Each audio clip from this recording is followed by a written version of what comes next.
Afternoon. Sorry for the early one, but I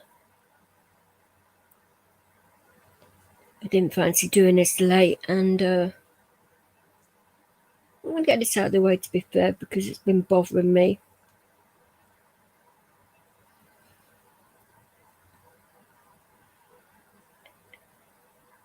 And when things are on your mind and some things are bothering you, it's best just to get it out there and clear it, because I've got better things to do in my time and my mind than worry about things that, well, don't really matter on the larger scale of things.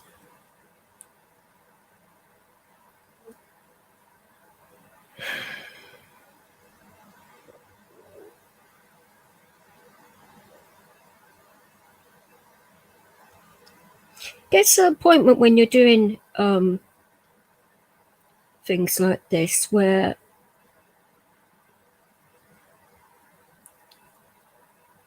people just do not know when to keep their fucking mouths shut.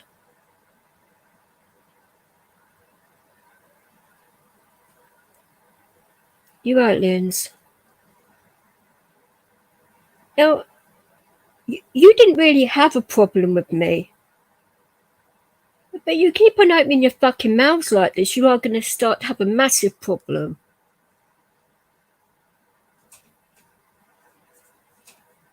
Because people in glass houses shouldn't throw stones or bricks, because not only will it start to tick me off, but I'll start lobbing them back at you. And I don't miss my target. And that it's not a direct threat or anything like that for you to like take away and misinterpret what I'm saying. You don't want to play games with me. I mean, first off, you put person's address on a predator's channel, which he's not a predator to begin with. He's got a child. I mean, how low is that? And I'm supposed to what? Not speak to a person and that and ban them from my channel? What on earth for? I mean, for one, it's got fuck all to do with any of you guys who I talk to, not talk to, who I allow on my channel, whatever. It's got fuck all to do with any of you guys, what I do in my life, or I mean, wow. I mean, where do you guys get off? It's just unbelievable, some of you guys, the things that you think that you can do and say, and think that it's not going to come back and bite you in the arse. You know, it's like, I would have thought by what happened last time when you opened your mouth and my name came out of it, that you would have like thought about what you were doing, but obviously you're very stupid. Oh, hi Limerick. Oh, and you missed just a couple of mofos that think they're something they're not, and basically trying to create drama to boost their channels and ratings and all of that bullshit. But they picked on the wrong person now, because you want to tick me off. That is not the best idea, really. Seriously not, because I've got enough things going on in my life right now which are a lot more important than worrying about this kind of thing. But if I don't get it out of my system, you don't want it to escalate. Believe that. Hi Beowulf, how are you doing? I'm happy in that, and these idiots aren't going to get me down. By God, no. I mean, but they're going to start to have troubles of their own if they don't bloody stop. It's not me they really have to worry about. because some of my family members have like heard what's been going on now, and now they want something to happen. And when they want something to happen, they mean legally something to happen, like private prosecutions and things like that. So be careful what you say in future when you open your mouth and my name comes flying out of it. Because you've already accused me of fraud and other things, which is very fucking stupid. Because it's all been recorded and everything. So even if you take down your videos, it's not going to make a damn bit of difference because I've got the legal proof now. So I warned you before. You take my kindness for weakness. Big mistake. I've ignored a lot of your shit, but I'm not going to ignore this shit anymore.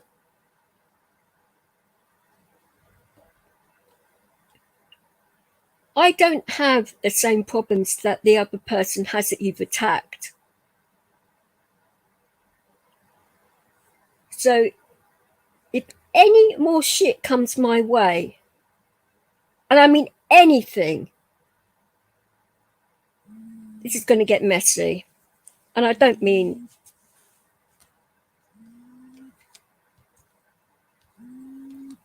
physically messy. I'm not threatening anyone.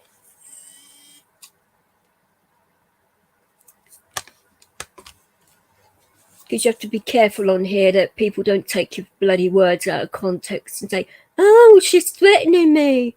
No, you know when I'm going to be threatening you, because I'll come out and bloody well say it in plain English when I'm threatening you. No, this is not what this is.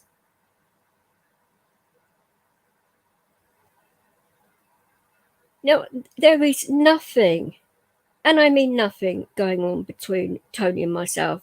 We talk to each other, we're friends, so we're not sleeping together, there's nothing going on there. So will you stop?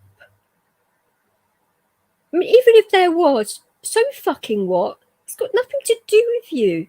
But there's nothing going on. Jesus Christ. And is that all you guys think about? Oh, she made him a mod on the channel. Oh, she must be fucking him or something. Jesus Christ, no. The reason I modded him on my channel is that he doesn't get picked on or attacked in any way, which has been attacked enough on this channel and other places. So I did that for a reason, for him to feel that he can come in here if he wants to and breathe. Because wherever he goes online at the moment, people are just like having a go. And when you're going through mental health issues and other issues in your life, and you just need to calm and breathe and have people around you that aren't going to be fucking saying stuff, throwing bricks at you when you're down, all that kind of stuff. That's not what decent people do. And he's done nothing major to me. I mean, it's really done nothing major to you either if you think about it. I really don't understand where all of this has really escalated from. I mean, I've got theories about it, but I don't live in your head, so I'm not going to say what these theories are. Oh, exactly, Beowulf, you know. You early, darling. Oh, right, so did you get any sleep or anything, by the way? Because, like, oh, that was a mad one last night. Fucking hell. Oh, I still haven't been able to get any sleep yet, so this probably wasn't the best idea to do this on no sleep either. It's just like, oh, fuck it, I just cannot be dealing with mindless morons. It's just like...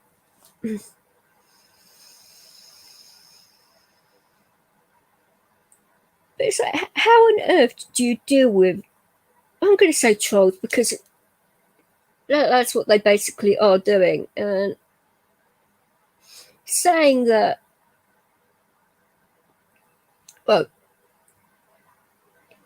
it's sort of like misread the actual thing that was said in the chat and made it sound like we were in some kind of some physical relationship, whatever, which is not the case. And Jamie, you better shut your gob and all, because you were in my channel recently with the white flag. Don't you like remember that? So you're like playing both sides of the fence here. And why is that? Because the only thing you care about is your channel. You don't give a shit about Jake's situation or Angela's or anything else. All you care about is you. And that's okay to be like that. There's nothing really wrong with that. But don't pretend to be that you're there for everyone when you're really not. You've shown your true colours, and boy, I see them.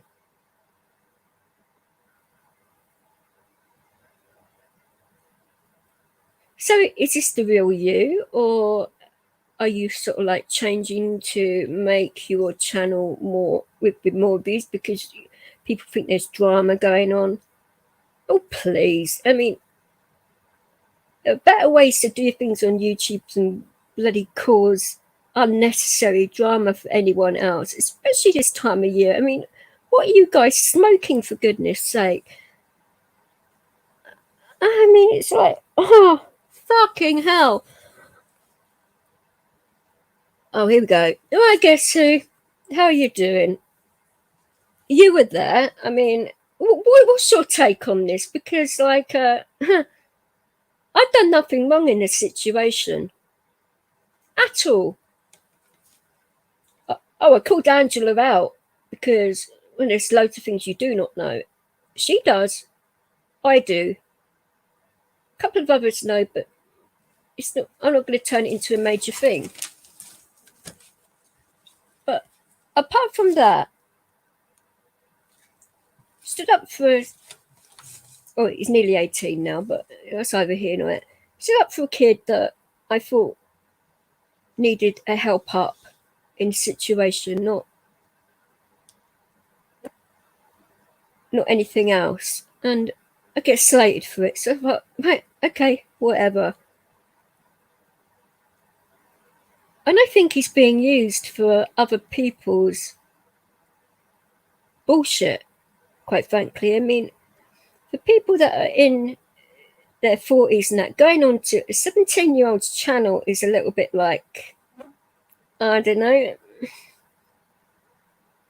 I just think it's all fucking weird, if you ask me. I mean,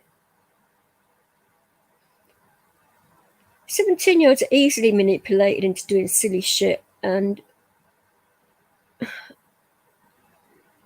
I just wish he would stop before he gets himself into serious trouble with the old bill and everything else, because if he doesn't stop, that's where it's going to lead, or worse. Or, you do not need this in your life, Jake. You seriously do not. You're starting your life out. You don't want to be getting yourself a criminal record or anything else. You really don't. And especially doing stupid shit on here, it follows you. It really does. And you could be doing so much more with your life to expand your horizons, rather than winding people up to the point where they're just going to explode on you. That's never a good idea. Oh, it's ridiculous, you know?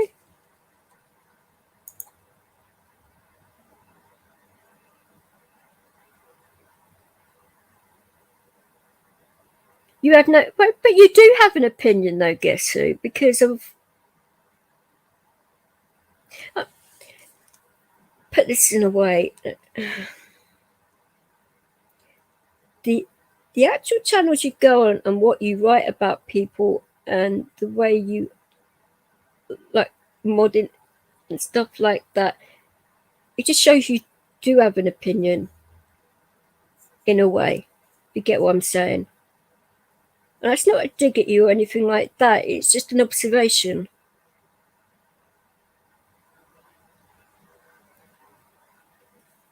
And your channel's about talking about people's blow-ups or whatever. I mean, that's like you're allowed to do what you want on your own channel. I'm not going to preach to you what you do with your own channel. I mean, I get ticked off and people do the same to me. I mean, it gets to the point where you think,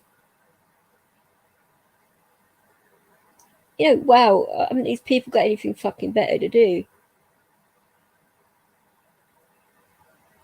I mean, going around breaking up people's marriages and shit and stuff like that is just ridiculous. I mean, there are enough men in this country to be with without going with married ones and stuff like that. I mean, wow, just don't get me started on that. I'll just blow. You alright, Mark? How are you doing?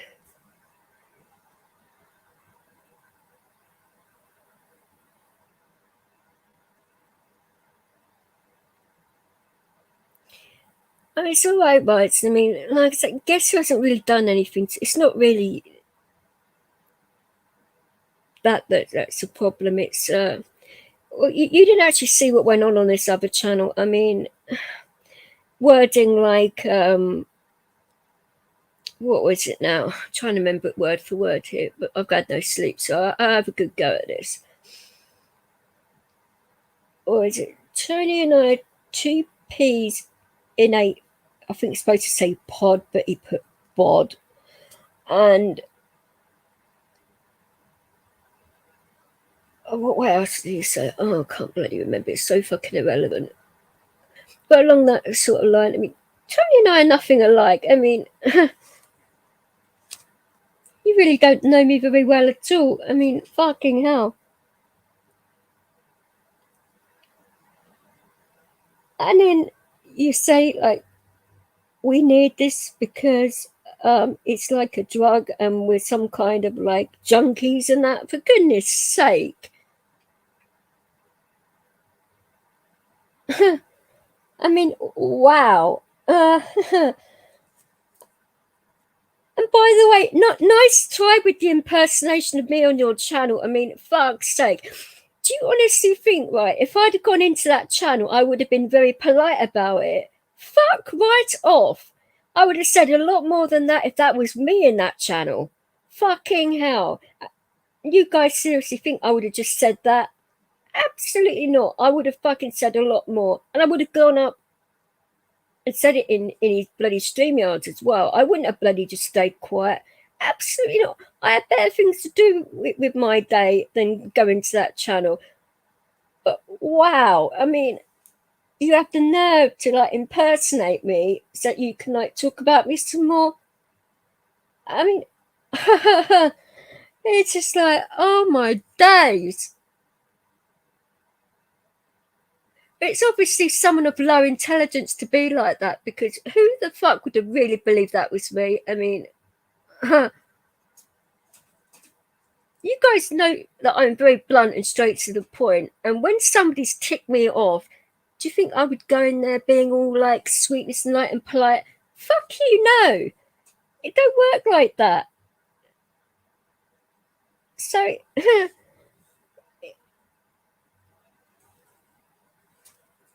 was just like dumbfounded by it and thinking, right, okay, what kind of like games are they trying to play now? It's just fucking ridiculous.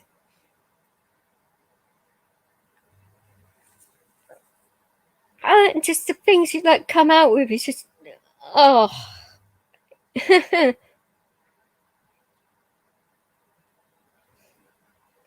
It's also none of your business, you know, who I lend money to, what I do in my spare time, what I do online.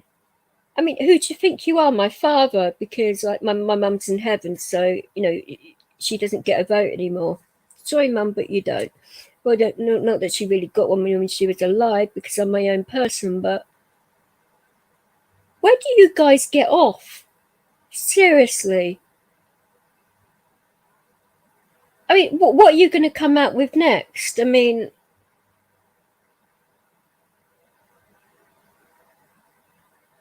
just blows my mind that your fucking audacity of these people, and they think it's not going to come and bite them in the ass.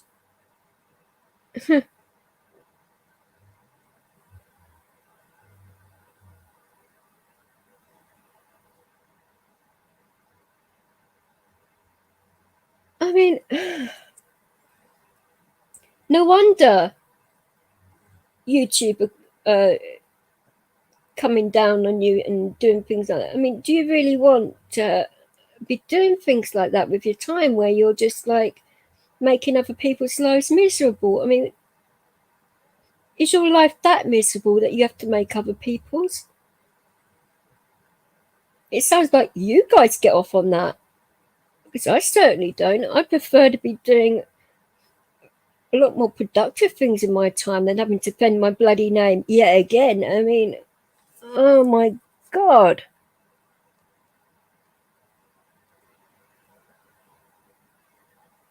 My patience only goes so far. My kindness only goes so far. And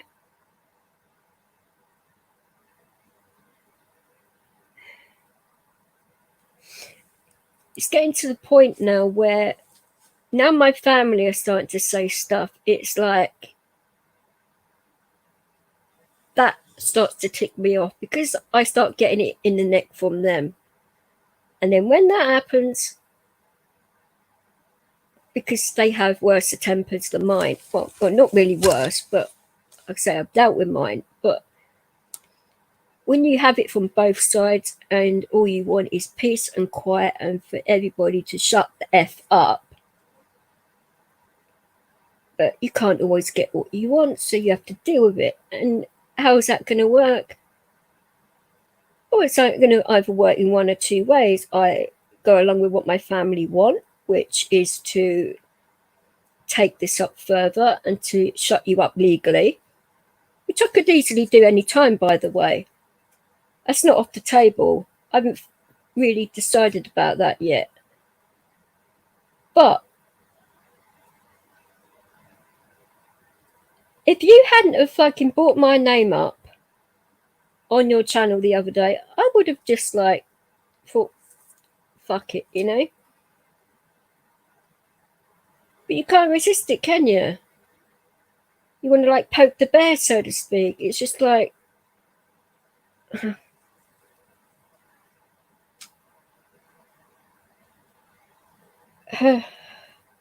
I just do not understand the mentality. And you're supposed to be adults and shit. I mean, no, Jake isn't technically one yet until he turns 18, but even though that still doesn't really, it makes you an adult in the eyes of the law, but everybody's different with how they act with their ages, and that is, it's how you perceive it and live. I mean, I remember when I was in that halfway place around the time where he was, and I wasn't thinking about all this petty shit online. I was getting on with my life, you know, working out what I wanted to do in life and actually getting on and doing it, and trying to like get over an incident that happened, which was very taxing at the time. But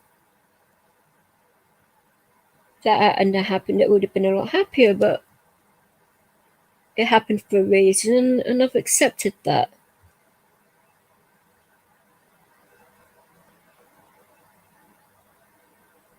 But my family don't take too kindly to the fact that you guys think it's okay to persistently go for somebody that's going through fucking treatment at the moment and trying to deal with like 3 forms of PTSD and all this other stuff that I've got going on, and you carry on with this fucking ridiculous shit.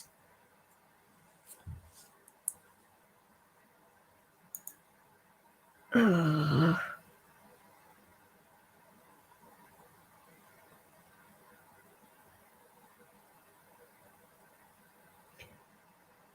So I'm not ignoring her. not really ignoring it. I'm trying to like not get to the stage where I'm going to blow up even more, because I haven't exactly had the best afternoon in my head. So I'm just trying not to like do anything that's going to exacerbate that. That's what I'm not ignoring anybody. I'm trying to like calm it in myself, and to do that,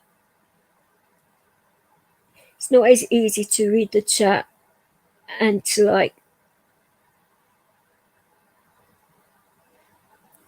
do this, because while I'm doing it, I've got things going on in my head that have happened. I'm trying not to think about right at this moment in time, and it's not fucking easy.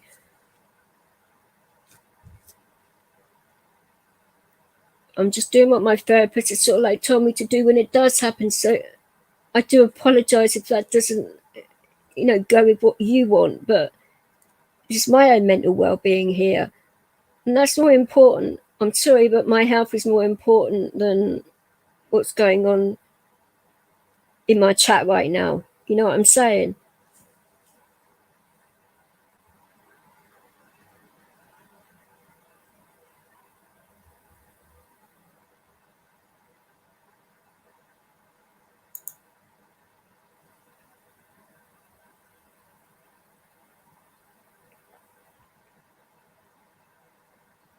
John Boy, you are correct. I mean, I don't know Cody personally. I don't want to know him. I never have really wanted to know him. John Morris, well, well, where to start? Actually, I'm not even going to bother. I mean, Paul's trying to like change his life, so I can sort of respect that. He's made a lot of mistakes. He's trying to correct that. He's on the right path. Could be doing things a little bit different, in my opinion, but it's a learning curve. You do what you feel is right, and as long as you're not hurting anybody, then it's okay, to a degree, I suppose.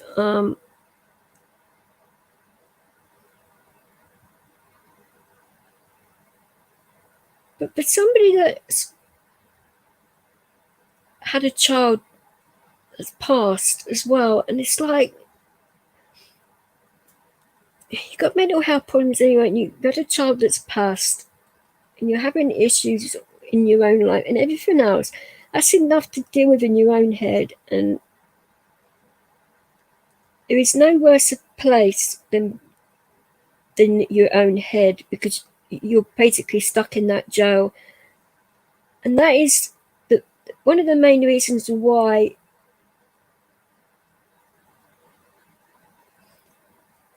I try and help, because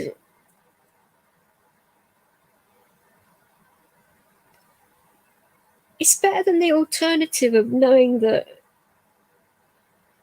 he could have done things a lot differently. But everybody blows up at times, especially on here. I mean, you guys don't even know like the half of some of this shit that goes on, because I just deal with it in private, and just like not blow up, but try and get past it and all that. But it's not easy. But people that are quite volatile anyway, it's a lot more difficult. And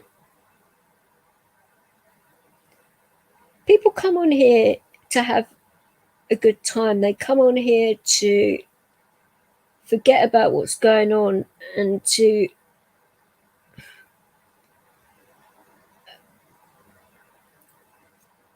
expand their horizons a bit. See if they can connect with people, and make friends. And it's probably the wrong word, but you do make friends on here. I mean, there are so many lovely people on here, but there are just so many people that say they're your friends and they're not, and you find out the hard way. I mean, that's all part of life and all of that, but it's a ways of people retaliating all the bloody time. And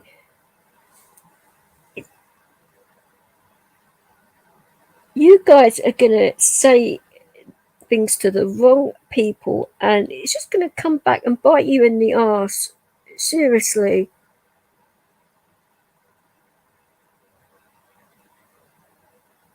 I mean, doesn't it even bother you that, like, there's always cause and effect? And would you like it if you found out that somebody had bloody taken their own life, or you put someone in such a dark place that they were thinking about doing that? I mean, would that make you feel better? I don't think it would. Unless you've got no soul at all, which some of you have. It just baffles me that you think it's okay to just say whatever the hell you like without consequence.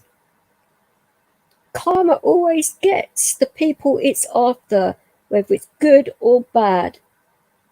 You can't have one without the other, so it always catches up to you, no matter whatever you do. And,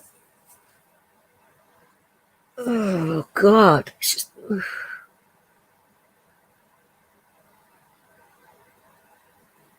Yeah, there is too much hate on YouTube. You're right, this is what I'm saying. It shouldn't be that way.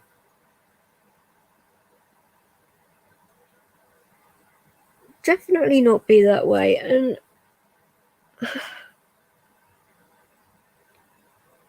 they must have so much darkness in their own lives to project it onto others like that, because why on earth bother? And there are so many better ways to get toxicity out of your system without projecting it on other people. I mean, I just don't understand it.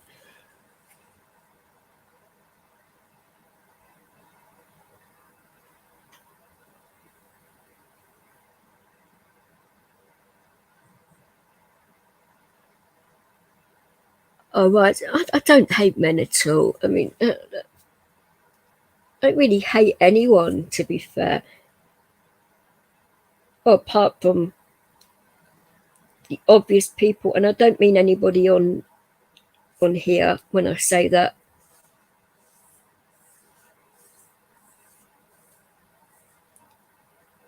But even for me to, like, get better within myself, I'm trying not to hate the person that's, like, ruined my life a lot recently, and it's like very hard to...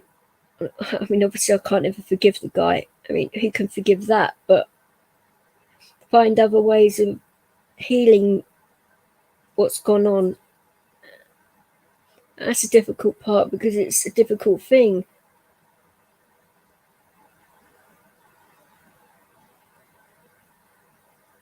But seeing all this tit for tat, and when does it stop?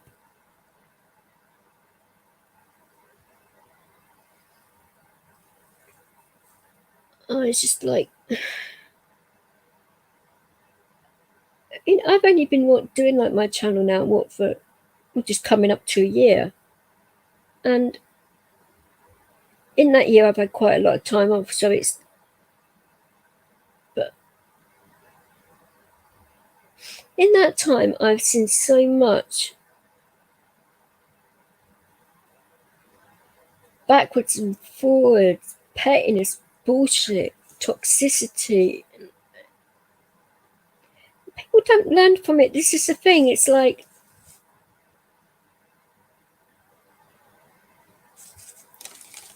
you do accept it that just some people are just a-holes, and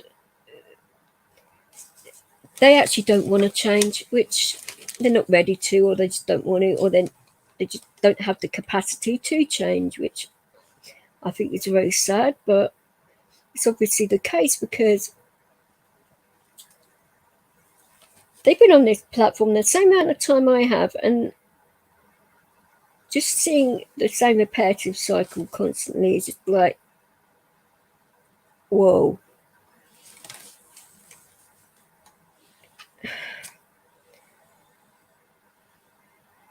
You would think in that time they would have learnt how to or to not how to behave, that's the wrong choice of words, but how to conduct yourself.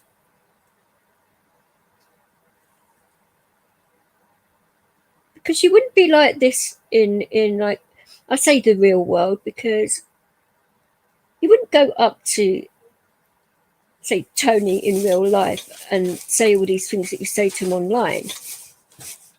No way. Or you wouldn't get away with 3/4 of the stuff you guys are saying on here. And it's like, just because you weren't like typing on the keyboard, you think it's okay. No, it's not.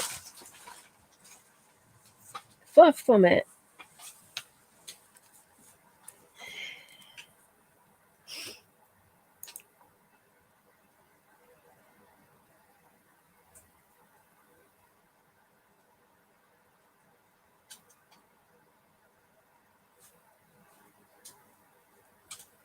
It's a thing, guess you should say things to people's faces that you would like put online, but is that really important to your life that you'd have to like be doing that constantly? I mean, there is so much out there that is so much more important going on right now, that it's affecting all countries, all people, all religions. And rather than uniting and dealing with that, you want to fixate on stuff like this? I mean, what's wrong with you all? I mean,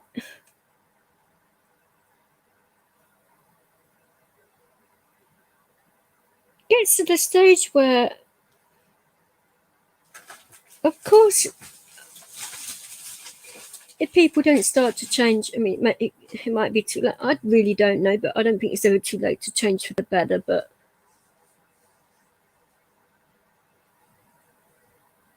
people don't start to wake up, then we are basically all doomed. And I don't mean to sound like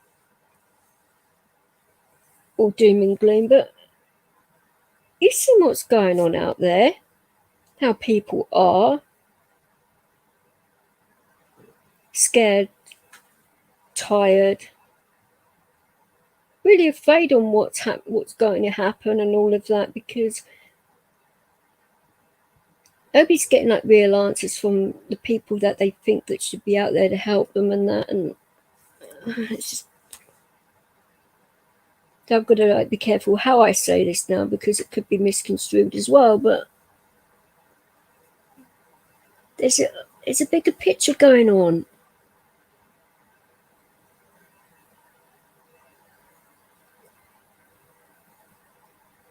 And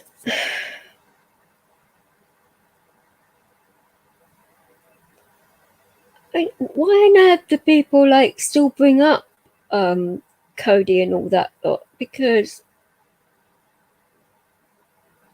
I mean, is he so relevant? I don't think so.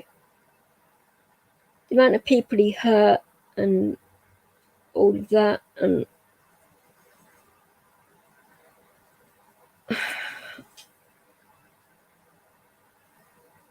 I just do not understand it. I really don't. I do care about people, but that's the way I've been brought up. It's like, what? There's nothing wrong with caring about people, I don't think, at all. So I've always got faith in humanity. I don't think I ever lose that faith. And but this is where people mistake, though, my kindness for weakness. But it's not. It's a bloody good strength to have, because if I didn't have my positivity and my faith, then I'd be a loose cannon. I really would, because it would have been directed in a negative way. And a person with my temper to go negative and dark and that from an early age would have like, I hate to think if I'd gone down that path, because it doesn't even bear thinking about. I don't even probably think I'd be alive now if I'd have gone that way. And I don't mean, well, I don't know what I mean, really. I mean, it's sort of like, you know, when you've been on that cliff edge and you thought about doing silly things, and I mean, probably a lot of you have been there at some point in your lives where things seem so dark and bleak that you just do not want to continue with stuff.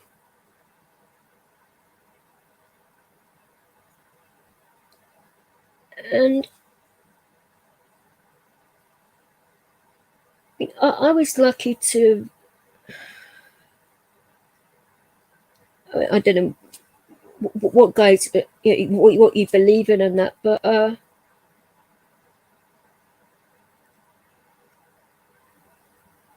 had a familiar voice come to me, and it's not a voice that it just felt familiar. Didn't hear familiar, but felt it, and told me to stop what I'm doing, and it's not my time. I've got so much more good to do in this world, and that stopped me right there. If that hadn't have happened, I mean, who knows? But and I've since found out who that person is, but that's a personal issue. But it just puts things into perspective and clarifies things and puts you on the right path.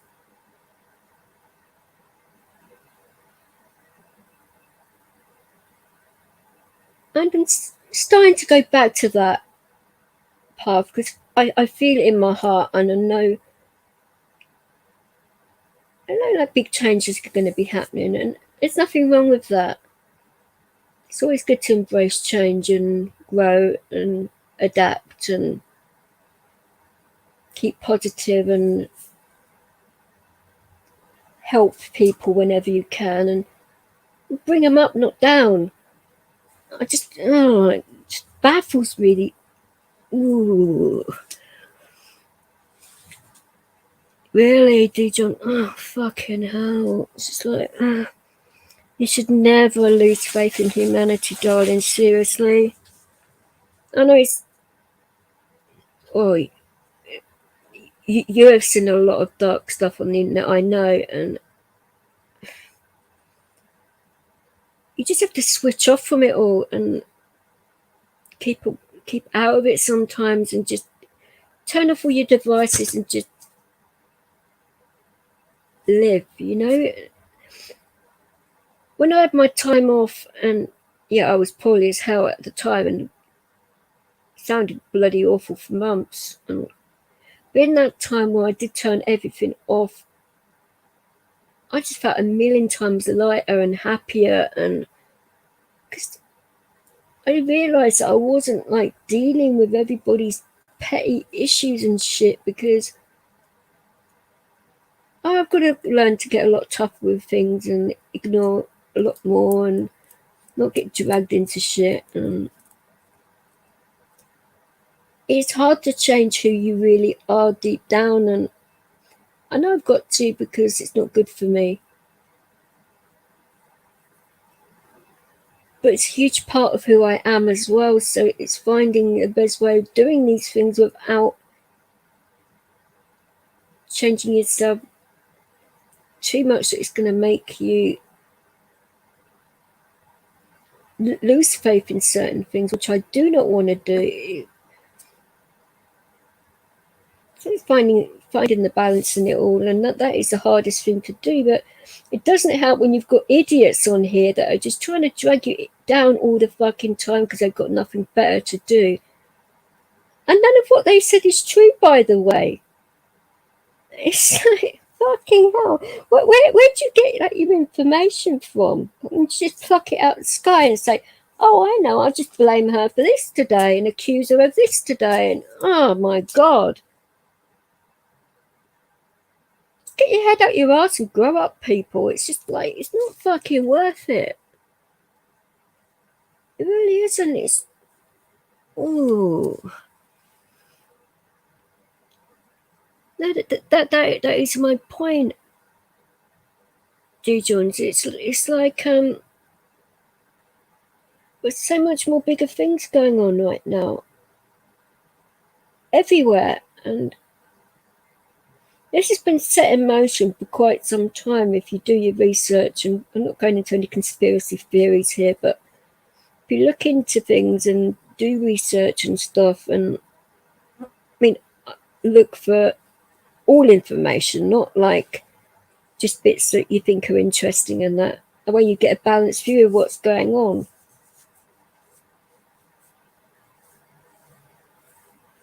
And you try and wake people up to it, but some people just aren't ready for it. People come to it in time, but it might be too late by then. But we're dealing with this on a daily basis. That's what the others want. They want people to tear each other apart because it distracts you from the real things that are going on. That is a lot more damn important than these petty issues.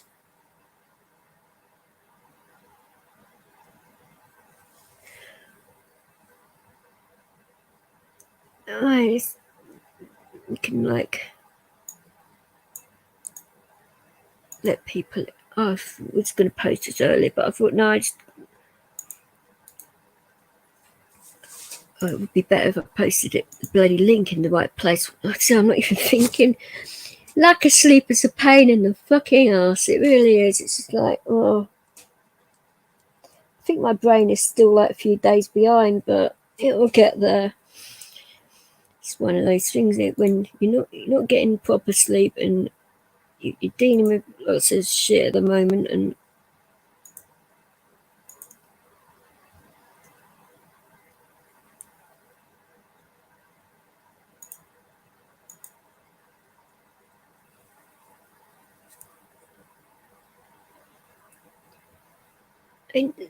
this it should be a time of the year to reflect.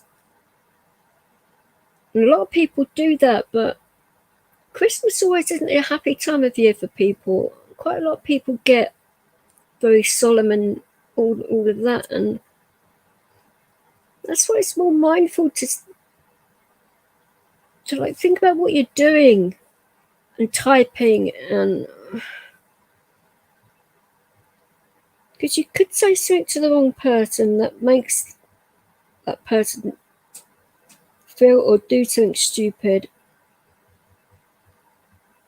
and you would never want that on your conscience, believe me.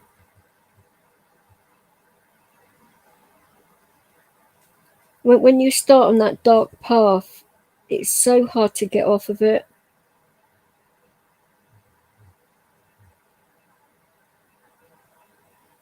And it's like, if you don't, then not only are you damaging your own soul, you're damaging people's souls that are around you too, and that's never good, because you actually radiate what you're projecting out, and you never want that to like affect other people. If you're positive in that, of course, it's always good to put positivity out there. But if you're the other way inclined, that means all what's going on, they are going to win in this instant and make things a hell of a lot worse for everyone, which is coming anyway. But if you're not mentally prepared and physically prepared, it's only going to make your head and that worse for everyone around you. And I'm not doing that to scare people or anything like that, but it's the truth. People don't like to hear the truth.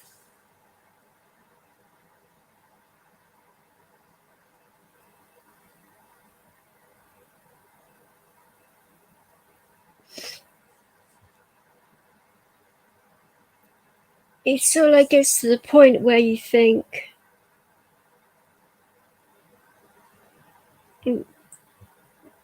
where do you go? How do you do things differently?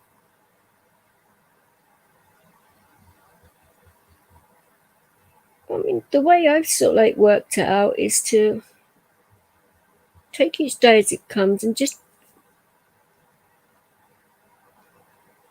well, you can either write things down or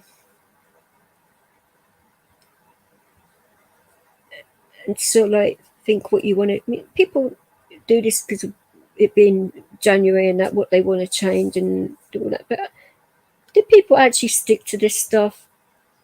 You know, I tend to, but it takes a lot to actually stick to what you've said you're going to do, and but not actually stop there, actually do more. And it's always better to sort of like work on that than other bloody shit, you know? That's just my personal opinion. Oh, it's your dinner time. That'd be your lunchtime, wouldn't it? Yeah, it's your bloody time difference in the States, isn't it? You're 5 hours behind, aren't you? Because you live near Wrights, if I remember rightly, or... Yeah, you do live near Wrights. Oh, bloody head. And normally my memory's a lot better than this, but today's just like, oh...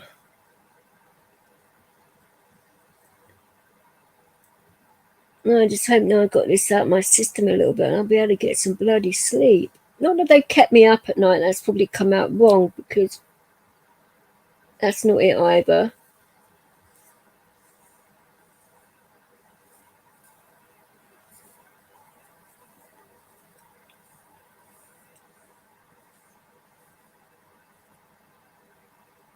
When you're going into like other people's channels and you see all this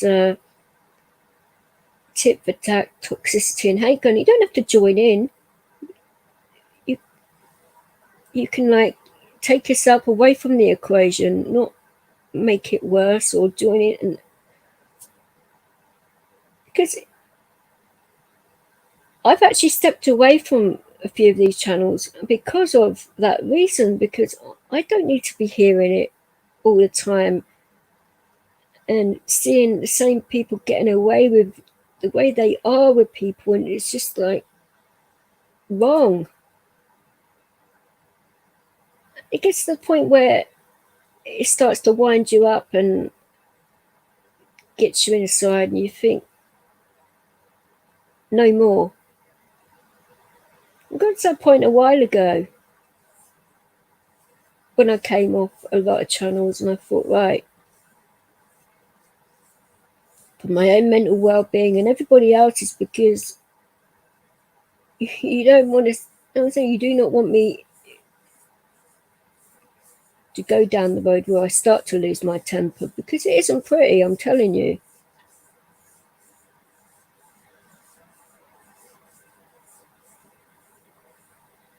But you guys haven't seen that side of me yet. I get slightly ticked off, but then I can pretty much calm myself down pretty quickly, so it's not like it gets to that point, but it could start to get to that point, and you really want to find out what that could be. Oh, try it and see what happens. But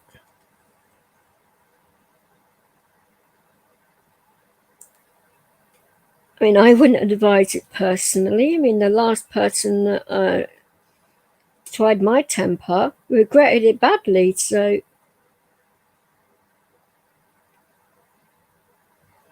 that is why I worked on my temper, because I could have easily killed him.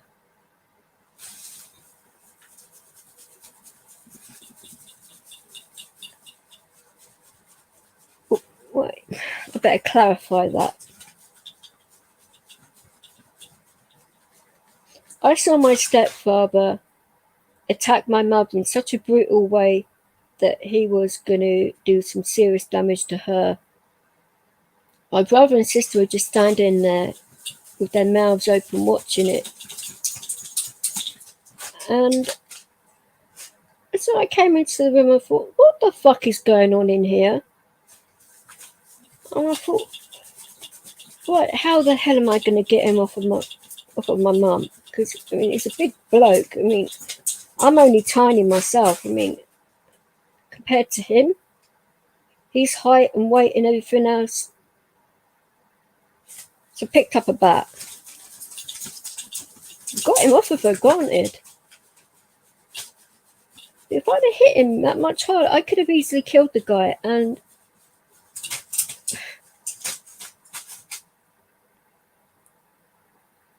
that was a massive turning point for me to sort of like say, no fucking more. It's all very well hearing all of that going on when people are arguing and shit, but actually seeing physical violence right in front of you when it's your own mother. I mean, I couldn't care less about my stepfather. He wasn't my stepfather at that point, but I've never understood that about what happened, but it's either here nor there, really. I can't even ask her. And she couldn't even, when I did sort of like ask her when she did divorce him, I said, why on earth did you do that? Like, marry him in the first place? She couldn't answer it herself, so it's like, when your mind's clouded with alcohol and stuff like that, which it was at the time for her, it makes you into someone you're not. And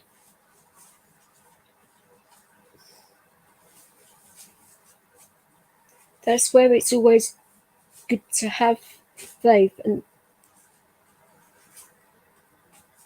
that was like, one of the big turning points.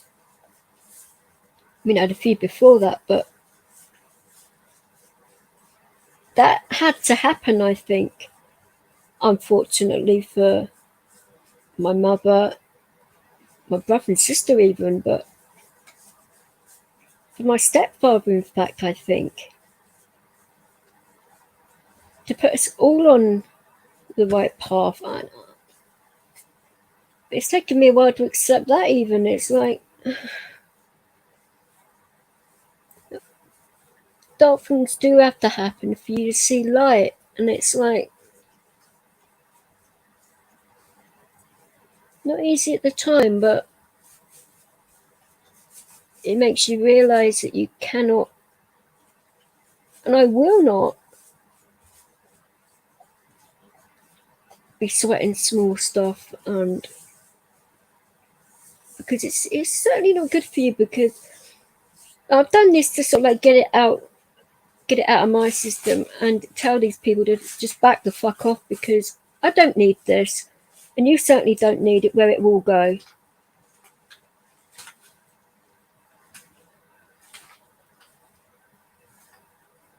And my uncle is one person I actually do listen to, and he is the one saying this to me. So it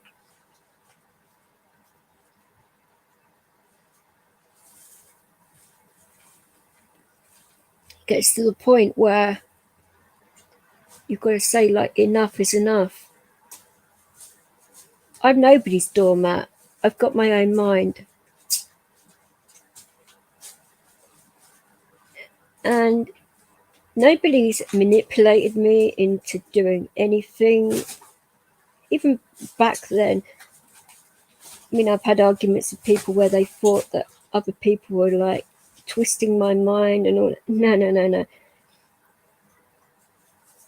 My mind hasn't been manipulated since I was a teenager,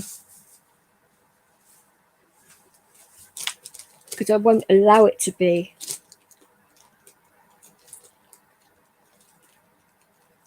That's why you have to come away from things and really think and feel about what you're doing, and not let things be like a knee-jerk reaction the whole time.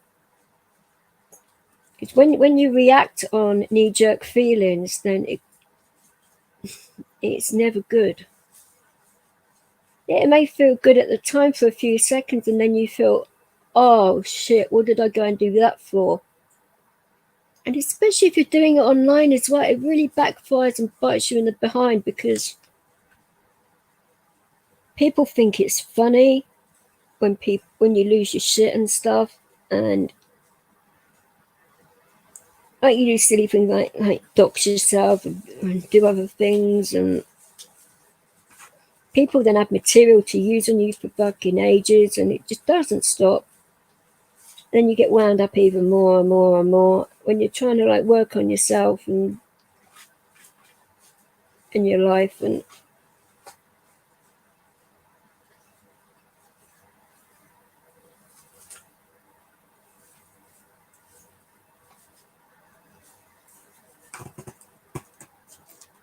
it is very difficult to take that step and to say, look, I need to change. If you keep on doing the same stuff, you're just going to be in the same place constantly, and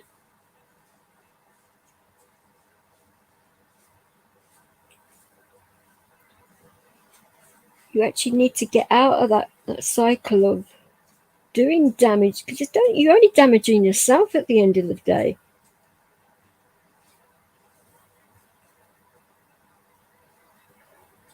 And that's never worth it. But you need to do it to a degree so you can sort of like realize that there is something that you've got to change within yourself and get off of that. It's always difficult to do that, because others can't tell you. You've got to figure that out on your own and want to change on your own and actually do the changes. And sometimes it's difficult to do it on your own. It's never a bad thing to ask for help.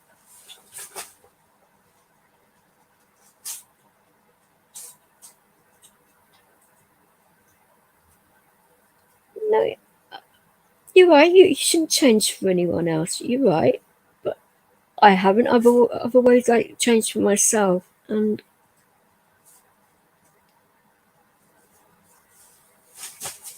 going into like therapy for 5 years and actually listening to my counsellor at that time, and I mean, he went into areas where it wasn't supposed to be about that, but he thought it was important enough to do it. And I think because I actually went through all of that and really worked hard on myself and to actually take what he was saying on board and do all of that, that's helped me out a lot in this kind of instance and other things that have happened. And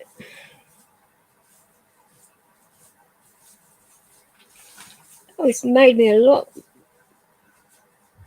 better, because I would like bottle things up and to the point where I just bury things deep down, and then somebody would come along and say something that just slightly tipped you off, and then they would get everything at them. And when you've got a bad temper and you like explode at people, that is never good. So I worked on that a lot as well. And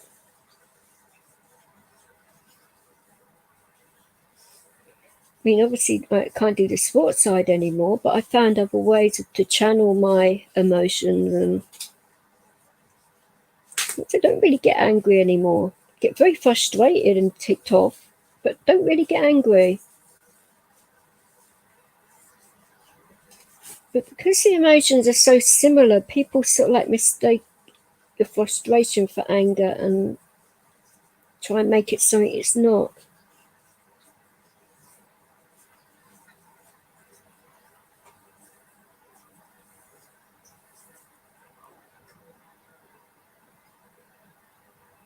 But because I've like worked on that side of things, and that I've been able to help my brother and other people,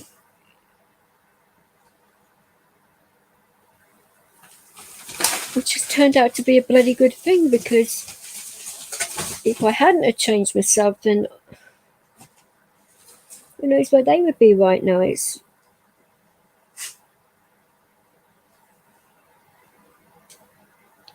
was talking to somebody recently about this, and he asked me, have you ever like been to that point where you've actually like made changes to yourself and that? And like, well, yeah. And we were talking about, and this was online, by the way. I don't really normally talk about this stuff online, but we had a good conversation about it, and it's like, it made me realise afterwards on how much. Oh, bloody! So I got a cat. I'm trying if I can. My cat's like, she's sort of like sitting behind my head, but she's got her tail like flicking in my eyes and getting tickling my nose, and bloody Carrie, will you get down from there? For fuck's sake. Oh, my animals are humorous. So, fuck's sake, Callie, move your tail.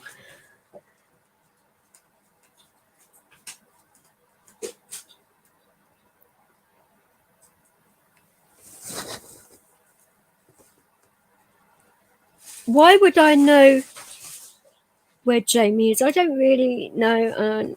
At this moment in time, I don't want to say I don't really care, because I do care about people, but the way he's just come out with so much shit recently, and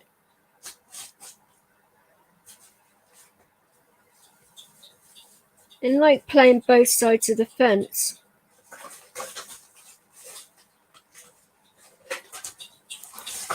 It is getting to the point where it's like, what the hell are you doing? I mean, he comes on YouTube and he says he's had enough because of the negative and toxicity and that, but then he comes out and does it all himself. That's a bit hypocritical, isn't it?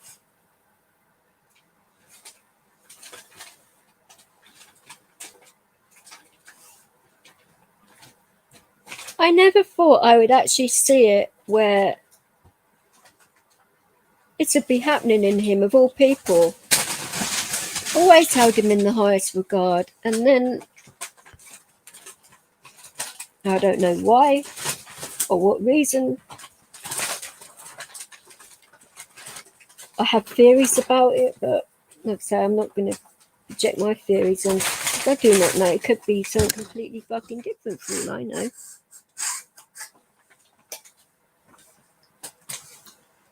No, it's not my cat doing that. It's bloody Discord. It's going nuts. I mean, I'm gonna like turn off the notifications on that because it's driving me fucking crazy. I mean, don't know what's going on Discord right now. I don't really even want to know, but that's what that noise was. I was like, what the hell? No, my cat's still above my head, flicking her tail out on my nose. It's just really irritating.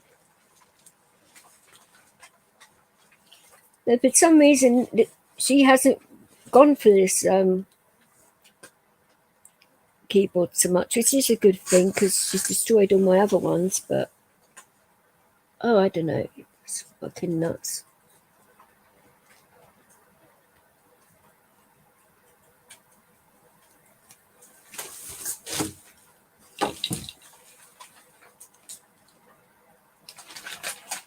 Oh, you're right, Jumbo. Oh, I bet that was lovely for you, wasn't it? I mean, fucking hell. Barfing a Doberman. Especially a puppy. Oh, hello, big boy. Oh, bloody Nora, what do you want? Fuck's sake. Get your snout out of my face, mister. Lay down. Goodness sake.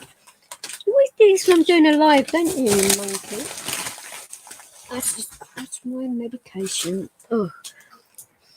But you find this, Jumbo, that because you've got such a big dog as well, they take up so much bloody room. I mean, they've got like the whole of it, but they still like position themselves so close to you that like you can't like move or breathe.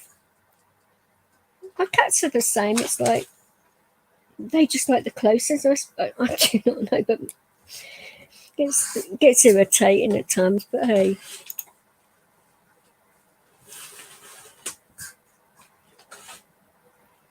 I was also going to ask you, what on earth did you do with your mattress the other day? I mean, I saw the state of that and I was like, oh, wow. I mean, your dog went to town on that thing. I mean, it's like, whoa, she's going to be a right little handful right there. I mean, funny, isn't it? Like when you're doing stuff with your dog and that, and they are so damn cheeky, and it's like, it's funny sometimes, but you come back to like when Leo was a lot younger and he hadn't got through that chewing stage properly. And whether something was bothering him, like in his mouth or something, but I just bought my daughter quite a few pairs of shoes and things like that, and put them to the side. You know, I thought it'd be Leo, will you stop it? I thought it'd be okay and that, and went to do something. I can't remember what it was, or did I go out and leave him? I can't remember exactly what it was. Come back and he bloody destroyed them. And it's like, oh my god! So they had to all be replaced and shit. And it's like, ugh.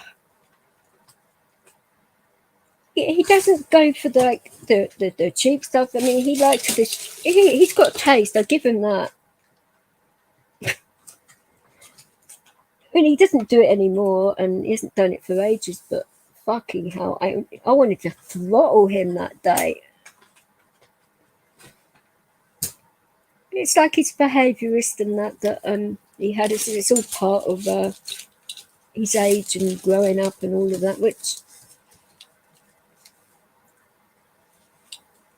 Especially with him being a bull mastiff, they're very stubborn dogs as well, and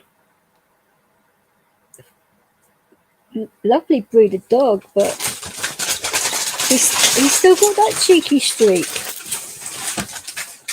which keeps it interesting, but I don't know.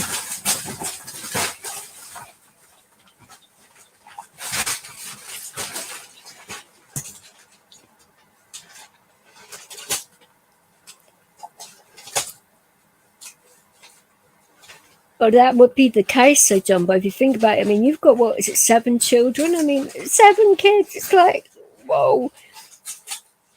You've got that, your wife, your dogs. You've got cats as well, haven't you? So it's like, you've certainly got a busy house. I mean, it must be nice, though, at times to have. I mean, some people really like the noise and all that going on, and it shows you're alive and all that, but it gets too much for others sometimes, and you just got to detach yourself from it all. I don't know.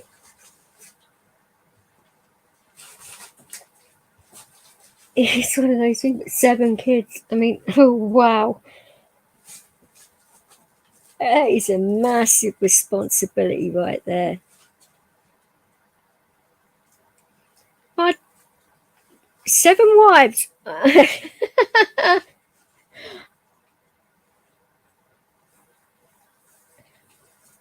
don't think any man would be silly enough to have 7 wives. I mean, my goodness me, it's hard enough having one partner, yet alone more than that. I mean,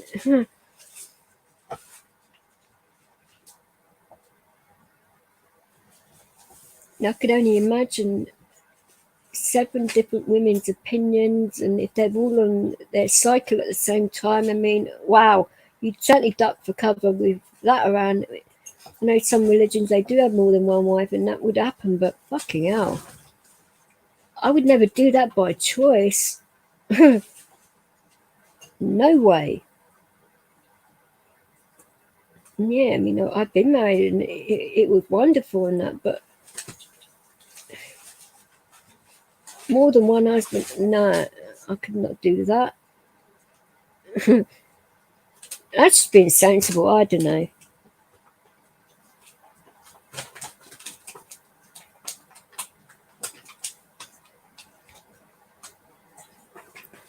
Yeah, I was going to ask you how your little one was doing, because when I spoke to you last, you were saying they had got some nasty stuff going on, and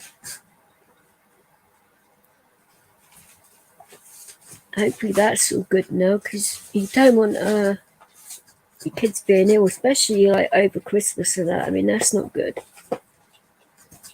And this is the time of year where your kids pick up all kinds of colds and flu and everything else, and if you get like those kinds of symptoms, then you've got to like isolate, because it could be what the hell are you doing now? You being a cheeky git. Oh, I don't mean you guys, I mean my bloody cat. Oh, you right, PDF?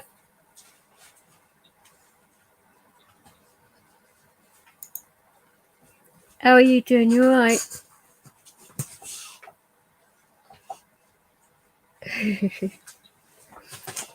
I mean, also, who'd have the energy to have 7 partners? I mean, I wouldn't ever have the patience for 7. That would blow my mind in the wrong way. Nah, I could not do that.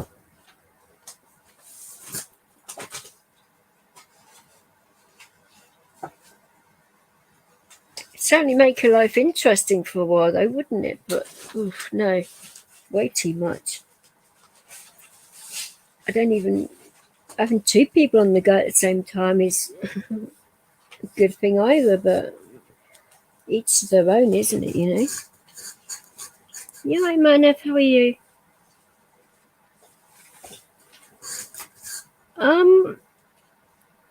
I'm not going to answer that question about Marshall, because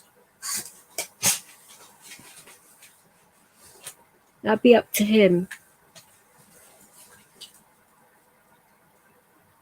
Let's just hope after Christmas and that, when he comes down here, and that it'll be a lot better. That's all I'm saying. Should be able to like have more freedom. What the hell is my cat doing? Oh, you little cheeky sod.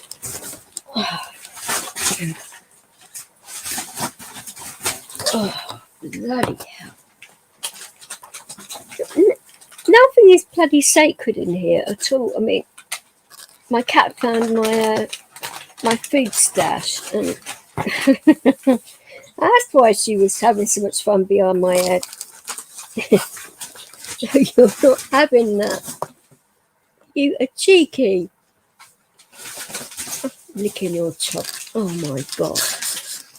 This is why it gotta like still a camera up for this, because like, when I say you guys will be able to see what's going on, I mean it's like all fun and games over it. Wow.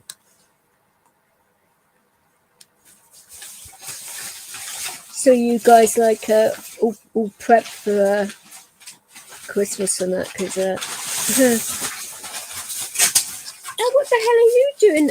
Oh, bloody Nora. What are you doing? Oh, God, give up. I'm just going to be... start doing live when my animals are in a different room. Oh, they're so distracting, but sometimes it's a good distraction, though. But it's sort of like blows your train of thought, and you think, what was I just about to say? And it's like, oh, cheeky buggers.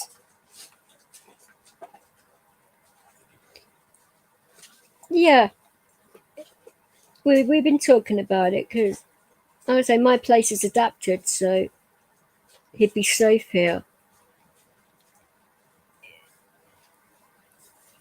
And to move from where he is to here, where he'd have the freedom to do what he wants, you can go public transport even though London is a pain in the ass for a lot of things, it's like it's quite good for disabled people in that way, because there's like 2 big stations within the area, well, not the immediate area, but that you can use, that it's not easy as such, but easier than what it would be if you lived in other places. And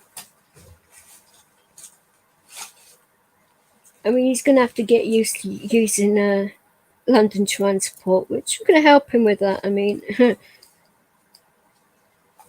he's going to have to like have the patience of a saint to go on the public transport. Well, certain times of day, I don't think it would be a good idea for him, but we'll work on that, I think. But I think it'd be good. Be a bit strange for me, but when you've got a good friendship with somebody, there's no, and by the way, there is nothing going on between us in that way either. Oh, bloody hell. But we're good enough friends to be able to respect each other's boundaries and help each other in a way that is going to be a positive influence. I mean, I would feel safer with what's gone on with me, and he'd be better because of his situation too. That's a good thing, I think. Whether or not he'd be able to cope with my bloody crazy animals is another matter, but they drove me up the wall, and I'm used to them, so it's it all depends if my cats take a liking to him or not. If that happens, then that certainly will be interesting. Leo, what? Hey, stop now. Lay down and be quiet. Hey, knock it off. Good boy.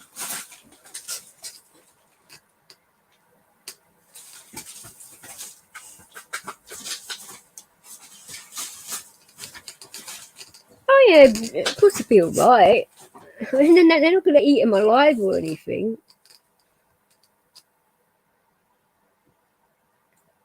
I mean, he's got felines of his own, so it's not like he's not used to it, but my cats are characters, put it that way, and they're cheeky little sods, and I don't know. When they get used to you, then they get cheekier and cheekier, and it's like that. It's like they like pushing your buttons. It's like, but it's like when you're in a bad mood in particular, they come up and do some crazy stuff, and that sort of puts a smile in your face and makes you like think of it, what on earth was I sad about? Because it is a good thing.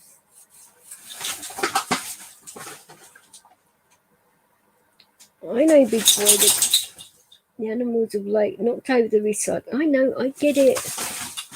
Don't have to pass me shit. I think. Thank you, though. Sit down then. Sit down. Oh, that's what you want. Okay. You can have there. You can have this. There you go. Good boy. He realised I had chicken, and stupid of me not to realise that's what he was fixated on. It's because my mind is not fucking working properly today, but oh dear. I don't know.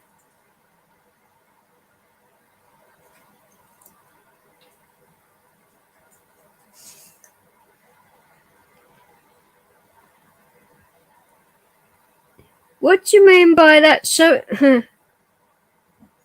am I getting filthy this Christmas? Oh, bloody Nora.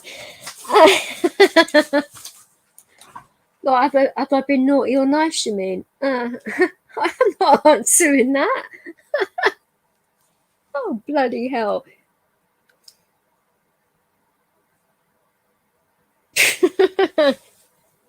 Oh, goodness me. You guys never give up, do you? It's like,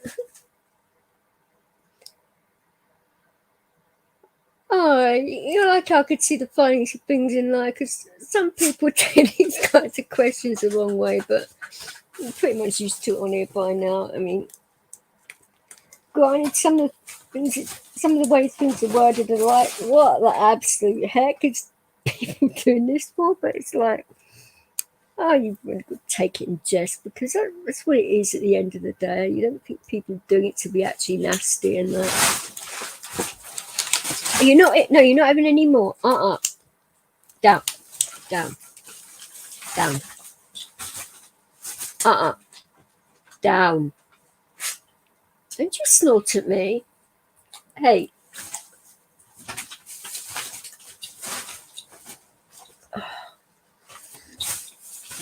Bournemouths are such expressive dogs. I mean,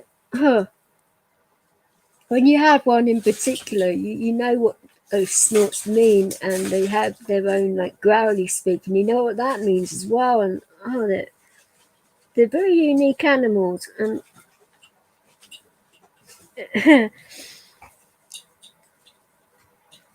I'm gonna start to like obviously put him on camera and show you guys what he's actually like, and do that, because he makes me smile and laugh a lot. He's such a goof. I think showing you guys some enjoyment like that might, oh, if it makes some people smile, then it's well worth it, isn't it? You know, animals do bring joy to people, but please, though, this time of year, do not get animals because of like a knee-jerk emotion, because you feel that you need something in your life and that, because you've got to be so damn sure there are a lot of responsibility. And cats and dogs are for life. They're not just for your amusement at the time.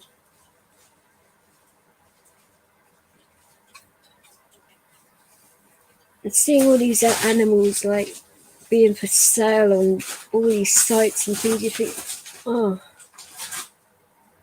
they deserve so much more than that. It's, I don't know. It's crazy. Oh, that's not good. Will that work, Dumbo?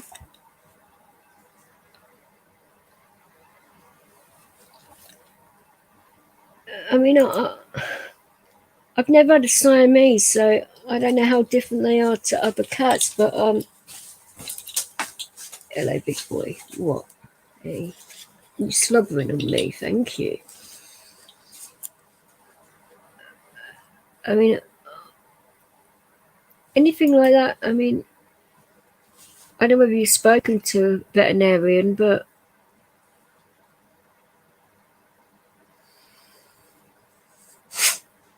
what are you snorting at now? What? You're not having any more. No.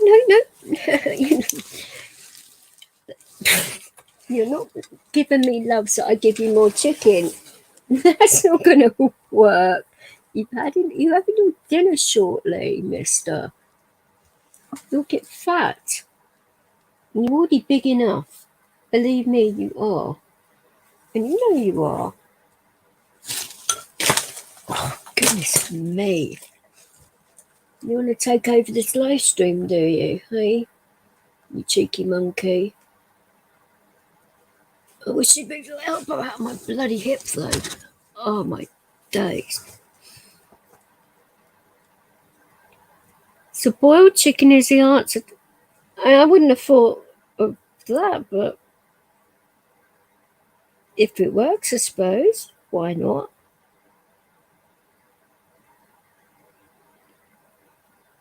I mean, my tearaways love chicken all the time. I mean, it's one of the Leo, you mind move your elbow? Cheeky sod. It's like whenever I like go food shopping and that, the cats instinctively know they're going to get chicken, so they will like meet me at the door. You don't even get through the bloody door without them starting. It's like, oh my god.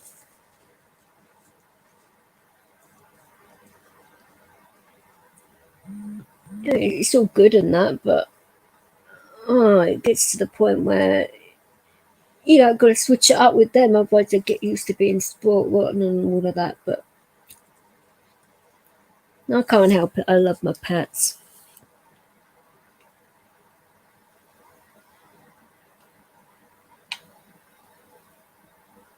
Okay.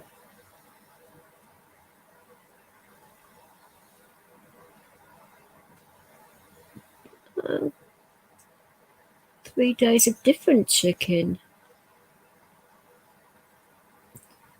Isn't it funny as well with cats? I mean, in particular, that you can do this, you can change the slightest thing, even if they're, I know, stressed out a little bit, or because they're so independent, and that people think that they don't really feel stress and they don't really feel what what your emotions are like going on, but they really do. And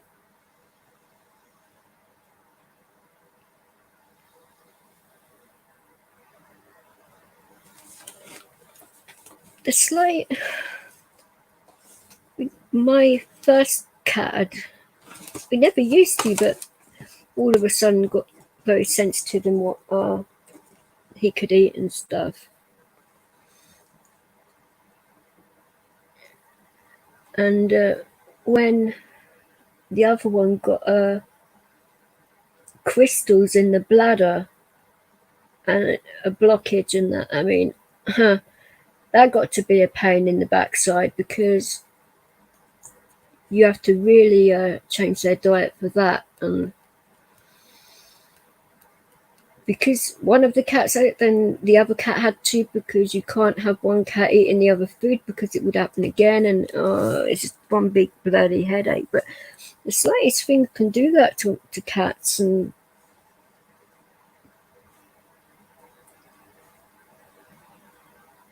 it got to a point where it was so bloody serious that I nearly lost him twice.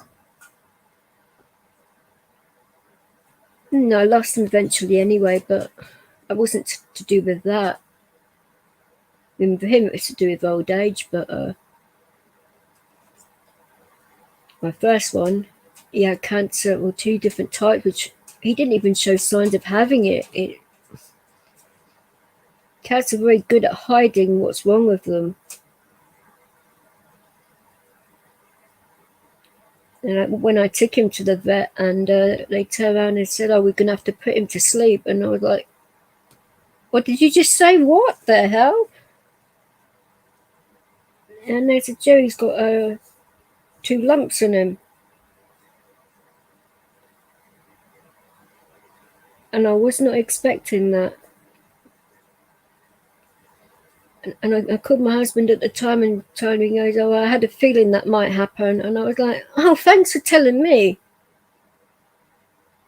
That's why he didn't want to come to the vet with me. He just thought he'd leave me to deal with that one on my own. And it's like, cheers for that.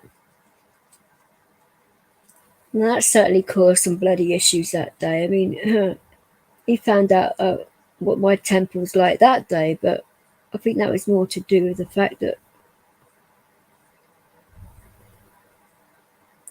I had to sit in that place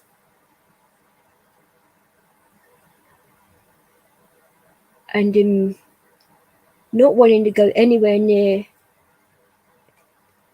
the vets or anything. So I had to hold him, and he went in my arms, and that was really difficult as well, and all of that.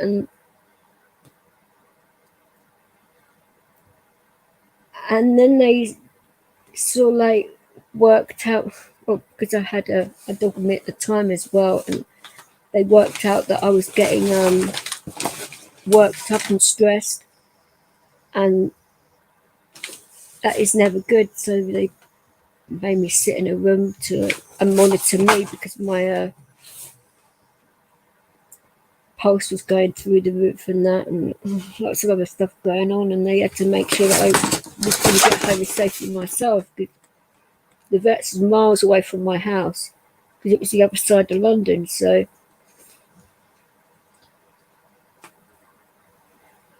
I was lucky to have a nice taxi driver that took me home. Didn't charge me the full fare either.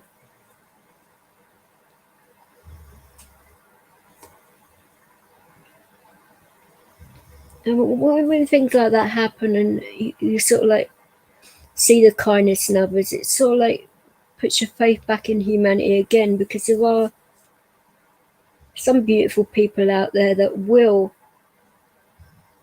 go out of their way to show kindness, that will give you a hand up when you're feeling low and down. And I think a lot of people can relate to that when it's to do with animals and that too, because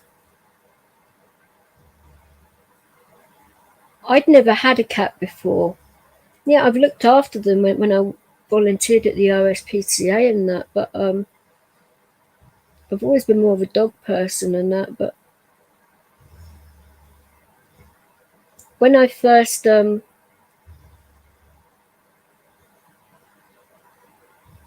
it's my husband's idea. He said, "Oh, he's always been into cats. He said, oh, can we get one?" And I was like, "Sure, but that doesn't mean to say I'm going to get a dog eventually."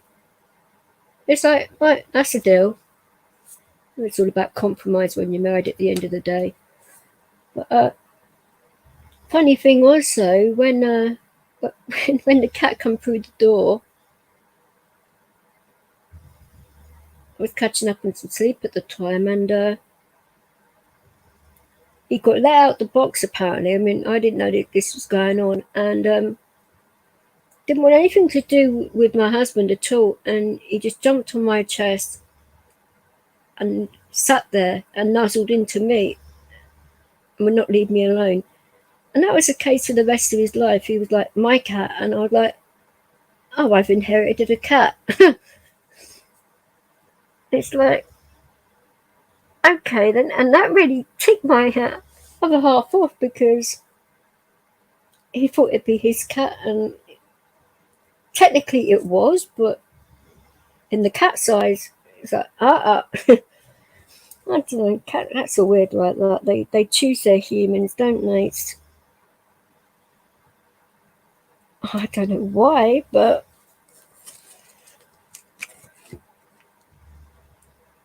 I still can't answer. He'd follow me around everywhere. It's like, and he's the right sort as well. He's the most energetic cat I've ever had out of the four of them. Most cheekiest and all of that, like swinging from curtains and doing all this crazy stuff and hunting things. And I don't mean like obviously live things, because like his toys and stuff like. I mean, this cat had some crazy fucking energy. I mean, that's where his name came from. I mean, his original name didn't suit him, so we changed it because of his personality. He was just so bloody off the scale. It's all fun and games, I mean, you get the cat you need, not the cat you want. You all right, Dan? How are you doing? And I'm just talking about cats. What are you doing? You dressed up as a Grim Reaper or something? I'm so not well today. Was it because you was on the drink last night? Was it because you were having? Yeah.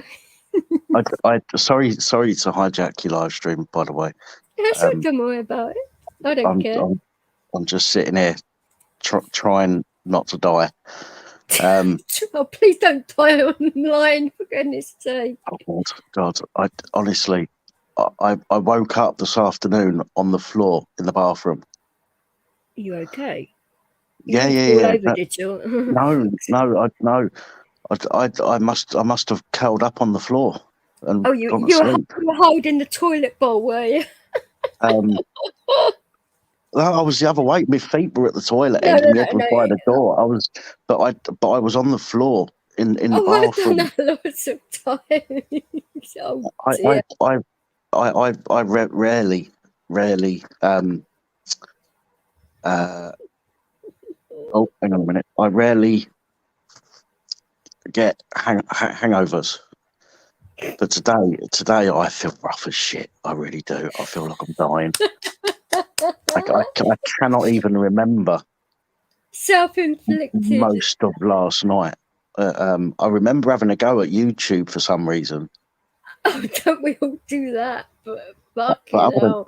Other than that, I can't fucking remember very much at all. I had to come away from the stream, like, my head was just going nuts. So I thought, oh, I cannot type anymore. My eyes were like, I was seeing triple of my keyboard. I thought, oh my God. And that wasn't anything to do with drink or anything. That's just normal. And I'm like, nah. So I had to switch it all out a bit. No, this ain't happening. But you were sort of like getting a little bit tipsy and tipsy. I thought, he's going to feel that tomorrow. But I thought, no, he's having a good time. I'm not going to say a word. So next time, I've had a few people say it's the funniest live stream that they've ever been on. But I genuinely, I can't. Honestly, I cannot remember a thing. Oh, those are the best live streams, aren't they, in a way? Because I don't know. I might have said something that I regret. You regret stuff. Oh, behave yourself. Don't you really regret stuff?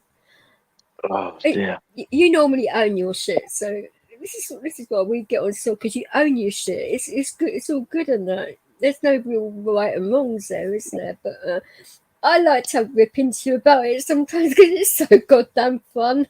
Put it this way, if I'd have done that, you'd be exactly the same to me. So it's just like that's why I don't drink. Is I mean, I woke up. I was supposed to have a phone call with somebody today, and I couldn't even do that. I had to message him and say that. I had to message him and say, can we put it off, because I'm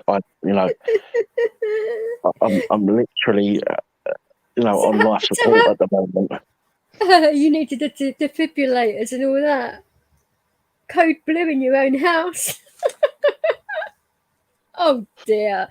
I mean, yeah, I just saw you getting a bit like, I thought, well, it's Christmas, you know. So, full bottle of brandy done last night.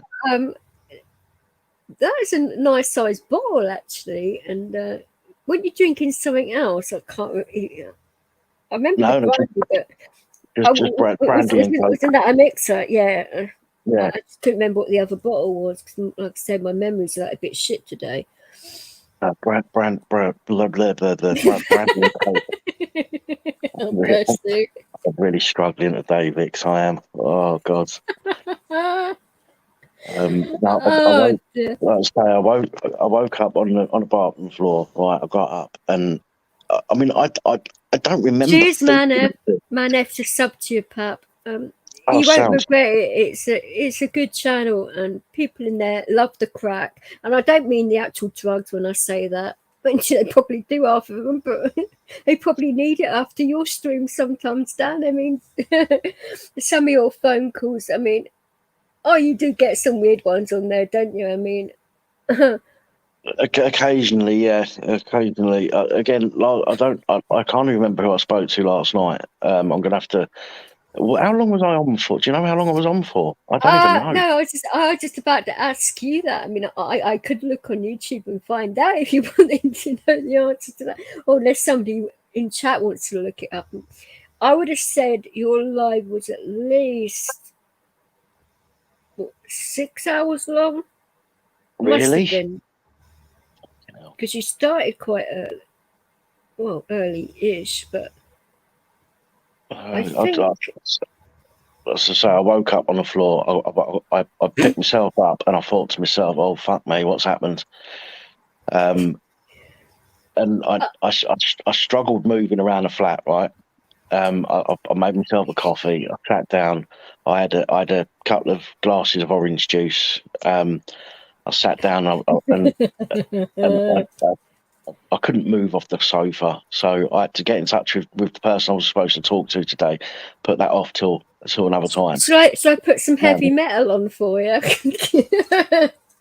So start clanging some pans and start singing. I had to wait. I had to messing. wait for Asda. I had to wait for Asda delivery, which fucking pissed me off. That did having to sit here and wait for that to Well, turn of course. I mean, Asda never stick to their times either, do they? I mean, that's why I gave up with them, because it was getting fucking ridiculous. It's just they're supposed to come at such and such a time, and they turn up like 4 or 5 hours late, and you think, oh, you wankers. Look, the guys that came with it, I just wasn't. I couldn't fucking. They plonked it all at the main door. Now I live in a flat, so I've got a main door, No, I'm aware. Yeah, and then I've got the hallway to my door. They plonked everything by the main door, and I just said to him, look, I didn't tell him that I was fucking hungover. I said to him, I think they probably could tell. I shouldn't have done it. I shouldn't have used it as an excuse. But I said to him, listen, mate, I said I had a stroke not long ago. I said I can't fucking carry all that. So I got them to bring it all in for me. But just bending down and picking it up, out the bags, just fucking threw me. Well, you may have fallen. Well, because of the fact that you were hungover and the fact that you have had a stroke, that you could have easily fallen over, because of your equilibrium is off when you've had a stroke anyway. It's I used to affect my old dear in that way, but it should be fine for ages, and then all of a sudden she just like keel over, and it's like, whoa, you've got to be careful with that. I just literally just threw everything in fucking freezer or fridge. It's not put in properly. I locked it in. Even the tins. Wedged the door shut and fucking got back and got into bed. And I've been asleep for a few hours this afternoon. I've woken up. I still feel like shit. I can't even bring myself to go and make another brew. It's like when I found out there's quite a few more of us going over to Ayr, and it's going to be around St Paddy's Day as well. So I think a lot of us are going to be a little worse for wear, including myself. Probably I might have a drink on that day, because I mean, how often are you going to be in Ireland and on that day of the year? Yeah, it's true. It's going to be a couple of people's birthdays as well, and it's like, why the fuck not? I mean, I've got to be obviously careful on how much and all of that, but why not? I mean, it's been over 20 years since I've had an alcoholic drink, so this is going to be interesting, isn't it? Well, the last time I woke up on the floor, like last night, was the first year I moved in this flat, and that was 6 years ago. Whoa. I know you've had a few really bad like drinking that, but you've never went to that degree. But it's all right in moderation, isn't it? I don't have any issues with people drinking and that, but it's like when people are doing it every day to themselves, you think, what on earth are you doing, I should have moderated last night. I just fucking poured one after the other. I was not going to moderate you, because I was like, no, he's having fun. But I wasn't sure whether you were still on medication or not, and I didn't really want to bring that up on a live stream because that's personal. Yeah, no, I don't mind. I don't mind. Do you know what I mean? No, but I do that.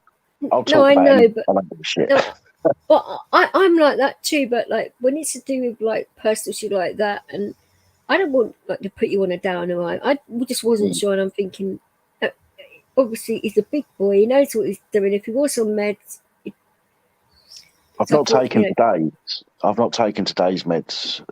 Well, yeah. So you're still on, right? Okay, but I wasn't sure. I'm like, do I say anything? I thought, no, I'm not gonna. Yeah, no, I had yesterday. Yesterday I had my meds in the morning. I didn't Well, have you would, last night. because you didn't know you was going to go on a live and make a tit of yourself. Sorry. I didn't take my meds last night. Normally, my meds I Oh, take bless you. were supposed to help me sleep, but I didn't need any help last night. No, apparently not.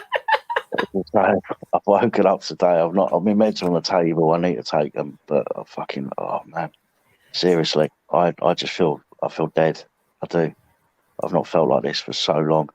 Even that 6 years ago when I woke up on a bathroom floor, and that's because I moved in this flat and I was on my own. It was Christmas. I had nothing, right? Because I moved here. It's always this time of year, isn't it?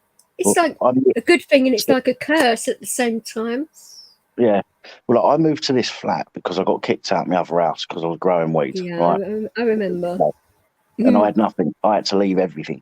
I didn't have anything anyway, but what I had to leave. The police destroyed all my furniture. As they do, No need for it. They got a knife and they put a big cross on every single cushion across the back and the seat bit of the sofa. They fucked everything purposely. They were trying to find your secret stash, obviously. They weren't. I told them where everything was. There was no need for them to but do what there never is any need. They just want to act like fucking assholes because they can, It's like. Yeah. And I moved here, and I was in a shit place mentally. And I had Christmas Day. It was Christmas Day. I had a bowl of I had a pot noodle for my Christmas dinner, right? Oh, and okay. And a litre bottle of whiskey. Oh. And I drank the whiskey, and I ended up on the floor in the bathroom, like I did last night. But I've not been like that. That's the last time I was like that. I've drunken that much. It was like 6 years ago. I've been on my bathroom floor like that a few times, but it's because I had a stomach bug, and every time I moved, it was just like, whoa. So I thought, no, I'm just staying there all night long. And then I'd come to, and I'd have the dog in there as well, the 2 cats in there, and it's like, what is it, a fucking party in the bathroom or something? I mean, it's fucking ridiculous. Well, talking of cats, Smudge was curled up on a fucking bathroom mat. Isn't it funny though? Exactly, just what I'm saying. Wherever you are, and they seem to want to be, and even though you feel like absolute shit. And like I said, my issue weren't self-induced, yours were, but it's like, similar thing though, isn't it? You don't want to eat anything, you don't want to drink anything, you don't want to think about food or drink because it makes you want to puke even more. It's like, oh. Yeah. And you smoke as well, don't you? So yeah, I think part of the problem yesterday, I didn't eat yesterday either. So I think that was part of the problem. Oh, you moron! Oh dear. It's hard to call you a moron, but damn. I've eaten today. I had a quiche turn up from Asda, so I've eaten a quiche and some cold baked beans. Cold beans. Oh, okay. Yeah. But cold beans and quiche. Well, because you didn't have the energy to heat them up. I just thought, fuck it. I'd an open tin in the fridge. I just poured it on the plate with the quiche. Thought, fuck it. You only live once. Hopefully you won't get food poisoning later, but fucking hell. I've got a sty as well. I don't know if you can see. I'm going to watch the rest of that stream then, because I'm going to wet myself probably. I'll probably put that stream on a few other platforms to sort of give people a laugh as well. I need to go through it and see what I've said. I'm going to have to find the time to go through it and apologise if I need to apologise. Oh. No, I don't. Well, the time I was in there, you were fine. I mean, I don't think you really need to apologise. Something on you. I mean, people know you're a nice guy. You're having fun. You're not a callous person. I mean, you're very blunt and to the point. But I think wasn't it last year you had a shit Christmas as well because of your is it EUPD or something like that, isn't it? That you have, is that right? Yeah, or have I fucked that up? No, that's right. Yeah, EUPD. Fucking hell, I remembered something. Right, Jesus.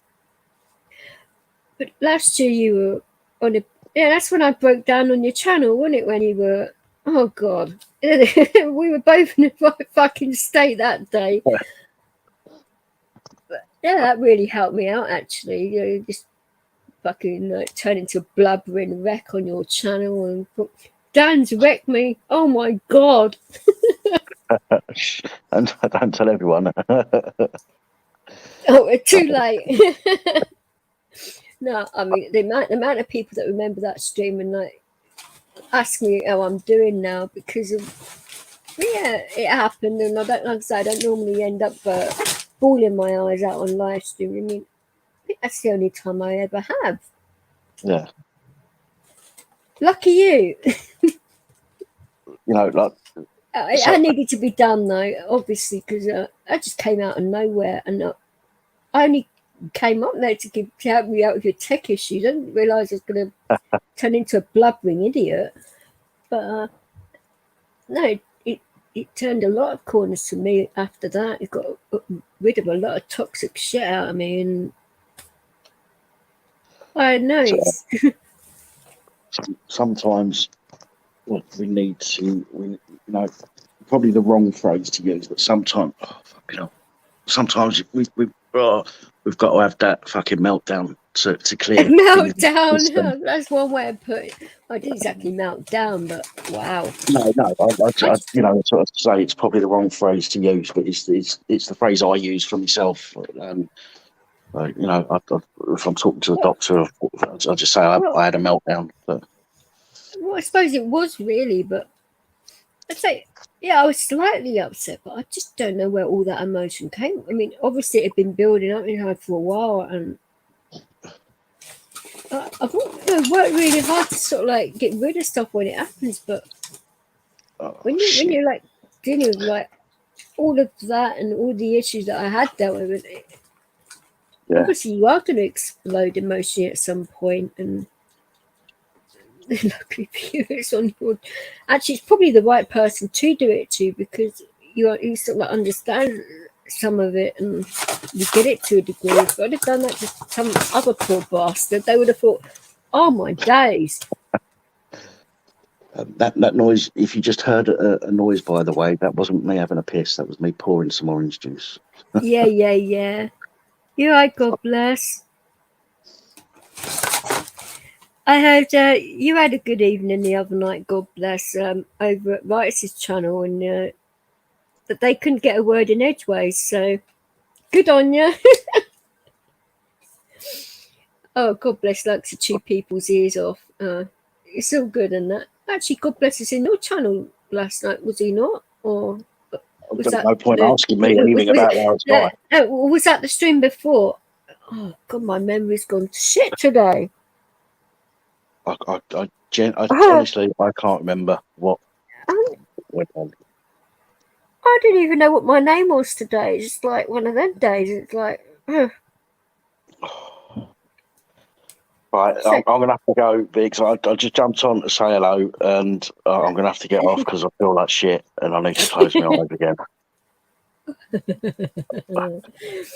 Well, are you going to be doing any more streams between now and I don't know. What's Christ's birthday? It's the 20th. 20th, so 5 days. 4 days, really, isn't it? I might jump on and just do a little fucking short one, and just do a. Well, you said that yesterday Christmas. was going to be a short one, but it didn't turn out like that, did it? Well, apparently not. No, I will probably jump on. Next time, you don't want a bottle of brandy and Coke, do you, honey? No, I've got a case of beers turned up today, but I looked at them and I thought, oh no. Oh, you don't want to be doing that today. I mean, for goodness sake, you're probably still a little bit tipsy from last night, aren't you? Yeah. And you've got to take your meds at some point because of what they are. So, because wouldn't you be on like blood thinners and stuff like that, which you have to take? Yeah, but alcohol thins blood down anyway. Yeah, this is what I'm saying. You don't want to be doing that too quickly because you don't want you to thin your blood too much, because that could be really bad too, is what I was thinking about. But that's what you should be drinking alcohol. don't fall over or bang your head or anything like that, for goodness sake. I mean, that's the last thing. That's why I don't want to move. It's urinate. I'm sat on my sofa. I've got all my cushions. They're all bundled up here. And Well, you made yourself like a padded cell, but not. Yeah. So, as soon as I come off this, I'm gonna flop over that way and just land on them and just close my eyes. Well, be careful you don't land on the cat, because you probably find your cat's under there somewhere. Well, he's still asleep in the bedroom now. When I got into bed earlier, he came with me and he's still asleep in there. Oh, so your cat's owns your bed now? Yeah. And why not? I mean, that's what they do, isn't it? They like to hog everything that you own. It's it becomes theirs, doesn't it? You know.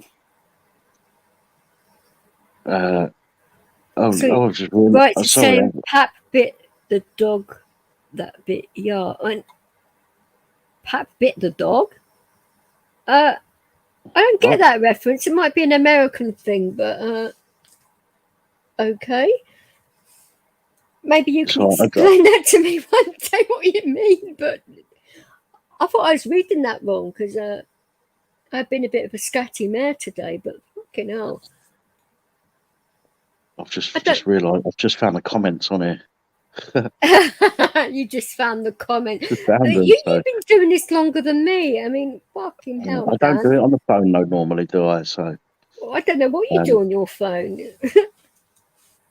By the way, a few people asked me, when I was gently ribbing the piss out of you and being quite cheeky to you on the phone, people asked me what the hell is going on between you two? I said, what do you mean? Because they thought, I was like, no. It's just banter, innit? Yeah. Just don't get a man and a woman can talk like that on the phone, and it doesn't mean to say there's some kinky shit going on. For fuck's sake. Right. Right. Hang on. Maybe Dan's been to a wet market. Hit the dog. I don't get that. Maybe that's. Maybe it's because I'm still fucking struggling today. Even I don't get that either. But then again, I'm gonna go. I'm gonna leave you to it. Sure, you can do that, and try not to have an accident or drink anymore. You do look dead warmed up. Fucking hell, not tonight. No.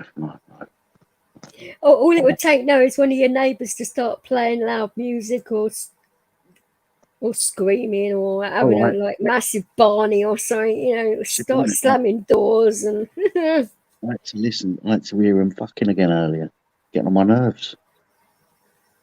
Oh, they're getting their freak on. I hear him through the ceiling. I hear the fucking squeaking. Does me head in. Well, at least I remember when I was doing a live stream a while ago, and my neighbours it sounded like they were going to come through the wall, and they don't speak English, so they were doing it in Hindi, and I'm like, what the fuck? And I thought, Jesus Christ, well, if I can hear it, I wonder if the people on the channel could hear it. And I'm like, oh shit, YouTube are going to fucking love this one. But luckily, they could not hear what I could hear, and I saw my neighbour I just burst into laughter. I thought, you dirty man. Every time I see it, I get mental flashbacks. It's it's so wrong. But it's just the noises and the bloody. It sounded like they were doing gymnastics and all kinds of shit. And I thought, have I been doing it wrong all these years or something?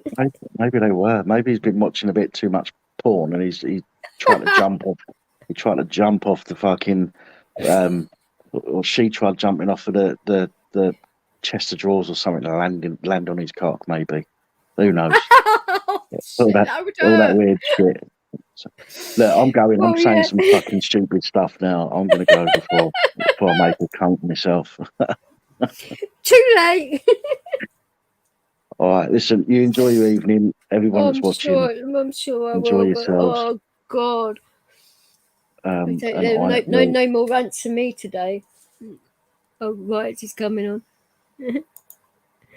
You're right. How are you doing? Gotta teach you youngins everything, eh? Bite the dog that bit you. Yeah, so what's the crack with that then?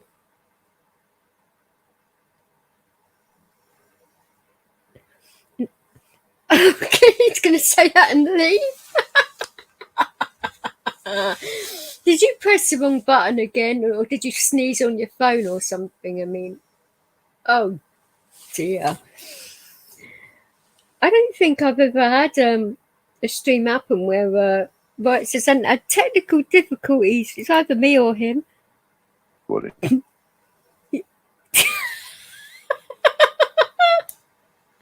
And this is not me booting him out. It's just, this is Wright's having a fight with himself, I think. Do I dare come out of StreamYards?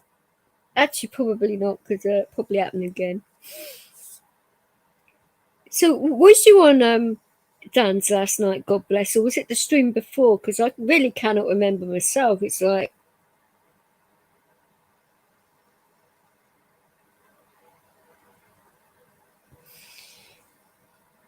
I remember saying hello to you, but I don't know whether that was the last stream or last night's. Because oh bloody! I know he's ringing. This phone keeps on going off. No, I haven't. When was the last time I seen Marshall? I spoke to him recently, but God bless, it says your device isn't connected. Just to let you know. Hello? You right? Hello? Hello? I can't hear anybody. We can hear you. Is it okay now, or?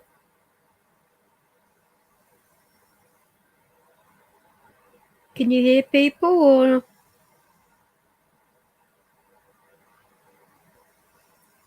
I don't know what you're doing to your phone or your laptop, whatever it is. It's can you hear?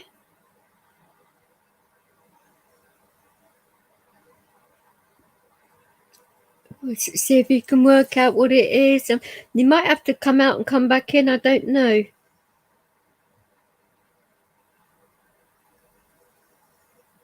I haven't a clue. So I don't use StreamYards on my phone.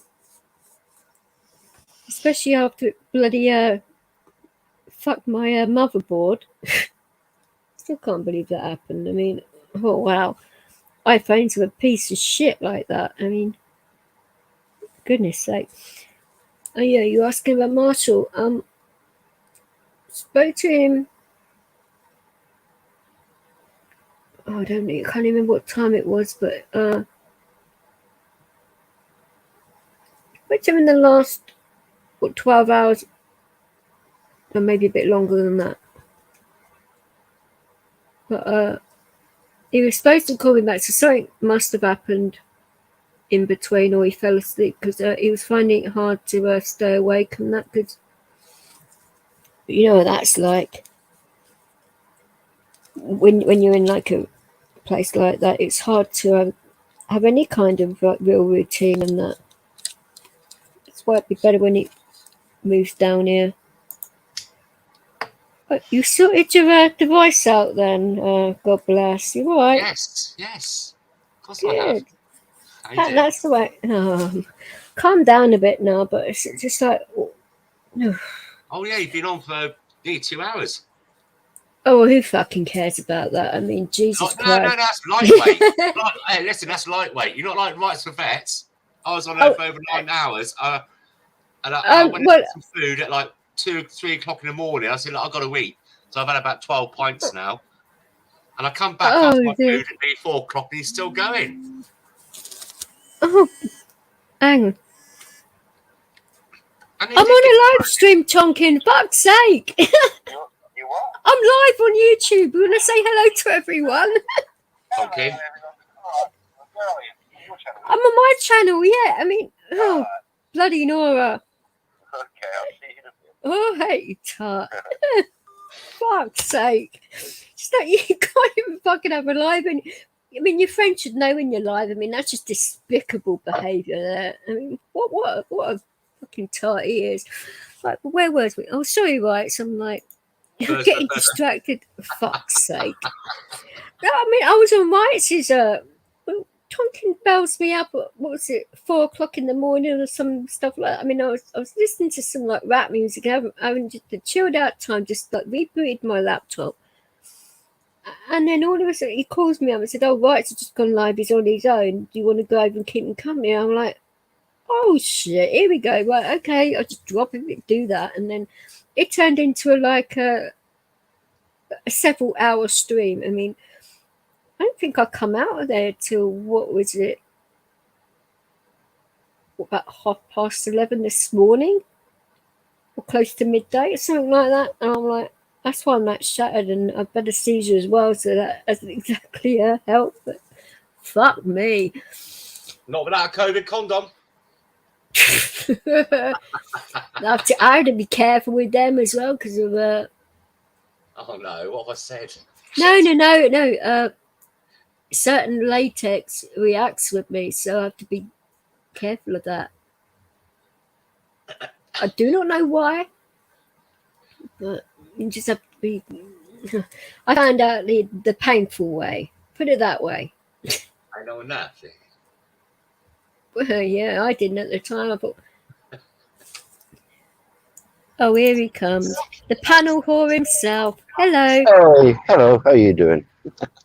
It's been all right. I got what I needed to get out of my system, that because I just reacted to all that crazy bullshit that went on Jake's channel with Angela and Jamie.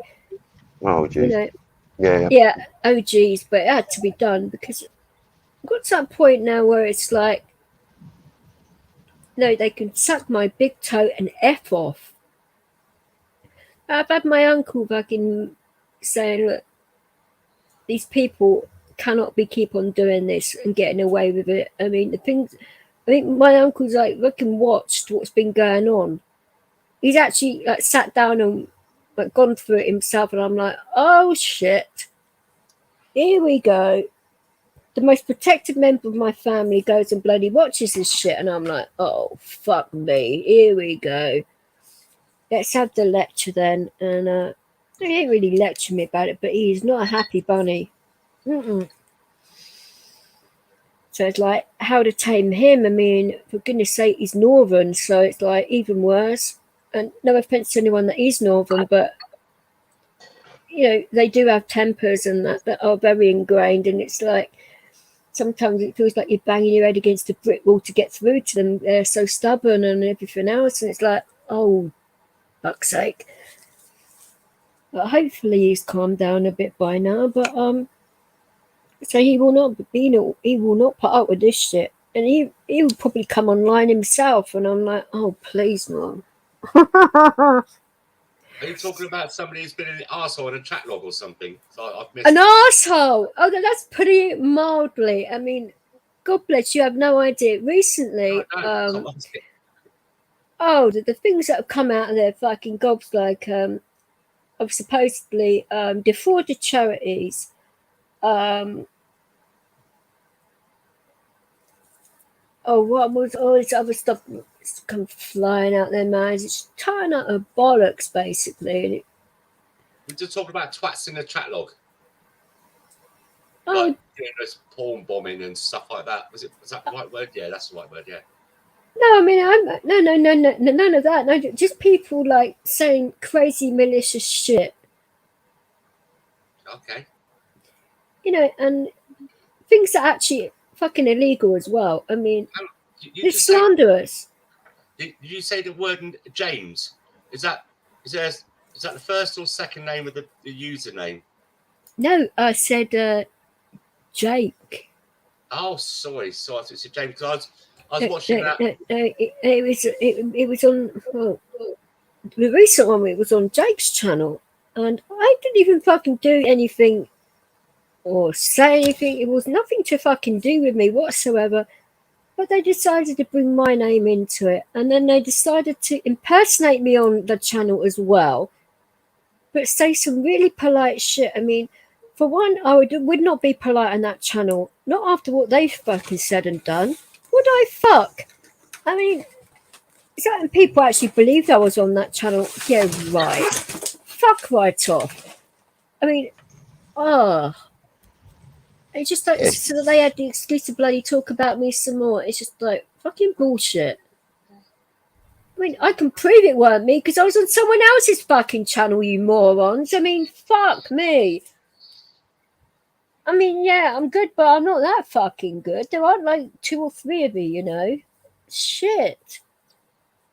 Well, that's my Christmas sorted out with the kids because my swear box is just getting full up. Swear box. No, I could not deal with having a swear jar. I mean, I'd be bloody skinned. I mean, I don't drink and I don't smoke. I gave up weed, so it's like I don't have like vices at the moment. Vices. I mean, my vice at the moment is my DJing, but that's not really a vice. But it's when you sort of like spend shitloads of money on MP3s and that. But fucking hell! Oh, that just reminded me of. I've still got to sort out that fucking cart. Son of a bitch! Don't talk about cars. No, carts, as in a cartridge. My for your my cakes, record it. yeah, it's sort of like blue, and you can still use it, but it sounds shit, you know. And I can hear it, and it's irritating. I just want to throw it out the window. I get like that occasionally, where that's not me. Turn off your fucking sat nav, whoever that is. Jesus. I'm trying to find where I am going. 3 feet away. Would you like me to direct you? Because I'll probably know exactly where you are. Oh, you can direct me in other reasons if you want. Oh, gladly. Hey. The gloves are coming off. Oh, is that a date then? Is that a day? Oh, for goodness sake, people are already implying that I'm signed up some kind of fucking slut on here. I mean, Jesus Christ. Yeah. Not quite, but It's a bit harsh. well, they're only going to say it themselves anyway, so I've just might as well just say it for them. Don't be silly. Oh no, I mean, yeah, if I was that way inclined, who fucking cares anyway? It's my body, I'll do what I want with it.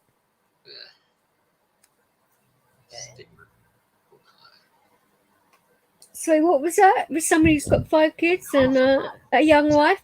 Hello? Hey. Mr. God bless. Oi,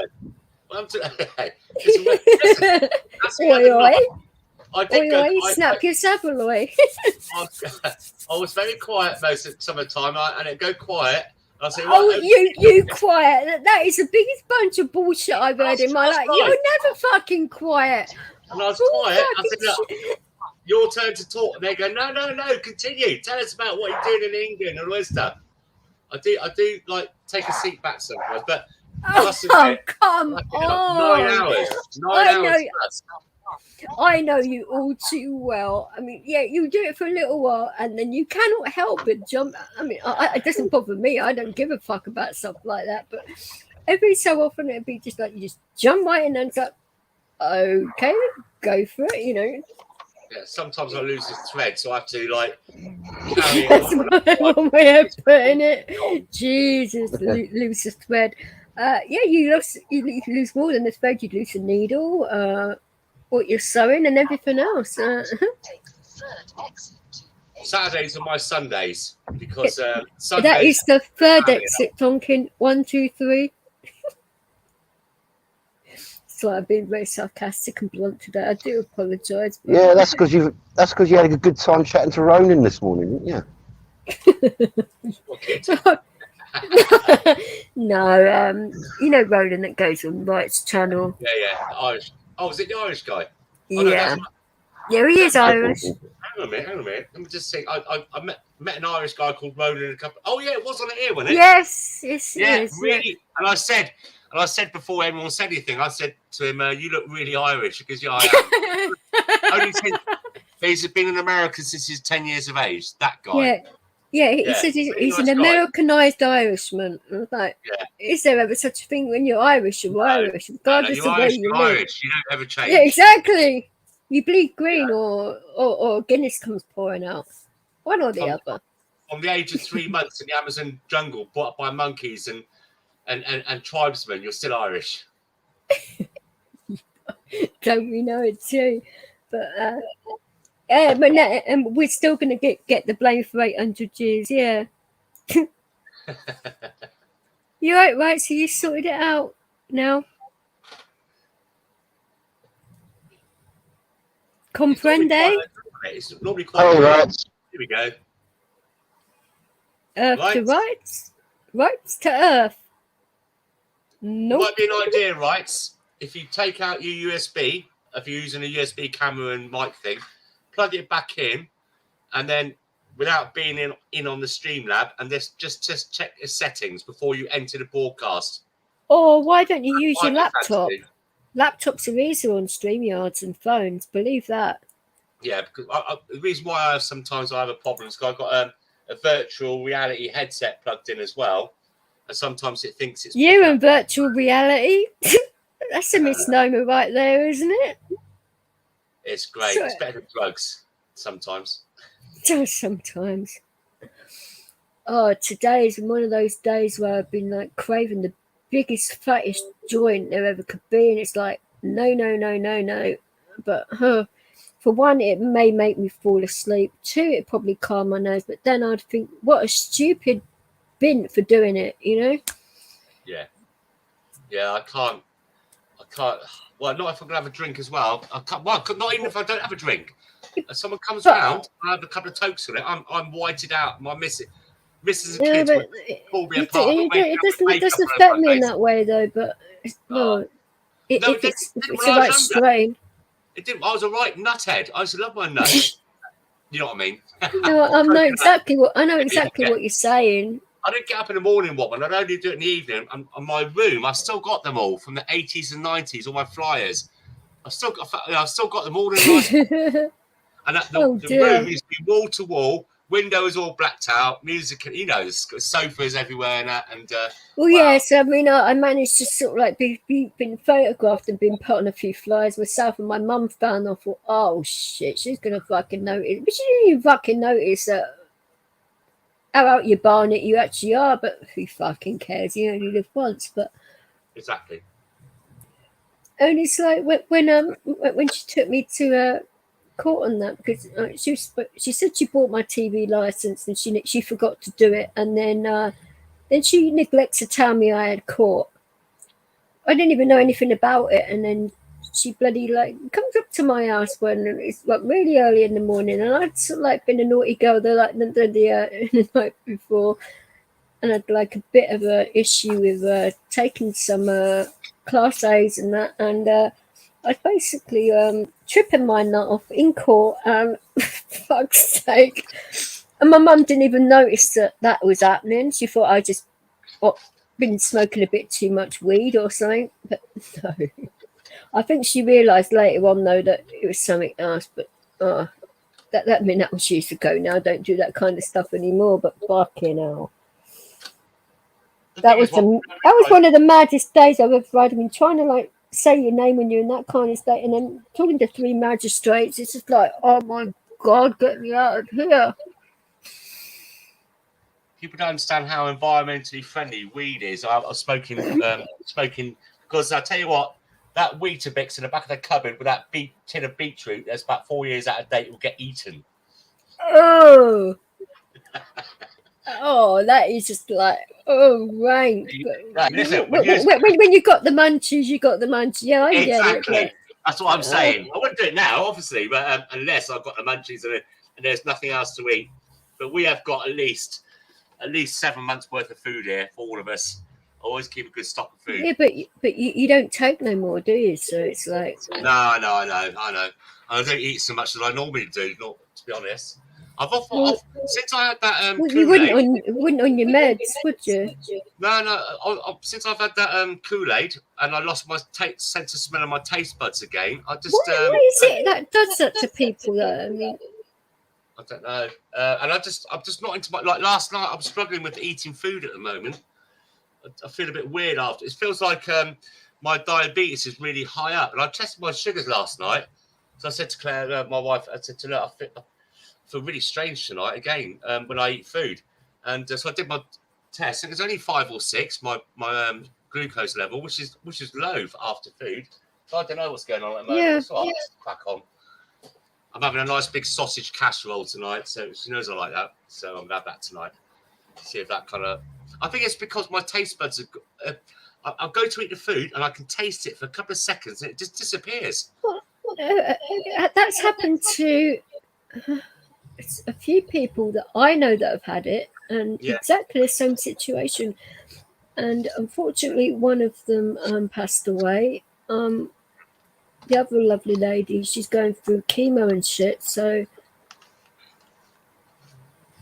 she's just waiting for a transplant or something or other. And it's like, oh my god, when you're like that, that's the last thing you need is not being able to eat in that, because of you lose the taste of it. You don't want it, because it's like you get that like metallic-y taste in your mouth, or your food tastes like that. And don't even get that. Just the taste. Just as you put it in your mouth, you eat it for a couple of seconds, and you think, oh, it's come back, and then it just goes. But I'm not the only person to have that. I mean, no, you're not. No, you're not. Second time, because it went after about 2 weeks, and then came back after a few days. I thought, oh, thank God for that. And then just before I came home, it went again. And but apparently they're saying in reports that sometimes it's something to do with your brain now. They're saying that the Kool-Aid might have goodness me done something to your brain. You know, the sensory in your brain that tastes, the sense and smell department. I don't know. I don't know. Let's just wait and see. I mean, it is what it is, and it's got to crack on with it. I do love my food. Well, I love my wife's food, because she's a really good cook, and she cook me anything. Or chef, she cook me anything I want, any dish. So yeah, that's disappointing. Oh yeah, you are a demanding git after all. I mean, oh my goodness. I mean, I would have strangled you by now, but hey. So I did end up one of those homes that Boris is offering to everyone who's been abused during the lockdown. I'll have He's doing what now? Pardon? He's doing what now? Well, during the lockdown, they came out with extra billions or whatever for people, women, except for women that have been in where they're in an abusive relationship because of a lockdown. So and so they give them a second home kind of thing. Don't you remember that? I don't really. I do not watch mainstream media, and when I see. I read the papers in the morning. You know, I like to flick through. Oh, fuck's sake! I know. What do you reckon? 10th time lucky? Oh, he's on his laptop, so he'll probably be fine now. Right? Oh, maybe not. I've called him right. Hey, here he is. Is he? Hello. Are you alive? I made it. Wow. Oh, fuck me. There is a God. No, thank you. Right, it's worked out at the StreamYards again. Yay. I'm starting to be popular. No one watches me anymore. No. Bite the dog come off that bitch. it. That was a good stream this morning. You said it was a good luck charm, because as soon as I jumped on, everybody else flew into it. Oh, okay. It's like that, is it? You know. You never heard of Tonkin gets it at that silly o'clock in the morning, and well, I was awake luckily, but. Thank you, Tompkin. You're all right, buddy. It probably want payment later, you know. In kind. I'll pay you when she ain't looking, Tompkin. Thank you. Okay. You never heard of the word "bite the dog that bit you? Do you mean, is this comic listening? Well, bite the hand that feeds you. Well, it all depends how warped your mind is. If you, mind you, our minds are pretty warped actually, but it's like, oh my days. You want to explain to her, God bless the UK? Pardon? He doesn't normally have to explain much to me, but what about that dog? about the dog comment you mean, or what it means? The dog. Yeah, bite the dog that bit you. In other words, if you're drunk, you wake up the next morning and you feel miserable, you drink the same thing you had that night. You feel better. Well, that's like hair of the dog. Yeah, we call that hair of the dog. Yeah. Yeah. Or shopping in the Wuhan, in the wet markets. That's what that means, right? Now I get that reference. I was like, what the fuck did that mean? I thought, I'm Like the blonde, hair of but the have dog. I really missed the obvious? It's like, yeah, it's the hair of the dog, yeah. But then again, I can't It's even that remember American what our comedy clothes- thing, isn't it? Sometimes- American and comedy, is there such a thing? I mean, sorry No, to not say. anymore. Yes. No. Married not with anymore. Children, an amazing show. Married with Children, one of the best things to come out of America. I like 2.5 Men too. I like 2.5 Men. It was good. That guy in real life, he does that. He did Let's that. I go, should say. Brandon. Fucking hell. There's a Oh, man that's my own dear. taste. Go Brandon, baby. I wish you would go. No, Hey, the you twice know as what- hard. You get Campbell Toe Harris. You don't want that. Oh, can you have to look? We had this conversation tonight. Can you not refer Harris as Camel Toe? Please. I don't want to be thinking about camel toe. Behave yourself. Oh my God, I'm going to eat it at some point. I don't want to be thinking of that. Oh, Why? I like women. yeah, but her, I mean, of all the women you could think of and you come up with her, I mean, what's wrong with you? Yeah, so DJ, no tacos or kebabs tonight, then, eh? Fuck off. It's like, I mean, yeah, you could have said Hillary. That would have been a lot worse, but fucking hell. Yeah. Oh my days. I just, Well, I'm it's going true. on a diet. If something happens to bite me, she takes over. Yeah, it's like if Jeremy Yeah, Corbyn right. won the election. What's it? Diane Abbott would have been. Diane Abacus Abbott. Yeah, fucking Can you hell. imagine if Labour got in and won? So this is why I'm not. Yeah, right. And if he'd have caught COVID, she would have been second in command. She would have been. Oh my God! Could you imagine the state of the country being in her hands? Oh Yeah, I my know that God! there was less than minus 7,000 infections today.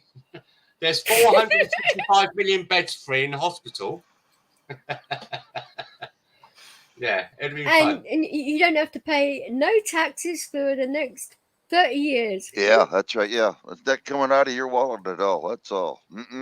Only, yeah. We'll take your firstborn and your lastborn. Hey, Val, how you doing? You're right, Bill, darling. How are you? Oh, it's thinking of her as well. It's like, oh, you're thinking of all the worst women in the bloody country and planet. Oh, that woman, she's a prized weapon, I must say. Yeah, she's got her brains right in her ass. So she's got her brains in.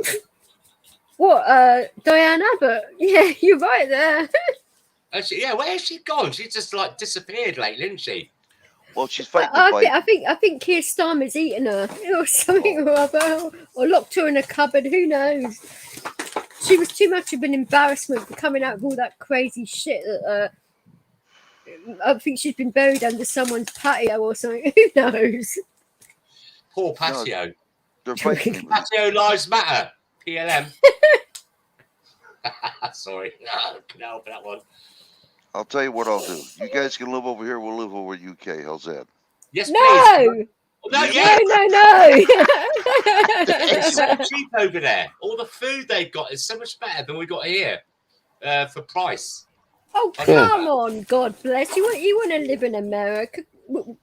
Yeah, and I'll have my amendment. I can bear arms. I can bear arms as well. Oh, No, but £3. Hang on a minute. $3.50, which is about £2.80 for a gallon of diesel. But the thing is, though, they'd probably take their laws and that with them to the UK, and we'd be stuck with ours over there. Yeah. With the weapons we've got in power, my God, it would turn into a right shit show. Nope. Well, I'll tell you what, we need the British over here. Start teaching us how to defend ourselves. You know. Look what happened last time. Yeah. There you go. I rest my case. It's because we're all crazy bastards. That's why. Yeah, we need you over here.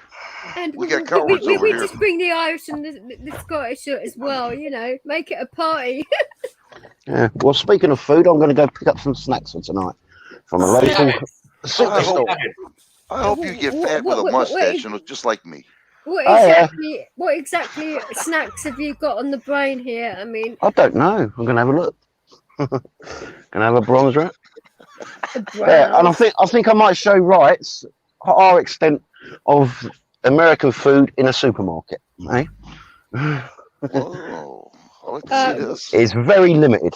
Put it that way. Very expensive. Yeah, that's it. Yeah, you want to see the prices. Yeah, it actually depends what supermarket it is and where it is to what kind of food you can get. I mean, in London you get a lot more choice, but in Eastbourne, good luck. Yeah, well, I'm talking about. Let's call it Bestco, shall we? Yeah, let's call it what now? Let's call the store Bestco, shall we? I gotta watch this. Oh yeah. Yeah, just give us a second. I'll try and find it. Oh, my cat is like clawing. She can hear Tonkin's voice, and she's clawing the hell out of me now. It's like, calm down. Tonkin, that's the only time some pussy's gonna get excited over you, mate. Exactly. Her pussy always gets excited over me. Oh shit, that's right in my stream. I forgot about that. Trying to make it bigger. Shit. Ow! Fuck! You get your paws out my earlobes. Oh, she's literally playing with my bloody sennies, for goodness sake. You break them, Missy, you're going to find out what my temper's like. Break my bloody headphones. That would really make my day. A bloody blown car, and then I need to replace my headphones at the same time. That's an expensive job right there. There we go. Well, I can't have the sound on because there's music playing, isn't there? Yeah. All right, I'm getting my plate ready, Tompkins. So what you been up to, Belle? Apart from swinging your big spanner around, covered in maple syrup, getting everyone very sticky, and that probably can be misconstrued into a lot of things. I know what I meant, but shit.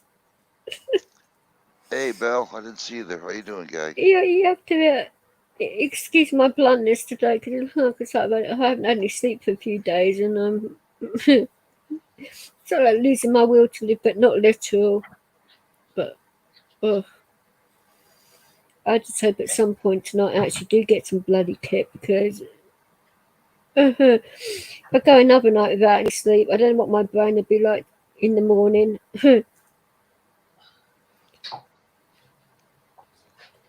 I actually came home from my seizure. I actually felt hungover and drunk at the same time, and I thought, what? So I have these sort of like symptoms, but without the booze. I mean, how unfair is that?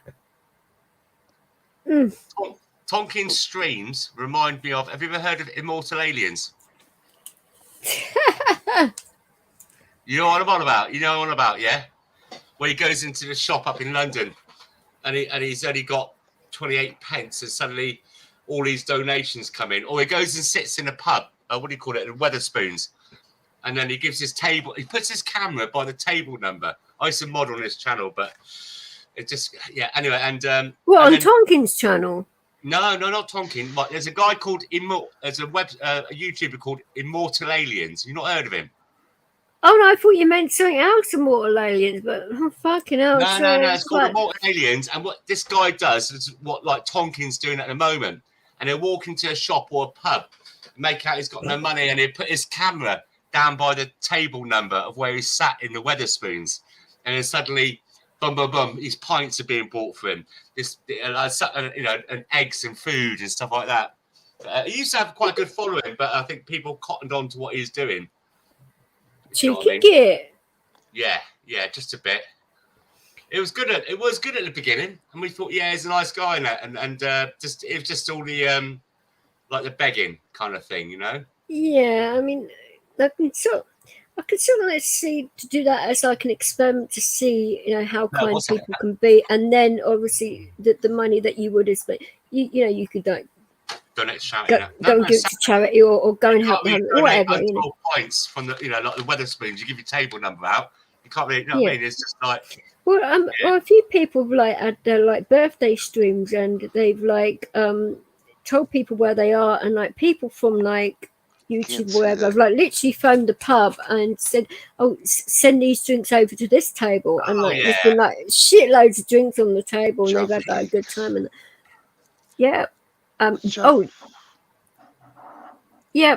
Jaffa cakes are they the actual Jaffa cakes, or they orange and cranberry? No, orange and cranberry. I don't know about that one.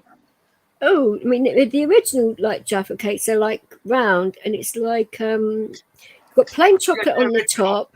You've got like soft scented jelly. No, it's like orange flavored gelatin, but it's slightly hard. But you've got like what is it like?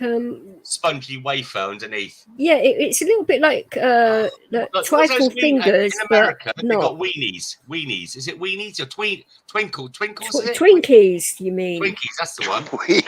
Weenies. Sorry, was that my cat that knocked you out? Oh, no, I don't think. Ouch! For fuck's sake! Will you stop clawing me there? Jesus Christ! I'm being clawed to death. Look at that. Oh, you son of a bitch! he knows my favourite flavour of Haagen-Dazs. You fucker! I shouldn't have ever mentioned that, should I, on a bloody live stream? Fuck's sake! What is it about Haagen? As a woman, because my wife loves Haagen-Dazs, I've tried it. Do you know what? I don't see what the fascination is in Haagen-Dazs because it's not cheap, is it? No. It's not that for me.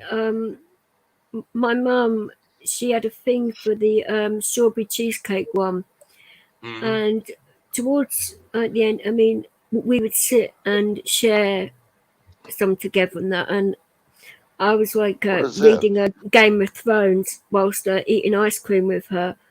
So to honour her memory, I'd like to take the book to the park, get some ice cream, and in memory of her, to celebrate her, I would read aloud and eat ice cream in the park. Do stuff like that, you know? Oh yeah, I love getting figured. I've got one of those now. I don't know about a new key. I beg your pardon. Bishops. Have you had a bishop's finger before? Oh, that! I was going to say, oh my days! You always bring it down, don't you? No, I didn't. No, because my cat's Tesco's. Where's Tonkin? Tesco's. Because my cat's clawing my bloody headphones. I only heard half of what you said. I didn't hear the bishop's bit. I heard the finger. I thought, what the fuck? I beg your pardon. It's just like I've had a banana beer, which is 5.2%. That's quite nice. I'm just finishing off a honeydew, and I'm going to have a look at what else she bought. What other medication she bought me tonight? Is that Costco's? No. We have got Costco's in England, but not very. It's Tesco's is quite a big chain over here of they've got quite a lot of supermarkets and. Oh, she's bought me another banana beer. Yes. It's a little bit. It's not as big as Walmart or anything like that, but it's a big chain like that.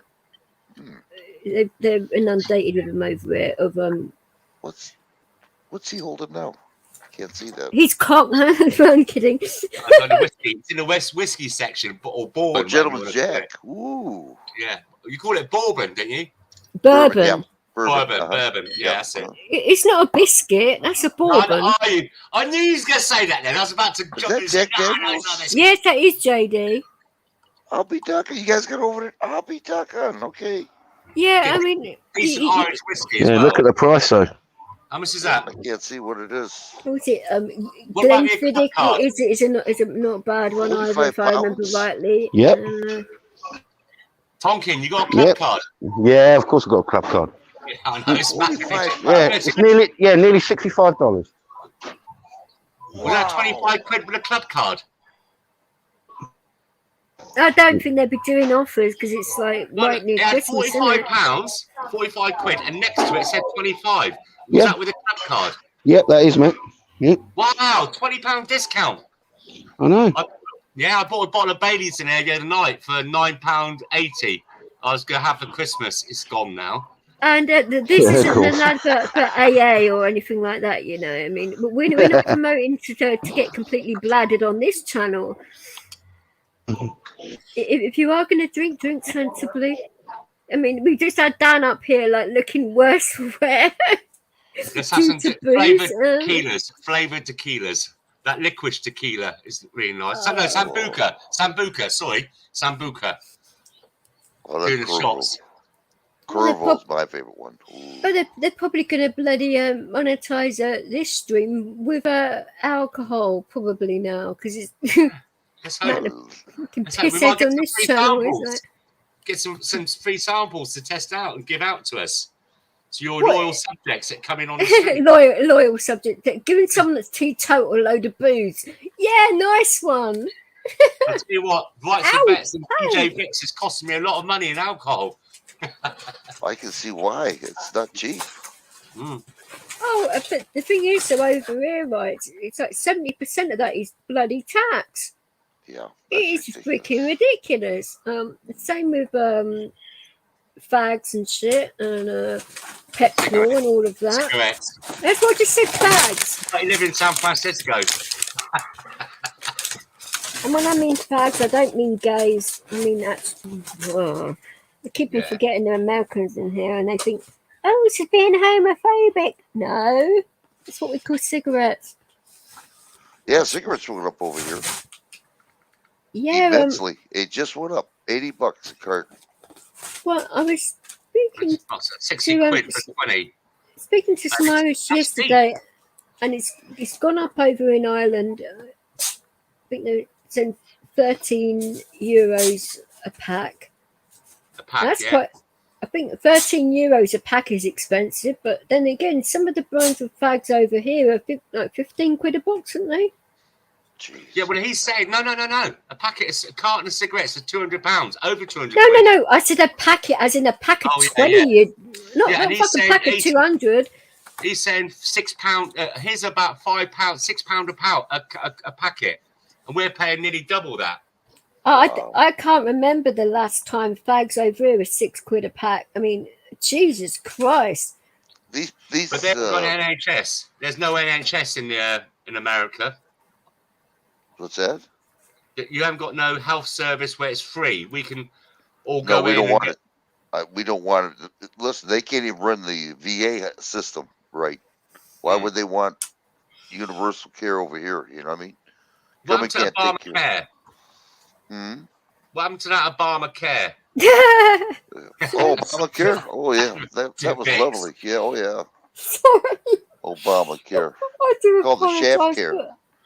Yeah, apparently since he done all of that, he's completely screwed everything up with prescriptions and everything, because apparently now people that run long-term prescriptions, they need to have theirs like done every 3 months, and people can't get doctor's appointments, so they're getting shafted with their medications now. They're destroying our medical care. Yeah, this is what I'm saying. It's just like when you said that, I thought, oh my God, we were just talking about that this morning. At least Michelle got to transition properly without any cost when Obama was in power. Oh, by the way, oh God, rights. That'd be Michelle Obama, by the way. I don't want to make sure. I don't want Bruce on my case again. Oh, you missed it. DJ, the other night, we were talking about Obama and Michelle Obama. And is, you know, Michelle Bruce. Yeah. Yeah, of course. I know Michelle. Yeah, she picked up a couple of. I don't know the Obama Michelle. Of the conversation, and bloody Nora, and ripping shit into all of us, trying to say, yeah, who did it? Who did it? And you can hear her cracking a cat of nine tails. She was ready for it. She's certainly a pistol, that's for sure. Yeah, all the guys were really deadly. We all got up, and everyone was quiet, and I'd said, "Look, right, okay, it was me. This is what happened." It was me. After about 20 minutes, Oh. of weighing up my options of like, slow death, quick death. You say a bullet straight between the eyes, please. I don't want to see it coming. Oh my goodness! She's a very good shot. I thought she'd probably do that with her eyes closed while making a cup of tea and watching telly. I must admit, right, that must be the longest. I think that was probably the longest I've been on a stream for in my life. Bollocks! What, nine Bollocks! hours? Bollocks! I'm sorry, but I have witnessed you have been on a fucking panel a lot fucking longer than that. Do not fucking lie. On It's the question my put. Discord, yeah. Discord. Yeah, Yeah, Discord. I've only just started doing Discord. I'm still not fucking. The amount of notifications. What I was doing this stream is just going bleep, bleep, bleep, bleep. And I thought, what the fuck's going on here? It's like, oh, there must be a rock going on in Discord or something. Just it would not shut the F up for like 5 minutes. It's like, oh, wow. Okay. So I've got to work out how to turn the notifications up, especially when I'm doing live stream, because that just blew my bonnet. Well, I've heard that one for a while. I bet. But you've had nothing blown for a while. But hey. I don't know about that. Well, normally you blow your own trumpet. I granted that, but God bless so you. yeah, sorry everyone in chat. We are sarcastic bastards. It's just an English thing, Yeah, well, that store had no American section. Well, it's Tesco's. What do you bloody expect? They normally do. They have one or two. Yeah, but it's Eastbourne. You're used to London. Eastbourne is different. It's like Brighton is different. You've got to get used to that. London is a completely different animal in that way. This is what I mean. Like, when I do move up north, or I'm going to be ending up spending like time up north and then over in Ireland and going backwards and forwards, and it's going to be. I mean, I'll speak to you about that, Tonkin. I don't know whether you want to get involved in this as well. Sean and I were talking, and we want to do some good stuff for kids, and especially the disadvantaged ones in Ireland. Well, when I go over there, when I'm like finding my family and that, it'll give me something else to do while I'm there, and then maybe do the same thing over here if it worked. So I don't know whether you're up for doing something like that, because it's always nice helping kids out. Oh yeah, we could do, yeah.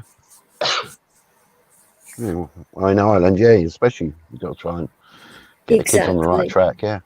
Well, this is what we were saying, and we're not saying like Irish kids are bad or anything like that. That's not what we're saying, but no. There is a lot out there that can put kids on the wrong path. But there is in this country too, but they go through a bit of a tougher time, yeah. Oh, it's more prevalent in Era than it is over here, which is a damn shame, because beautiful country, nice people, and they don't deserve any of this shit, really. Yeah. But it is what it is, and Is that me? it just takes time to change, doesn't it? Because all these things are deeply ingrained, and it goes to generations as well. Same over here. I mean, we're just as bad, but in a different way, and it's not about blame or anything else. It's just about moving on and people learning from their history and learning from their mistakes in history and not repeating them. But time will tell whether that'll be the case, won't it? But that's what I was trying to say earlier on about people uniting together rather than bitching and moaning at each other and shit. I mean, that's just getting irritating now. There's so much going on, so much more important than all this petty shit, and people need to get their heads out their assholes and wake up. I think things have got better. I always come out on this platform. Where the fuck have you been? I mean, Jesus fucking Christ! It's like been a war zone on here. Yeah. Hey, Michelle. I do that Warzone. Hi, Michelle. Hey, DJ. What about All right. Hey, hey, UK. I saw you on. I'm doing fine. I was when DJ was on earlier. When I was having my rant, yeah. I mean, I'll just let you have your rant. I just needed. Well, it wasn't a really bad one this time, at least. I mean, I did sort of like keep my cool, but I was just trying to like keep it to a level where I wasn't going to blow, because it wouldn't necessarily have been that their reason that I would have blown. I've got other stuff going on right now which would have interfered with my thought process, and that would have made me blow. So it's like, no, I can't go there, and I won't go there until I'm ready to process those emotions, and this is not the time or the place to do that. Yeah, and I just let you. Me and Wright had your side chat, and was letting you go and watching side chat. Make sure that you get out of hand. No. I don't think they would have done that because of. Michelle, can you turn your mic down in the background, please? I wasn't being disrespectful or anything like that. I was just saying it how it is, and if you like that, I mean, I have blocked a lot of. Oh shit! Oh God, who let the dogs out? Shit! Rice did. Oh God! The boys were playing. I just carried them all outside. Michelle, you just like made my cat like fly across the room. Shit! Michelle, can you turn your mic down, or are you using it off the mobile phone because we get a lot of feedback? Hold on. Please. I turned it down already, but hold on. If you've got two pages open. How about now? 1, 2, 3. No, 1, 2, 3. 1, 2, 3. It's better than it was. 1, 2, 3. Let's see if I can help out here. Yeah, it's better. Let's see. Oh, the wrong button. 1, 2, 3, 4, 5, 6. Hi, Sean. Page open, but they go into StreamYard, but don't close down the volume on this on the YouTube channel. YouTube is. I got rid of YouTube. It's just StreamYard. Period. Oh, okay, yeah. You're on a mobile phone, aren't you? God bless. Can you shut up a minute? Is that any better? I'm trying to help Michelle out in the settings a little bit, but I can't hear it because of God bless going. You know, it's like fuck's sake. Thank you. Hello. Test. 1, 2, 3. This is Rodney for Right. Hello. So that's a lot better then. Right, let's. Don't hear a thing. I can hear clicking a little bit, but that's all right. I can deal with this. This is my good phone, so I don't know. I don't hear no echo. Well, it's better now. Oh, yep, I just... Much better. There is a tiny amount, but it's the clicking that's a little bit irritating, but no, I can deal with that. So, what you been up to, Sean? Because yesterday was mad. Oh. Let's who's down in the side chat. By the way, everybody, Sean's just come in to say 45 or 30 minutes. Oh, damn it. Right, so he's going to blub up in here. Right, okay, then. I don't mind, I suppose, if I'm still going to be live. Hey, Bill. I don't know. Hi, Monk, you alright? I think this is the only second time you've been in this channel, Nick Monk, but welcome back. You picked a right bloody day to fucking come in here when I'm on a... Oh, I've stopped the rant now, but oh, God. Why is that? People always come in here when I've got a bloody cob on. It's like, fuck's sake. You know, you're lucky, DJ. I got to pay people to go to my stream. Well, people like hearing me lose my shit. I mean, either some people, they like the accent when I start cursing because it's a turn on or some shit like that. It's like, oh, fuck off, you know. You know, others like it. No, I know. He's keeping quiet because I'm going to smack him. And it's like, oh, people say, Vic, we love it when you have a rant. It's so goddamn sexy. And I'm like, oh, for fuck's sake, shut up. What's up, troll? That's Sean. That's Sean. He's all right. Yeah. Yeah, Oh, okay. he's got a great channel. Yeah. It's. I don't know. You guys get it, but it's Irish humour for you because it. How to translate this one? You'd have to go over there, see what you think about it, and then I will help you out if you need the translation. But because it's Irish and that, and you've got to it's a hard time understanding Irish as it is, but it's all good in that. But yeah. Well, DJ, I love that channel. It's funny as hell. If you'll promise me a good time, I'll come around with a Haagen-Dazs, shall Hard what? You are not bribing me with the fucking Haagen-Dazs. Hey, no, it's more of a snack for me. Oh! Leave it, please. What a cheap date. Domestic here. What a cheap date. Wow. Right, so what are you trying to fucking say? Do you want to slap? Hey, ain't that cheap? It's nearly $7 a tub. Wow. Oh, Tonkin, you're such a tart. Take more than a fucking pot of Haagen-Dazs. Jesus Christ. Yeah, I know. I have to get shares. Oh! Oh my God, I'm dying over At here. least you just brought out the Haagen-Dazs and nothing else.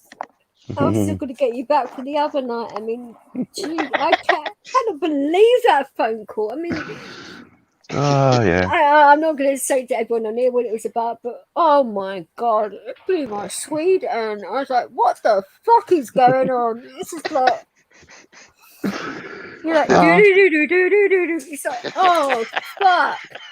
Well, I'm just happy I managed to shock you. That was all. Shocked me. It's like a few cattle prods. It's just like, Oh, that's extra apparently. Yeah, she does charge extra for that. Yeah. Oh, now start me you're shut fucking off. insulting me now. I mean, fucking hell. What are you saying? You calling me a whore or something? No, come on, So how man. much You're in a roll roll you for that now. call? You've gone from slap to whore. You've gone from slap to whore now, have you? How much do I owe you for that call? Within half an hour. I don't want to roll. The first one's always free. Okay. It's not a fucking bargain bucket, for goodness sake. Oh dear. I'm sorry if anyone's eating their dinner. For fuck's sake. Not yet. Yeah. Can I forget what time of day I this didn't even talk to you about that. The banana, chucking a banana in. Oi, oi. Let's have a look. It's going down my throat nice and easy. I bet, yeah, with your size of your mouth. You don't even need any lube. Oh, jeez. Sorry, I think I say we're sarcastic bastards. We can't help it. Well, it's cheaper to come on here on one of those OnlyFans sites, isn't it? It depends, actually. Might get some people to start hacking your channels because I'm like that, you know. I've been accused of hacking people's channels before, and I'm like, "Are you high? Hacking channels? I've got fucking time for that shit." I mean, my pets might know how to do that more than me. Yeah, especially Callie. It might have been captured. I do not know which cat it is, but I would like to have known. Or maybe they were taking it in turn. Who knows? I only found out about the Amazon thing because I caught them at it, cheeky sods. And who knew that they were like teaming up to get into the food? I mean, makes sense actually, but they don't normally like team up for anything. Oh, nutcases! But that reminds me, I've got to like now we've fucking delayed the fucking air trip. I forgot to mention to the person who's supposed to be looking after my animal. Oh fuck! Oh yeah. Jeez. I'm gonna make sure that she's around. Oh fucking hell! Tonkin, I'm you're sorry. a pain. You are a fucking No, you mind you. It might have been lockdown anyway. Who knows? I mean, Yeah, you never know. What's it going to be after Christmas? Isn't it? what? I heard some bloody twonk on. Where was it? Oh goodness me! What? It was on. It was a clip from I think it's Angie Marr. It was talking to Javid about the air quote situation, and he said, "Oh, he brought up about stop gaps and this, that, and the other, and are you ruling out anything before Christmas?" And he turned around and said, "Oh, we're not ruling anything out." I thought, "Oh, you fucking mad bastard!" Just wanted to slap him around the room, you know. It's called a fire break or something in it. Yeah. I'd like to fucking throw in a fire and break him, yeah. Oh, what a twat. I mean, say that to people when, like, last year, everyone's Christmas has got fucked up. I mean, and now they're like, threatening to do it again. I mean, do they want a bloody, like, fucking riot or... I mean, I think that people just stick their fingers up and say, F off, we're doing what we want now. I think that'd be the last straw. Well, yeah, some probably did, but a lot of people didn't. And yeah, you're right there. Yeah. Hey, Lulu, Swedish cook on Jesus YouTube. Christ, will you stop bloody making me freaking jump? Oh, sorry, but I've got to say hi to Lulu. I haven't seen her in a while. Yeah, but not with your libido, Jesus. Look, I ain't got a libido at the moment. I'm about to start work. God. Well, I don't know. You got to think of Haagen-Dazs, apparently. Yeah, that's for later. Lucky for me, he's in bloody Eastbourne. Hey, Lulu, sweetie pie. Yeah. How are you doing, Lulu? Oh, Lulu here? Hey, Lulu. Yep. How are you feeling today, sweetheart?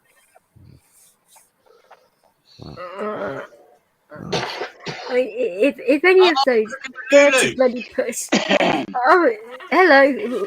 God bless. God bless has just woken up. I mean. No, shut up. I don't know why your track log is different to my. I got the audio on the stream. I've got the track log open, and I see you here about Lulu, but it's Lulu Ramos. Oh, I bow to you. I love your food. I share you with my wife.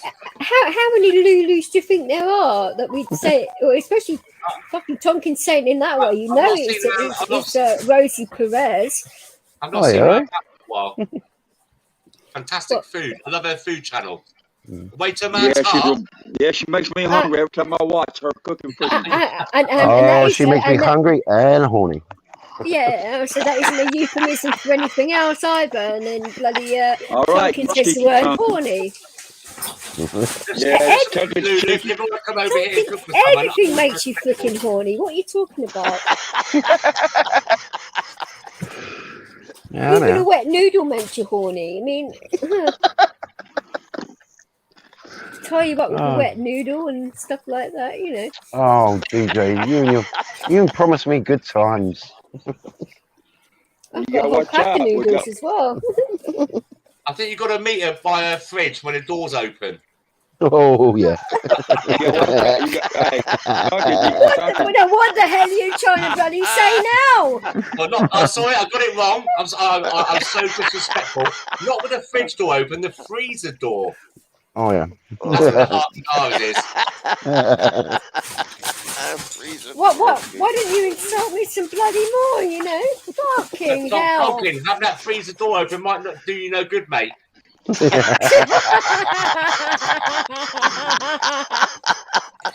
right, you might be into Cuts and Diamonds with DJ Bits.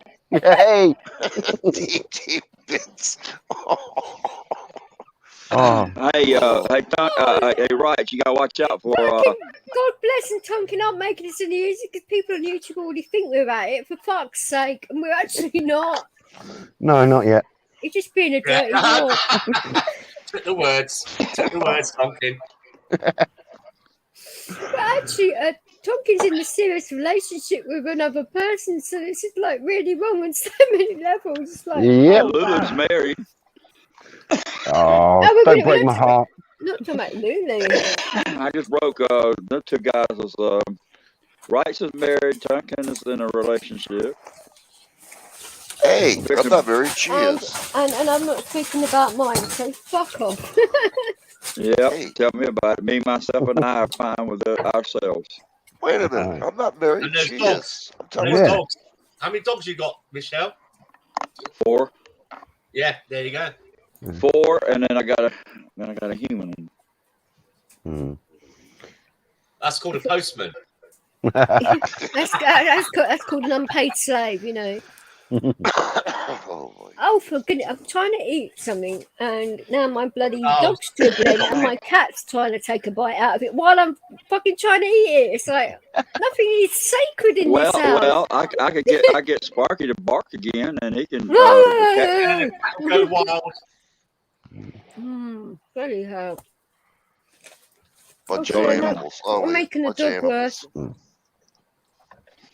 Yeah, well, DJ, I'm still campaigning McDonald's to bring back the cherry pie. What is that? Someone just ringing me. Sorry. That's the I West. nearly choked on that shit. Sorry, this is a guy from the kebab van just ringing me up. I don't know what he wants. I was going to ask me to come around and fix something and I'll get free kebabs. I ain't going nowhere tonight. A guy from the kebab van. Hey. How did you get your number? He's a Turkish guy in a kebab van around the corner for me. I help him out now and then. But carry on, sorry. Hey, will you piss off? I'm trying to eat this without you hanging on to it. Oh, hey James, how you doing? You right, James? Hey, James. Excuse me, I am trying to eat and do a stream at the James same Smalley? time. Yeah, it is. Hey, James. Oh, will you stop calling my boob, for goodness sake? No, that's not Tonky, that's my cat. Yeah. Don't do anything. Cat under instructions from me. Will you stop mind melding with my cat? Hey, I can see what she can see.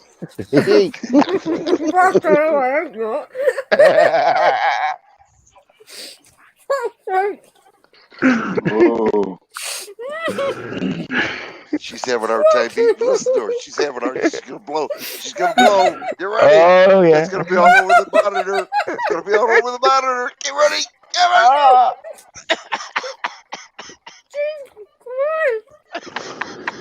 Oh jeez.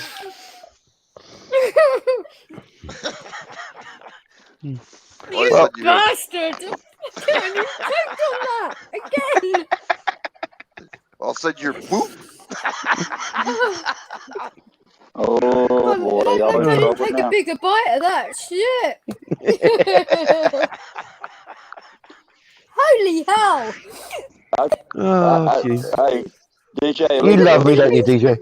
The things you can do with chicken bake. I mean, fuck. Duncan missed it, but I think and Tonky DK missed missed what it. exactly?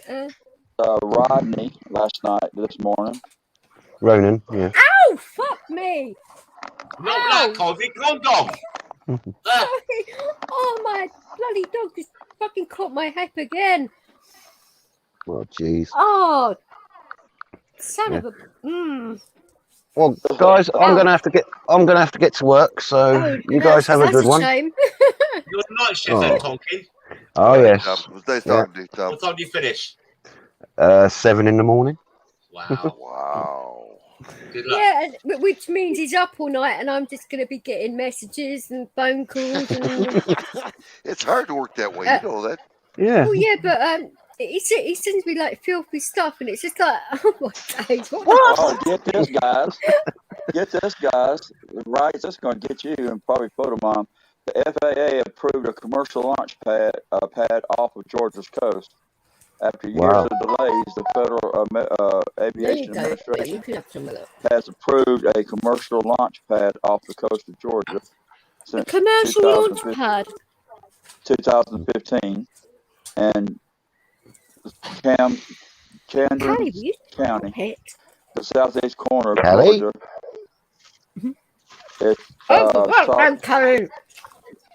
It has sought to be approval. Bloody hell, I'll break off a bit for you. Jesus Christ. Federal Fucking hell. administration to build a spaceport. They're building a spaceport. Breaking off a bit and she's swinging for the other. She's like hanging for the bigger bit. this is to build a spaceport Oh, you and fucking propose a mood. 12,000 acre facility at the end of Harris Club Road in Kingston. Wow. Yeah. Oh, A Toby, spaceport. What the hell we need a spaceport? Hell, are they going to admit that they got aliens among us, or are aliens going to be coming yeah, down? he called Joe Biden. She jumped up, grabbed the chicken bait, and it just spewed out the chicken. Just spewed out and went all down my fucking bare arm. It's just like, oh, for goodness, like I'm covered in chicken, cat, Oh, jeez. a dog. This is fucking getting comical now. It's like, for God's sake. What else am I going to get covered in? You guys are trying to make out that I'm having some kind of like food orgasm. Fucking trying to prevent myself from choking to death. Fucking hell. Oh, well, guys, I'm going to have to catch you guys later. Oh, You no, take care, bloody everyone. cat's hissing at bloody Catherine because she's worried that, hey, you can lick that off. There you go. Oh, Jesus. Ooh. I'm going to go before my mind starts wandering. Too late. Too late for that. Take care, everyone. Have a nice night at work. We know we got that you will. Now it's going to be quieter. We got one down. Now, who's the next victim? Come on up here. Be my victim. Oh, Yes. somebody. I didn't mean literally. There's somebody. Oh, it's Michelle. Yeah, it's me. I didn't mean it in that way. I'm just very blunt. I do apologise. Will you stop I'm not hissing worried at about her? You've been an evil mare. Yeah, I'll catch her. It's all right.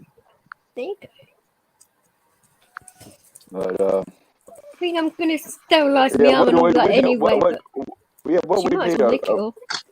what do we need a space force for? A space dock for? That's what I can't understand. Is it to do with money laundering or something? Because that sounds very dodgy to me. What happened to global warming?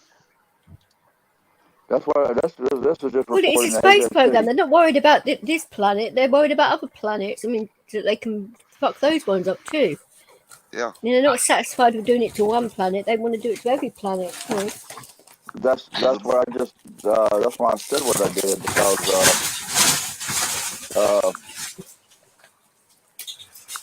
what the hell, 12,000 acres. I mean, this is 12,000 acres. I mean, what can I say?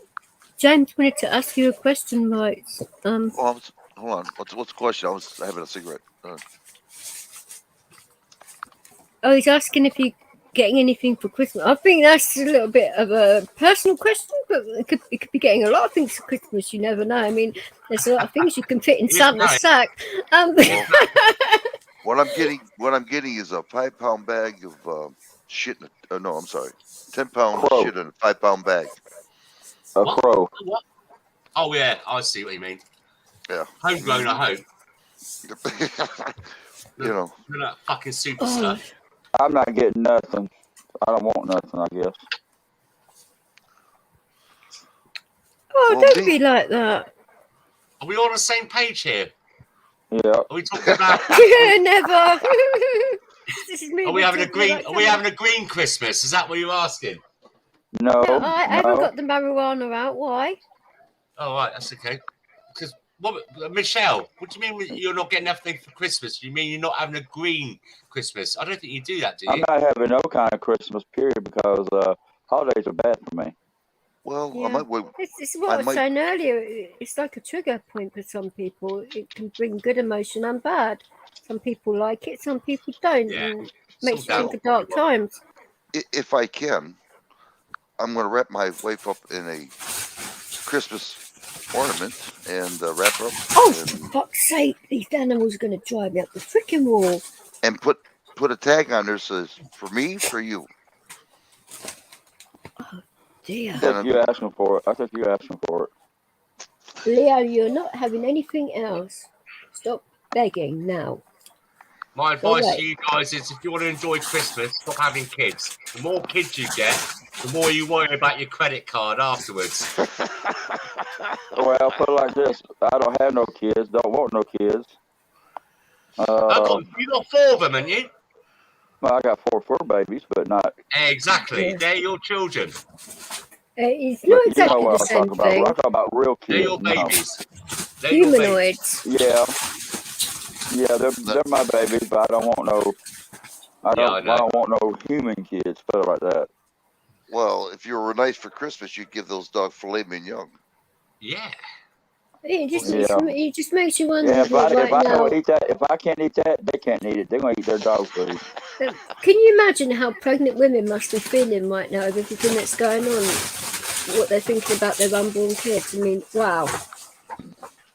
I mean, I know what it's like when I was pregnant. You do think about those things automatically, but this time, doing it right now, whoa, no. I mean, shit. Oh my God. That is one bloody rabbit hole you don't want to go down, isn't it? I mean, whoa. Good. What the hell is he? He's starting a bloody riot, or he's just having a normal conversation. Oh, he's so loud. I was going to go up to. I think somebody needs a crisis intervention. Don't we all? I was going to go up and see my uncle, but he's decided he's going to do work and overtime, so I'm going to see him afterwards.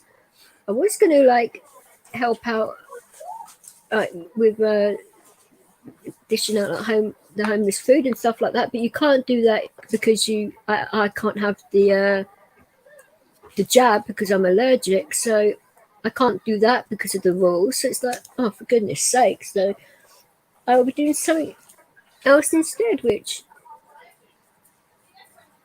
That's a damn shame you can't go anywhere. That's a damn shame. well, I'm going to be seeing my son and daughter afterwards, but that's going to be nice to do that. But I know they're going to bring up what I brought up with them about my attack and that. They are going to bring that up. They're going to ban to, and they're going to both want to talk about it. And am I ready to? When they're right in front of me, it's like, Yeah, I have to take that one as it comes, I suppose. But Sorry about that.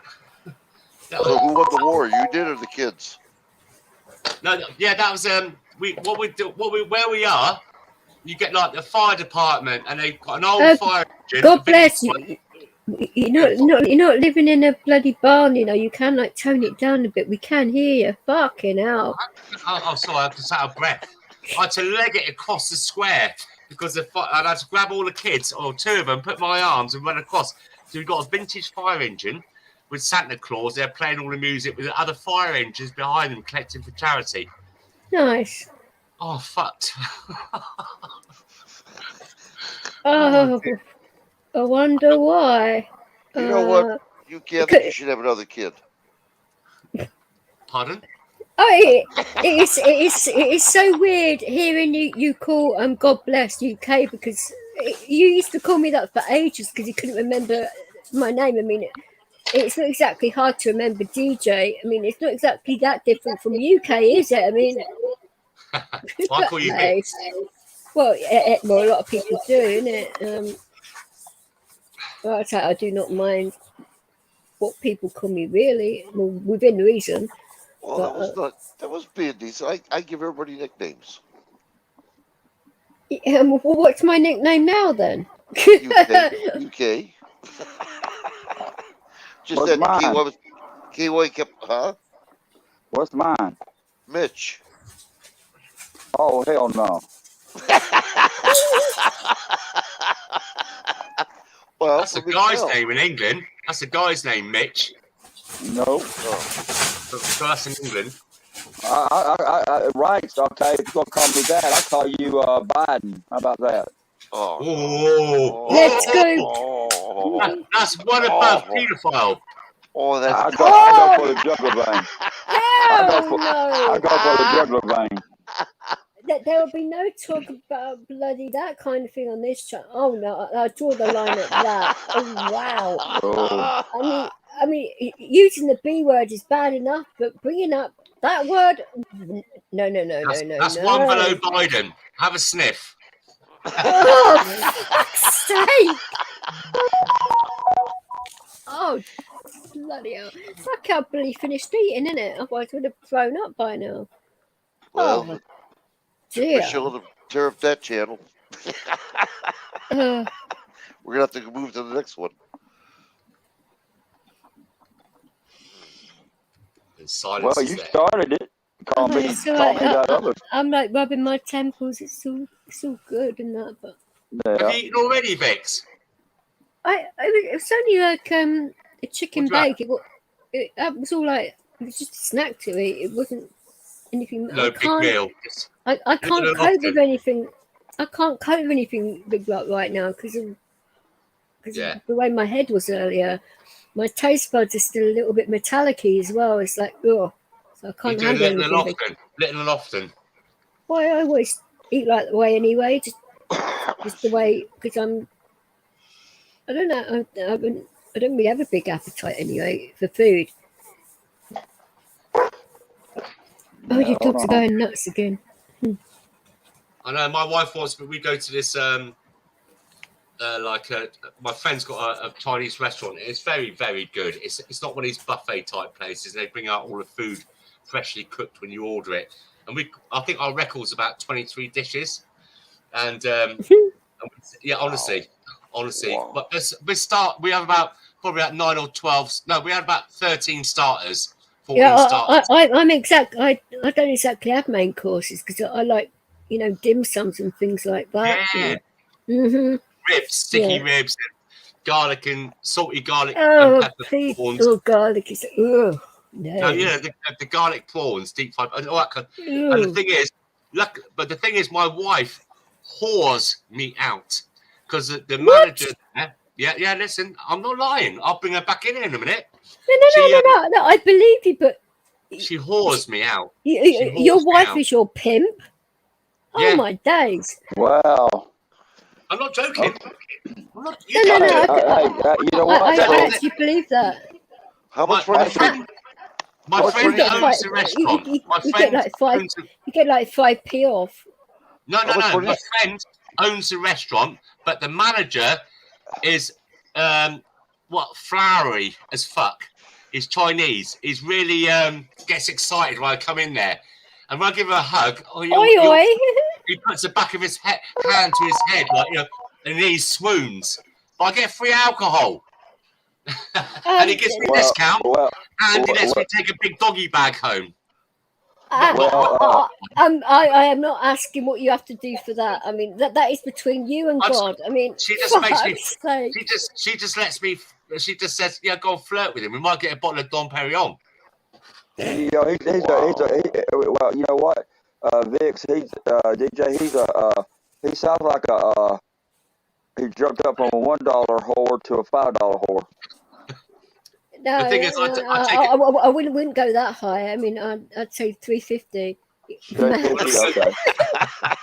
When I go to John, I got a secret weapon. It's called super glue. Right in my cheeks and my ass. No, you normally super glue your wallet shut. I gotta ask you, how skinny are you to eat as much as you do? Who, me? That's a personal question. I've got a size. No, seriously, I bet you can eat, never gain no weight. Never ask a woman her age or her weight. Oh dear. I've got a 27-inch waist. So I'm You're size 8. You're size 8. Size 8. Size 4 shoes. 5 shoes. No, I'm a size 6 to 8 in clothing, depending on what it is, because I've got long legs. 6 to 8. I'm a size 7 shoe. 7, and you're only a size 6 to 8 shoe dress.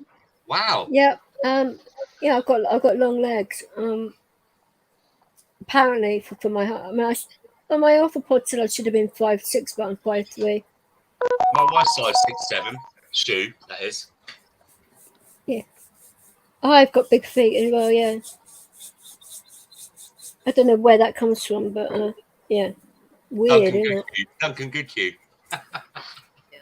Well, yeah, I'm a good swimmer too, but isn't it bad though? I mean, I used to go swimming all the time, and it used to be like my one release that I could do about doctors having a fucking moan up about it, and Come on. it's good for cardio, it's good for the figure, it's good for a lot of things. And then they have this Kung flu and they close all the pools down and that. I mean, you don't want to go swimming in the Thames. I mean, who'd want to do that? I mean, fuck no. Not even the migrants do. They come through Calais to Dover. I mean, their Thames is something else. I mean, you do not want to go and dip your bloody toe in there, yeah, than the rest of your body. I mean, fucking hell. No. So, and now it's like, do you really want to go into a pool when I'm exempt from wearing a mask for anyway? I can't have the bloody jab because I'm allergic, and I used to take the dog in there with me. So if you have all those three things and people are like Darrens and Karens, it's just like I'd want to kill someone by the time I got out of there. So what is the point? I like to have a zen moment, not going there and kill somebody. It's just like. Hey, listen, Fix. Have you? I was going to do. I forgot to ask my doctor the other day, but have you inquired yet for an exemption? You can have an exemption for the jibber jab, and so then you can travel and all that stuff. You don't have to have a passport. Did you know that? Yeah, my doctor's looking into that too, because. Have you asked? Well, I sort of mentioned. Well, I actually told him that I was going to Ireland because I wanted to make sure that he'd be able to sort out my prescriptions and everything. And I also asked him whether or not he could change my exemption. No, change my epilepsy meds to the one that actually fucking works. That I'd be having less bother with any of that when I'm over there as well.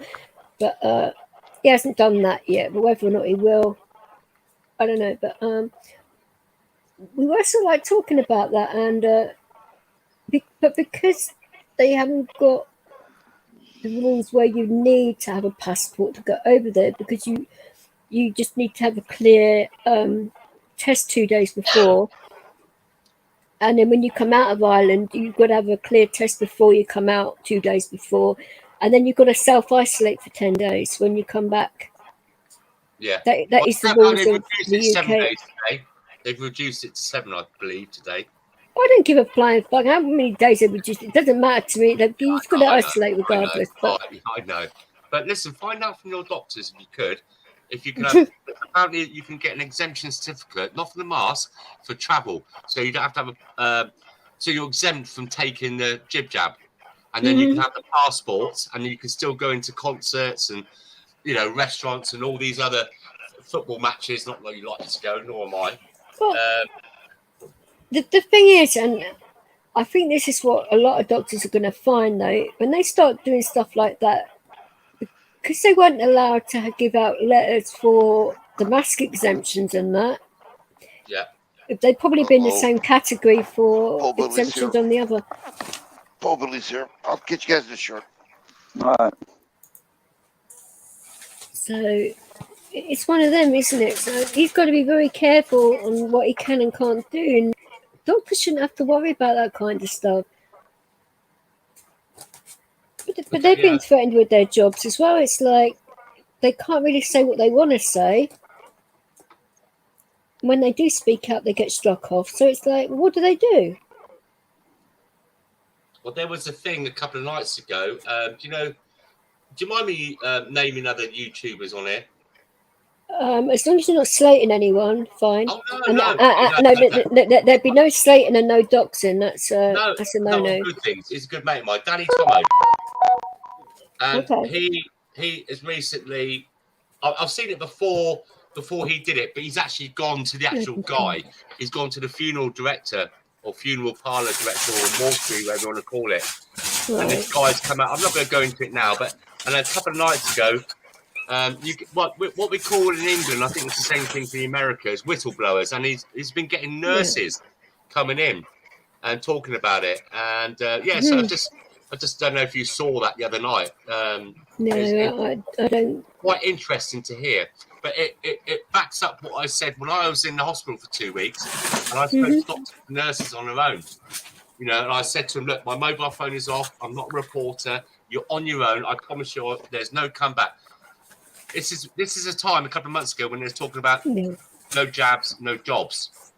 And I've had that combo with a few myself, and you want to hear the things they come out with, and I said I wouldn't ever repeat it, and I'm a woman of my word. I'm on a COVID ward, and all the doctors and nurses who came in haven't it, didn't want it. There's only one person out of all the people I asked, and that was this lovely girl. Woman. She's old. She's 2 years older than me, and she's Romanian. And she's a cleaner there, and she said that she had to do it because she wanted to go and see her sick mother. She didn't want to take it, but she had emotional blackmail, isn't it? Yeah, a lot of people had to have it because of that reason. I think that's disgusting. No, it's illegal because it's coercion. I know. Geneva Convention, 9.2, I think it is, or 9.3. You cannot be coerced into. That's being coerced. You know, they have broken so many rules on that. I mean, I've lost count on how many rules and regs they've broken with that alone. Yeah, I think this government's going to be paying a lot of compensation, and other governments throughout the world for what they're doing. If they fuck up the actual currency, though, paying it with what exactly? Compensate. They're going to have to pay people that have lost. No. You don't get what I mean. Oh, sorry. I can actually see signs of we're not going to be having like actual money anymore soon. It's going to turn into something else. Oh, they've been trying to do that for ages, haven't they? No, but I can actually see it happening with all what's going on, like on a bigger scale.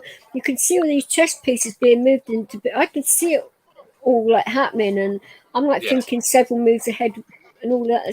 It's doing my head in, to be fair. They're trying to push a little bit here and then judge the public's reaction. What do you mean trying? They are doing it. They're not trying, they actually are doing it. But people are so distracted about petty bullshit, they don't actually see what's going on. Did you watch what's going on in Oz is the biggest fucking clue right there, isn't it? Did you watch over the weekend the protests up in London? Not just London, all over England and all over Europe. And, well, I don't know how it was for the USA. I actually couldn't. London, wow, tens and tens, if not 100,000, easy, going around London. Then the police, I mean, if you remember back in the day last year, we had the BLM protests. And I actually walked into that protest by accident. So, yeah, I remember it well. Yeah, no SPG, but you go with your pushchair with your wife and your kids to say we've had enough. The SPG come out and they pull their batons out. Well, God bless. I mean, on that day, lad, there were fucking 4 protests going on. I mean, and I walked into all 4 of them without realising it. And there were fucking cops battering people everywhere. And I'm like, what the fuck is going on here? I thought, shit. Oh, I've got to get home now. And Leo he didn't know what to make of it either. And I thought, oh, shit. No, I should have, looked to see what was going on. But I just stupidly thought, going to London, do what I've got to do. I had to find a certain medication because it had been taken off a manufacturing fault for ages. Yeah. And the only place I had it was over the other side of London, and I couldn't even get into that pharmacy to get it because of the fucking protesters were everywhere. And I'm like, are you fucking kidding me? I was like knocking on the door. I found out, I said, look, I've just come all the way from the other side of London. You knew I was coming. You could have called me. But, then I went back there to get it.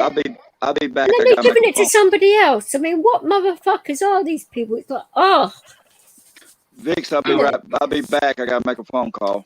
All right. Okay, fella. Make sure you do come back. Don't leave me still with all this. I'll be back. Don't worry. Just hold your water there. See you in a little while, Arnie. God bless. Just hold your water. Okay. Well, the amount of guns though she has would be like Arnie, wouldn't she? The Terminator. Bloody hell. Listen, my nickname's Sharps, which is short for sharpshooter, and I was going to be a sniper. when I left. When I passed my army test, because I'm quite a good shot, and I've just got natural flair for shooting targets. I'm really good at that. But anyway, go back to the weekend. Pierce. Oh, what's his name? Pierce Corbyn got arrested Again? Yeah. This reason for arson, not arsehole. What? Arson. Yeah. Hang on. What the fuck does he set fire to? Threats to kill, because he was outside number 10. Oh my God. Number 10 had about 3 or 4 battalions of police within the gates, plus coppers on the outside, drawing their asps, hitting just normal protesters. Try and catch up on it later on when you get a moment. No. That'd be way too much of a trigger for me. No. I cannot. And he was fire breathing. He's what, 70 years old? You know, like you get his fire Arson. Oh, for fuck's sake! And he said to people on the fair play to him in my respects, because people are out there peaceful protesting. He goes, it's about time we upped our game. You know, because peaceful protest doesn't seem too much. Knock it off. And so he said, look, go and burn down the Houses of Parliament or something. Oh shit! I think someone spiked him. I don't know, but it was quite a rebellious little fucker. And he does get like that, but damn, I mean, you don't say that in front of fucking police or shit. I mean, wow. He had a megaphone. Oh, he had the megaphone. Oh, fuck it. Yeah. Especially they would have been recording that shit as well. I mean, and the thing is, I think when he said that, just before that or afterwards, you know, like fire breathers, when they breathe out fire. Yeah, no, I'm well aware what doing that. He was doing that. I don't know if he's trying to direct it to the Houses of Parliament, but he's been arrested for it. No, it needs to be a bloody big flame from there. I mean, you wouldn't be able to get that near to it. I mean, bloody hell. Well, come on, he's a Corbyn. They're full of it, aren't they? They're full of hot air.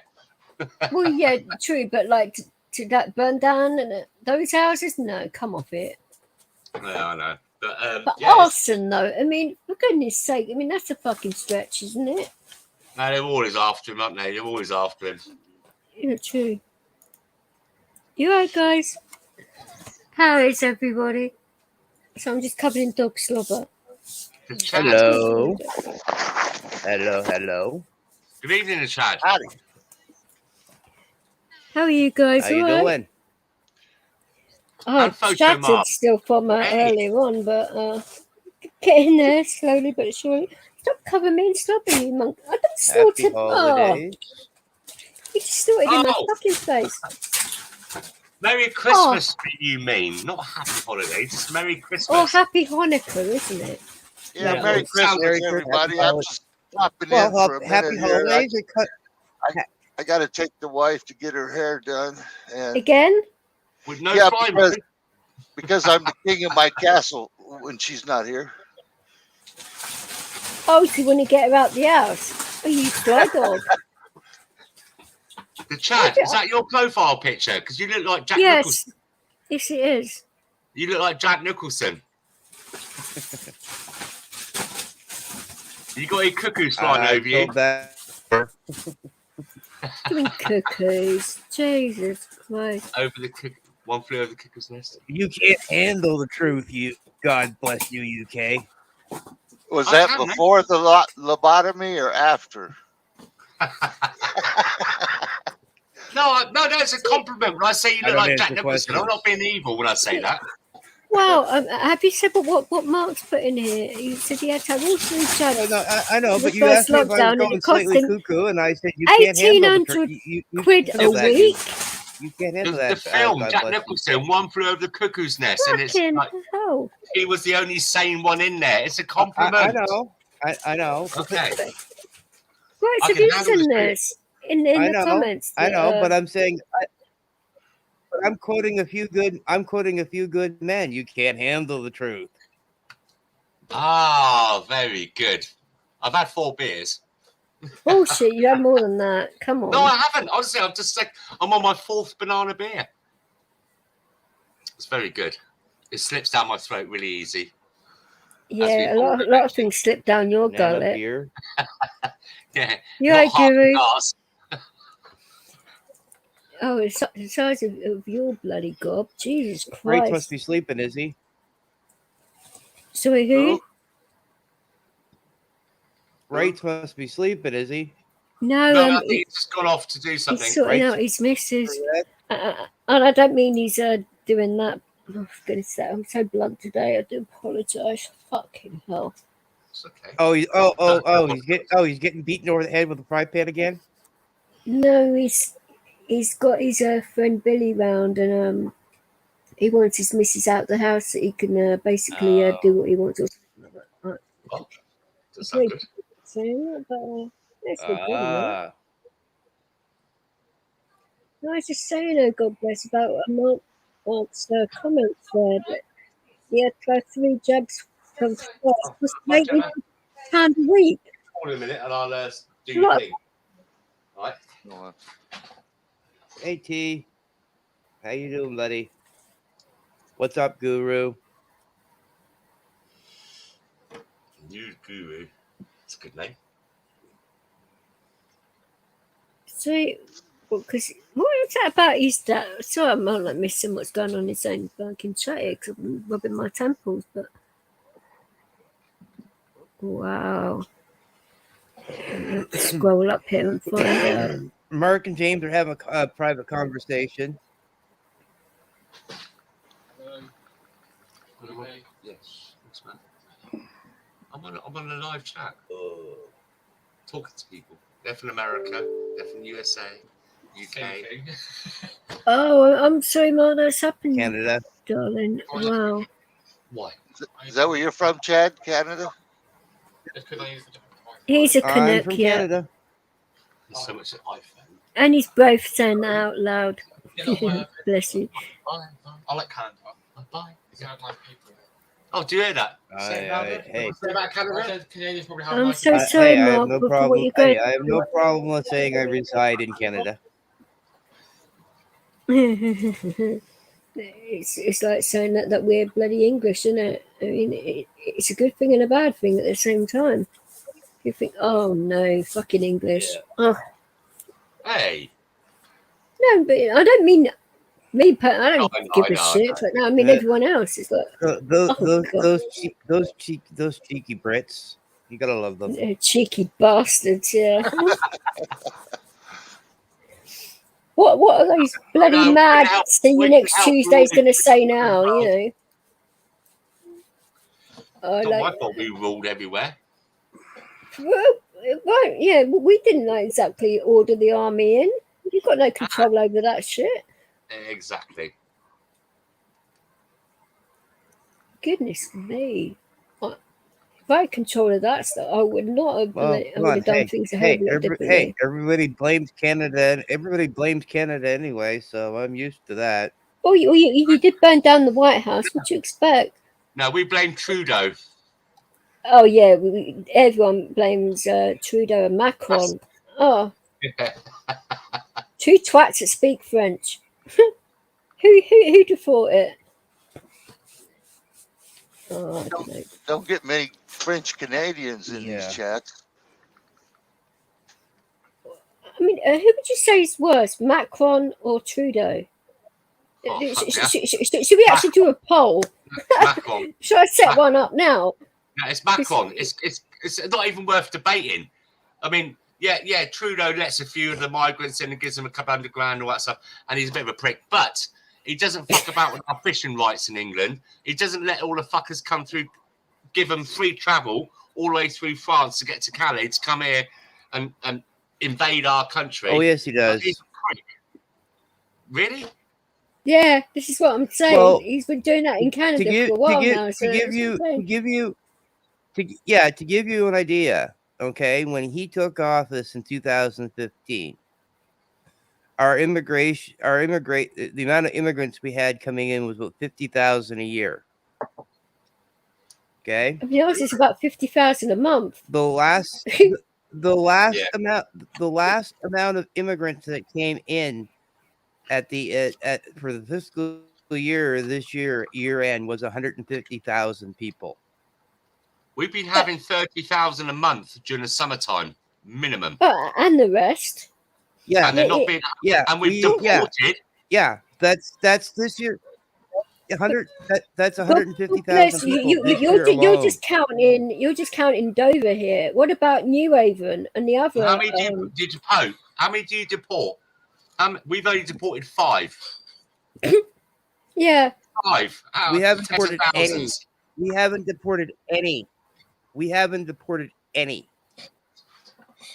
You got all the good ones. Yeah, but it's like one of these guys.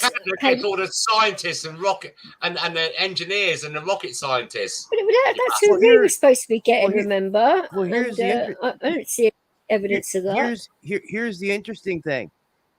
Here's the interesting thing. There were 75,000. Okay. From the time they withdrew from Afghanistan, there were 75,000 new immigrants prior to our last federal election. And from any immigrants that I've spoken to that came into my area, they were all told they had to vote for Justin Trudeau, because if they didn't vote for Justin Trudeau, they'd be deported by the other parties. Blackmail. Yeah, that's what I heard. Yeah. What was it? The ashamed Canadian was telling us. That's how he won. That's how he won the election. Yeah. Well, I got to pop out. See you all. Merry Christmas. Merry Christmas too, darling. God, has anyone had to bloody turn off these notifications for Discord? It's driving me up the bloody wall. Oh. I don't know. How's your day been, Chad, anyway? You sound tired. Long. I was out late last night. I had a busy day yesterday, and I just was you being a panel whore or? No. Well, I wasn't being a panel whore. No. Just being a whore. My friend. I'm kidding, by the way. No, my friend that we had snow, so I had to go up and shovel my friend out that I rolled joints for. I had to roll some joints, and he's going up to Ontario for Christmas. And then I found out yesterday that I got a family member of mine that I haven't seen in 2 years. That's going to come down and spend Christmas with me. So, ho ho ho. Yeah, Merry Christmas. Yeah. Is that a good surprise or not so good surprise? Well, it was kind of up in the air whether the person was coming or not, and they didn't know for sure until. Don't you hate that? I mean, what's annoying about that? They had told me they'd be coming on. They told me they'd be coming on the 21st if they were coming, but they said they'd keep me posted. And then got the message late last night that they were coming. So I was like, all right. Well, there's all this bloody talk of like lockdowns and shit. I mean, I didn't want to go all the way up to my uncle's in Manchester, and then lockdown happens, and then I'd be stuck in fucking Manchester. I mean, that would not be a good thing for me, because I'd have to get back for my cats at some point. I mean, that's one. I'm not taking 2 cats as well. I mean, that'd just be fucking ridiculous. Traveling up on public transport with a big dog and 2 cats. This person got the jab so they can travel freely, right? So, but they said, I haven't seen you in 2 years, and I'm like, yeah, I know. And you mind if I come down? I'm like, oh, I don't have a problem. Did you have plans? I had a few plans, but I had to cancel them about it.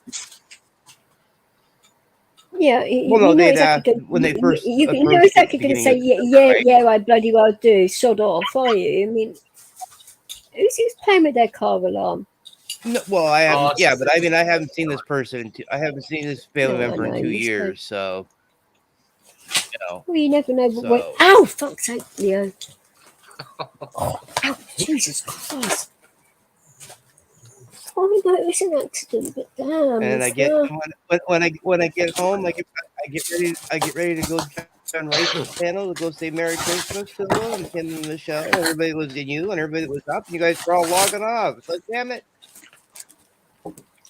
Oh, you missed it this morning. I mean, Wrights decided to go live. I mean, I think, is it 4 o'clock this morning or something like that? And will you stop bloody pressing the freaking car alarm? Oh, but no, I just reset my laptop. It went funny, and I was just listening to some rap music and that, which was chilling out. I was in bed at 4 o'clock this morning. And no, Duncan said that, and I went over to Wright's channel, and it was a really long stream. I mean, and then he made it a backstage as well, and I decided to get out there till nearly midday, I think it was. I mean, because the only reason I left there is because Leo indicated on me, and then I had a seizure, and then started to feel a bit better. Then I did my live, and it's been like, not particularly brilliant in that way, because it's been a bit of a rant, but it's out of my system now, but fuck's sake. Hopefully it will stop these idiots, because if it don't stop, my uncle is going to bloody get involved, and I do not need that irritation. Well, I would say the fact that he's northern for a start, he's very stubborn, he will not take no for an answer, and he's got a temper like you've never seen, so it's like, oh dear. And he's very protective of me in particular. And when he sees all this shit, I mean, he's watched he's watched my stream, watched a few others as well, and he's like fucking disgusted with a lot of people on here. And it's like he wants to air his opinions, and I'm like, oh fuck me, here we go. Whether he does it or not, let's just hope not. Let's see if I can get him stoned enough so he forgets. That'd be nice, wouldn't it? I don't think he's going to forget somehow, though. But it's like, how on earth do you reassure your relatives that you're actually okay?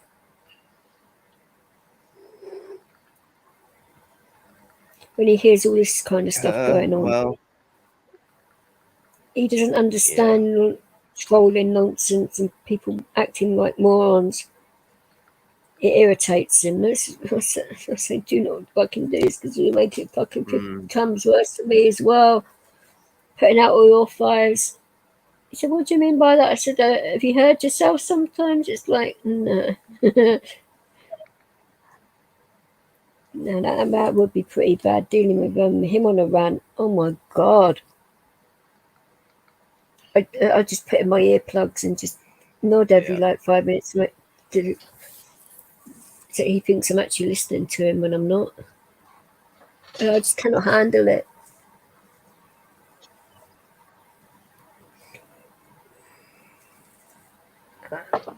Because he's northern as well, they actually talk a lot louder too than normal. So you hear it magnified at the same time. It's like, oh my God. So. Thanks, James. You too, brother.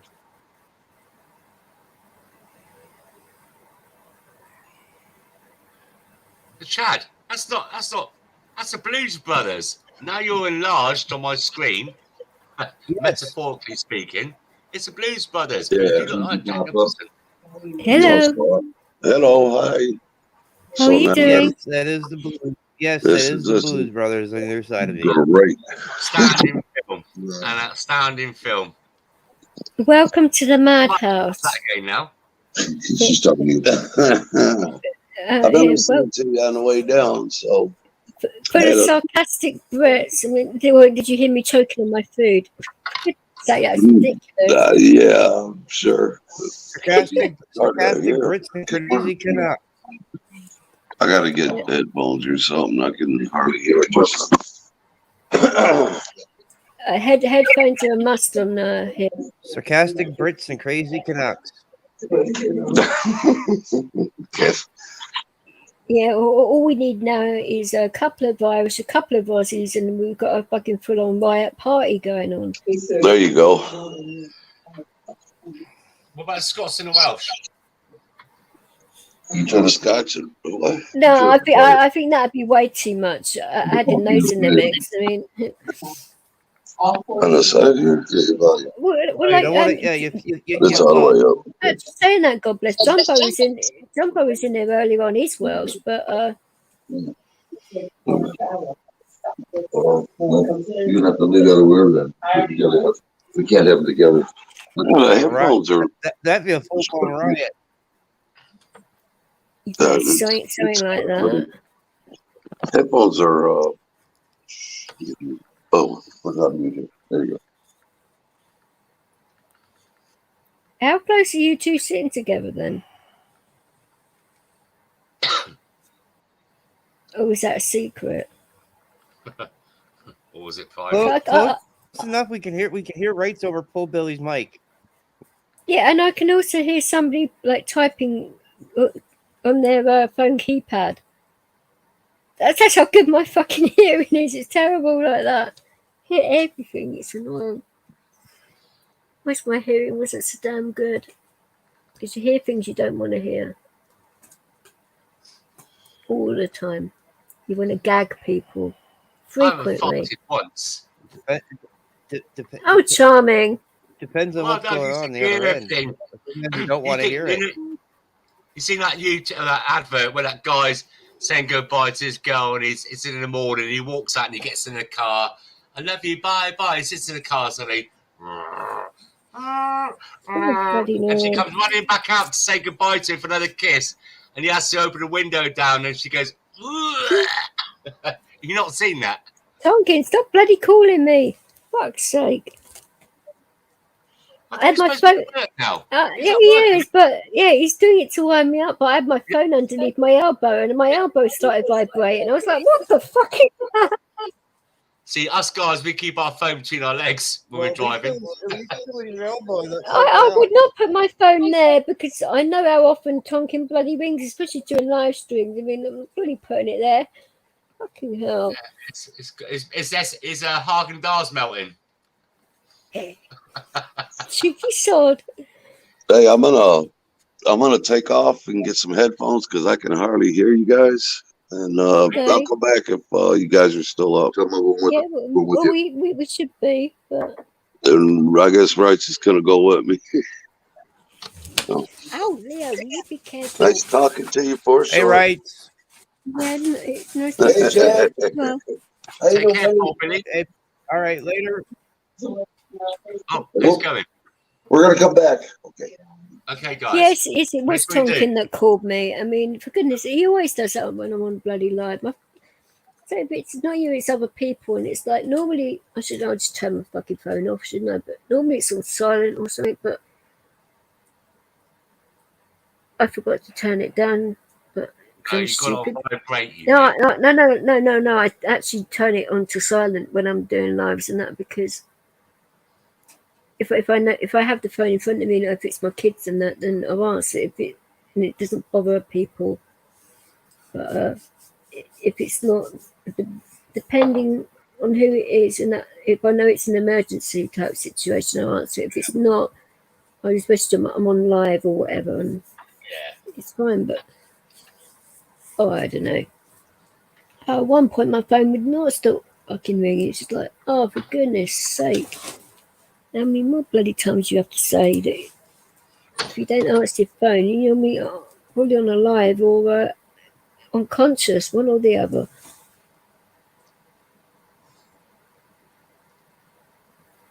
We watched that film yesterday called. Hang on a sec. Sorry.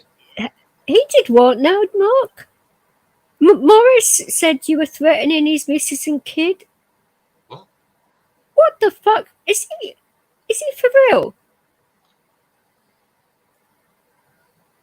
Oh, and you argue with Mencho. Well, who doesn't argue with that twat? I mean, sorry, but oh my God. Joe Mencho is the biggest dickhead there is on the planet, right? Oh, he does my... Who's James Mencho? Joe Mencho is one of the biggest trolls on YouTube. He's it's not the same channel or anything. Right, no, he used to have a channel. It used to be him and 3 others, and it was a channel basically slagging people. I mean, which is ridiculous. And he's not doing it now, but he just goes into channels. He speaks badly about people. He hates women, apparently. I mean, the way he degrades and it's disgusting. Some of the things that comes out of his gob, and it's just like really irritating. He's got no filter either, and he's Liverpudlian. So what can I say about that? I mean, there's just so many things I can say, but I won't, because what is the fucking point? He's a moron. Obviously. But obviously, because he's Liverpudlian, or a few other things. But I cannot believe that remarkable people accused of that. Okay. Mark's a nice guy, for good. Mark's a nice guy. What's Mencho Gang mean? Is that is that name of the No. He has like people that think he's some kind of fucking troll god or something. I mean, he speaks to people so appallingly, and people like gravitate towards that. So because I see all this going on, I think, so people are so sad and desperate to crave attention, even if it's negative kind. It's just like bullshit, in my opinion. But what do I know? A bit like the BNP. Is it BNP? A bit like that kind of thing. No, nothing like the BNP. Because they kind of attracted, although they said about England for England, but they attracted that kind of ultra far right idiots that come in and. No. It's not about left or right. It's just fucking trolling twats. It's a cunt. Sorry about language. No, but yeah, you're not wrong. You're not wrong. Sometimes. I cannot believe though Morris said that to you of all people. I mean, this is why I do not go near that channel either. It's just like, but when I sort of like found out the situation and what happened with Pablo and that, I was like, fucking hell. Him accusing him of poisoning him and all this, that. Now I thought, right, okay, now I know the situation. I'm not going near it. Because I didn't know what was going on, because I don't like get involved in all that shit. And then he said he wasn't going to speak to him again. And then the next time he's fucking talking to the guy, and I'm like, oh, for goodness sake, this mentality is never going to fucking stop if these people just carry on in the same mental cycle of bullshit. I don't know. Like I said before, right? You get these people coming in and doing this. Just ignore them. They're attention seekers. They go away eventually. They get bored. Well, I wouldn't worry about it, Mark. I mean, people calling you bacon. I mean, not very nice, but I can think of a lot worse of things they could call you. But not that you are anything like that. But ridiculous. Just tell them to suck your big toe. You're right, Mark. And that's the other Mark, Scottish Mark. I would have come into your live the other night, but I'd say my head was not good at all, and I would not have been good company. So I didn't want to bring anyone's stream down. That's why I didn't do anything that night. But how did your live go, Mark? By the way. Because you were doing a test live, weren't you, the other day? Or have I just said the wrong person? I don't think I have, actually. I can't remember. My head's like all over the place at the moment. But you're right, Mark. YouTube is a weird thing. It's like, unless you've it's helped having a channel in a way, because you sort of get to see a lot more of the behaviours, and you get to find out how persistent these buggers are. It sort of gives you a thicker skin as well. So counts in that way, but it's always the same people doing it. So that's why in the end, I thought, no, I've had enough of this shit. So I blocked them all out of my channel, the actual ringleaders. I thought, no, I'd rather have a drama-free place. It's taken a while for it to work out that way, but it's a lot better for people that come in here now because it's chilled out most of the time, apart from when I have a rant.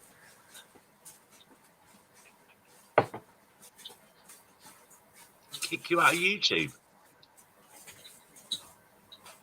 You mean kick you out of the stream, but you're not on the stream? DJ Rights for Vets. He says, please kick me out of your YouTube. I'm going to get headphones. DJ, thanks. I didn't have to do that, but it's all good. Yeah. He's been on the moonshine. No, I didn't know whether you had listened to it back or not, but did it go okay? I mean, did you feel it went okay? That's what I meant. So I'm a bit bloody too blunt and direct right now, but I don't know how else to be when my head's like this. Things just come flying out. It's just like, oh God, did I just say that? You know, I mean, normally it's not like said out of malice or anything, but well, you know me very well, so it's normally not so bad with you, but other people that don't know me so well, they think, oh, what's she on today?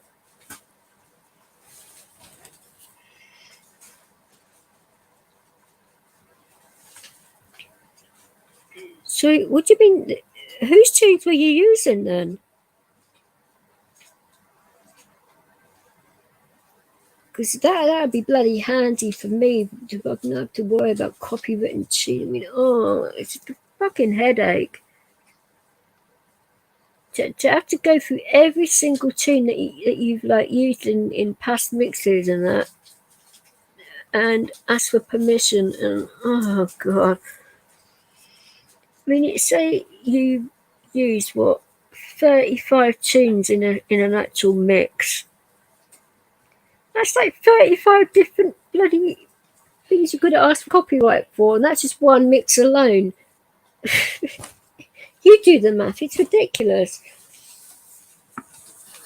And I've got permission to like use certain labels, but that's freeform, which mind you, I could probably do freeform set New Year's Eve, but I don't know. I haven't been in the mood to mix that for a while, and I don't know why that is, because it's one of my favourite genres of music. I'm just not feeling it right now. Weird. Mark said it's a learning thing. You're not wrong. I mean, there's people like myself, and God bless it, I've been on here for a while now, and we're still learning ourselves that, you know, we get shocked by what goes on here all the time. People, there's no shame in people's game. There really isn't. But if we don't learn every day and see something different, life would be boring, wouldn't it?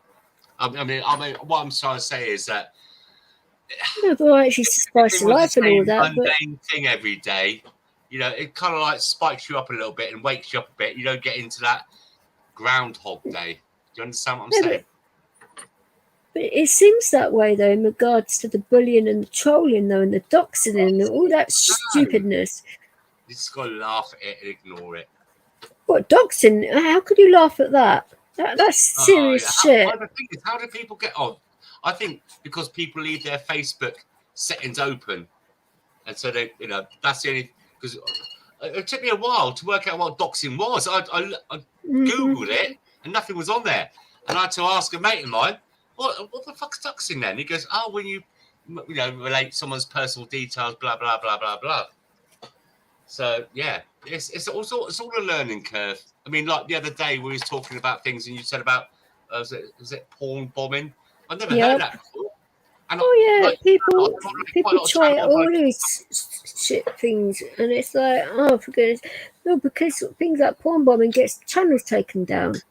YouTube do not like when that happens, and they do it deliberately for that reason. And the thing is, when you people had their channels taken, I'll say it this way: their standards are pretty low on some things, but other things, no.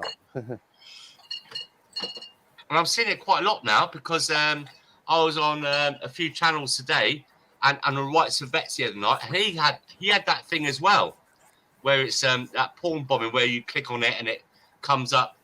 But no, you miss it. No, that isn't porn bombing. That is porn spamming. That's different. Porn bombing is when somebody comes onto StreamYard on camera and fucking does that. Right. Yeah, you're right. Yeah, that's different. That's on a whole nother level. Yeah, it's just still why? No, it's ridiculously stupid. God bless the UK. Yeah. It would be where a porn bomb, for example, would be if you and I were on a panel and DJ came up, and she flips on her camera, and she's playing with herself. Yeah, on camera. That would be a porn bomb. Oh my god! There's gonna be a few thumbs up in the fucking catalog sorry. now. I will say this, DJ. I know you'd never do anything like that, honey. I know you'd not never on this do stream. like It's that. OnlyFans on an OnlyFans channel, and you have to pay for that. Yeah, that's on our OnlyFans page. Oh my goodness me! Yeah. Sorry. Yeah, you're quite correct. No, but you asked me to fucking start one of those up, and I'm like, hell no. I just only recently heard about this porn bombing and porn things and people putting stuff in the chat log. It's only just recently started to kick off. You had the people that going on for months. Where have you been? That's been going on forever. Maybe I'm on the good sides. It's just it's just getting more predominant now. Oh, you know, well. Yeah. I mean, look, listen, look. A lot more people I know things, guys, that you might not know. I mean, look, I mean, last year. God bless. Can you lower your voice a little bit, please, darling? Because you're shouting again. Turn my mic. Hang on a minute. Let me turn my mic down. Yeah, I was seeing things. Hang on a minute. Camera, audio, microphone. Right. How's this? Is that better? That's a lot better. Yeah, thank you. Okay, sorry about that. I was seeing things last year where people were putting 1-4, like the number 14, and then I was getting people saying to me, "Why aren't you deleting that person?" So I'm moderating that channel. They're racist. So I think, what, 14? What are you on about? And I googled it, and it means white supremacists. 14 is the symbol for white supremacists. I mean, how many people know that? Well, I know that now. So if I see that about, I do not want that anywhere near my channel either. I mean, I don't like white supremacy anyway, but not any kind of racism, to be fair. Yeah, basically, we all bleed red and we all have a soul. It doesn't matter what colour your skin is or what religion you are. I mean, everyone can be an asshole. These things just catch you out, and you got to be on your toes. It's like, of course. Like street slang. You know, these kids come up with street slang all the time.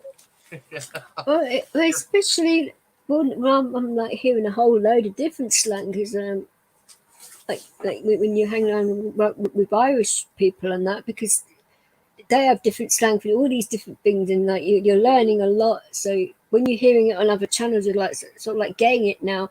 And then Scottish have a similar slang, but with a twist, and it's like, oh right, we sort of get what that means.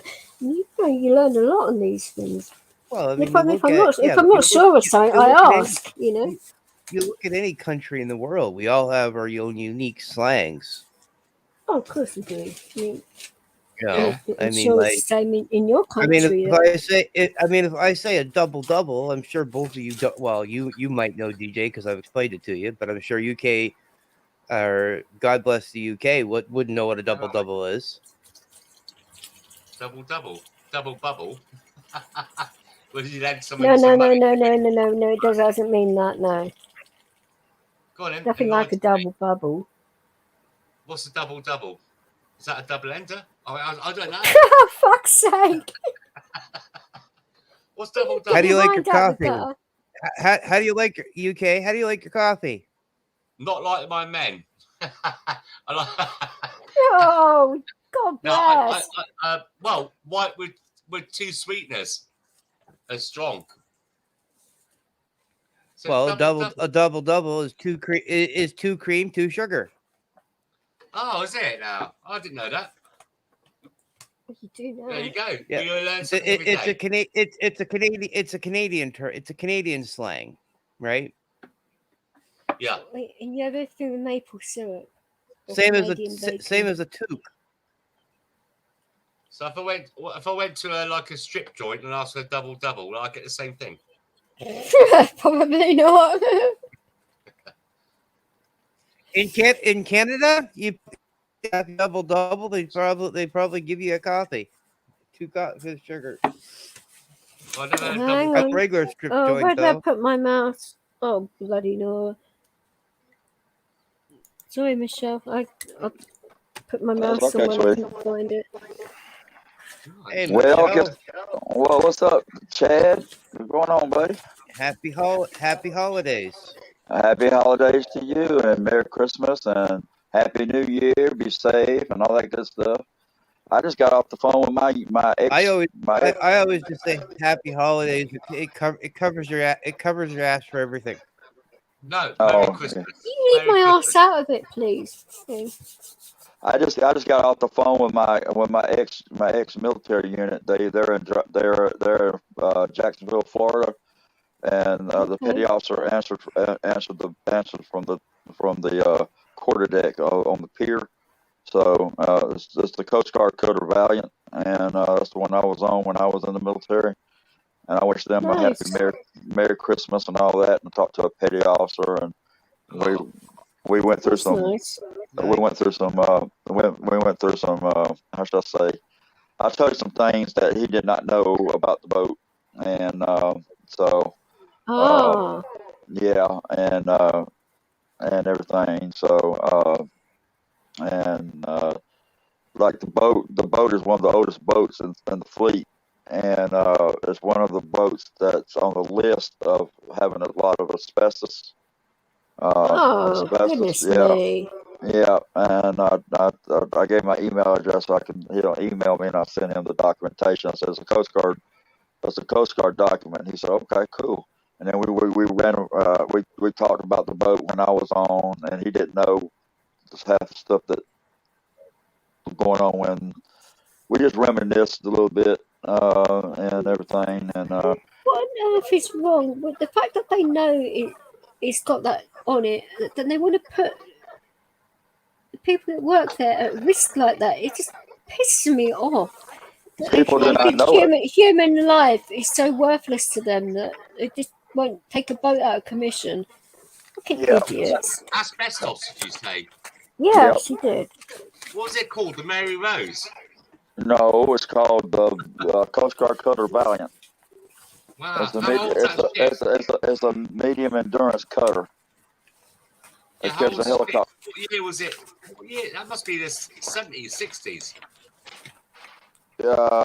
Let me look on my other phone. I can tell you exactly the year it was built and everything. I can tell you that real quick. Hold on, let me get my other phone out here. Okay. But it was. Let's see here. Let me get to. I bet if people like Biden and whatever had to travel on that regularly, they wouldn't be using it. I bet you that right now. Oh, hell no. It's one rule for them and one rule for us, isn't it? It's like, let's be honest, right? How many presidents or queens or kings have died of cancer? Yeah. Yeah. It makes you think, doesn't it? Well, okay, would they really make it known if they had that though? I mean, not many. Well, yeah, say like our queen died. You can look at it. You can look. Let's see here. Okay, it was launched. Say it was constructed in February 28th, 1966. I see. It was launched. It was launched. July 14th, 1967. It's 210 in length. The beam is 34 feet. A builder was American Shipping Building Company. Top speed is 14 knots. Cruising speed is 20 knots. And home port is Mayport, Galveston. Mayport, Florida. Jacksonville, Florida. So you said Coast Guard, did you say? Yeah, Coast Guard, Yeah. US CGC Valiant. Is that the same for us? Oh, we got a Valiant in England. Is that the same thing for like Border Force, where you protect your borders? Border Force, you mean? Trying to be fun, trying to be cheeky there. Okay. You beat me to it, Vix. I mean, using any kind of force in that title, I mean, what the fuck? I mean, who brought up that name? I mean, did someone lose a bet or something? It's just Coast Guard Carter Valiant is a multi-mission, medium endurance cutter. Home port in Jacksonville, Florida. The Valiant operates in the Atlantic, Caribbean Sea, Gulf of Mexico for the commander and the Coast Guard Atlantic area.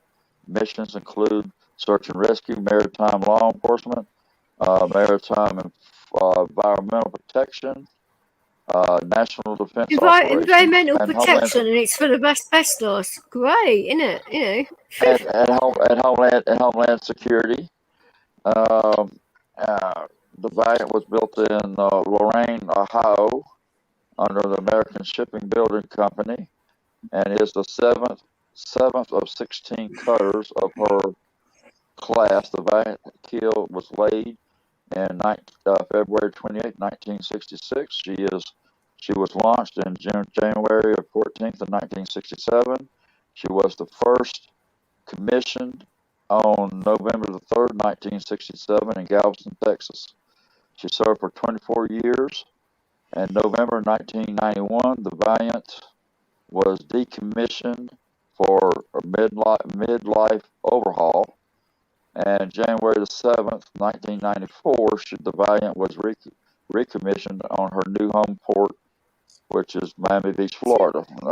Hold up. So if they did all of that, then why didn't they sort out the asbestos while they were doing it? That doesn't make any fucking sense, does it? If you think about it. The Valiant carries 12 officers, 63 crew members. The important aspect of the Coast Guard design is to pay attention to the habitability. The ship has its own galley, sick bay, laundry room, sewage treatment systems, televisions, radios, and digital satellite TV. It's powered by two 16-cylinder Alco engines with their locomotive engines. Wow. Two of them. They're V16 2,550 horsepower Alco engines, the locomotive. The Valiant has a 25 Mac machine gun mounted on the bow and is capable of firing high explosive projectiles at a rate of 180 rounds per minute. In addition to the two mounts of 250 cal heavy machine guns, turrets on the side, or you can just pick it up. The 24 cutter boat is large, 23 foot over the horizon. It's used to visit and board other vessels at sea. Special towing, and it's 10 times her size. Let's see, the helicopter has back then they had HH-52A helicopters, but now they got the HH-65 Dolphins helicopter. The helicopter extends the ship's surveillance range for law enforcement and terrorism and other duties. Fast response time in search and rescue. Let's see, operational history. It gives all kinds of links. I mean, it gives all kinds of stuff to it, but yeah. I have to ask, right, there's one thing you haven't mentioned. Like in the UK, for the USA, how many, what's the capacity of how many refugees you can rescue and taxi back to the USA? Well, listen to you. Because we in the UK, our border force, what they do is they go over and pick them up and bring them back to England. Not Jordan, not here in the United States. We pick them up, and if there are, well, we yeah, I pick them mean, you up. see a border pass on the side. It should say fucking Uber. You know. People come in. Michelle, where can you get me my green card? Huh? Where can you get me my green card? I'm coming over, girl. I'll see you at the. I'll see you at the Golden Corral. Yeah. Was it Golden? Golden Corral. You got it. Yeah. I'll meet you there. I'll buy you dinner. Yes, please. Stay as long as you like. But no, we used to. We was down in Cuba. The Cuban boat crash. The Cuban refugees coming over. They come over and anything that floats, a dinghy, a piece of board, anything, just to get out of Cuba. And we turned them back.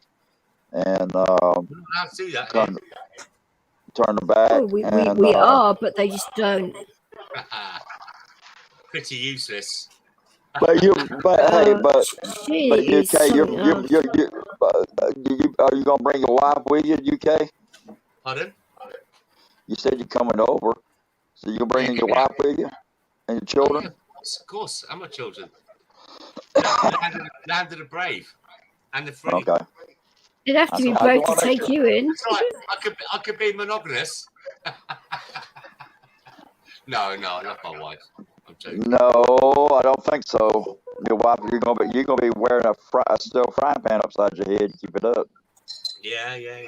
No, a non-stick frying pan. Get it right. It has to be tapping.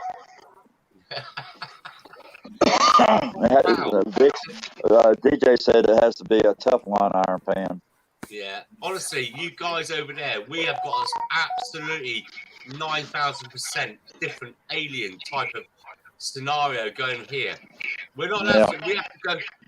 What seems to happen is that the French Coast Guard will contact the UK Coast Guard and say, right, we've got 1,000 refugees coming your way, come and pick them up. We won't stop them. That is exactly. I'm not bullshitting you. It sounds like no. Well, no. A lot of people actually have their communications on scanners and actually listen to this shit all day long. Yeah. And they've got it recorded, so it's not people like just telling. Look at Active, Alan, and I'm fully aware. I was down there with him when he was doing this stuff. It's like ridiculous amount of shit that goes on down there. I mean, it opened my eyes to a lot. Today. Active left the camp on Saturday, I believe. Saturday morning. Oh, Leo, get off my leg. Morning. Hey, Chad. I mean, Casey's down there. Active's been more Michelle. to the ground. I'm here. How far? Yeah. Okay. I haven't seen Alan in a while. I just wondering how far you got with the document now. I stopped reading. I've stopped reading them for a bit. Just been busy with some other things. But it blows your mind. Getting ready for the holidays. Oh, okay. Getting ready for the holidays. Ooh, it sounds. I got a family. Well, no, you weren't here when I said this. I got informed the other day. Well, I kind of was expecting it. But I got officially informed yesterday that I got a family member coming down that I haven't seen in 2 years. Coming to visit me, so. Oh, it kind of sounds monotonous. Yeah. Visit a couple days. It's not a booty call. No, family member. Yeah, exactly. Yeah, that isn't code for anything. Listen, we're a little crazy up here in Canada, but we're a little crazy up here in Canada, but we ain't kissing we ain't kissing cousins. Yeah, we're doing anything with your daddy's sister,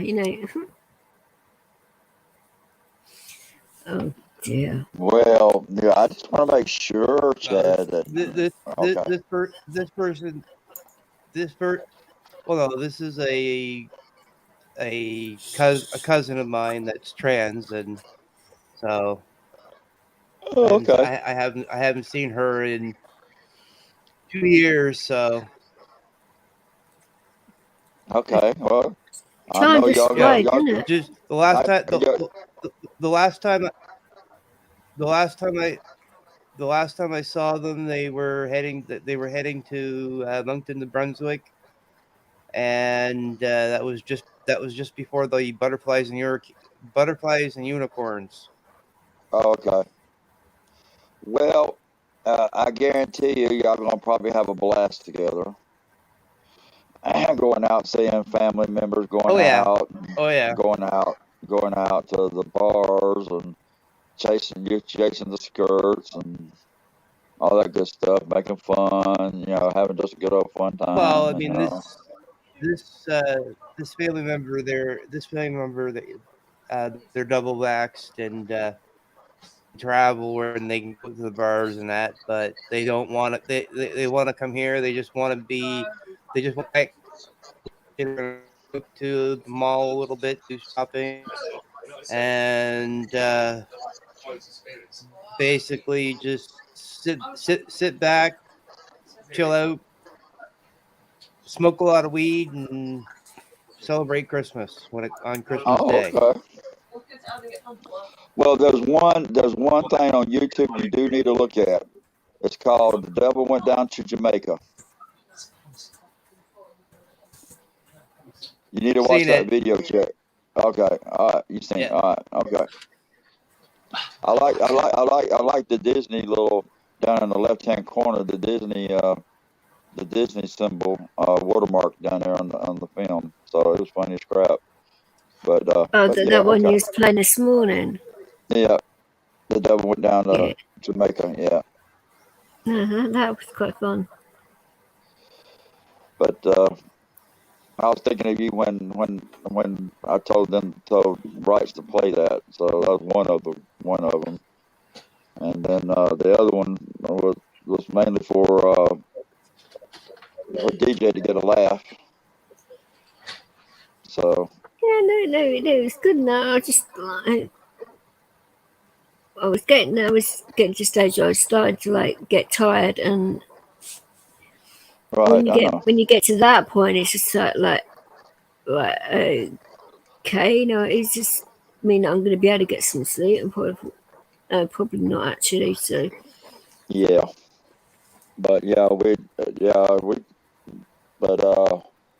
just have a good old time, and and like I said, the boat man, the Coast Guard boat, we talked for a few minutes, and then an old TV reporter called me. I work for a local news channel here locally in Atlanta called Channel 2 News, or WSB.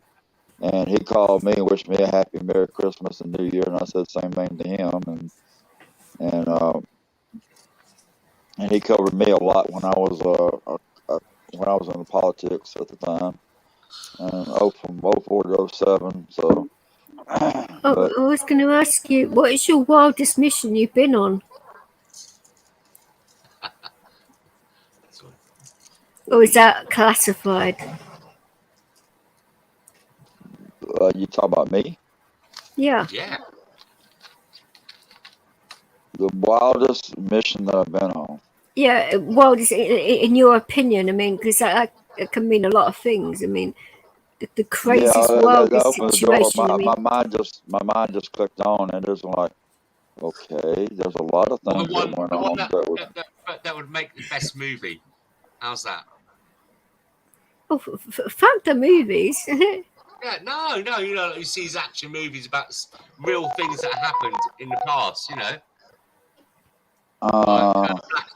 like Black Hawk Down, that kind of scenario. Well, I just rather not talk about. I rather not talk about it because it's like I don't have that too many good memories of nothing. Just bad memories, so I'd rather not go down that rabbit hole. Oh. Okay. I just don't want to go down that rabbit hole. That's fair enough. I'm already in a kind of depressed state already anyway, so that sucks. Yeah. the holidays does it to you. Oh, it does. This is what I was saying earlier on. Lots of people in here that just do not realise that and act like morons, and then wonder why people are in such a bad way, you know. And that's why I went with the when we went backstage and talked about how I felt about the lobby friends and his crap and last night. But you know, because I don't like stolen valor of any kind. I don't like draft dodgers either. And I don't care who they are. I don't care who. If I catch someone with stolen valor, and I catch them, and I'm out there on the street with them and challenge them and everything, and asking them certain questions, and they can't come up with the right answers, and they got their uniform, they got their medals wrong or ribbons wrong, and wearing the uniform wrong, I'll get my knife out and I'll cut that whole uniform off their body right down to their tidy whities, and they can walk down the street with that, taking that uniform completely off. Hang on a sec. By the way, Major, some of you have just been reported to YouTube, so fucking piss off. Oh, that's the one I was on about. Those kind of things. Yeah, exactly, and that's why I was one of the mods would have dealt with it, but it's right now because I was in StreamYard, but I stayed YouTube for a while. Not fucking putting up with this shit. Michelle, listen. I want to just briefly say something, right? And I don't want no oohs or ahs from anyone in the background. I'm just trying to explain my situation. My daughter died on her 18th birthday a few years back. Oh, sorry. And the reason that's what I don't want all that, right? I appreciate what you're doing. And at the time, fucking killed me. And the reason why she died was because she had a benign brain tumor. And we went to the doctors and they wouldn't listen. We said that she's changed. All they did was up the medication. And while she was getting ready, she didn't do drinks or drugs. While she's getting ready to go out with her mates for her 18th birthday party, she drowned in the bath because she had a fit, epileptic fit. Oh, God. Yeah, that's the kind of thing that bloody scares me. I mean, those kinds of things. That's why it's good having Leo here, because that kind of thing sort of limits itself, but fucking hell. It is what it is, and what I'm trying to say to Michelle is that, I mean, that's why I got apparently it's why I got all the conditions I got now, because I didn't grieve. I didn't let it out. Now, my oldest daughter was from a previous relationship, and so I couldn't grieve at home with my wife and my children because they were going to say, "What's up?" My wife was getting funny about me seeing my ex-partner because she thought grief would bring us back together again. I couldn't grieve in front of my children because they could say, "Dad, what's up?" You know, and it was hard to fucking hold it in. You know, you got to, and the stupidest and the stupidest things. You know, from watching telly, even now and then, trigger me. Of course. Even though I think I'm over it, and then the most stupidest thing on telly. No, you'll never be over it. You never. You're in a live show. Shit, dude. Mine works. The best thing to get through that is talking about it. I swear to God. Not now. Look, Michelle, I'm not asking you to reveal your inner secrets and your dark shadows now and those things that are haunting you. But when you got a friend or someone else, even talk to dogs, I don't know. You know, like just talk it out. It really does help. Before, a few years back, 10 years ago, I'd be bawling my eyes out now. Well, I wouldn't even tell you. I would not even tell you. But now I can. I realise now by talking about it, I can help others.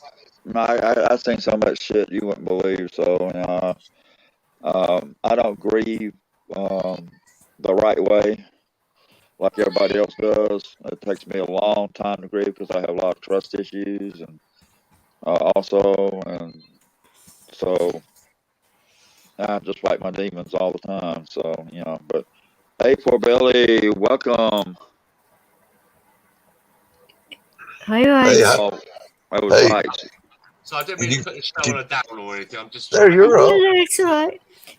We're just sorry, everybody. We're just testing something out. We'll drop down. We're trying to find out if we have internet past my house here, and I didn't know I could get this. Oh, Billy's trying to get up and he can't get up. Oh, yeah, he's up, isn't he? He is up. I mean, he came up before you did. I mean. Okay. Oh, please. Okay, hold on. See, okay, you talk to him now. Yep, I'm good. I can actually hear better in your truck, man. Maybe I don't need like headphones. Can they hear you? I don't know. I guess. Yeah, of course. Okay, that's it. We're going to get the headphones now. Yeah. You better. I'm glad you took Poor Belly out of your trunk. I'm having a big fight with him. He doesn't want to come up here because he's got a headache or he feels painful. I just got done driving and I've been up since 1:30. I don't want to hear it. Anyway, he's making me a river. Listen, I said I'd be up today, and here I am. Okay. I didn't say for how long. But I'm here. Hey, now you know what being up on panel is like. Not down in the side chat, up on panel with the rest of us. Welcome to panel life. Welcome to panel life, Paul Billy. That's true. Yep. Well, I'm kind of glad I finally made it up here. It took you forever. Did you wear your tin hat? Did you carry your tin hat? Richard? Yeah, I got that on now. Okay, I just want to make sure. That's helping my signal, I guess. Yeah, the satellite signal. Yeah, it really helps. Yeah. DJ, you in heap of trouble now when we get these headphones tonight. Get ready. Why me? I don't know why you think I'm gonna pick on her. She's the nicest one in the group. Oh, here they go. No offense, fellas. Right? How are you, brother? Although I did hear her do a little, I don't know what do you say, venting earlier. I was like, whoa, how did that happen? Oh, I remember that clip, Stephen. That was pretty nuts, wasn't it? I mean, whoa. Okay. You are? Yeah. All right. Well, okay. All right, everybody. We're taking off. Thank you. All right. Yep. Have fun. All right. Go sleep. Wow. I can't wait to come back up. I really can't. I'm gonna get these headphones and I'll be right back. Hey, now don't forget now. Rights. Well, we don't have to call Cheryl Fresco Pico Train on you too. Oh, I mean, where the hell have they hidden these headphones? At the bottom of a fucking pot of gold or something? Yeah. Goodness sake. But yeah. I don't know.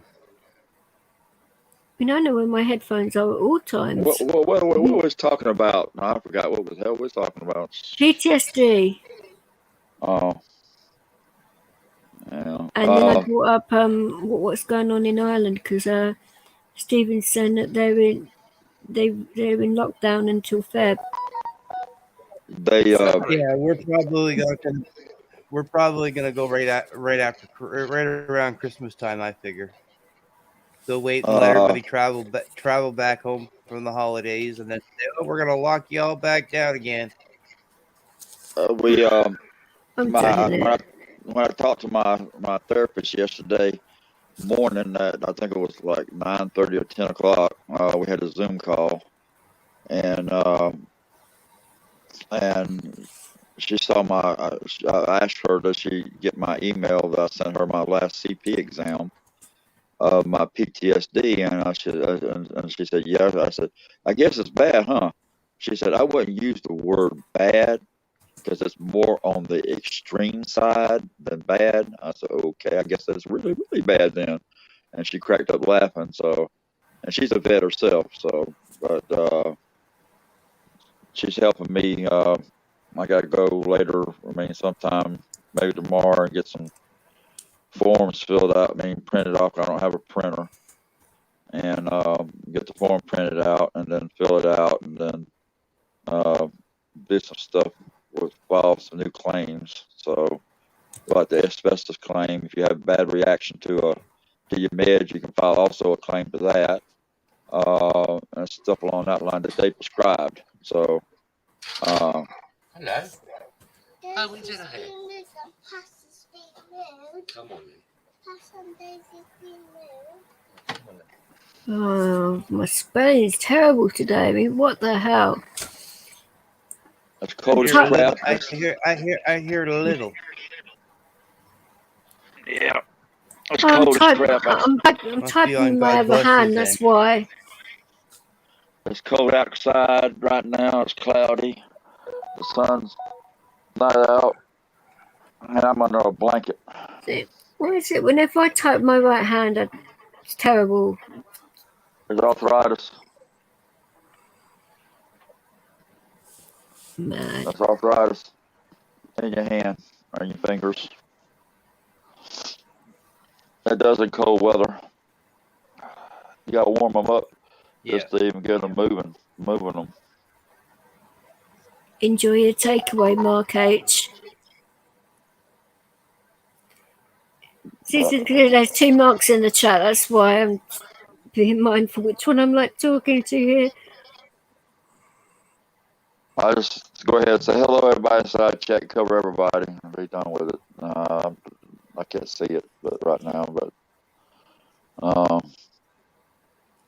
not monitoring it right now because I'm not in the right space, I guess, headspace. But no. It's okay, if we do go into lockdown and that, but it's like, what the hell are they bloody trying to do? I mean, the amounts of bloody protests that are going on, people stop bloody talking about lockdowns and shit. The country's going to go into absolute fucking chaos again. It's just like,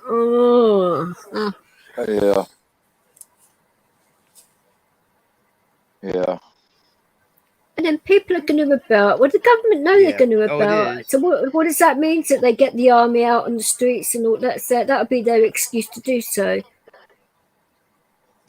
Yeah. Well, that's what they're just looking for an excuse. Yeah, exactly. They are.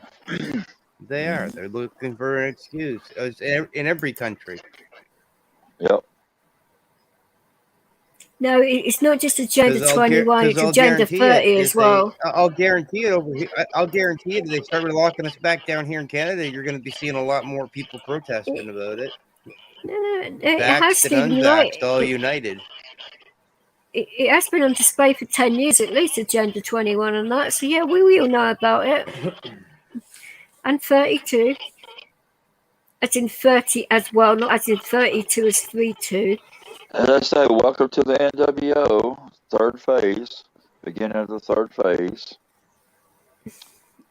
Because if they, like I said, if they threw the switch on martial people law, call us conspiracy nuts. Oh no, we're not conspiracy nuts. We just read a lot, and these documents are out there for everyone to see. I mean, it's not hidden; it's right in plain sight. I mean, they hack the FBI to get to these things, you know. You know, they're leaked out and they're out there on the internet, and you can find them. And you just have time to research it yourself. You can find out a lot of information. It was 10 years was a rough guess, but I just remember they were talking about it 10 years ago. So that's when I first started hearing about it. So that was 10 years ago, definitely. And I've still got a lot of files. Well, I'll say that doesn't surprise me. I'll say it this way: you're gonna probably see majority of you. I'm gonna say you're probably gonna see majority of your older than baby boomer generations probably dying off here fairly quickly. Then baby boomers right behind Michelle, them. do you know when the Georgia Guidestones is built, or who built it? Sorry. We don't know they don't know who built them, but they know approximately when they was built. The Guidestones, they're in north, in a small town, probably about 3-4 hours away in North Georgia from me. They think the Oddfellows made them. They think that they reference a lot of different stuff. You know, lunar eclipses is going to be made by them. You can where the sun sets on the stone a certain way, and it points to different really? things. Yeah. So it's not coded. No, well, it's coded, but It's I can tell you. Hold on, let me pull my phone out. My other phone out. So it's just Stephen was asking in the chat. I was just asking for him because you don't read the side chat. I do, so I saw it. I thought, well, you might know, you know. Yeah, I should answer the question. I say Well, Georgia. being the only American, I'm a Canadian. I this is news to me too. So I've heard of them. That's but why I didn't ask you. You know, them. I just thought Michelle might know because she knows a lot of things about a lot of things, and there's a lot of documents about a lot of things. So I thought, well, why not ask? Does. Yes, she does. She does know a Yes, lot of things about a lot of things. I went down a few rabbit holes. That's for damn sure. Okay, I'm fixing to tell you all about the Godstone. Here, let me get my glasses on so I can tell you. I've been down a few rabbit holes too. Believe me. Let's see here. I'm gonna screw it up. It shows the map. It's in Elberton, Georgia. Location. It's made of granite. Height is 19 feet 3 inches. Opening date was March the 22nd, 1980. The monument stands approximately 750 feet above sea level, about 90 miles east of Atlanta, 45 miles from Athens, Georgia, 9 miles from the north center of town of Elberton. The one slab stands in the center, has four arranged around it. The capstone lays on top and has 5 slabs which are astronomically aligned. Additional stone tablet, which was set in the ground and a short distance to the west of the structure, provides some notes of history and purposes of the Godstone. The structure is sometimes referred to as a American Stonehenge. The monument is 19 feet 3 inches tall, made of 6 granite slabs weighing about 237,746 pounds. The anonymity of the Godstone authors are apparent advocate of the population control, eugenics, and internationalism, and has made controversial or conspiracy theories. They say it's a world as a compass and calendar and clock for catastrophic events. It has Godstone has 10 pages of specifics. 5 acres. The 5-acre 2-hectare site was apparently purchased by a Christian in October 1st, 1979, and from a farm owned by Wayne Mullix. Mullix had his children and given a lifetime cattle grazing rights to the Godstone site. On March 22nd, 1980, the monument was unveiled at the audience previously described as 100 or 400 people. Christians later transferred the ownership to the land to the Godstone to Appleton County. And it just goes on and on. Let's see. The references, let's see here. Explanation of the tablet. Let's see, let's go there. Oh, that's a lot of stuff to read. Okay. Well, you can do it on you can Google it and it brings it up.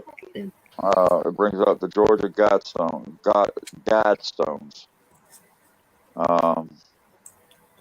So gives you the timeline. I ordered these sugar, low sugar drinks, and the first one was, but this one I've just opened up, and because I'm like sort of in the dark here, and I just swallowed it. I thought, fuck me, that weren't no sugar. Just blow my fucking head off. shit. But that, I hope that answers that person's question down there in side chat. God, how much fucking sugar's in this thing? I'm gonna be climbing the walls tonight. So I just hope that answered their question in the side chat. Glad I'm not there. Oh, I'm glad you're not here too, because like when I'm on the sugar high, it's like woo. I got, in case everybody don't know me, and then side chat, I got a world of thumb drives of all kinds of You're showing her thumb drives. They're very fun. You can go down so many bloody rabbit holes, it just blows your swede. And that means mind for other people that don't know. Right.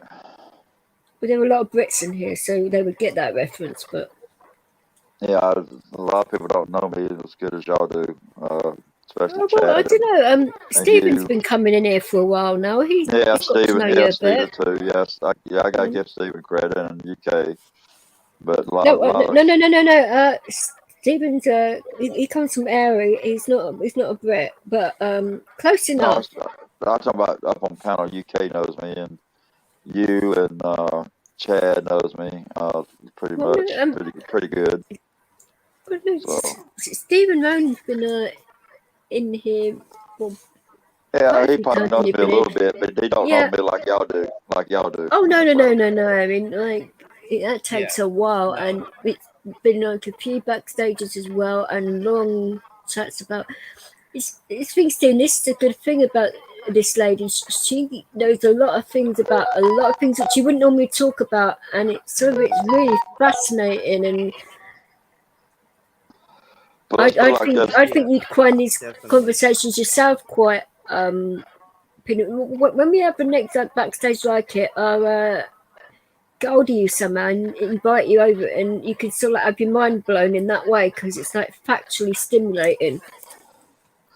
Yeah, because I back up everything with proof. Yeah. Oh yes, you certainly did that. All right. When I read some of the stuff you sent me, I was like, "What the fuck?" I'm still going through proof. So what, Chad? Is it above eyes only? Top secret. I'm still going through proof when some of the stuff you backed up. Whoa. So, yeah, I have a few alphabet agencies knocking on my door. Fuck's sake. Yeah.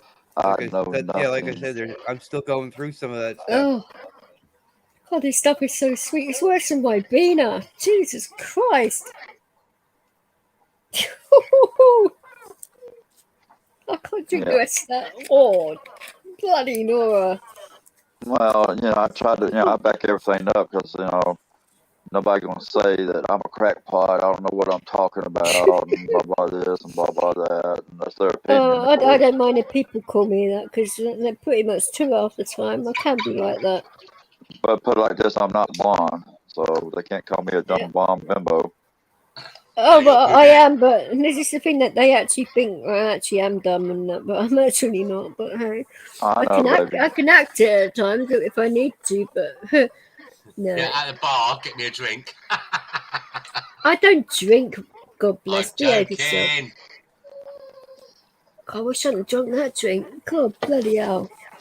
I'm not going to sleep tonight now. I've just drunk this shit. I mean, what did you drink? It was a bottle of Oasis, but it's supposed to be the sugar-free one, but this is not sugar-free. Right. Never sugar-free. No, but I had one this morning, and it was sweet enough that it was fine. This one is just like, just took one mouthful and just blew my head off. Can of Red Bull. Yeah, like I said. No, obviously it's not that bad, but fucking hell, bad enough though. It serves two people as well. I mean, how? I'm not really surprised at the amount of sugar that's in this shit. She's gonna be the energy all night. I'm already like the Energizer Bunny without any of this shit. Yeah, I'm with it. Fuck's sake. Yeah, I've been, but I don't want nobody to be really scared of me because I'm harmless until somebody attacks me, and then I go for the jugular vein. I don't go just to wound them. I go for the jugular vein. Oh, don't we all? I mean, center of body. Oh that's no! What you go for. Anywhere center of body, you're gonna hurt someone. No, if you go straight for the jugular, he could do more than hurt someone. Only if you're a vampire. When you like to know. No, that's something I've never been called, but I'm the type of person. Somebody comes down on me hard, I'm gonna go back twice as hard. But it depends on the situation. Yeah, that too. Yeah, it does. Sometimes it's nice. Well, it's true. It's true, though, isn't it? But yeah, this is an adult channel, after all. But see, I nibble. I normally nibble. I don't. Oh my God! Like some people, but I nibble. So that's a joke. La la la. But no, he weren't. Everyone likes to nibble now and again. Fix. My wife's just come back. I've gone from getting a banana down my throat. Now I've got plums in my mouth. Oh, I say. I would say something, but my mind went right straight to the gutter when you said that. Yeah, that's why I said, "Oh my say," you know.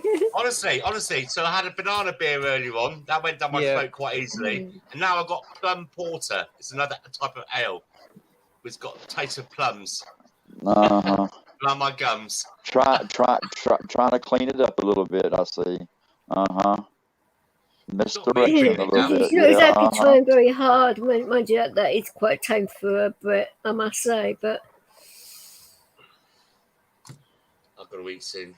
I've got a lovely. I've got a lovely. Oh God, I can't even tell you this. I've got a lovely sausage casserole. You told us earlier. Yeah. Lovely sausage casserole. Your memory's worse than mine. You said that earlier, and I actually remembered it. No. I know you were here, but Michelle wasn't here then, or Chad. Only Lights. Where's Lights gone, by the way? He's going to find headphones. The headphones, and probably cabbage and lettuce. His instruction booklet for his laptop or something, because he can never work out how to do that thing. Oh, see how he gets on. When he gets stuck, I'll do a team viewer with him. Chad, I was when even then, I mean, this is the thing. God bless. I've literally done a video recording with him, like a play-by-play, and he's still bugging it up. I mean, it's like, oh, for goodness sake! It's all good though. Don't knock him. He's not bad. The other night, I know that. He's got a fire stick, and I put all the channels on there for him, and he did it quite easily. I had to tell him how to do it, and he did it. Oh, yeah, I saw about that, but literally the day before that, I saw. I'm not going to sort of like say too much, but this person was telling people how to jailbreak them. Yeah. Exactly. If anybody that says they jailbreak the fire stick is to screw more money out of you, all you do is go to settings. Well, you know, have you got a fire stick? Oh, I actually do, but I haven't taken out the original packaging yet. Yeah, only the actual box it came. Yeah, I just haven't been bothered with it. Well, look, you've got Christmas coming up and stuff like that, and you don't care too much like me. Yeah, but I don't watch TV. You know, I've got Sky as well. I haven't been bothered, and the amount of fucking DVDs and that I've got. I just, you know, I just rather like mix on my decks for something rather than watch. I know. But listen, TV, you know. cancel your Sky, cancel your Netflix, cancel all that. When you're ready and you want to take your stick out your box, stop it, Michelle. But when you're ready to get your stick out. Oh, how did you know? Getting your stick out, for goodness sake. Hey, you know what? I should have said to him, I wet my Ronan, stick. you're right. I wet my stick. Oh, fucking hell. That's a bit royal, isn't it? Ronan, oh my goodness, come in, mate, because we were talking about you earlier on. Good things. It was nice to meet you, fella, and be nice. Jump in, mate. Jump in. Enjoy talking to you. Oh, that's photo, Mom. That's all right, Stephen. You do if that. You don't mind me inviting you. When you come back, Stephen and Ronan, they're both Irish, so I'm sure you'd have a lot to talk about. Yeah, that's for the Paddy channel. What's it called, that Paddy channel? I subscribed to that. What's it called, Paddy? Oh, you mean Steve's channel? No, there's a Paddy channel. What's it called? Yeah, Plastic Paddy. That's it. That's the one. Yeah, I was watching the other day. They're a little bit anti-English. Auntie, fuck off, Anti-English. I listened to a few channels that are taking a piss a bit. Oh, come on. It's fucking banter. And I go in there all the time. They're nice to me. Yeah, I know. Oh, God, hang on a minute. I've got to mute a minute. My boy's upset my girl again. Little prick. Hold on a second. Bye, bye, bye. Hey, Chad. Oh, dear. Chad. Joys of parenthood. Yeah. Yeah. I was next time your friend a shame Canadian goes online, I want to come over and visit y'all on the channel. Yeah, I'm planning to come over to see Ash as well at some point. What's that? Yeah. When Ash goes live next. When's what next? No, when Ash goes live next. We're going to come over. Ash next live will be on the 25th. He's doing, Christmas Day. Right, he's gonna go live from when he's feeding the homeless at a particular spot that he's gonna be going live at. So nice. Well, I was moderating his live chat form for that. Yeah, I already. I'm on the Modulus channel as well. I could come and help you if you need any help. As if I'm with it. Yeah, well, I'll definitely. He's gonna go live and set up. He's gonna go live. He's gonna go live, set up the live stream, and basically. Oh, right. So it's a premiere day when he goes there, and then I can definitely bring you up on panel. Yeah. Okay. If you want to come up? Yeah. So if he does a live stream through StreamYard, because I have. He might go straight live from YouTube, right? Channel, so. Whereabouts is he in Canada? Yeah, it's hard to say. Rights? No, that was Ash. Yeah, Ash. Ashamed Canadian is in New Brunswick. Okay. The next province over from me. Something around Nova Scotia. St. John. Well, it goes Nova Scotia, New Brunswick, Nova Scotia, then New Brunswick. If you're going west. Okay, yeah. I know where Nova Scotia is in my mind, so I can picture it. Probably cold. Well, at the moment it's because it's bloody snowing, isn't it? Yeah. Yeah, very cold. I think they were saying to me it's minus like 15 or 20 or something in some places over there. Wow. And what too cold for me. Yeah, we're sitting in the high minuses right now. I bet you how, are how too. do your elderly people cope with the cost of heating their homes? I'm sure they don't. They probably just put extra layers of clothes on and drink lots of coffee and tea and shit. I don't know. That's how I would do it if I was. It depends on the person. Russians have got a good idea. Vodka. Yeah, I'm sure. Because it must be. I don't know what the I was speaking to a shamed Canadian, and we was talking about these kind of things. I can't remember the whole conversations now, but we was talking about like in England, the average pensioner only gets £6,000 a year.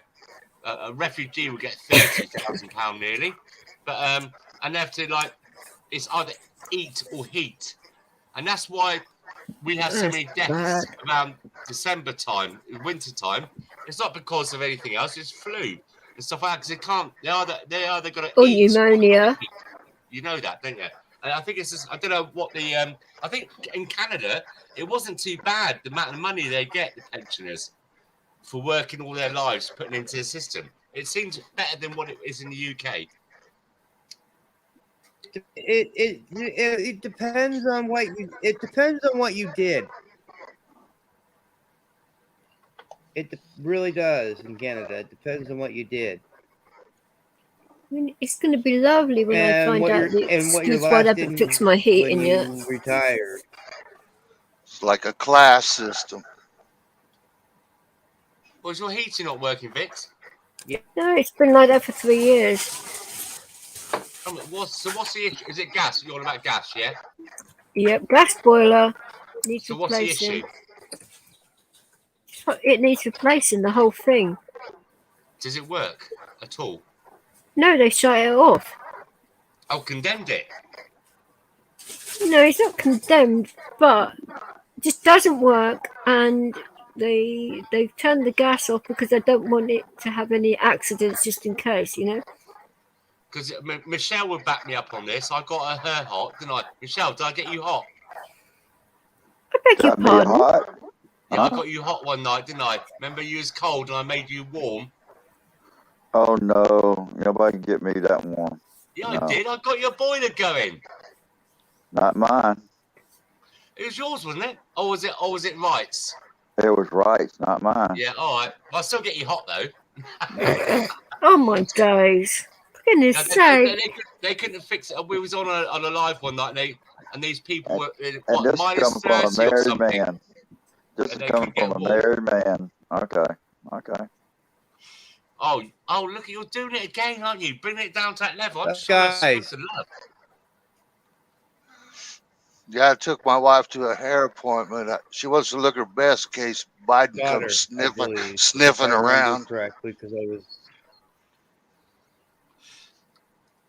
I'll just take my wife to a Flymo convention. It's cheaper. Flymo! Oh, for goodness sake! Oh God, listen at this. Listen at him. What are you like?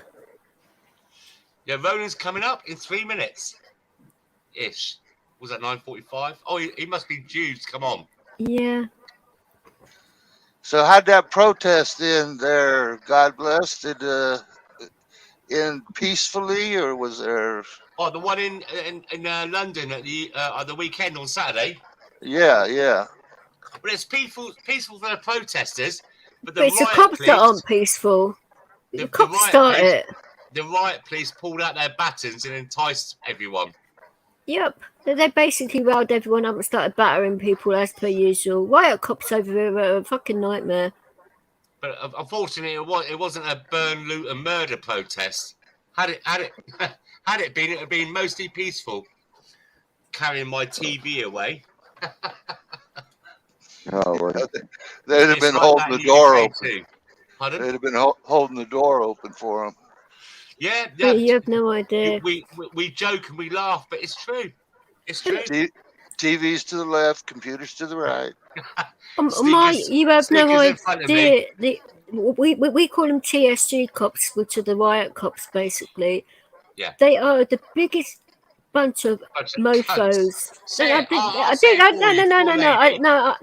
But I do not like the C word particularly because I know you don't. I'm sorry, but that's why I said I that's said why it for that's why I said mofos, because that's just it's good. But I mean, to see what I saw when I walked into those 4 protests and see them with their batons out, hitting elderly, women, children, anyone. Anybody and everybody, they were battering people, and I'm like, what the fuck? Do you remember that guy had his child? Sorry, Vix. He had a child on his shoulders, and they whipped him across his legs with a child on his shoulders. Do you remember that one? So some guy's walking along with a little kid on his shoulders, merrily walking along, and the police pulled out a baton and hit his legs. I mean, they just do not think. I mean, there was like people laying on the floor unconscious, and they were just walking past, and they just didn't give a fuck. It's like, oh my God. But if I'd have pulled out my camera, then that would have just caused a lot of commotion. Because I wasn't there for that reason. But if I'd have pulled my camera out, then they would have nicked me for that reason. It's like, ugh. Yeah, or sat down on a bench and had a cup of coffee, you would have been nicked. No, I didn't have to. I was already, God bless, I was already in my chair, so I don't need to sit in another one, do I? I mean, no, on the bench, I said. Defeats the object. No, Miss DJ Vix. In Hyde Park Corner, Speaker's Corner, there was a couple having a cup of coffee. Do you remember that? And because they weren't wearing a mask, they got arrested and during the lockdown, level 4. this has been. The thing is, right? They tried to arrest me at Speaker's Corner going through there, walking my dog and that because of the mass situation, and I said about being exempt and that, and they're having none of it. I had my thing on me.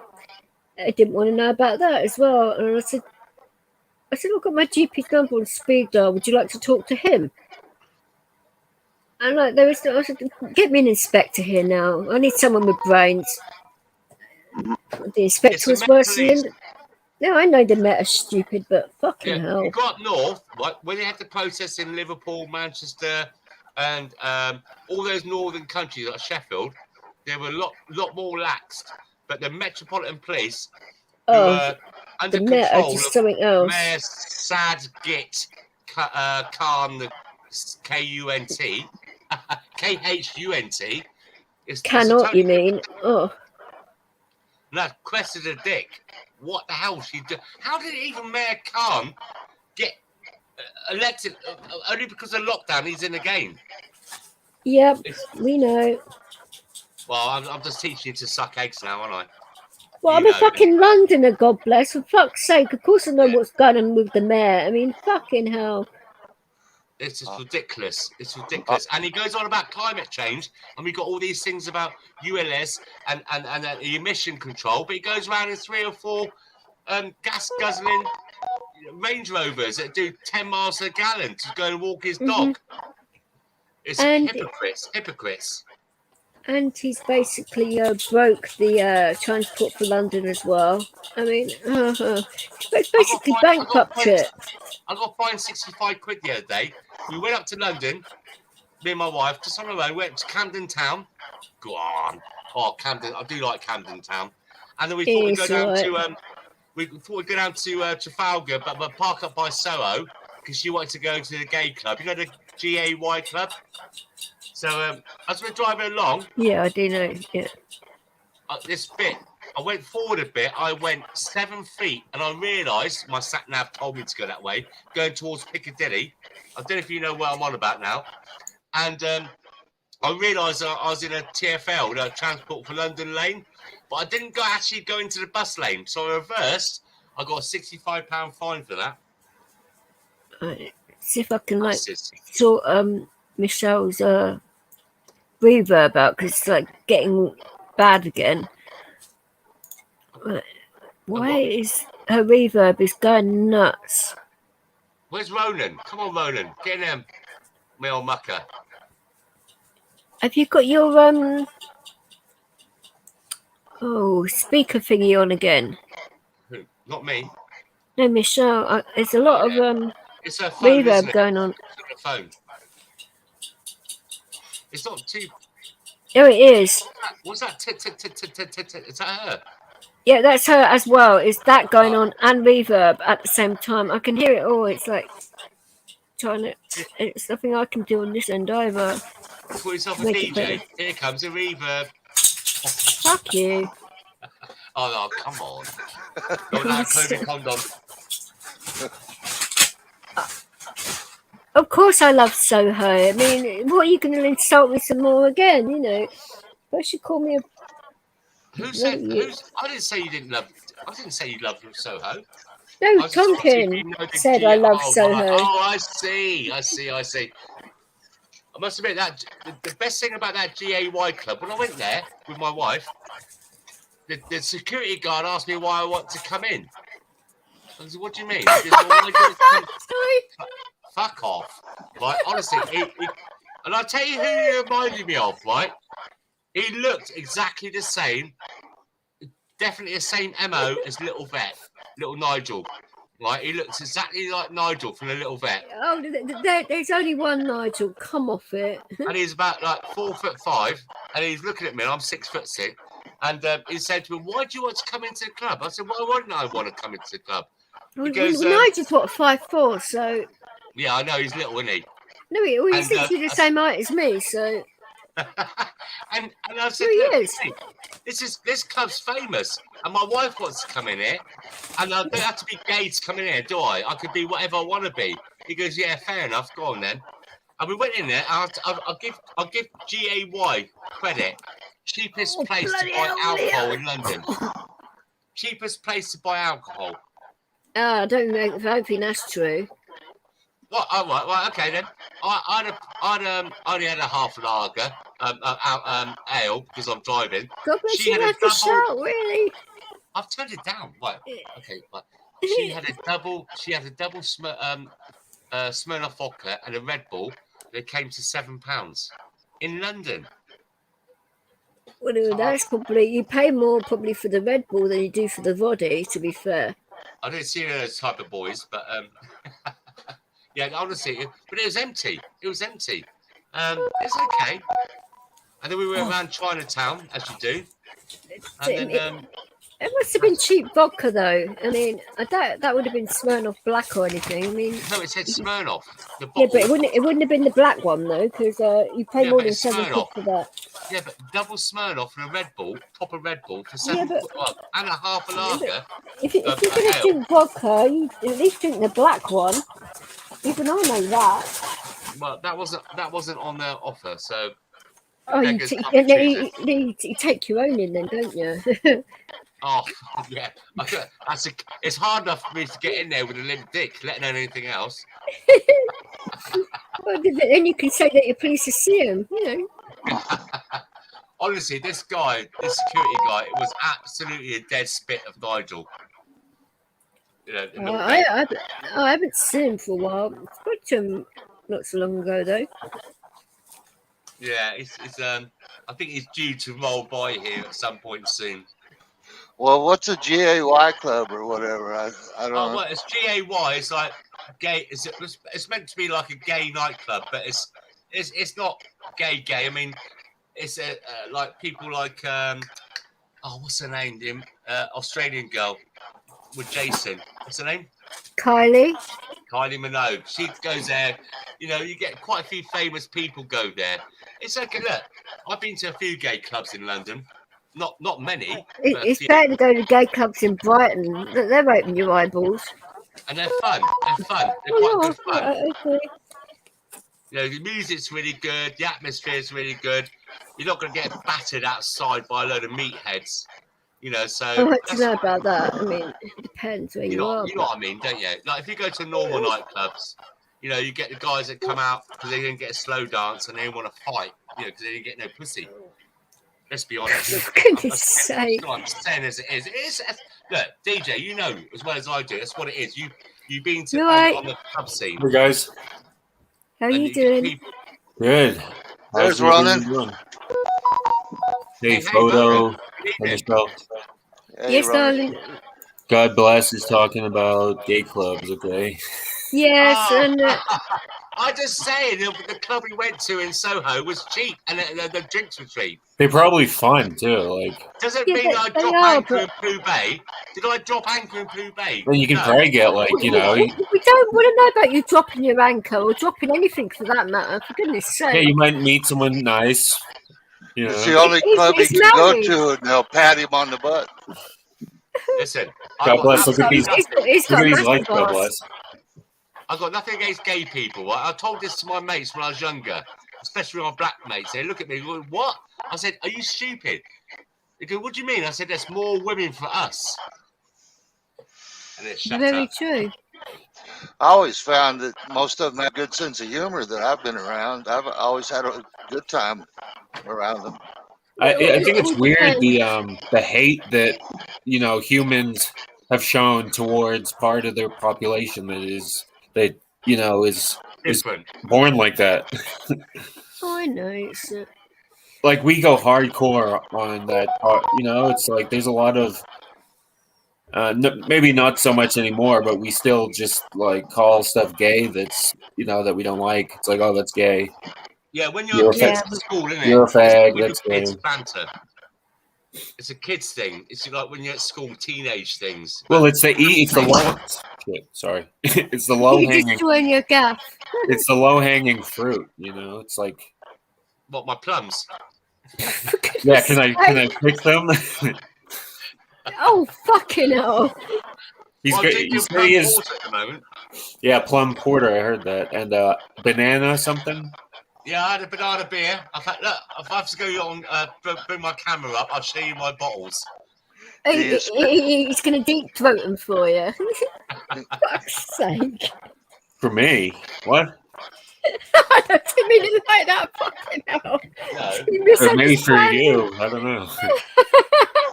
Oh no, don't listen to her. I'm new here. Exactly. No, I'm kidding. We're in the man club.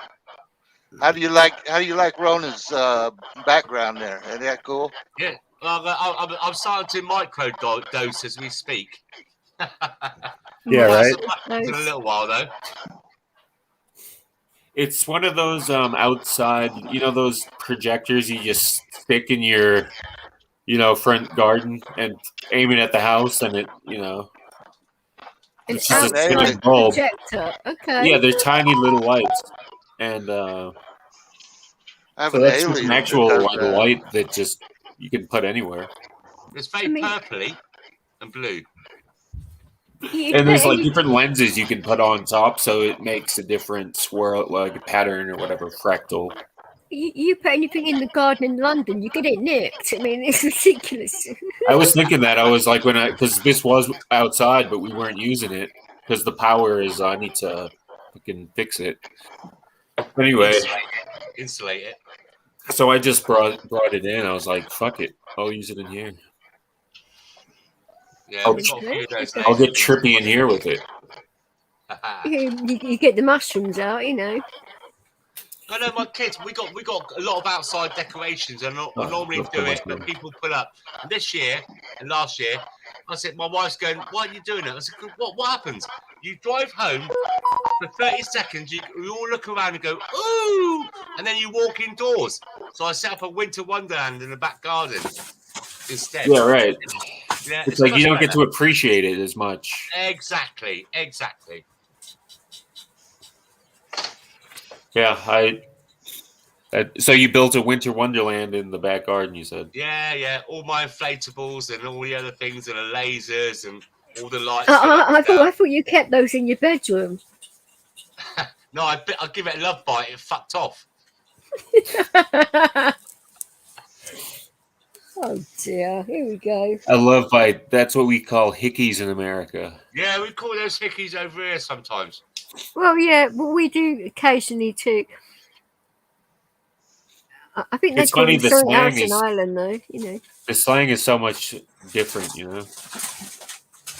from America to England. Well, it must have been different for you coming from Ireland to America. I mean, bloody Nora. Yeah, but I was young, so I was able to, my brain was able to adjust. Yeah, slightly adjust at that age. I had a friend who moved from Ireland to America. Yeah, I remember you saying at 12. He was a couple years older than me when he did it, and he's kept his accent. So, and he was only it was nice. A 2-year difference. You can hear it in yours a little bit, but it's not totally Americanized. You can't. Oh, Leo, you stop doing that. Yeah, I can kind of the people I'm talking to, my voice will change a little bit. Well, if you came over to where a lot of the Irish are, I'm sure your accent will slightly change again. It starts to come out a little, yeah. Yeah, exactly. This is what I'm saying. It's so it's in there. I have it stored away. I bet you do. For when I have to use it. First word I learned that was different was boot. A boot, something you put on your shoe here, but over there it's the trunk of your car. Yeah, that was the first word I learned that was different. Where the hell? What about a lurry? A lorry. Yeah, in Ireland they say lurry. Oh, Lord, that's a car, right? It's a truck, a truck, yeah. What would you call it? It's an HGV type situation. A lorry. It depends on the size of it, because you can have almost like a dump truck, right? Carrying heavy material. Size matters. Yeah. Yeah. Yeah, they do say size matters. Yeah, you're right. Ronan, have you ever watched? The reason why when you came on that night, that first time I ever saw you, right, and I said to you, "You're Irish," right? I knew just wait, you're Irish. No, you turned around and said you look Irish, and I was like, "Oh my god!" You can't fucking say that. You're Irish. Right, There's a series, a TV program called American Gods. Have you ever watched it on Amazon? I think I've heard of it, but no. Have a look. Right, there's American an Gods. Irish guy on there. It's like what's the name for the where they got the gold? The Irish, the leprechaun. And you, I was asking about his pot of gold this morning. Funny enough. Yeah, leprechauns. Right. And you were absolutely a dead spit of this guy on American Gods. It's Irish leprechaun. He's a leprechaun? Irish leprechaun on this program called American Gods. It's very good. You got to watch if you got Amazon Prime, yeah, or if you've got any other means of like watching things, watch it. Yes, those leprechauns have technology also. Oh, now you're a deity. What do you think of that?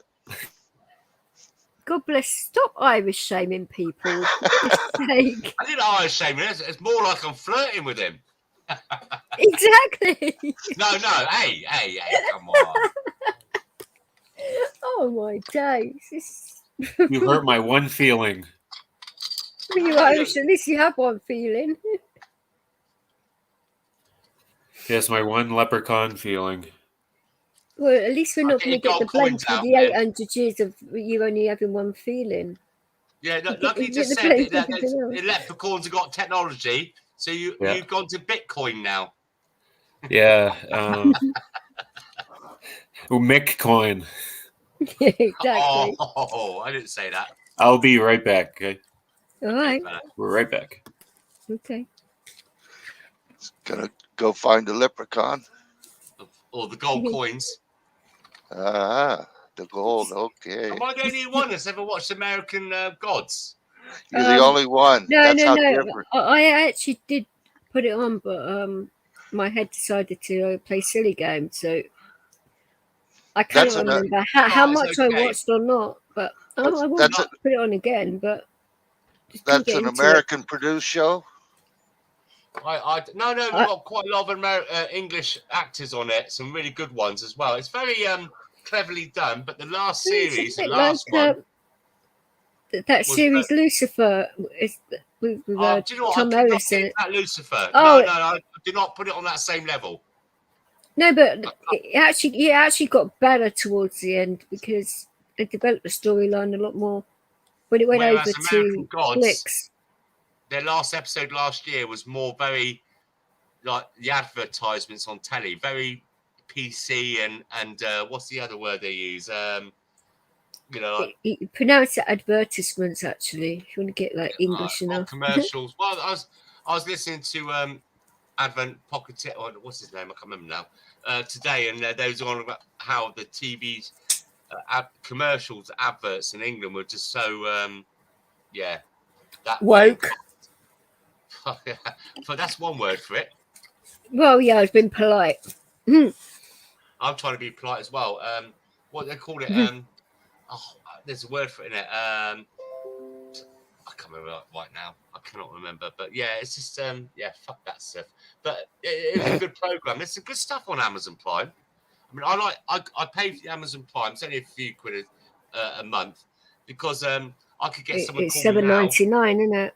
Yeah. Somebody call me now and say, look, I need this fixed tomorrow or hot tub part, and I can order it and it's here in the morning. You know, or sometimes the same day. Some things it is the same day over there. But one of the things that pisses me off about that fucking company is that subscribe and save. When you choose a specific date and you like order a few things which are like heavy and stuff like that. Yeah. And instead of delivering it on that day, they scatter every single product you've got and deliver them all on different fucking days. And it's like, for fuck's sake. It's coming from different warehouses. That's why. No, it's not. It's not actually. This is where you're wrong. Mine are coming from the same warehouse, but they're just being dicks.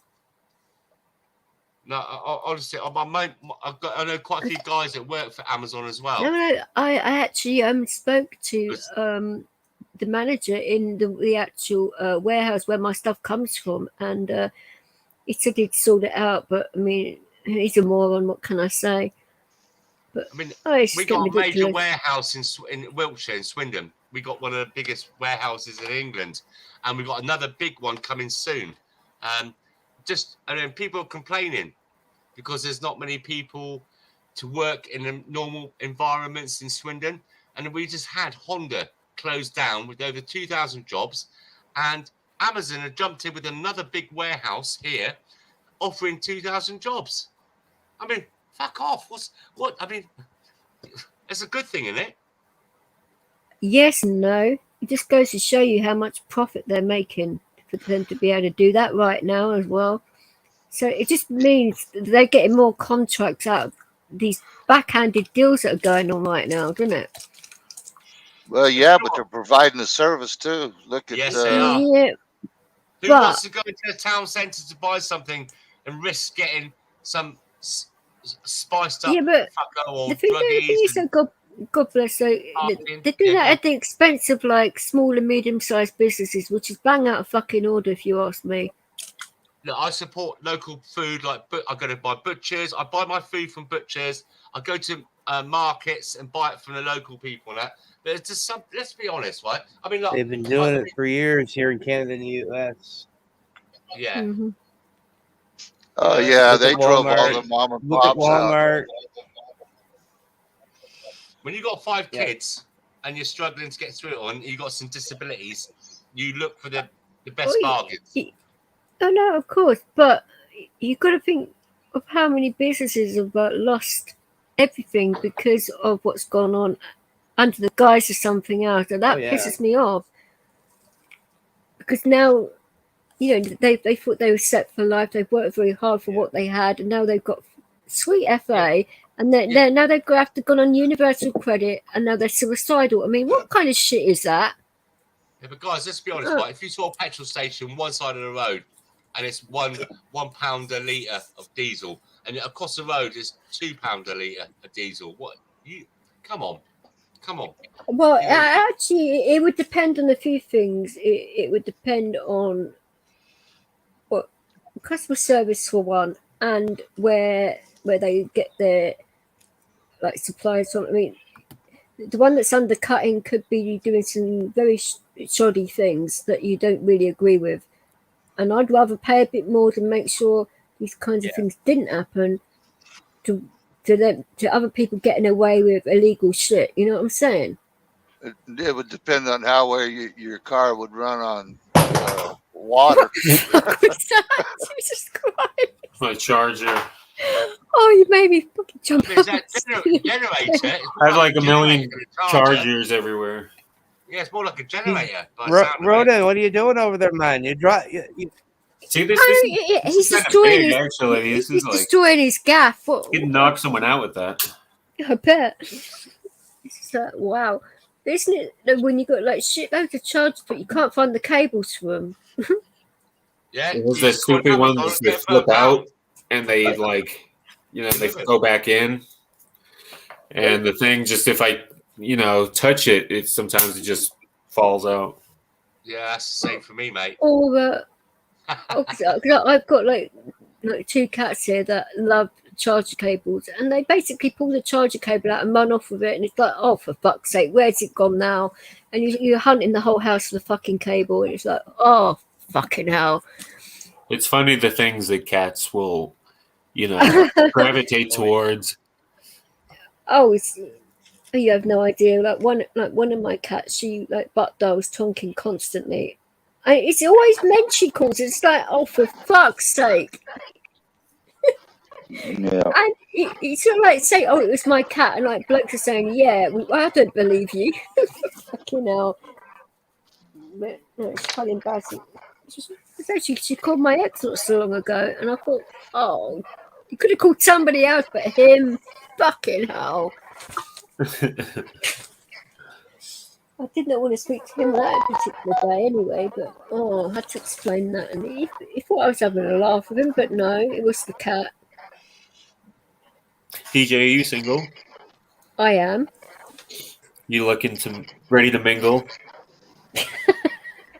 Let's get it on. No, not with me. I'm just asking for a friend. Asking for a friend.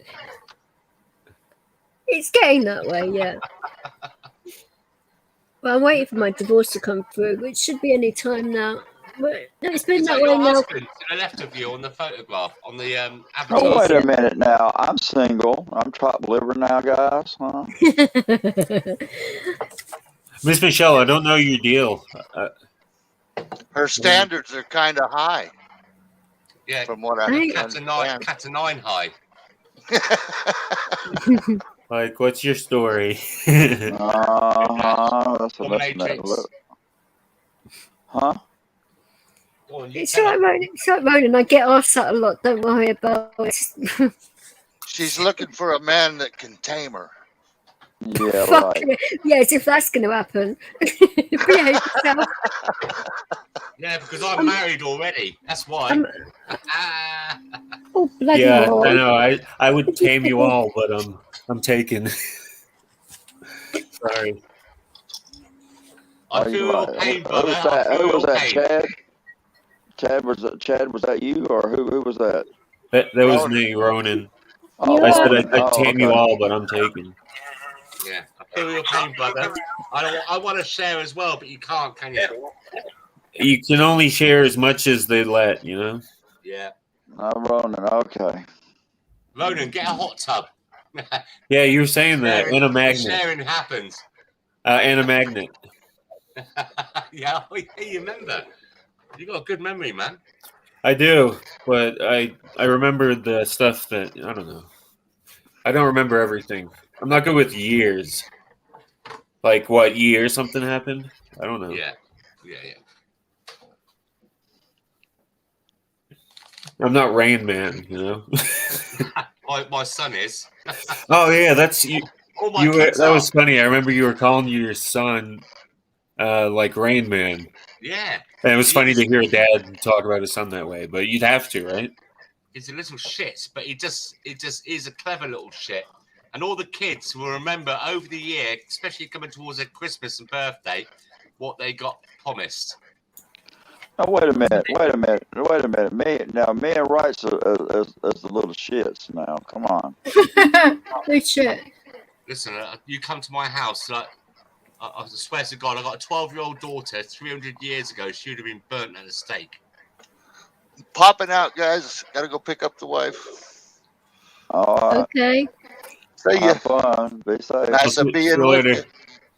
Maybe see you later. Take care. Drive carefully. Well, are you suggesting? Well, go on. Burn her at the stake. Yeah. Let's burn her at the stake on Christmas, right? Listen, I'm telling you. Why the hell would she be burnt at the stake for? Because she's a witch. She is like a look, Ronan. No, I got that. She is a banshee. They are alive. Banshee, that's a good one. I'm telling you, she's a banshee. She is. That's what my Southern Irish friends say to me. That girl's a banshee. Yeah. So you're basically saying your daughter's a whaler, right? Okay. And a destructor. She is like a destructor. She's got her bedroom so she door. basically shatters your windows. That would be a blessing. Honestly, her bedroom door. She's smashed it in so much.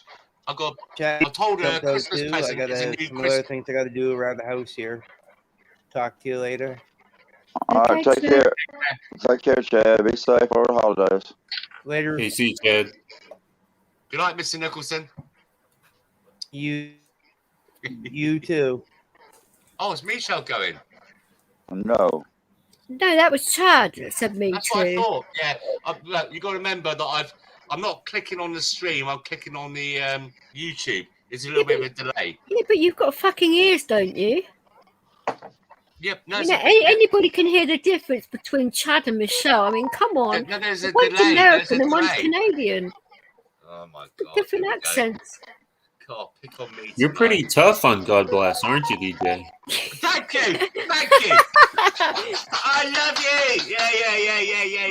you. Yeah. She's on me tonight. Don't get me started. A car bonnet. No. Don't get me started. He just bad of me half the time. You shouldn't interfere with the shit that comes out of his gob. You get your digs in, Listen, now. I'll tell you, I'm good to her. Of course, I'm British. Listen, Ronan, don't listen to him. I treat Vix as my platonic wife. Fuck off. She acts like my platonic wife. More like sister. I don't know. It's like brother and sister over here. Hey. Oh, oh my God. Yes, well, nothing creepy. Yes, nothing creepy. I'm the goddess of the UK. How long have you guys known each other? Oh, too long. Not long enough. No, it's been more 18 months on, isn't it? Something like that, yeah. I don't know. Did you say 18 months? Yep. Yeah. You don't count, really.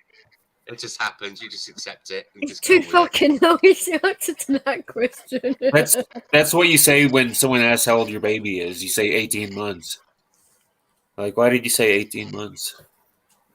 No, it's been... Well, you know what I'm saying? It's like, oh, my baby... You don't say my baby's a year and a half. They always say, like... No, it's been that because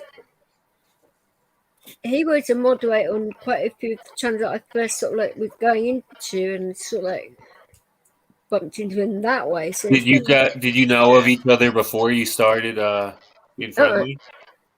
Yeah, no, like she just said, like I kind of like I had the curse of being. I go into a channel because look, over here, like over in the UK, well, no, England, whatever, because UK's Ireland as well. I call it no. England's England, Ireland's Ireland. Oh, yeah, the north of Ireland, not Northern Ireland, because that's just starting another war. It's Ireland. It's Ireland. It's part that there's a bunch of. I just call it error. It's easier, So Ronan, we kind of like bang about on the same kind of channels, like the birds of a feather stick together. Birds of a feather sit together, and we kind of like. And so we got that like-minded views, and you kind of like pick up another one and pick up another one, and so I jump in on a channel, and I've been there a couple of times, and I see that I got like a spanner, that blue thing on your name and that, and it's a wrench. And I've seen Vix it's on not loads a of fucking wrench. wrench. We just see each other all over the place. It's a spanner. You're a spanner. Yeah, I'm a spanner. Sort of. The DJ. There's no W in front of that. I don't. It's a curse. It's a curse sometimes because you'll be sat. I don't know, doing something. Oh, thank you. No. Listen. And you hear on your phone, and you just feel that you have to jump. Even though you're doing something, you jump in because you get some right knobheads in the chat log. But you want to support those people that you feel akin to, that got the like-minded views as yourself.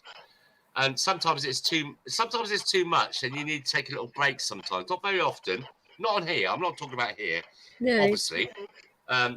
Obviously. But just like some of the channels I go on, it got like over 100,000 viewers, and you get the odd dickheads that come in and they try to destroy the channel by coming in with certain comments, try and block it, and you know what I'm talking about, do you? It was a bit like on Alan's bloody channel, and I can't believe he did that to me when I went down to bloody Dover. I was supposed to be down there low-key, and he bloody sticks me on his live stream with over 2,000 people in it. I'm like, oh, for fuck's sake, you wanker. What did he do? Not active. Yes, he stitched me right up. Really? Oh, with 2,000 people? Over 2,000 people, yeah. And watching. This is supposed to be on the download, for fuck's sake, I managed to get 5 streams that day, and I was like, oh, for goodness sake. This is why I said Saturdays are my Sundays, because Saturday is when all the protests happen, all the YouTubers are out there doing their live thing, and I end up drinking far too much, and then Sundays is taking the kids out and the wife out somewhere. So Saturdays are my Sundays. I didn't know there was protests going on that day either. It's just like I just all over the world. It's massive. And so the good thing about it, the only good thing about the Kool-Aid. Now I don't know, Ronan. I don't know if you know what it was explained to me. I said the C word on. You don't want to say that C word. On Vet's channel last night. He's like, you don't say that word here. I was like, so okay. We say the Kool-Aid, yeah. But the thing is, right? I was like, yeah, sure. since the Second World War, I've been watching and all the protests that are going on around the world. It has brought people together. You know, that are protesting against it. You know, it gave me some hope seeing the start of the Yellow Jackets in France. Oh, France! Yeah, I was there. We were At the start of it, France, Spain. And this was prior to 2009, early 2020 when the Kool-Aid splashed. Yeah. Like the Yellow Jackets was going on in France. That was because way before that. Before that, 2016, I think it started. Right. Like every weekend, it was just continuous. I pull over. My wife goes, "What are you doing? What are you doing?" I see him at the roundabout in the middle of nowhere because France is quite a fucking long drive to get to Spain. And I pull over, and I speak a little bit of France, more so when I get pulled over by the police. Cause I always get pulled over by the Gardier. Oui. Yeah. Well, I don't know any. A little bit different to the Garda in Ireland, though, isn't it? I know a little Espanol. See? Buenas noches, señor. ¿Cómo estás? Buenas noches. Sí, ¿cómo estás? Hey. ¿Qué pasa? Yeah, it's okay, mate. What's going on? Yeah, what's up? It's good. It's easy. Latin, but I don't know any French. Latin languages are so easy. Although I find speaking Brazilian and Portuguese, or Portugal, although they understand Spanish very well, it's very similar. It doesn't go the other way. It's Latino. It's like Italian. It doesn't flow both ways, kind of. No, it doesn't. No. Yeah, you can understand. As long as they don't go, blah, blah, blah, blah, you can understand what they're saying. I've worked with a lot of Brazilian guys on construction and stuff. Yeah. And just listening to them, it's like, wow, that's not like Spanish at all. No, but it's so much nicer than French. I fucking, Yeah. I can't. It's easier to read it than anything else that I find with languages, to understand it when you're reading it. I think the English, they think the Americans are a little dumb and that their banter is quicker and they can kind of sneak one over on the American without the American even knowing. You know what I'm saying? Oh, we are quicker. We are quicker. You think that like the American's not going to catch it or something? Well, you particularly would because you're Irish. Not you specifically. You know? I mean, like the English kind of wit. You know? Well, we are quick-witted, but Irish is just as bad, though. Yeah, it's they're cheeky. Yeah, they're mischievous. Without a doubt. They're mischievous little leprechauns. Flip your gold coin, your Bitcoin out. Get your Bitcoin. You'll go keep up with the technology. I feel like I'm a caveman with technology. A what? Why is that? A caveman. Why is that? What? Why is that? Because it's like I'm getting older and I'm just seeing the younger generations. Mate. I'm not keeping up with any of that. Welcome to the club. Like I grew up with like cassette tapes and VHS, you know, Ronan, CDs. How old are you, mucker? Because you only look about 34, 35. 8. 38.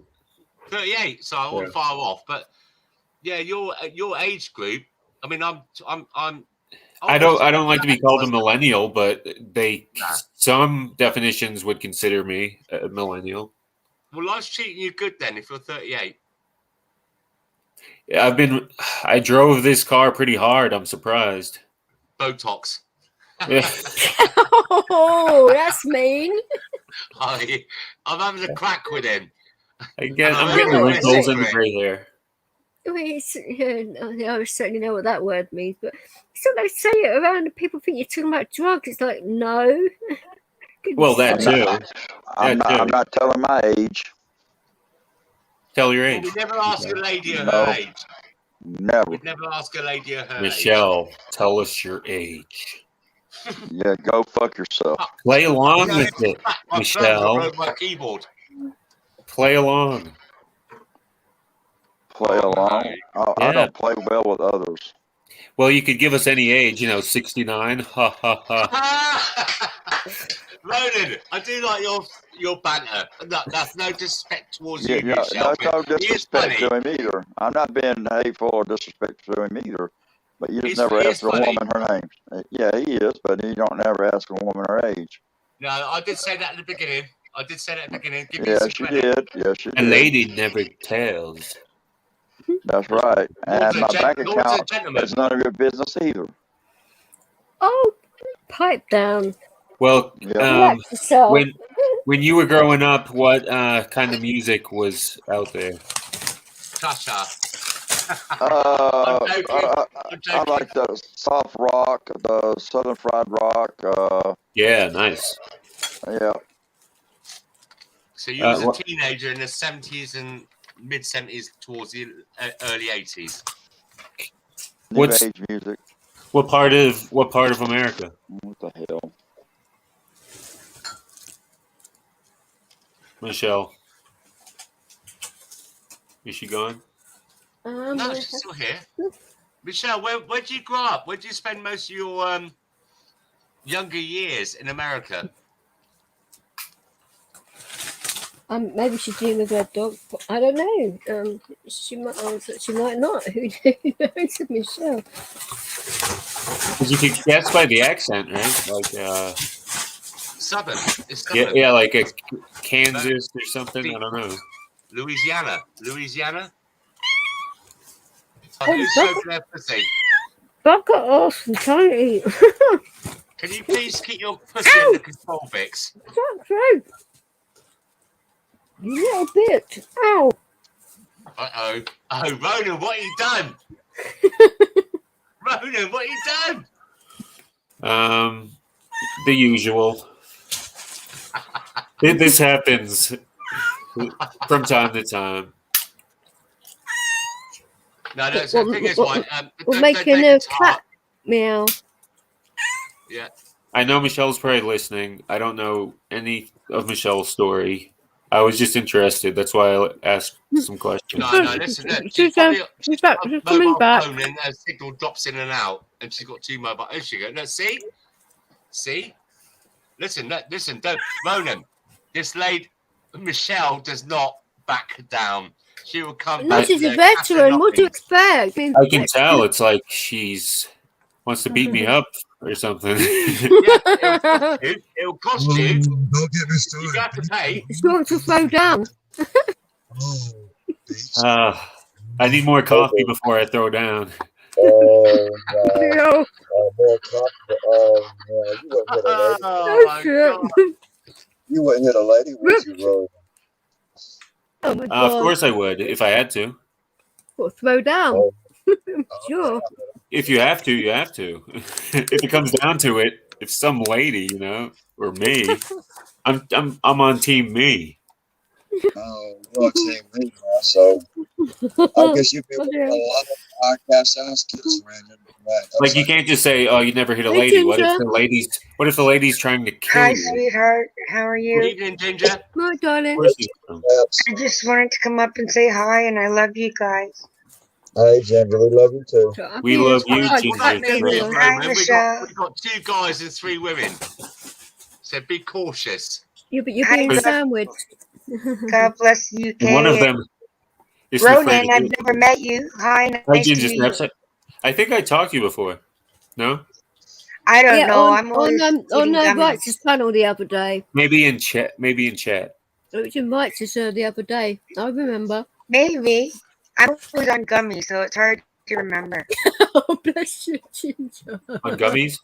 Yeah. It's legal in Canada and that, isn't it? Well, I'm not right now because I just woke up around 20 minutes ago. But how about that, eh? Yeah. I wish it was legal over here. It help people out a lot, I think. Let's get back to we're throwing down. Ooh, Michelle wants some more. Let's go, Michelle. But I do stop in and I listen to you guys and stuff all the time. Yeah, I don't normally take down my streams either, so I might start doing that soon. Oh no, I know that. I'm just trying to get better, but some people don't know that. I know you know that, DJ, and it's helping. Yeah, but I don't pass all my medical shit around. I keep quiet. Yeah. Nobody else's business, you know. I know, but I'm glad you understand because I don't want anyone being upset. Yeah. Yeah, you're all right. You're okay, Ginger. No problem. As long as you're okay, fuck them, innit? You know, if you got to look after you first. If they don't understand that, then they're morons. Sorry. Roller cutting down, tame it down, pretty cat more or less a rock. Well, I think everyone was seeing how stressed out and shit I was getting, and it was getting worse and worse. So I thought, let's try it and see if it helps, and it's been helping. So, Jesus, could have been clogged a bit. Fuck's sake. Ginger, sorry, I had to go and siphon the python, so I missed what you said. Oh, for goodness sake. Oh, a bit what? Did you shake it more than 3 times? I hope you didn't shake it more than 3 times. I washed my hands after as well. Listen, I squatted so the girls don't get pissed on their seat. But listen, Ginger, when you say about gummy bears, are you talking about the same kind of gummy bears I'm thinking of? The ones that got THC in them. You spit down the pee? I eat the shatter ones. They're made out of shatter. They're a bit stronger than the regular gummies. How many milligrams? What are they like? How do you feel about them? It depends. She loves them. I love them, man. Is it a pleasant buzz? Is it a kind of pleasant buzz that kind of like? Well, it's a body stone. It's not a head buzz. It's for the body. Edibles are great. No. But do you get anything out of it? Do you feel like calm and relaxed? Oh yes, I would spend the money if it didn't. Yeah. But how many milligrams do you usually take on like a night when you want to take a nice? Oh, I take them. I take it all day, all night. I'm constantly medicating on them. I just so what's a dose? Are you taking 20 milligrams? Are you taking more at once? I just keep popping them. Is it probably 10 each or 20 each, maybe? Yeah, these ones here are 20 each, but I cut them in half and I just keep popping them. So you take 10 at a time. So throughout the day, you've taken 100 milligrams. Well, sometimes I'll take 2 pieces at once. It just depends how much I got in my system. Yeah. So you're no pussy. You're going what? What if why am I going to ask Ginger Snaps is say like if you're driving on the road and you get pulled over and they do this swab on your hands and that, does it pass? I would never drive. I would never drive while medicated. Never. That is a bit reckless. I don't know the swab thing. If they show up. Does it show up on the DUI I would have thought so because it appears in your sweat. So yeah, I would say so. They can over here. They can do a field sobriety test and they can check your eyes. And they have this new light that they can supposedly it shines in your eyes and they can tell if someone's high on cannabis. It's like a little flashlight. I also take like Rick Simpson oil, but I take that at nighttime on top of the shatter gummies or the chocolate bar. But when you can drive or not. It takes a lot of cannabis for you to not be able to, in my opinion, to be able to. Well, see, I would never because that's how my dad died in '76. So But it's not like alcohol. I mean, people drive on their medications all the time. Like they drive on their Prozac all the time. They drive on, their Xanax all the time. It's like what?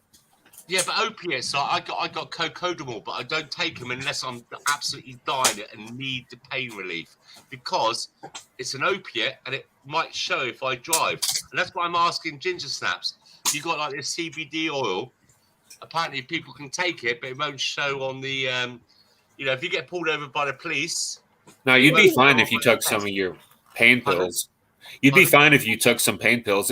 They'd only question it if you were like drooling or nodding out. No. It's cocodamol. So it's an opiate. And so but it's cocodamol is not classed as an opiate. It's codeine. It's very weak. It has. It's not really, that's not classed as a controlled drug. But even if you were on it, you'd have to be exhibiting signs, you know? Like you'd have to be fucked up. Yeah, but if they do a swab on you and it's in your system. What's a swab? Like swab what? They can wipe your hands Yeah, or sweat. over here, when they pull you over. And what does the sweat? What will the sweat? Or a swab. They could put a swab in your mouth and rub it on a test. It detects cocaine. They're allowed to swab you like that. Yeah. Oh, yeah. Any cop can. Oh, you don't have a constitution. No. You have to. Well, you have to. You have to. It's gone. Like we have a constitution. The cops don't swab us. They just shoot us. You have to produce your driver's license, and you have to see what they have to go through just to get a license. There's something 21. It's ridiculous. It's crazy. What happened, Ginger? Sorry. What they have to go through just to get their license over there. This Project 21 thing. And the insurance is super high. It don't make sense. It's like they got it backwards. The petrol is expensive. It's. Oh, you have no idea. Over here, it's just. You're lucky in the USA because I know that you're. A gallon of diesel is about $3.50, whereas we pay 1 liter.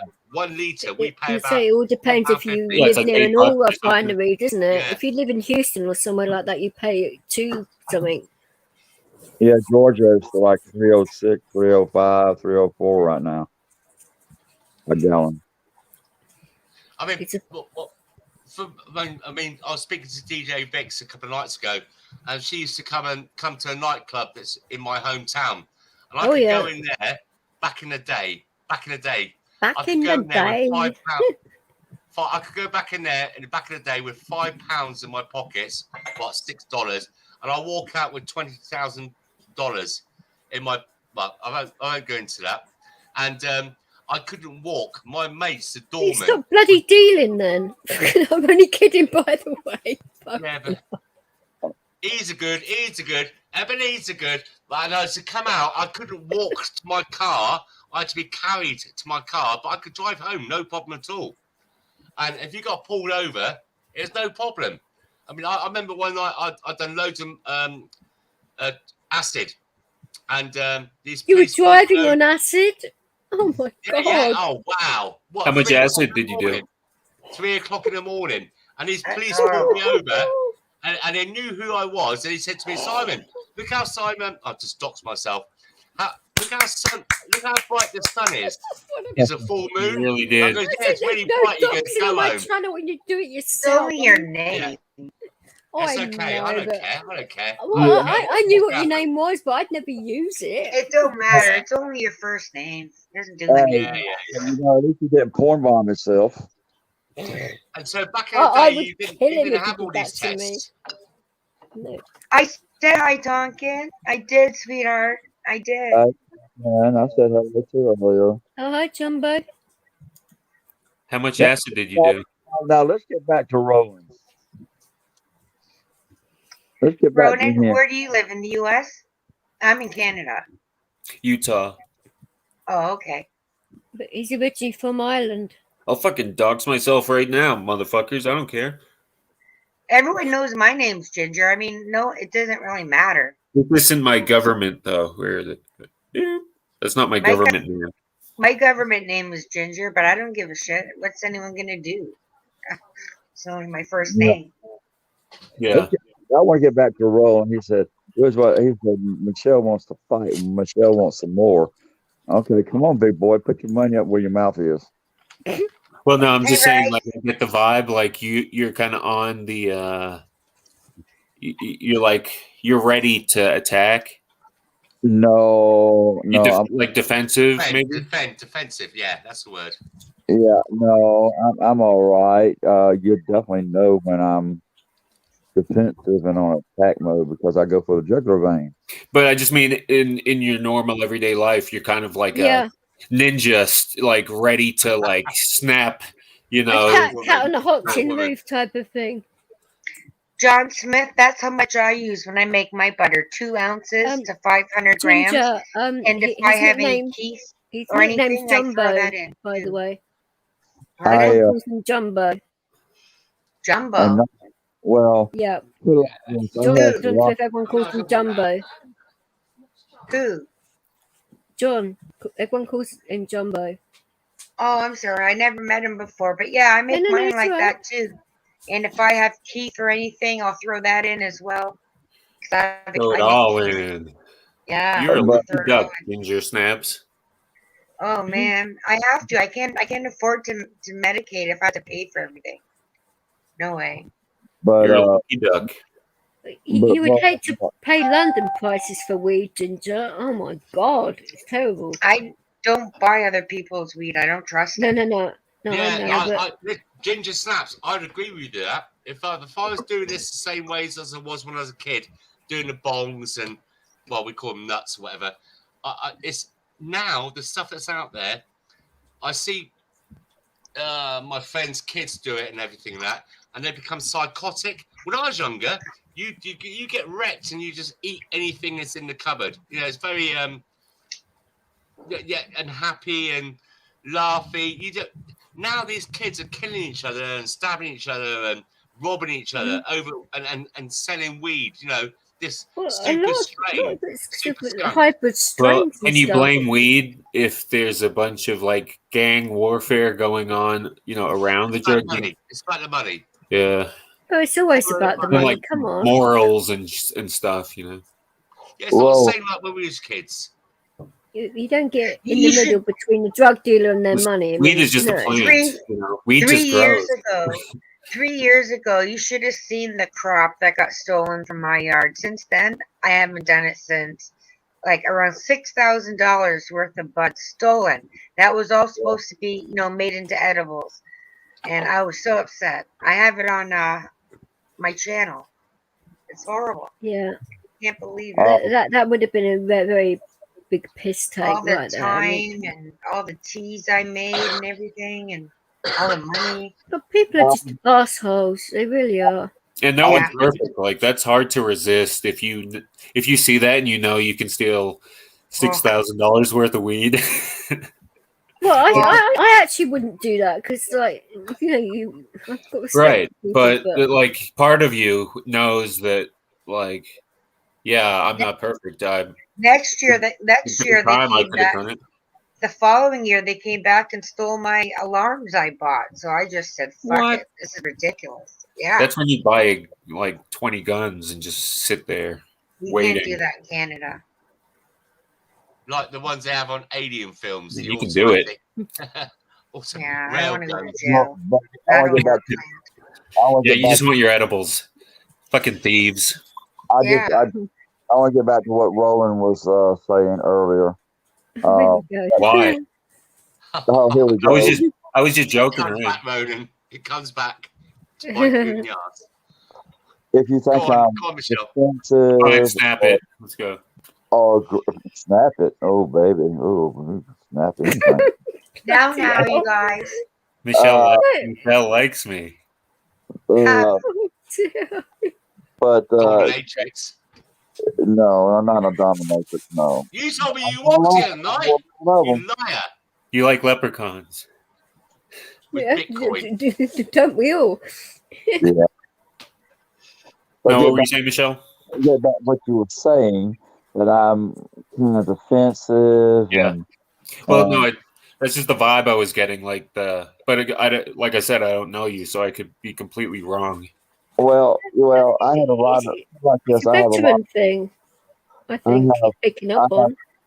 I have a lot of specialized training from the military. You could be picking up on. And then before I went into the military, I took 3 different styles of karate, and hold black belts. And I used to fight professionally. Full contact karate. You've done judo. You've done a little bit of judo. No, taekwondo, Shotokan, and Kemshan Jiu-Jitsu. Judo's not really it's not really attacking, is it? It's more. It's more defense. Right. It's like using the other person's weight against them. Yeah, they're against them. Every action you get a reaction. Yeah. Yeah, two against them. Yeah, And right. using all your energy at the perfect the perfect time. All right. It's I like did how a you little bit do of Tai judo. Chi, the Tai Chi Yeah. movements, isn't it? Yeah. Different. Like Taekwondo and Shotokan, I hold a 3rd-degree black belt in both. I took both disciplines together and learned them together, which was a lot of people can't do because the one is has a lot of sleeping moves in it, and then the other one I hold a 9th-degree black belt, which or Dan, which is 10th as high as you can go, and then you're a Grand Master, and that's the Korean style Jiu-Jitsu, which is not taught. Ninjutsu? Yep, not taught here in the So United that's States. ninja. You like I said. Yeah, it's ninja, isn't it? Oh. He did say you're a ninja. I didn't hear that part. You broke up. He did say you was a ninja. Yeah. Okay. Well, and your picture's a gunslinger, so I'm just getting a vibe of like a badass. No. Her picture is sat in my room, in my man cave. That picture is from, I've got to look over, The Shadow. Do you remember that film, The Shadow? Yes. That's what it's from. I got the pinball machine in my man cave. That's tight. Yeah. That's my avatar. And so, look, sorry, Michelle, in Michelle's defense, Ronan, I know you kind of only come across her a couple of times. She's a strong woman, basically. She's ex-military, well, ex-service. And so that's all it is. It doesn't come. Listen, I must admit, Michelle, when I first met you, you do come across as whoa for a guy, But then after you get to know you, you understand what your background and what you do and everything. And but basically, excuse the pun, you're not a pussy. No, I'm not. I know. There you go. But you don't get any hostile intent though. You don't get that vibe. Michelle probably thinks she can kick my ass. She probably could. Right, so that's in her head where she talks. I said I probably could. I'm not. I'm kill me. I'm not saying I'm the best person at anything and everything. I'm not. There's always somebody better and better than you. Yeah, I'm not saying I'm a pussy either. I didn't say. Oh, come on, guys. No, I'm saying so that would make Michelle even tougher. Yeah, no. Just, look. I got a kitty purr. Treated equal. I treat my wife as my equal. That kind of thing. And Ronan, you're married, guy, aren't you? You're married with a wife and everything. Yeah. Yeah, you are. And so he said, yeah. So that's not a total yeah. That's an yeah. No, it's I'm just feeding you guys like fake information, but Guru. What's up? Because I don't want to dox myself. I miss you. Yeah. No, that's okay, fella. It's okay. What I'm just trying to explain to you is that I can see where you're coming from, Roman. In one respect. No, I'm saying I'm no pussy. So if Michelle can beat me up, like she must be really tough. Like that's crazy. Yeah, but she's had the military training. You are Guru. She knows how to do it, guy. I overheard a bunch of. It might be nice. I overheard a bunch of smartasses on a panel somewhere and couldn't resist. I had to come up. Oh, be quiet. Be nice. Come on up, bud. What's going on, guys? You Ginger, want good to to come see up you. here It's and been a kick while. my ass? Where's the birdseed? It's always around here somewhere. What's up, man? I love it, Guru. I miss you. Oh yeah, you too. It's been a while. Ronan, never spoke to you before. Is that your nude chakra? Nudie. Chakra? Yeah, something like that. In that picture, your nude chakra? Yeah, something like that. Yeah. Nice to meet What you. do people call you? Guru or Nudie? Yeah, you make people call you Guru? What the fuck? Other things too: crazy freak, wingnut, extremist, off his rocker. Not stuff Guru. like that. No. What do your friends call you? Same thing. Idiot. Loser. Bastard. Yeah. I was just gonna say toss Put pot. some clothes on. I get that all the time. Moron. Put clothes on is often the first thing many people say, actually. What's wrong with Nudity you? is my response. I'm keeping my mouth shut. Pervert. Yeah, that's probably the safe route. Pervert. No. Who's in the middle center? God bless the UK. Hey, how you doing? How are you? I don't think I've met you before either. No, I don't think we have actually. But it's nice to meet you anyway. Yeah, You must likewise. be one of the good ones because birds of a feather, we sit together and we wouldn't be here now. No, it's the birds Flock. flock together. No, birds of a feather flock together. Right. And so we must You have flocked the it same up. the like-minded kind of same kind of views. That's why we're here. Yeah. Are we in the flocking mood? Yes and no, God bless. But Guru doesn't believe in like beliefs. I don't believe in beliefs. No, but yeah, I'm trying to word this in a way which is not going to come off. cotton. Why don't you explain it actually, Guru? Because then that way I won't fuck it up. I don't believe in fictions. In what, sorry? In fictions. Fictions. Fictions, yeah. Fiction?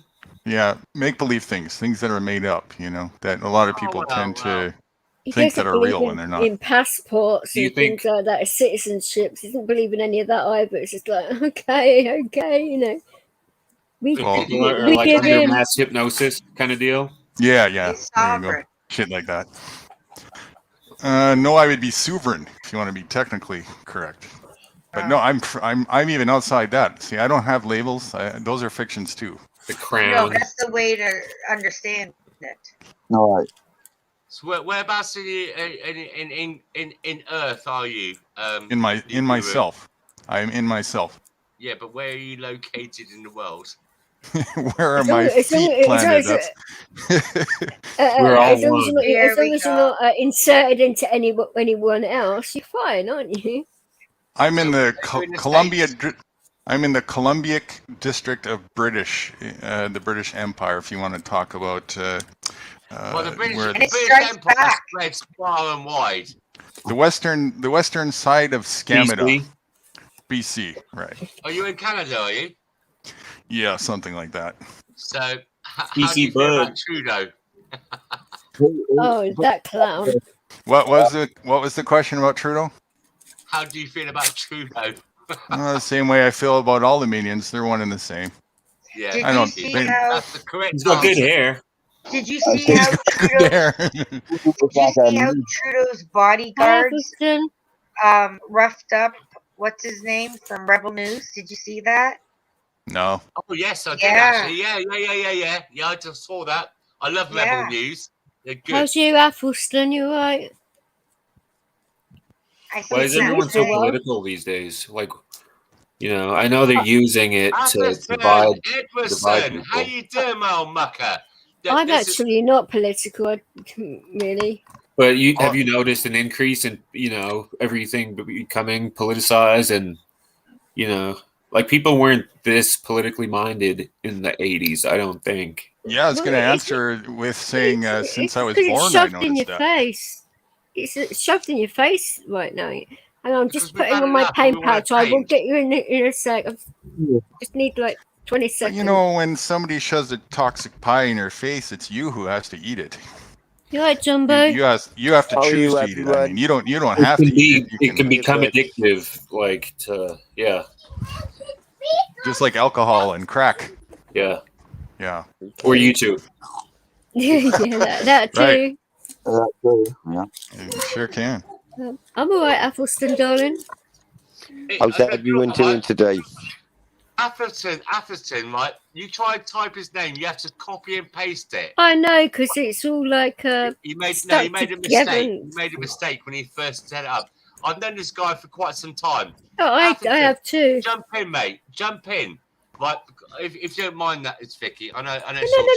No. I don't mind asking saying hello. Of course not. He's been in my channel I've lots seen of him around times. for a little while. Actually, he's a nice guy, really good guy.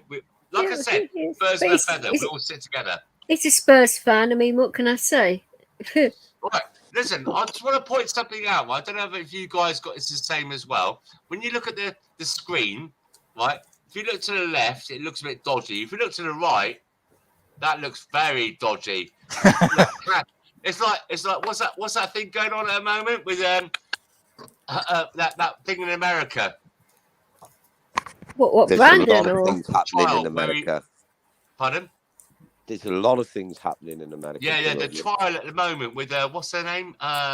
Ghislaine. Ghislaine. Yes. It doesn't look good, does it? It looks like a porn background. Ghislaine. All we need now is someone from Scotland, and then we'd have all parts. I know of the we got a UK Welshman. We got a Welsh. No, we need is an Irishman and a. Oh, we got one. What's up? He's from Ireland. Yeah, originally. What's your name? Jumbo. Jumbos. Yeah, Hello. Jumbo. I'm curious as to we can only see part of it. Jumbo's big, thick, slimy. What's the rest of the sentence? Oh God! Blank. Sorry about that. That was I forgot to change it. I was on a different life. I was. My apologies. Have you guys heard females from Wales? How they sound? It's kind of. You know what? I love my wife does not like me. I have to go down to Wales to service some electrical machinery. She does not like me going down there. The Welsh girls. Because of the sheep? No, I knew that was coming. coming. Girls, right? Of course. They are lovely. They are lovely. I mean, that's why I always say wise up. I know we have banter, but wise up. Welsh, Irish, Scottish, English, unite people. Wise up. Jumbos, you don't need to apologize yet, but you do need to finish the sentence. If you didn't do that, maybe you could apologize. But we need to know. I'm scared of my wife coming in. Oh no, I was on someone else's live. I think it was Friday night, and I just.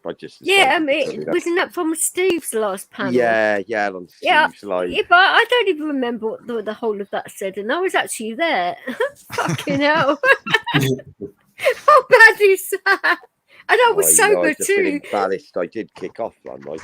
Yes, you even called me the C word at one point. I was no, like, not you. Honestly, God, it wasn't you. It was so many people. I mean, they were talking. Do you know what I think it is, Vic? I seen one little comment and I snapped. I seen one little comment. Yeah, you did, but I was trying to get you to relax. I didn't want people to use that against you for quite a while and have a go.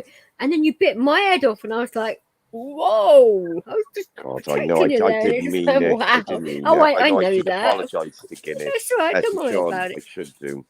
I've Have you been anyway? I've spoken to Sean since. He's all right. Oh, thank God for that. How's your weekend been anyway? Everything? But he did call you the C word. Yeah, no, he did, shouting at everybody. He was screaming at everyone. I mean, Jesus Christ! I've never heard him kick off like that. It was like duck for cover. It was totally out of character to me. It was. People were taking digs at you all night, weren't they? Calling you I know. What was it? Ginger, Michelle. We got to work on our accents to fit around here a little bit, don't we? Is my accent hard to understand? No, I can understand it perfectly, but we got birds of a feather. We got to mesh. Yeah, I think we need an Australian. Good day, mate. G'day, man. How are you there? Put another shrimp on that barbie, mate. The Scottish Put another kangaroo on the barbie, mate. The Scottish one is the most hardest one to do, I think. Where you come to? Does anyone want to bail up from Moscow and see if we to jump on panel for a bit? God, he's good to know in his betting. Moscow, he's very good with all the bets and all the sports. I've never been one for betting. Him and Dean are like that. They're very good with that. It's mental what they can come up with. It's pretty scary in a way, but he still managed to lose that bet against me, though. But hey.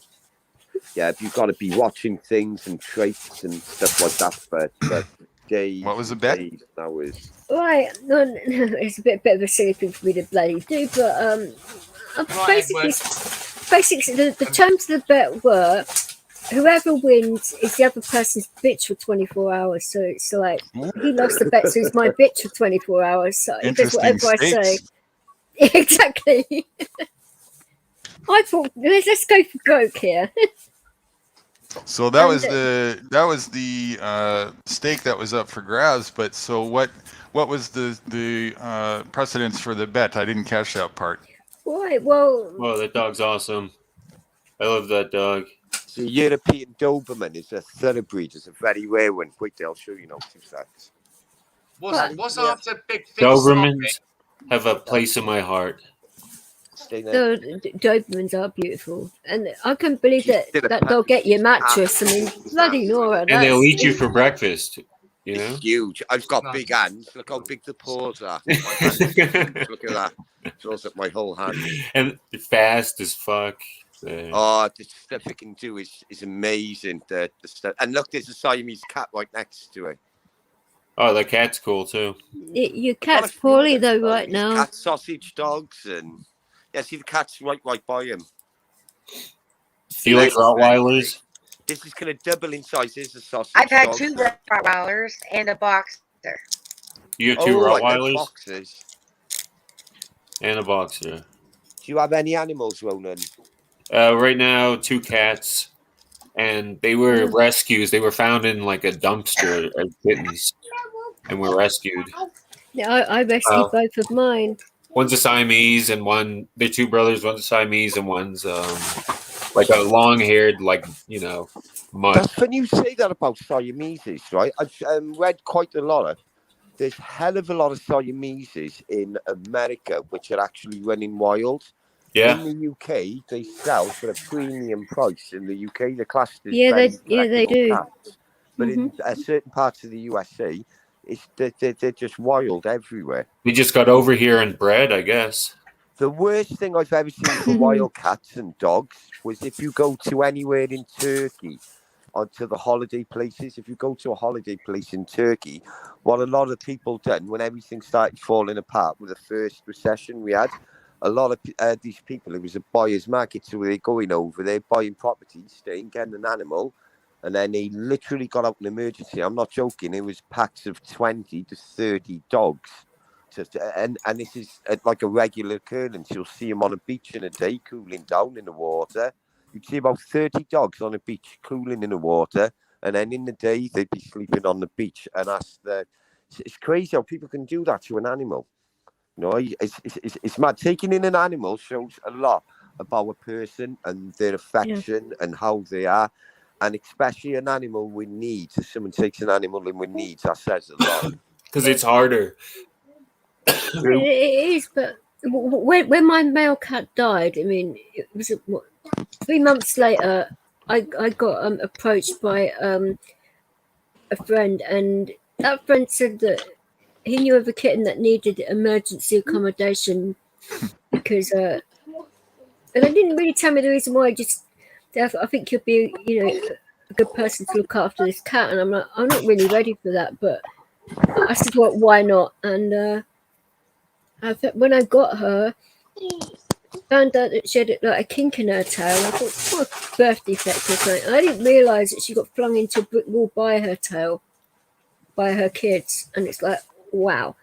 So she could have had brain damage or anything, and she's all right now. But who can do that to a little kitten? It's ridiculous.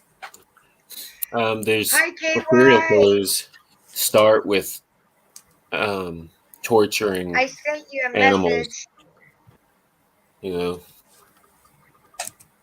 Like sick people like hurt animals.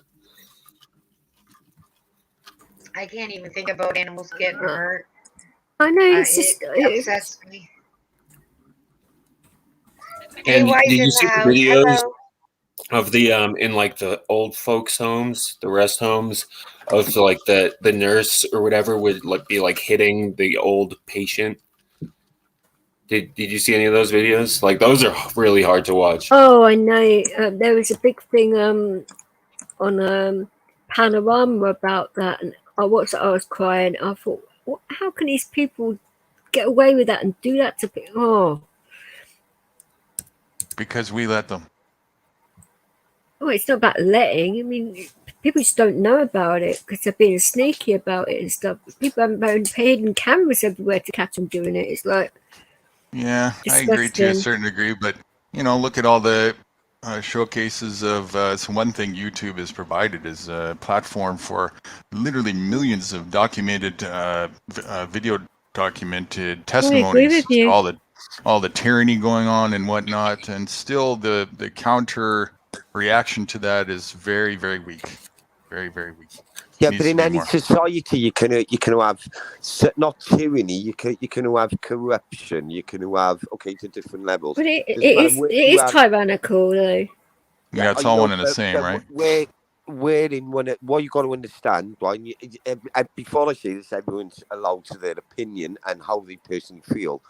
We are so lucky to be in a country with a democracy, which is America, Germany, the UK, Switzerland, Holland, countries like that. We are so privileged and lucky to be there. Right, some of the horrors my mother told me back at home, where she's from Serbia, the former Yugoslavia, and what happened there. Right, where so like you're gonna get corruption, and we're gonna get high taxes and everything, but you think we've got tyranny here in the US and in the UK? Go and live in a country, right, which is totally different, which you think is okay, or we'll go over there and see how they do it. And you know what? You will do anything you can in your power to get back to your homeland. Not just I don't know about that. Because I don't know about that. I've been to quite a few different places, and everywhere I go, I see pretty much the same. Maybe a certain little variable of fluctuation of it, but it's pretty much the same wherever we go. But that's what I mean. You understand what I said. You get different variables of it. A little bit, but it doesn't mean that just because lesser of two evil is still another evil, right? Well, it doesn't mean you should be considering yourself lucky. It just means that you have a semblance of responsibility that you need to look at, and that's what they want to do. Is they want to get you to think this way, so that you focus on, well, I should just be grateful and satisfied with what I got, and not tend to the problems at hand wherever my feet are. That's what they want people to see. I respect that. I do understand that. Like they say, okay, right. So say somebody's got a good job, they're settled, everything's good with them. Why should they have to worry about what other people are being affected by? Why should they have to worry if they're okay?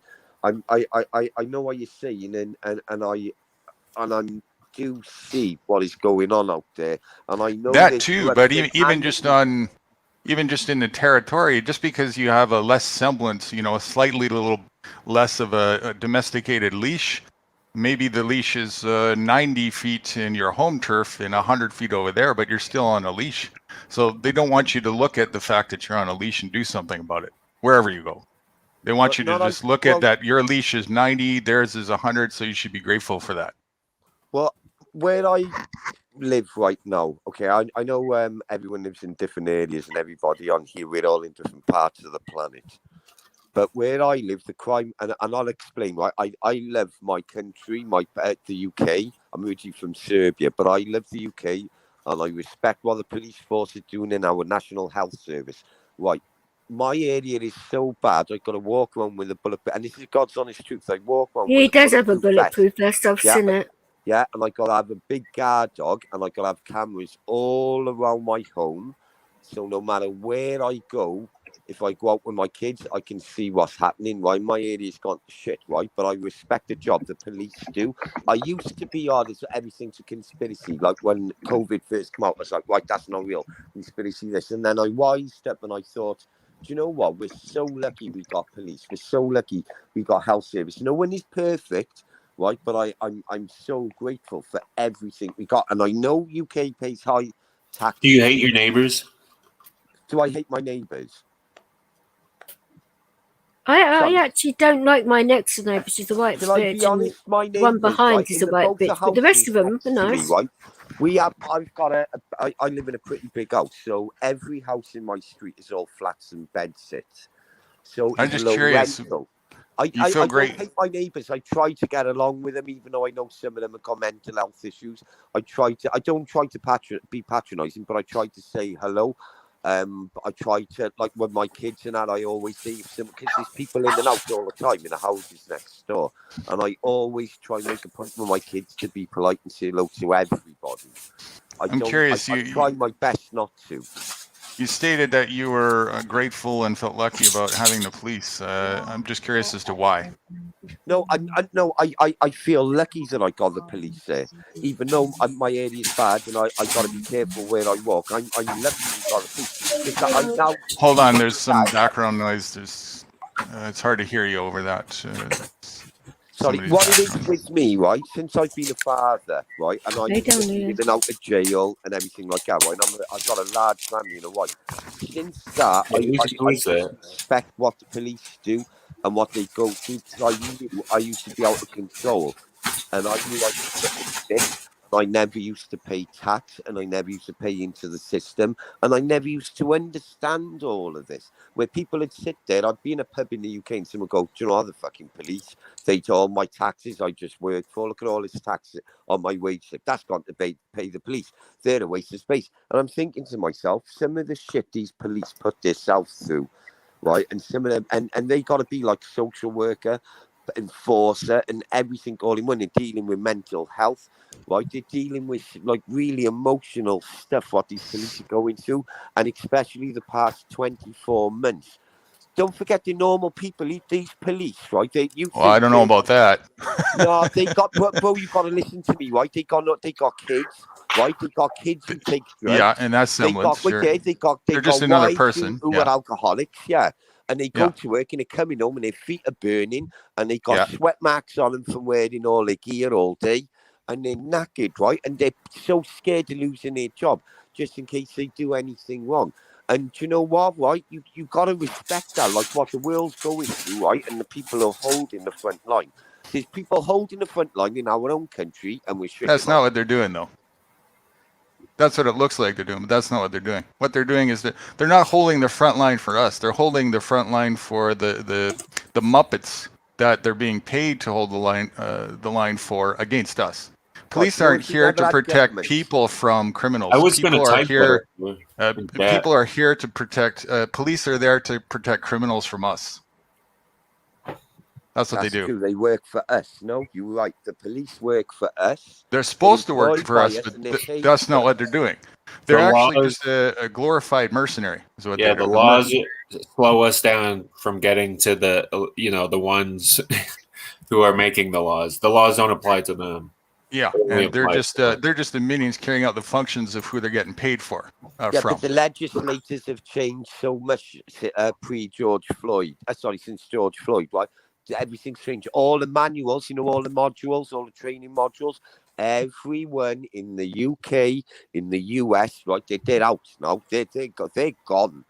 Right, they're gone. They've changed something totally different. So in another 6 years, by the time you get all these people who started off, now they're detected. They're starting to be a detective. They're doing it 3 years before they do their intermittent.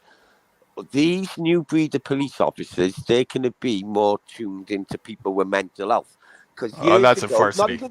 Right, 3 years ago, I'll give you an example. You'd have somebody with mental health screaming in the streets. Police would go up to them, they'd tase him in the UK, right? Batter him, throw him in a van, because they ain't got time to listen to what the training said and that. But these new officers, do you know what they can do? Right, they can listen to people, right? And do you know what? They'll say they won't put them in handcuffs. Like they say, certain ones, if you put them in handcuffs, they'll freak out. They'll have proper training for this, and they'll pick the right ones. I know it's going to happen. Bias training to the corporate. What world are you living in? Yeah, bias training to the corporate faction and minions that are paying them. The only true semblance of, if you want to call it policing, which is a terrible word, but is freelancers. If you have a peace officer, right? If you have a semblance of moral, you don't go into Gestapo, look around and say, "Oh, yeah, I'm going to stick around here and get paid for it." No, you get the fuck out of there. You realize what's going on, and you're going to do everything in your power to freelance and shed light on the cockroaches. That's what you're going to do. That's real peace. You know what happens to the good cops who speak out against corruption in the police force, they get, alienated, they get like threatened, they get attacked, they get. Yep. They used to. Not anymore. Not anymore. Are you kidding? You know why? They silently got rid of so many police in America. Silently got them off their contract. Well, now we have gangs in the police forces, like the LA. Gangs anyway. I suppose that they always were a gang. Police, but they have like they're actual like secret. Well, yeah, it's been going on for a long time, but they have tattoos. They all get matching tattoos. They all like they're initiated by doing false paperwork or like murdering someone.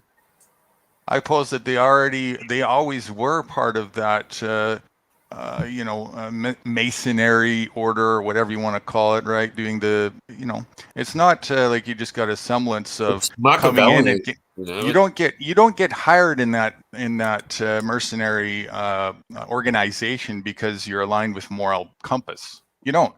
That's the people who they suss out and don't allow inside there. They want a lower IQ kind of guy that will follow orders. They want an obedient soldier is what they want. Right? They don't want a guy who's going to be thinking about things like... Yeah, they don't want anyone who thinks they want to be James Bond, basically. Yeah, do as you're told for the paycheck. That's it. Be a mercenary. That's all it is. And that's what they are. They're just, worldwide. Doesn't matter where you go. It's mercenary rule. Because of complacency. There's too much complacency of people who don't want to allow somebody's free will to overrun theirs. The biggest problem is the illusion that there's some kind of obligation to follow that narrative, or that you're just a fly in the wall and you don't have the ability or the intelligence to do anything about it. So either submit your will to it or, fear, get put Do you in a think cage. civilizations, though, come in cycles, like they come and go, and that, civilizations just like ours have already existed in the past? Yeah, that's a great question. Well, certainly, Can I just say goodbye? Because I can't get I want to say goodbye. Hi. Yeah, I don't know where to get a word in to say goodbye to everybody, so I just thought I'd say. Do it right here. I'm gonna go lay down, but I'll be here watching. Okay. Bye, Ginger. Give me a message. Bye, you guys. I will, honey. Okay. And see you later. I'll talk to you later, DJ. And nice seeing everybody. Yeah, nice one, and it's good to come in. Thank you. Of course. Don't leave us alone next time, Ginger. Goodness sake. I know. It's just hard, Christmas is here too. I didn't want to push. That's why I gave you a bit of space, because you obviously needed it. But I'm not gonna do that for too long, What? I get worried. Oh, don't be worried. But when you go quiet and that for quite a while, I get worried, Aw. Okay, well, I'll see you guys soon, for sure. You bet. Okay. Bye, you guys. Love you. Mwah. So yeah, to answer your question, absolutely, there's cycles in a sense, like there's seasons with everything in nature. But this is really what it's about. There's two ways of functioning and existing. There's nature's way, because nature has its own kind of like balance of things, and it's got its own sort of preset narrative of rulership. What goes up must come down, and all this kind of stuff. So we got two ways of functioning. We can function duality, right? So we can function in cooperation and in harmony with that, or we can try and fight and compete with that. There's either cooperation or competition. And your current societal structure that you're looking at, that most people in the cities are aware of and get neglected from the other side, is competition all the way around the boat. And you get incentivized to compete and disincentivized, in fact, even punished, cruelly punished, if you try and cooperate. The problem with that is, there's room for that. That's a self-destructive path by design, because it's not aligned with nature. Thing is, there's room for that, and that's even okay in a way, because of duality, like you just said. There's room for dark and the light. They have to be there and coexist. The problem is when one tries to encroach on the other. Then we've got a problem. And right now, this is where things have led to. We've got like a super imbalance of dysfunctionalness, dark way of competitive lifestyle that is trying to supersede and encroach on people who don't want to do that. People just want to be left alone. They want to cooperate with nature, cooperate with each other, and don't want conflict. That's the problem. And the conundrum of it is the cooperative-minded individual doesn't want conflict, but the competitive mind does and doesn't care about that, and will do whatever they think is necessary to come into conflict with the uncooperative. A problem with that is we don't want the conflict, so it's hard for us to do the things that we need to do to address the situation, because we got to get out of our comfort zone and not be complacent and do what we really don't want to do, which is be in this state of combat with these people who are trying to impose their will against us. Most people would rather just, it's too hard, I want to stick my head in the sand, I want to just allow it, and even to the point where they'll get thrown in a cage. In this current structure, it's just, it doesn't matter if you do or if you don't. With the aspect of legalities, it's not aligned with moral compass at all. It doesn't matter if you cooperate or not. You're fucked, inevitably.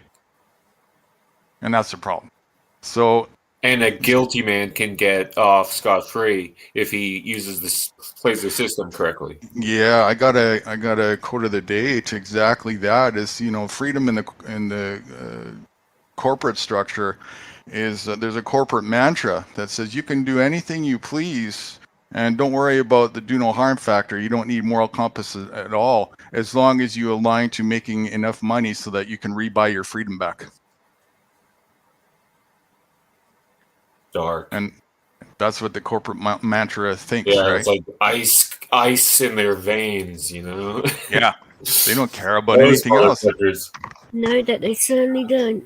It's like crimes against women and children that really piss off, because their sentences, or if they do get sentences, is just ridiculous. Right. But it's okay if you got enough money, you'll get the sentence, and they'll even put it in a public eye just to look like, give a semblance of legitimacy to the bullshit. But then right out the back door you go, and off the handcuffs, and now you get a nice paid vacation on some island, where pedophilia is happening and all this shit, and you get reward, right? Again, it's incentivized to compete and destroy and be destructive and punished if you don't. What got you into all of this? I don't want to call you nude or guru. Call me what you want. I'm cool with it. Whatever you like. I don't want to call you either one, though. That's cool. Make something, whatever you want, man. It's all up to you. I'm good with it. You can make up a nickname, huh? Sure can. Whatever you want. I'm totally cool with it. Tell me. I'm very indecisive. He doesn't want to insult you, obviously, and he doesn't know you very well. I won't be. I won't be. It's that's a very hard thing to do, because I don't put feelings in. I don't want to call another man nude, okay? And then you want me to call you guru right after that, and I feel slighted. Yeah, it's a little bit of a box. I understand.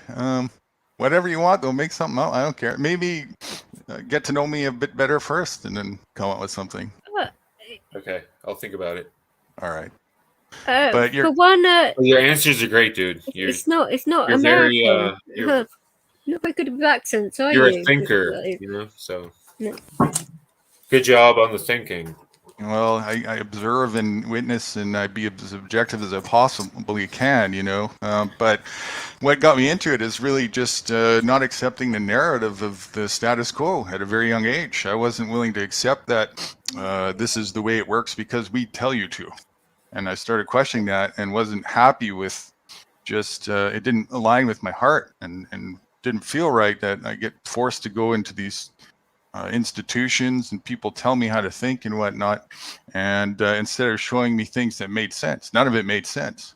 So from a very young age, I saw that, and I just kept going with it. It was like, question everything was the way I raised myself, not just accepting for face value what somebody tells me just because they said so or whatnot. And especially when the source of the information and it becomes more obvious as you get into adolescence continues to come from the same place that lies to you over and over and over again.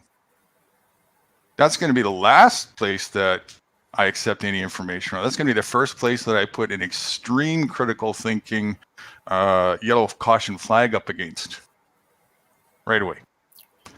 How could one not be critical of the government? Like, right? They're just so sus, you know? Yeah. But because, you know, their God about them. Their God is mainstream media because they haven't connected the dot that it's the right arm of the same thing. You know, it's one body. The media is biased. The media is here to, you know, report on things and blah, blah. As long as it comes from there, you know, mainstream media I'm talking about, you know. Yeah. It's just, it must be true. Controlled. And right. Like used as propaganda, like subliminal imagery probably. And right. And if you even have a semblance of challenging the narrative, what happens? What's the first label they put on you? Yeah, you're called, you know, conspiracy nut. Conspiracy nut. Wing nut, exactly. So that's why I said earlier, you know, I'm commonly known by these names, and I appreciate it. I proudly wear the badge of honor. I prefer alternative history, so they would probably call me the same things they call you. I would probably think the same thing. Wouldn't doubt it at all. But yeah, you would think everyone's entitled to their own opinion, aren't they? You know, as long as it's, you're not insulting people or hurting anyone. Yeah. We're trying to save people. We're trying to figure out the evil genius that's controlling the world. For me, I'm not. I'm more like just trying to throw a life raft at people who want to save themselves. That's what I do. I hold a beacon out, you know, a beacon of light that says, hey, if you happen to be one of those people who are in pursuit of not accepting the narrative being forced down your throat, and that's the only option you have, and you want to look for another option that they might not be showing you, well, here. Well, some people say, like, look, the whole system is rigged. Obviously, it's been constructed. Yeah. It's rigged. But so then what do you do with that knowledge? Do you throw it all out? The only thing that is, yeah, it's a great question. The only thing it's, in my opinion, I was asked this question because somebody wanted to stump me a few days ago from kind of a devil's advocate view, and he thought he was going to. But he asked me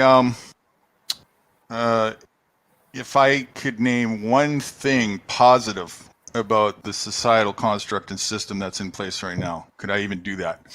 And I said, yeah. Yeah. It shows you exactly what not to do. What?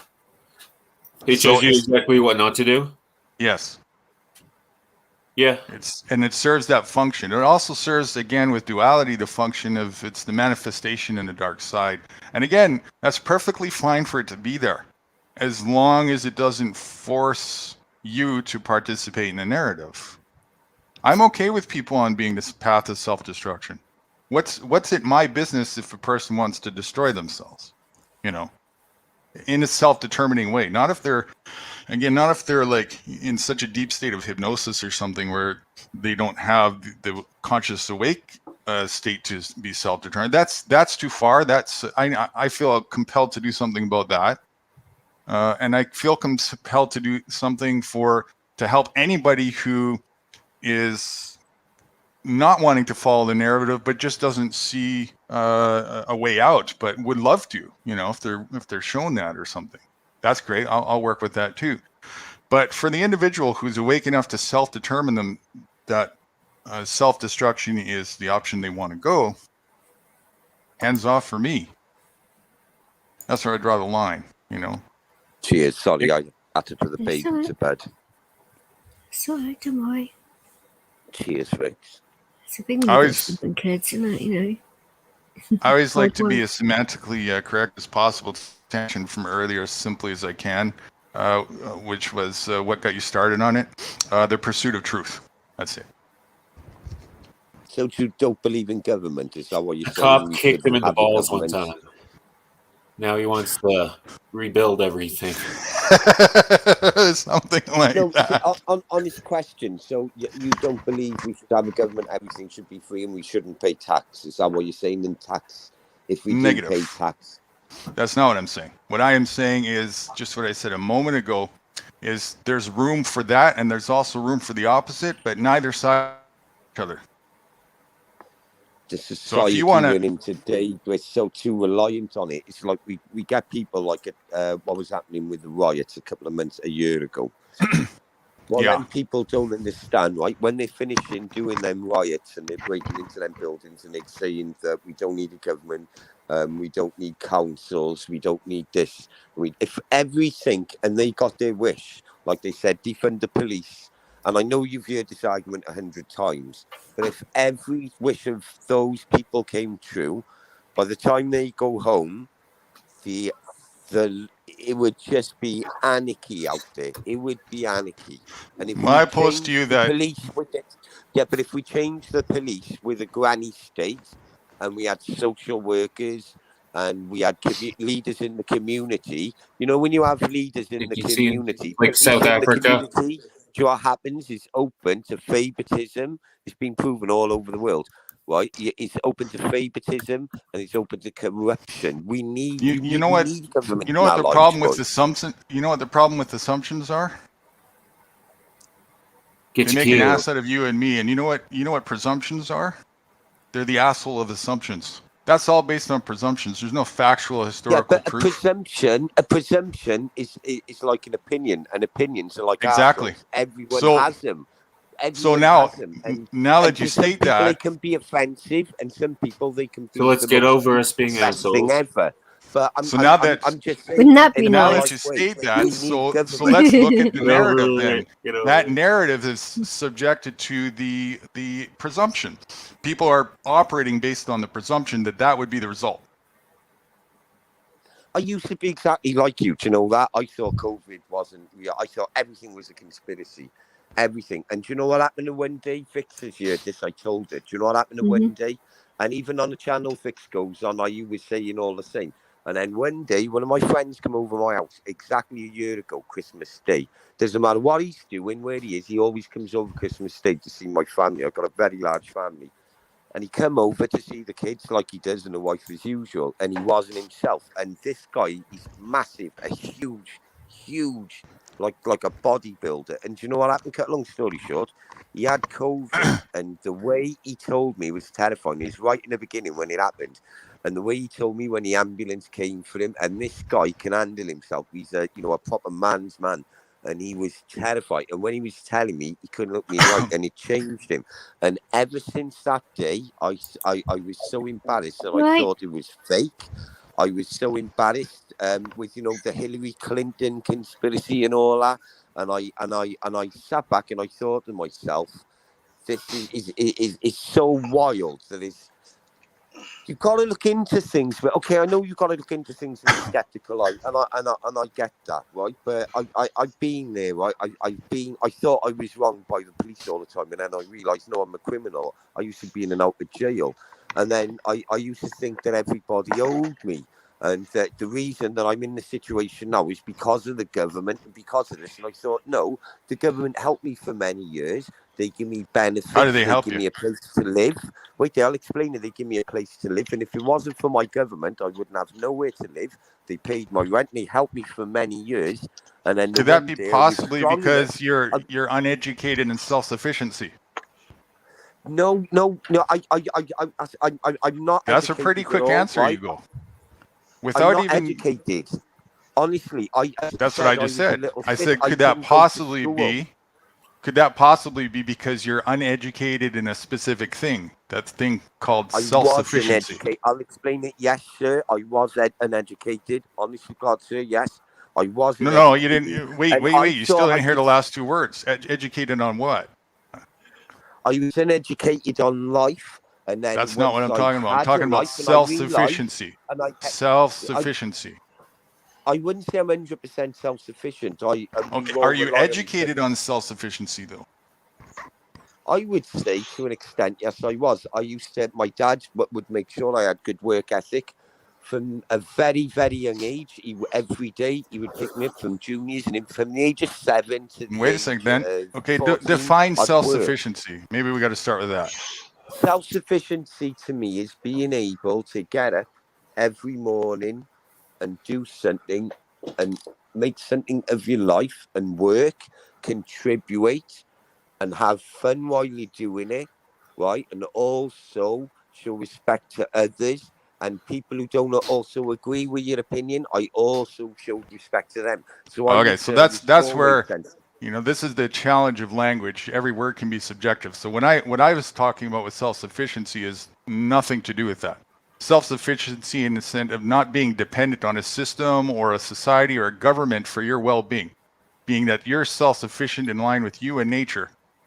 That's self-sufficient. Yeah, but that's the thing. I used to be, like you said, I wasn't self-sufficient. I used to rely on my government. And then when I didn't rely on my government, I used to think, do you know what an amazing government I got, right? And now I'm doing, like, I'm working and I've got kids and I pay their food and I pay everything. And I thought, my God, the people who really needed, who were struggling. And I thought my government was shit. Look what they do. Why are they struggling? After them. What's the key didn't want reason? To work. Are you sure? Or is it because they don't know how to be self-sufficient? No, I know exactly why you're going to say, because they didn't conform and get a job and pay tax. No, that's not what I'm saying. No. Don't put words in my mouth, buddy. Listen, the real root to the reason why they're struggling is because they're dependent on a system that's designed to keep them from being self-sufficient. That's why. So their whole target is wrong, you're saying? Like they're correct. There's another option here. There's more than just A and B here. And the government that you're relying on that's teaching you the hands is keeping you ignorant. It doesn't want you to know the other option. Because it wants you to stay dependent on it so that it can continue to be a parasite. Without your awareness. Where all that may be true, but the solution is much simpler because take the American system. I can't speak for the other countries, but you take the American system, it's a good system, but it requires people of integrity in those positions. And we don't have that. And I don't care what system you have, if you don't have people of integrity trying to carry out the intention of the structure of the government, then you've got a crap hole. Okay, that's so sort of the point I was trying to say. Let's look at the precedent. The precedent, first of all, is you have nature itself, as I was talking earlier. Nature has its own construct, right? Now you've got two choices. If you're going to have a structure, you can align with the construct of nature, or you can go outside of that.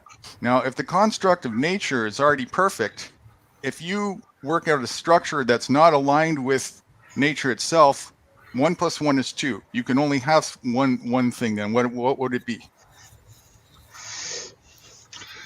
Well, I don't agree with what you've already said. Are you really asking us 1 +? I don't agree with what you already said. As far as ask this again. Let me explain why I disagree. Because nature. Hold on, I haven't even given anything to agree or disagree with you. Yeah, you have, because you're talking. No, I asked a question. Okay, well, I'm not going to argue with you. If you want to talk, I'll stay silent. All right. So I'm going to finish the question. Okay. So just to reiterate what I said a moment ago, we have this construct of nature, and nature has its own set of principles, like what goes up comes down and so on and so forth. We have two things that we can do with that. We can align with that, or we can disalign with that. We can be in cooperation with it, or we can be in competition with it. Those are our two options. We hold on, I'm not finished yet. Hold on, I'm not finished yet. Wait, I'm not finished. I have a question to ask. I have a question. So if we're aligned with nature, and nature is perfect in its working order, then the results is you're aligning with perfection. If you don't align with nature in its working order, the results are going to be the opposite of perfection, which is what? Do you think nature knows that it's dealing with a flawed, like, system of us, right now? Like, we're in some weird kind of chess match? Nature doesn't knows judge. About us? Nature just operates on its It's like math. It works the way that it works. Are we it doesn't like sit ants there and judge? And it's like a tidal wave, and we could be just like ants or something? Well, yeah. Like for example, if you take a rubber band and you stretch it, okay, you can stretch it so far, and then if you release it, it's going to snap back. Or if you stretch it even further, then it's going to break. That's just the structure of nature. That's basic physics. Yeah, basic physics, whatever you want to call it, you know. But So the problem we can either is align with nature that is or not not. perfect. Nature's So not perfect. to align, how does one align with nature? By looking at the results of your choices. If your health is a measurement of, intelligence is a measure of health. And so if you look at, you have this semblance of free will, you can make choices and work within it, you've got an ability to self-determine. If when you're doing that, you have two choices. You can observe the results and see what the results are, subjectively or objectively, whatever you want to do, and then you have a choice of repeating that narrative or learning from it. It's really that simple. If you use that as your basis for critical thinking, you'll start to align with the heart center instead of the ego center, which is really the battle that's going on here. You say that again for me. I'm trying to. Okay, so when you're performing an action, you can observe the results of that action, and the result of that action is going to let you know if it was a healthy one or not, and you have a choice from that point. You can But either. That's isn't that subjective? Well, no, because let me put it this way: if you stick your hand close to a hot element, you You know, feel if the you're heat. causing chaos in the world. This is what I was going to say earlier because you reminded me. I just couldn't get it in, but like the Buddhists believe, every decision you make is going to cause harm and pain. It's like that's inevitable from every decision you make in your life. So make the one that causes, the a reaction. Like the most amount of love you can feel or whatever. I don't know, but it'll cause pain, but certainly it'll have a consequence. Every choice that you make has a consequence. So you can observe the consequence of that. And yes, I align with every the do no decision is harm. the wrong one, basically. So choose the one that's going to bring you got some of the best analogies ever. Wrong and right is an egotistical judgment. I don't look at it that way at all. I look at it as just objectively, Wrong like and if right I is put what my an hand near ego a hot Oh element my and I God. feel heat, and if I put my hand right in the heat, I'm going to get burnt. So it's stupid for me to try and figure out how to circumvent I think he's that. having us on. You know, I swear. Well, nature's not perfect. Number one, take the orangutan. The orangutan male basically chases a female through the jungle and rapes her. And rapes her. And that's their mating ritual. I don't know. So I never seen that happen. Yeah, me either. For, you don't know if he asked for consent or not. In orangutan language. Yeah, I never witnessed that either. Is that on some documentary you watched or something? Where's the source? You think people don't study these things? Did you? Yeah. With your own eye, you went and you studied the orangutans? So if I didn't see it, orangutans are cool. I don't know anything about it. Have you ever seen a I'm saying I can't to question accept the any source. information. I saw the silverback in London Zoo, right, when I was a kid. This is God's honest truth, do you know what it done? And I was right close to it, less than an inch away from his face. It took a dump in his hand, rubbed it all over the window, right, jumped off, swung on some artificial tree, jumped back onto the window and rubbed more poo and threw it on the window. True story. Honest to God. So yeah, I've never seen nature in a state of hate or not cooperation, from my observation. And I've been right out there in complete self-sufficient land, where I was not with electricity and not everything in between as well. So, do you know anything about what about boating and fishing and things like that? Do you like sea fishing? No, because I don't align with harming things. Boating, yes. Right, you got to for nature. If you're in nature, you got to, as you said. If you're in if you're in like like you said, you like the outdoor. I can tell you sound like you like the outdoors. You have to. You can't just survive off berries. You can for a while, but you're gonna get weak. Depending. Sorry, survive off which? Where you are. What was the word you used? Survive off. It sounded like patties or something. What was the word you used? Berries. Oh, berries. Oh, berries. No, actually, yeah, I've been living a plant-based offering diet for almost 6 years now and doing exceptionally well. No way. Better with my health than I've ever done. Oh yeah, absolutely. Yeah, I eat my no dad meat. said to me, never trust a man who doesn't drink and smoke and eat meat. But I don't mean it like just as a joke thing. But my dad always used to say that to me. Do you take supplements then? You must take the tablet supplement. No. Nope. God, you've got to get that balance right. You've got to know exactly why you're eating. Yeah, I guess my health must be sucking, right? God, that's a lot of presumptions. I bet you every time you blow wind, it must really smell the yeast. Oh my God. What did you say, sir? When you blow wind, a lot of vegetarians, I've noticed when they fart, when they release wind. God, once you get over the toxicity getting out of your system, let me tell you something. You are what you eat takes a whole nother meaning. And perhaps your BO and all that stuff is... MMA. Do you know when these MMA fighters go to these camps and they're getting trained by doctors? There was this one MMA fighter, I read a story. I don't know if they do it with all of them, but this one guy was on just a raw meat diet. And they don't do it all the time, but it was for a certain part of his training to bulk him up, to give him like a certain type of strength. And I tell you what, the guy said it was the best he's ever felt in his life. And they had special sushi chefs come in to prepare his food. And he lived off that diet for, I wouldn't know how long. I'd have to Google it and look. But Jesus Christ, what these nutritionists can do is unreal today.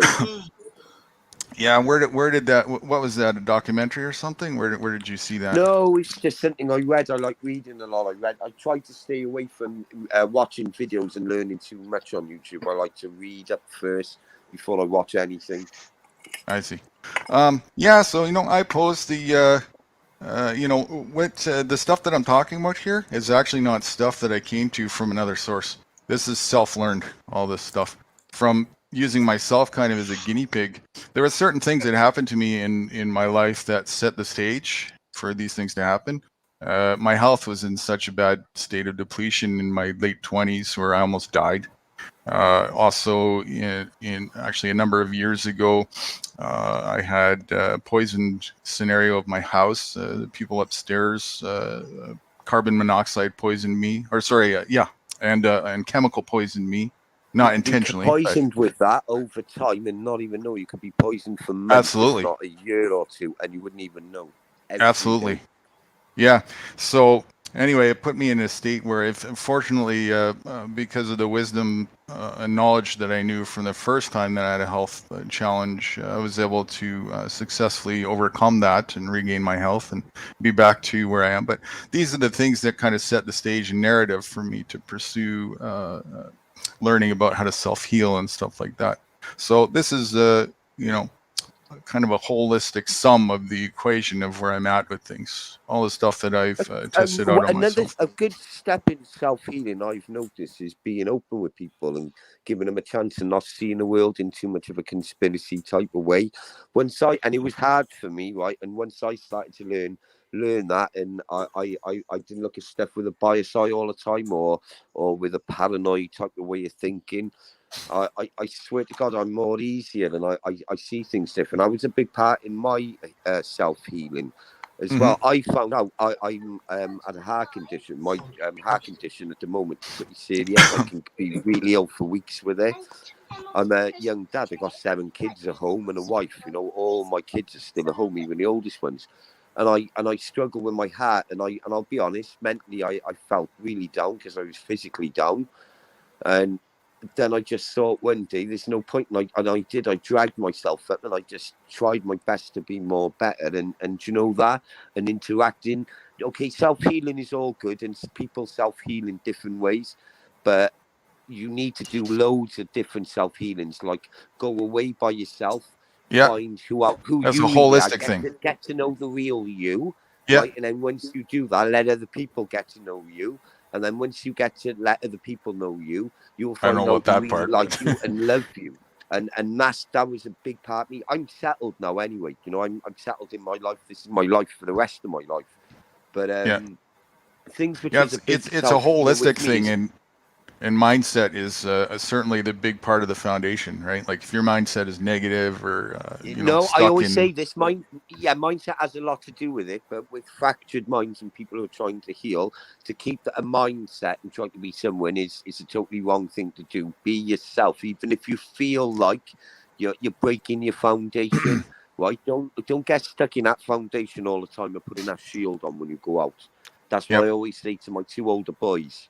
You know, what you end up learning.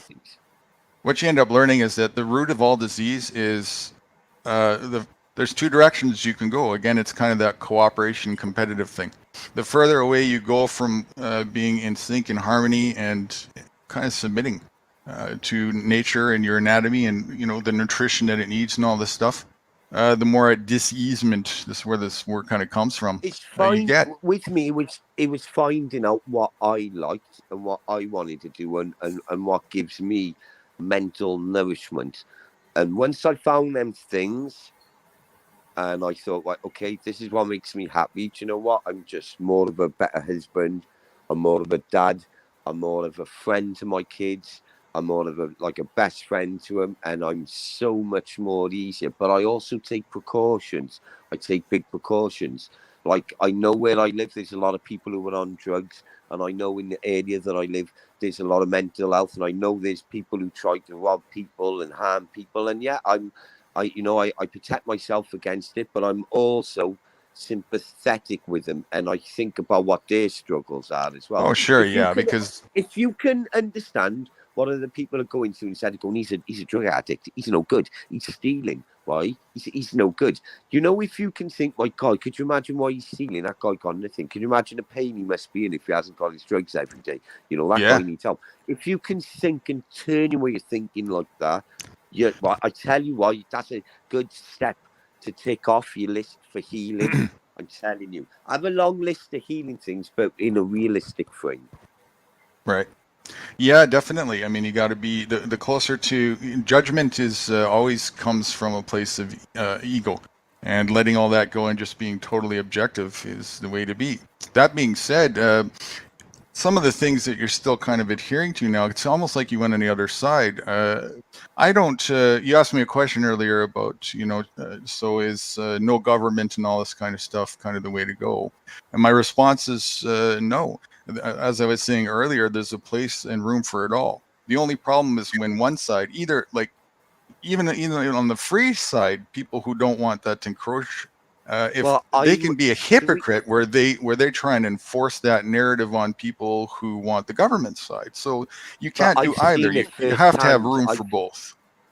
I've seen firsthand countries with no government. I've seen it firsthand. My mother comes from a country, well, it's not even called Yugoslavia anymore, but I'm originally from Serbia. And some of the stuff my mother told me what happened over there, and she got a big family. And when Tito's government fell apart, in the 80s, the famous thing where they take him off with the helicopter, they had to take him out of the presidential palace or building, where they had to take him out, and everything went to shit and haywire.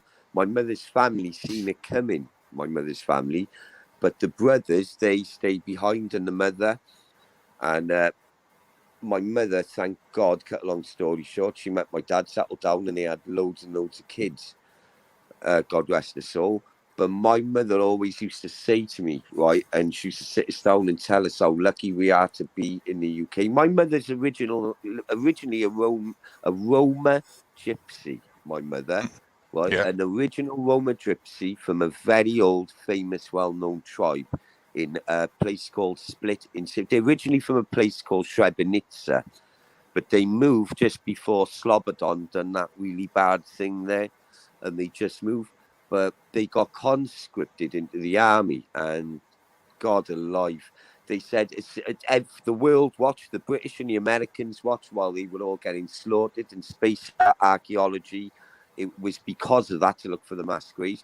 And you know, they said as soon as the Americans went in and the British, they said, sorry, as soon as the British went in first and then the Americans, they said, you know what? Democracy was an amazing thing. And my mother's brothers, they all in their foreign language, they always tell me that when I was a kid. You know how lucky we are to be here, and I was brought up. Democracy is an amazing thing. That's what they said. Yeah, it is. It is. So it's a beautiful thing to be able to vote for your dictator. You know, well, that's what a democracy is, like right? Biden. I don't like. Right, I don't like Biden, and I like Trump on one reason. It's not I like him, but he's promised. I don't know how that got into that direction, but I was just posing the truth. See, that's what I do. I just tell the truth. So I'm asking the question because the statement was made that democracy is this beautiful thing. Well, democracy in its truest form is voting on who your dictator is going to be. So is that a beautiful thing? You know what a real dictatorship is? You need to go to a country and see a real dictatorship. You do. We're not talking about that. We're talking about democracy as a form of dictatorship. In its truest essence, that's what you're doing. You're voting on who your dictator. Yeah, but we all need to be governed. If we don't, we end up as barbarians. And are you sure, or is the construct already that? And no matter how you try and change the narrative, anarchy, in its truest sense, if you want to call it that, I just call it just the principle of nature being free. It's because of that you have all these things that are happening to begin with. And no matter how you try and change that construct, which is what happens, people get so insecure of what you're talking about is the fear of mortality. This is what people are battling. So in order to try and circumvent that, we're going to try and build a construct where every single person as a whole is domesticated. And so we're going to pursue a criminal path outside the alignment of nature, because nature doesn't do that. And we're going to domesticate everybody, put them on a leash on the account of because you might do something, and now you might as well just kill us all because we might do something to begin with. This is the formula that's being used today. The world, it has just changed. It's massively changed in the past 2 years, and the way we all see the world, and even people in the same country, the way they've just divided their own countrymen. It's divided. See, I don't align with any country. A country, this whole thing is a fiction, and it's just a hat that you wear. Yeah, but your default state isn't, line. Yeah, I understand what you mean. A border is an invisible line. Yeah. So, with that being said, like even so, as a government is as well. Okay, but let's just I understand what you mean, and you as well. What a government is or what it's supposed to be. So I'm going to pose a question to challenge the narrative, understanding what we would think a government would be. Do we even have one right now? We do, thank God. Do we? Is a government that forces its will on you a government, or is that something else? There's people who force their will on you. What's happening? You mean Answer with the question. COVID and what's happening? Answer the question. That's suggestive. It could mean a lot of things. At the moment, every single word is subjective. Every single word of language. Their will. Every single government forces their will on the people. But the people come together to produce these governments, trying to make them align with the people and not against them. There you go. Why you get right back to integrity. If you don't have people of integrity trying to carry out the intention of structure. You're asking for people who have the choice whether or not to align with nature to always continue to align with nature and have no room for imperfection. That's what you're asking for. Well, nature's not going to happen. Not going to happen. People have to have the room to make mistakes, and that's okay.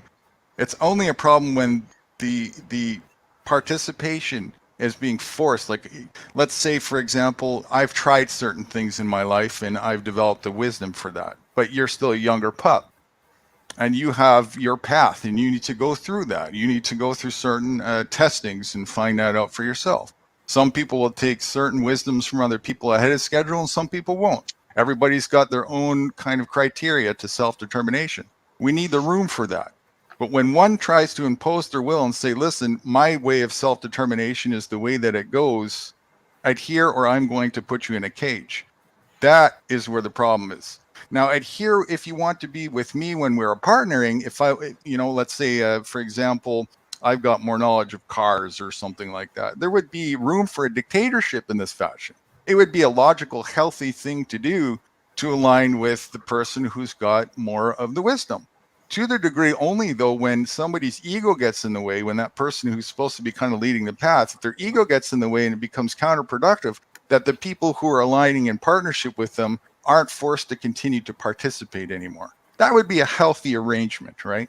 We don't have anything in your societal constructs, anything like that at all. It's straightforward mercenary rule, corporatism, compete. And with the tool of trade being used in the facet that if you don't do that, you will lose in this game. You will not be able to provide for your family. You will have to do something against your moral compass in order to survive in this scarcity mentality competition construct that people have synthetically chosen for themselves. Well, where in your idea system, the way you're believing and talking, where has that ever existed successfully? Well, in nature, like for example, if you go to an apple tree that just grows its apples, I'm talking about mankind. Atlantis. Actually, yeah, that's a great question. It does. I visited quite a number and lived amongst quite a number of, whatever you want to call them. There's, just for lack of better words, some of them call themselves intentional communities. There's lots of different ones. And there's millions of people all over the world that live in alliance and in harmony with nature. Now, with that being said, let me tell you, even there too, there's this consensus that I noticed after visiting quite a number of them, that those that have taken the same philosophy of societal ways of the city that we're talking about right now and brought it out there and tried to emulate that, they couldn't let go of the ego factor and all these things. Those are the ones that are struggling out there too. And there's everything from there all the way to the other side of the equation. There are communities that I visited and lived amongst and learned a lot from that are just in it's beyond your wildest dreams.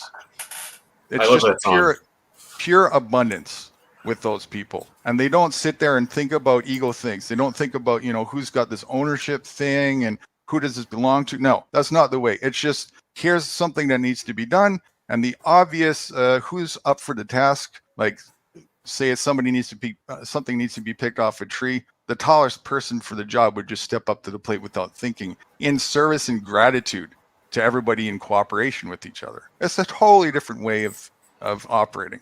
And there's everything in between and many different ways that we don't get shown. Not just the ones that I know about, natives from tradition, I've learned a lot of different ways from as well, constantly learning more different ways and strategies to get more and more in tune with that. Why do you think we're over, sorry, to cut you off, but why do you think we're over, like they say, like overpopulating the earth? Like so fast, it's like now it's like doubling. Yeah, because their ultimate narrative right now, an agenda, and they don't even hide it. If you do a little bit of research, these people, population. Yeah, they want genocide, right? So now they push that narrative, and yeah, I don't think that but that's what they push on you. That well, if you look at the United Nations has they publish their agendas, and they even have their meetings open to the public if you want to go listen or participate, which is interesting. Wouldn't the U.S. military be the biggest, destroyer of the planet? No, this all one. This is the thing. Contributor or whatever. Like the U.S. military contributes the most. No, it's all one and the same. You have to look at it as we almost come full circle, because now we're right back to might makes right. It's a corporate structure, the hierarchy of government and the hierarchy of nationality. That's why it's called the United Nations. It's just a higher corporate structure. The United Nations oversees the CEOs of every single other nation, but it's still one entity. Bullshit. Yes. It's still one entity. They just use different factions over here and over there to perform different functions. So you shouldn't look at it as like this country anymore.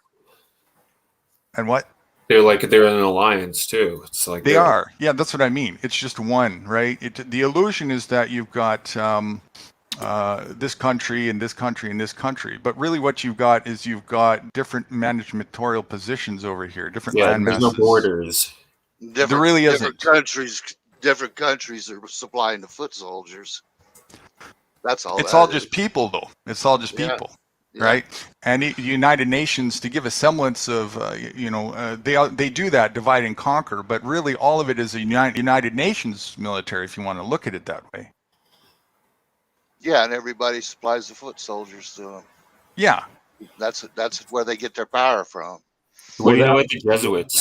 Without the U.S. participation in the ranks of the UN peacekeeping force. Yeah, because the U.S. don't have any troops that belong to it. But if you look where the UN has been, like 25 years in African countries, now they're the enemy of the people. They're the ones raping, robbing, murdering, and everything else because they're from another country. They don't care. Yeah, but so is the other country. Everybody's doing it. This is what they don't show you, right? They want to make you look like you have an enemy so that you have a target to go and focus on when you're actually the enemy too. Yes, but the UN was there to be the peacekeepers, and now they're just as brutal as what they never were. That was the bait and switch. They never were though. Well, it's always a bait and switch. Yes, it is in the corporate construct, right? Because even above them, there's another minion. There's another people, whatever you want to call them, order. Yeah, who is really giving the real whatever their agenda is, right? So the United Nations is just the first level of public figurehead that the general public gets to seize. That looks like they have they're the pinnacle of the hierarchy of where the directives are coming from. It's not, but this is what it looks like. And the interesting thing is the agendas that they publish, which of course they're getting their directives from above them, but the agendas are open source for people to see. And if you read them, I don't know if you guys have, but if you read them, and you can see it's just a narrative. Yeah, I guess that's a subjective thing. If you want to call it that, sure. It's not light, I'll tell you that for sure. And one of their objectives is to eradicate all but 500 million people. Misanthropes. Well, that's what I'm saying. You're right back to might makes right, and you can have all these wonderful communities that you visited, but until that mighty force comes in and enslaves them, Wait, if you don't have anything to resist them, you got a problem. Well, yeah, if you this is your responsibility in life. You have to take care of yourself, no matter what you do. Inside city, outside city. And so this is what they don't want you to realize. That's why I'm talking to people. Like I'm connected with not just communities, but people and groups and whatnot who are willing to do whatever it takes to resist tyranny when they come up against us. And fortunately, I haven't had to go the distance and actually kill somebody. But I'm going to tell you straight out, if a tyrant just kill a man. If they pose their will against me and it's either me or him or I go in a cage, somebody's dying. At least one of us is dying. Maybe two, but at least one of us is dying. And there's many more people that already adhere to understanding that. And yeah, but this is what they don't want you to think about, right? They want you to just go along with the narrative and be cooperative, conform. Don't think about how to unite and band together and resist. Are you their nude narrative. right now? I don't answer questions. Because you're the nude guru. Oh, bloody hell. He's just talking this whole time naked. He's just... Oh, I'm getting bloody visions now. Goodness sake. It's funny to me. Have you been working on the name yet? He's still working on it. Well, that's cool. What's the first letter of your nickname? Which one? Dickhead. How do you spell that? Kidding, by the way. Can I buy a vowel? No. Spin the wheel. The first letter of which nickname? X. Define nickname. You know the name Nick named you. You're gonna have to answer that one too. That's whatever you come up with. Okay, Nick.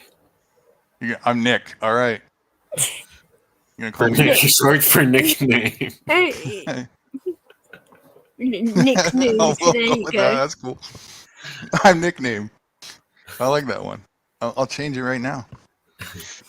Goodness sake. Well, he goes by Barbara as well. Nickname. He's trying to nick the nude. Nick at night. Yeah, so as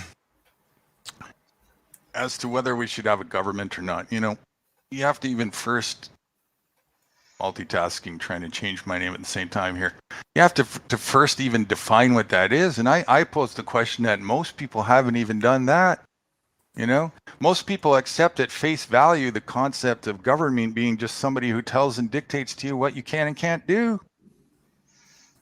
It's just like when we invade a country, they don't consider what is going to replace it. Why not? Because they don't forward think that, Sure they do. They leave that part out on purpose. That's just what happened in Iraq. Destabilize.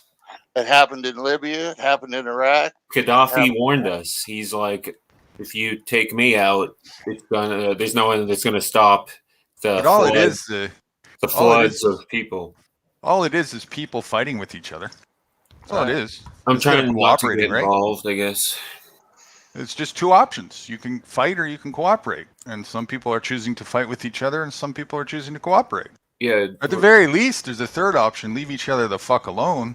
People I prefer to live in a nice, peaceful place where I can walk around, and walk to the park and everything's cool. Yeah, that's the world I'd like to live in. Then you're back to an authoritarian government that won't leave you alone. So even if people were all peaceful and getting along, you got the government there that's going to stir too it up. big. You're always going to have that one shithead who thinks they know better and wants to come and fuck things up, right? Oh, yeah. And that's just the nature of things. That's okay, though. As long as the people, you got two choices. You can let the individual's will be a bully over yours, or you can stand your ground. Those are your choices.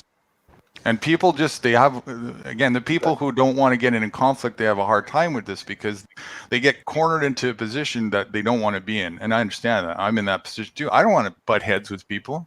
I don't want to fight with people, and I don't want somebody to try and force their will on me. But when somebody does, I can't duck and stick my head in the sand and put my ass up for them for the taking. If I do, I'm fucked. That was my responsibility. If you put some clothes on it, it'd be a bit easier. Where there's a will, there's a way. If I stick my head in the sand, clothes or not, they're going to find a way to penetrate. Oh, God. You need more than that. And you need more than just yourself, right? When it comes to, this is the thing. There are circumstances where numbers are not in your advantage if you didn't think ahead of time. That's why I'm not stupid enough to think that, two tyrants against me and it's game over for me. But two people who are armed with intelligence against one tyrant and it's game over for the tyrant, So, and I pose that even with all the sleeping people around, there's far more enough people who are awake that are willing to stand together, push come to shove. And if you just look at and focusing on aligning with those people, you realize you're not alone. And then you can start to take confidence in yourself and put that same message that I'm doing right now from conviction in terms of not theory, and then people can catch wind of it. Now you're a true light for other people that can listen to that wisdom and think about it. Yeah, maybe it's not a good idea to sit on my ass and let this narrative play out and let it kick me in the ass all my life, just because somebody else said so, or, their directive dictates what I can or can't do. Too many people listen to mainstream media and reading newspapers are just full of bullshit. Yeah. I think most people still have a semblance that, no, especially right now with everything that's going on, I think it's pretty obvious that more and more people are challenging the narrative than ever before. That's a good thing. Yeah, but they're not willing to go to the distance. When the nut cutting comes, they're not willing to stand. They haven't come to that conclusion yet. Well, I agree. It's because they played this very smart. They've just been gently pushing. It hasn't been like really hard too soon. That would have happened. Yeah. Boiling frog syndrome. That's it. Yep. Little by little.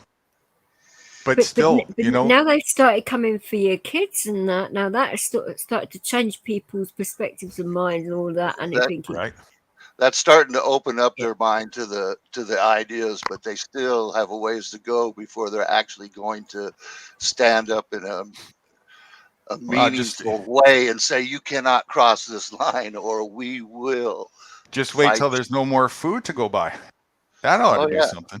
Right? Yeah. Or even if there is, where it's going to cost you 17,000 times the amount to get access to that loaf of bread because of inflation overnight, Well, what happens in places like that, like Argentina? A lot of us die. Yeah. Those who are dependent on the system are fucked. Those who are wise enough to change their focus to self-sufficiency do just fine. That's what happens. That's a low number, by the way.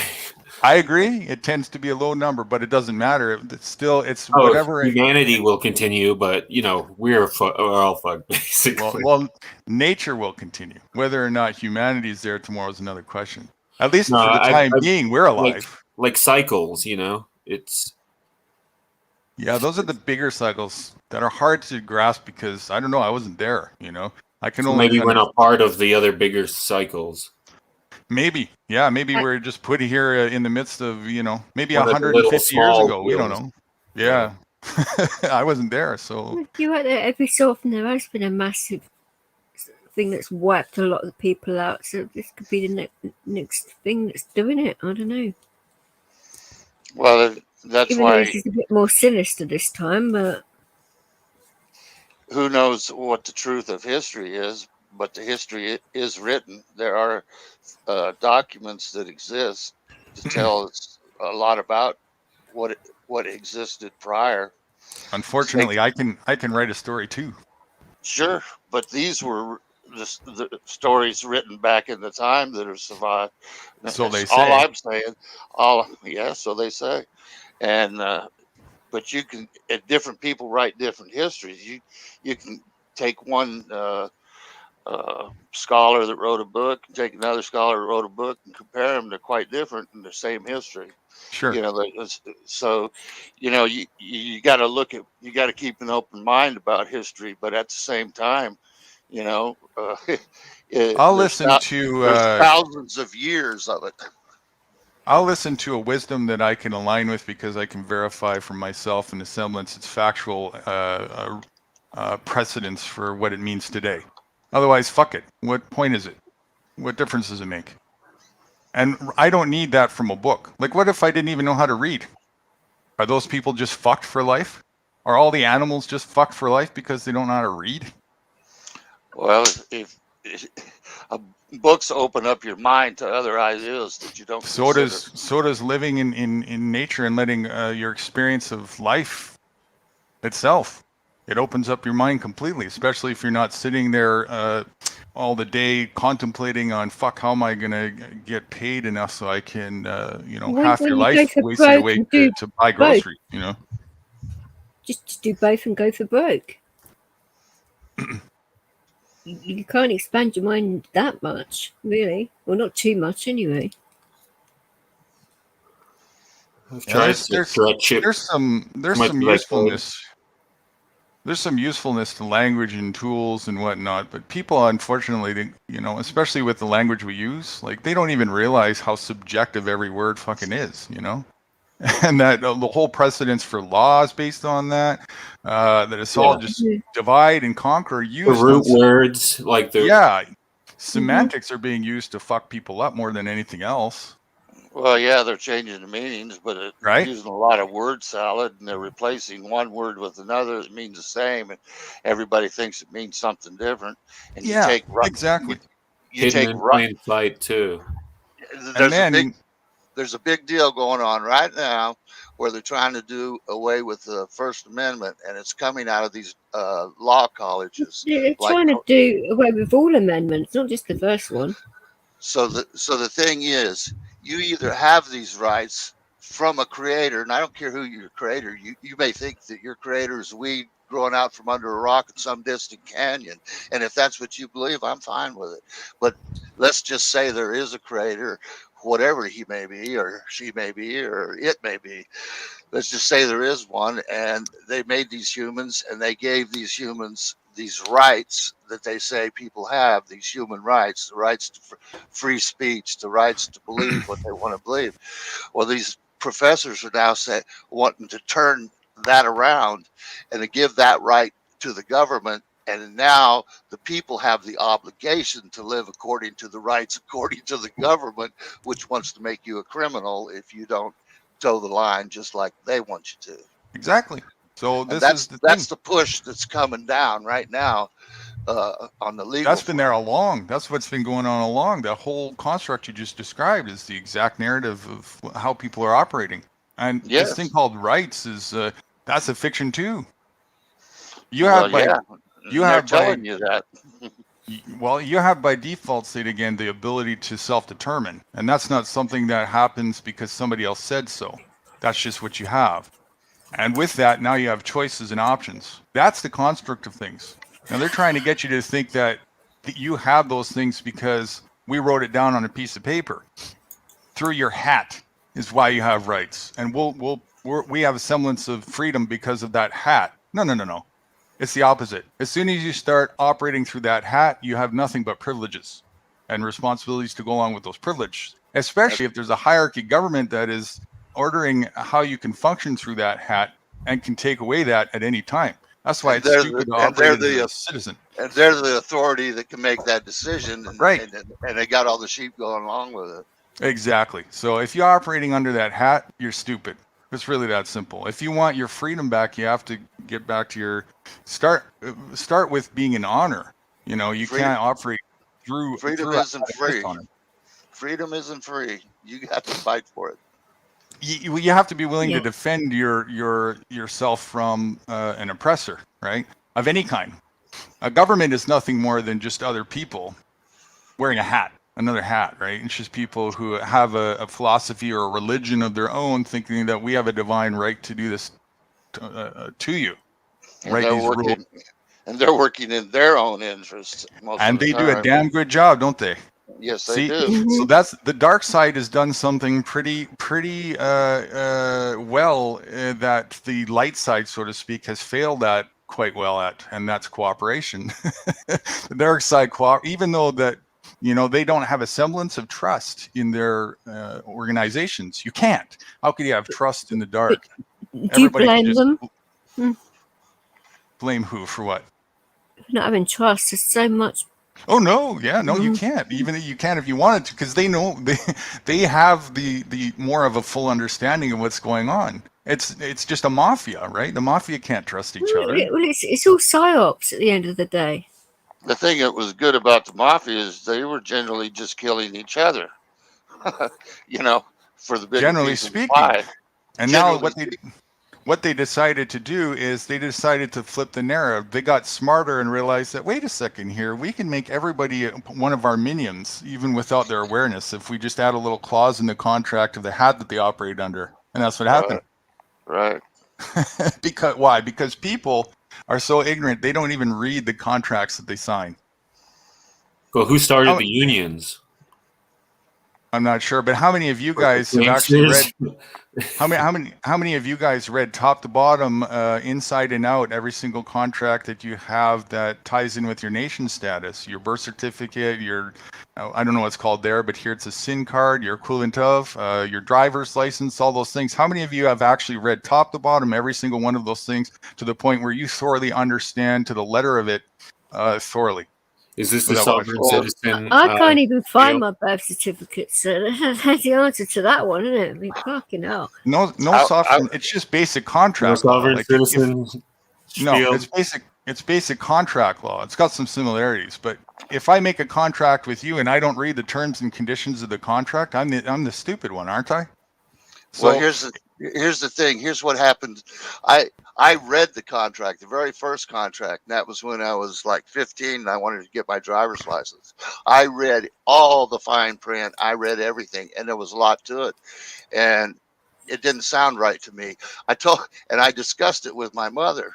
And I said, look, I don't want to give up my rights. And that's what they're asking me to do. They were asking to get my driver's license and to sign this contract. I had to waive my constitutional rights, which I already knew about. I already read that. And she says, well, if you want your driver's license, that is what you have to do. There you go. And she was right. Yeah. If you want the driver's license. That's right. That's the whole key component, isn't it? Yeah. Now, most people operate under the semblance that in order to drive on the road, I have to have that. No. Right. You don't. But you just think you do. Fucked. You're fucked anyway. I got news for you. You're fucked. You drive through that. You go under the radar if everything's in order. Hold on, though. I've been operating for 23 and a half years, almost 24 without that. I pose the notion, is the fear of possibly having some consequence for not doing that good enough reason to not do it? Or is that all the more reason why you should?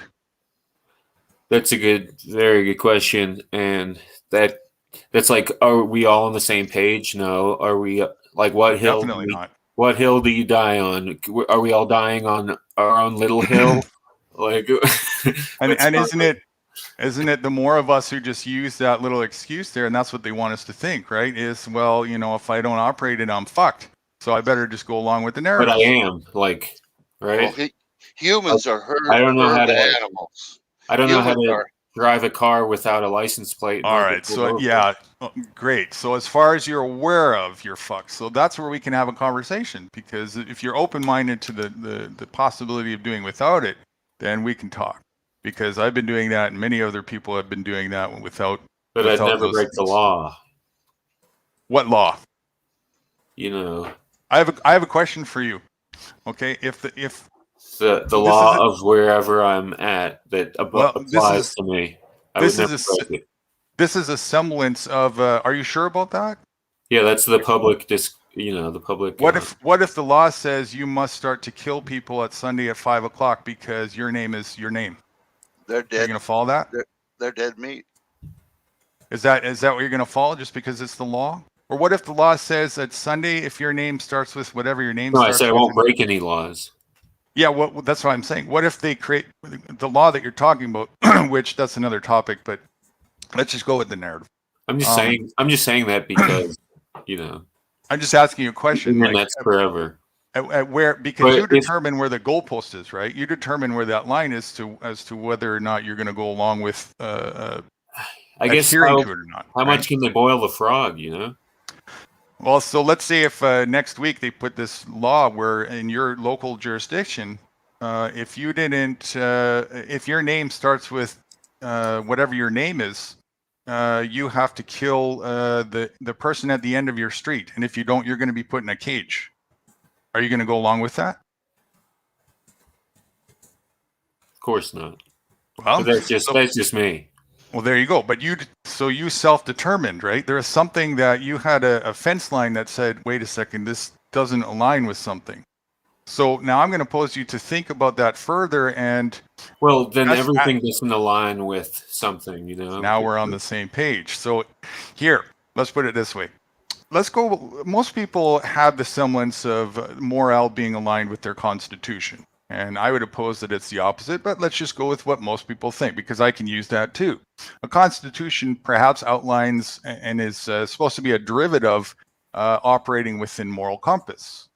And it's supposed to circumvent anybody who doesn't that. So you would probably agree that any so-called law or rule that was passed by a government that doesn't align with the Constitution is by default invalid, right?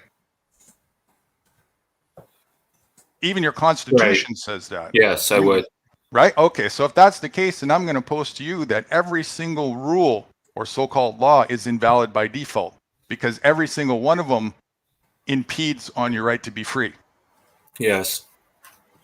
Oh, if you're either a man of moral compass or a man of ignorance. If you're a man of ignorance, you're going to just choose to follow their narrative because you think that that's something you have the responsibility to do. If you're a man of moral compass, however, by default, you're going to choose to be disobedient to every single one of those. Freedom over safety, or the false sense of. There you go. Live free or die, right?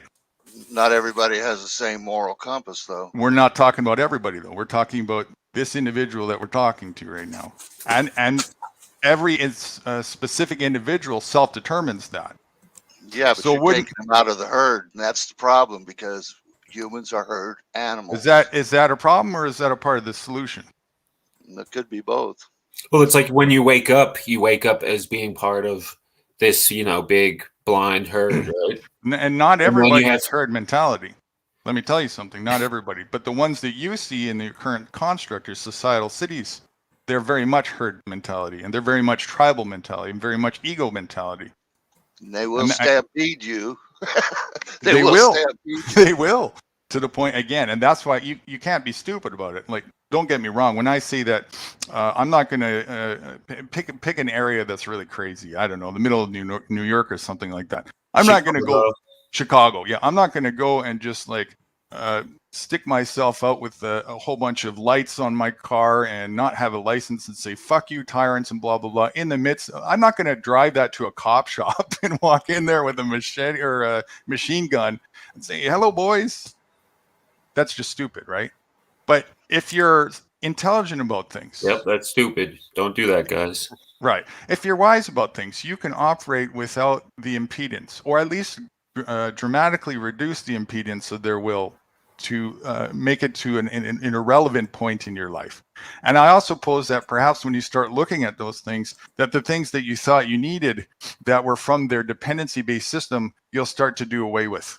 You'll start to actually realize that those things are not things that I really want in my life anymore, such as a petrol-based fucking gas-guzzling pig that pollutes everything around me and makes me and my environment completely toxic and sick. And right? So you can try and do it, and there's like levels to it, right? And you'll never get it perfect. Absolutely. I mean, there's everything again. Try to align as much as you can. It's always a work in progress, right? And you've got to, it's your intention that matters. It's like what you chose, which direction you chose to go, and like exactly how you chose to live your life, how you'll be judged, or that's the only meaning, right? It's really all about how honest you are with yourself. That's what it's about. And if you want to align to what you feel is right and causing harm to nobody, that's really what it's about. And the more you align with that, the more you're in tune with nature, and the more things start to fall into place. And if you make health your centerfold of critical thinking when it comes to that, the whole kind of holistic circle that revolves around that starts to fall right into place. This is what I learned when I was almost dead. I had to start reversing everything. I had to let go of all of my lifestyle. It was my lifestyle that almost killed me. I was living a fast... Sacred geometry and numerology and stuff? Those are tools. I understand that there's a semblance for them, and there's a logic to math.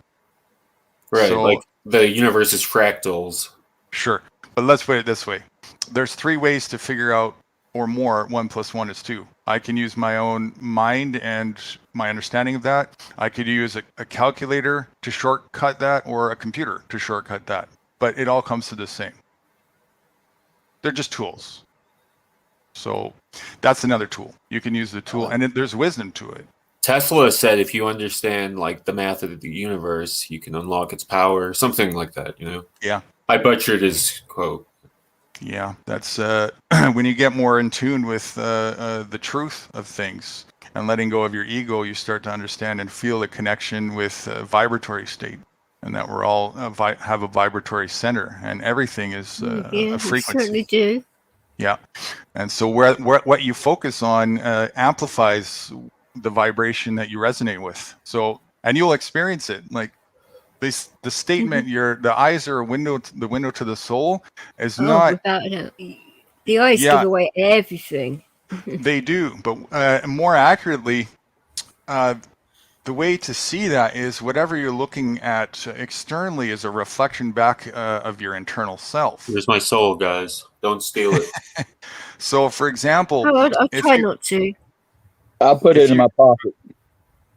If you read something and you're in a certain state, you're in trouble.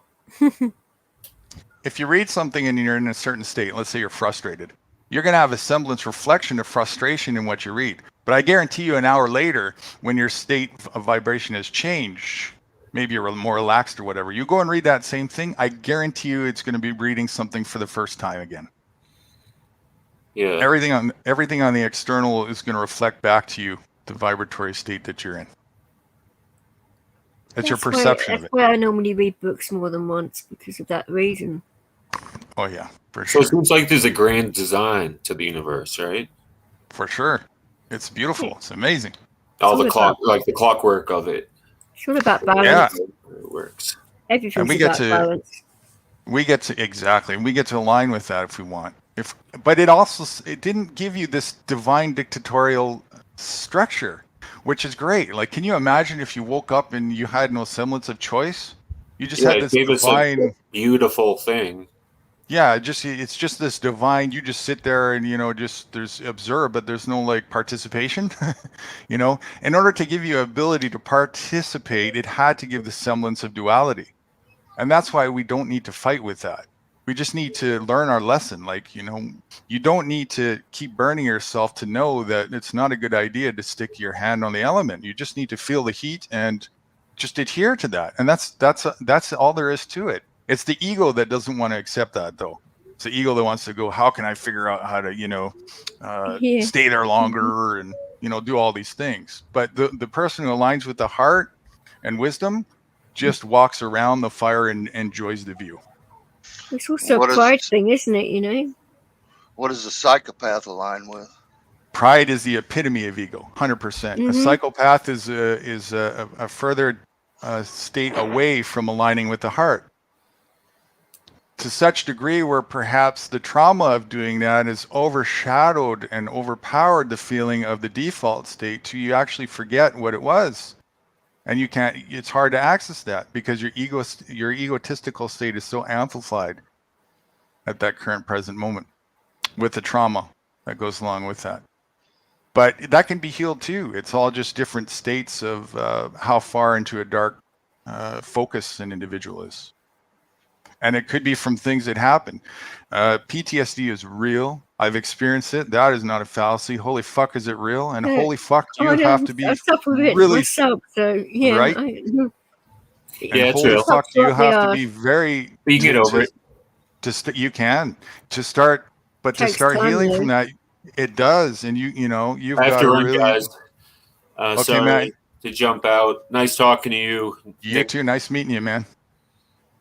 Miss Michelle, Photo, DJ. Roland, I'll banter with you another day. You got a date on that.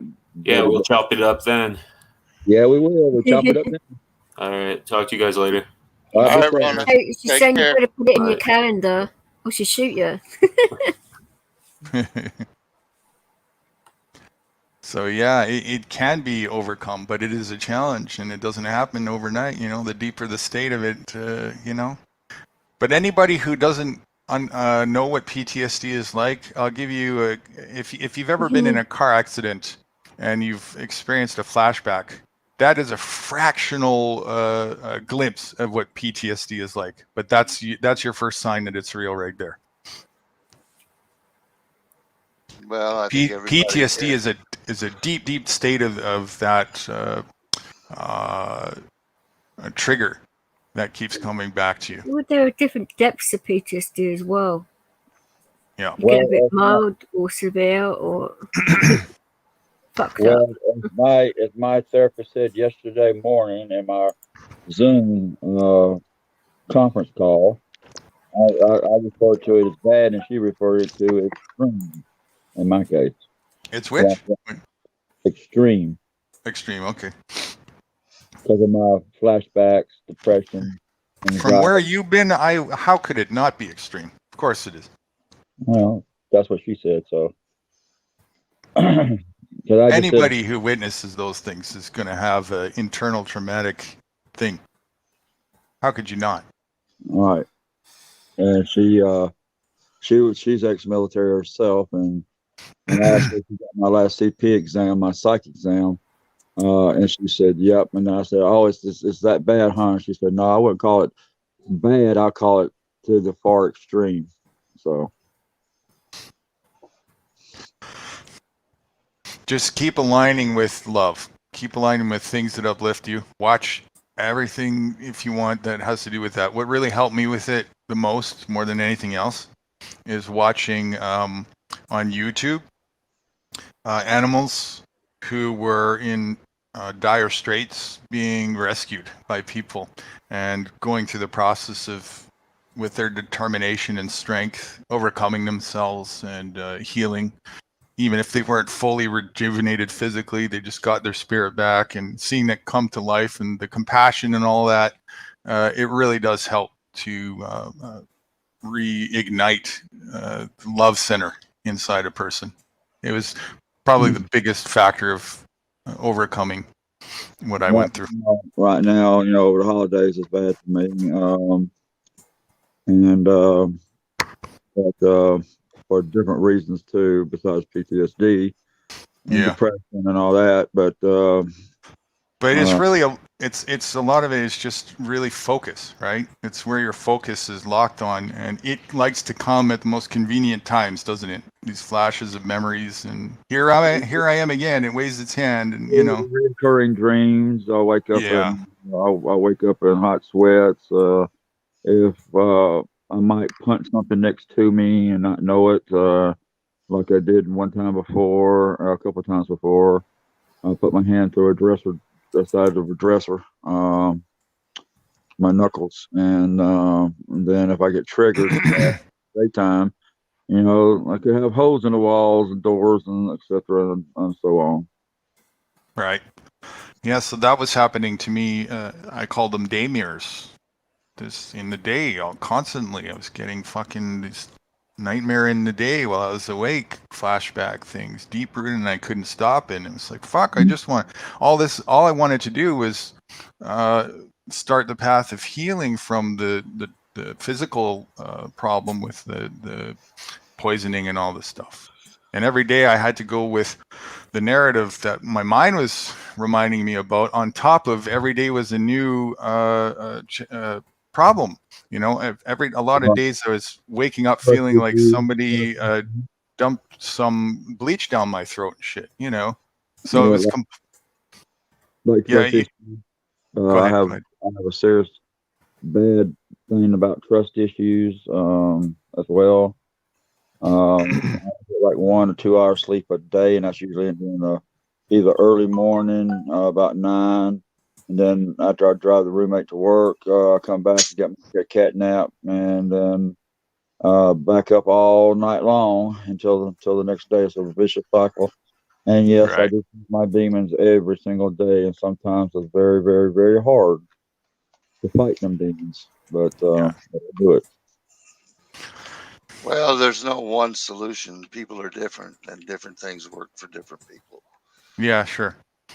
There's definitely different techniques that'll, help in different things. But one thing for sure is that's a consistent part of it is the focus. And I know that it likes to present itself on its own. It's got its own rhythm, and it comes, to remind you, no matter what your current focus is on. But then that's where the challenge is. It's like when that happens, you gotta rewire your reaction and response to that.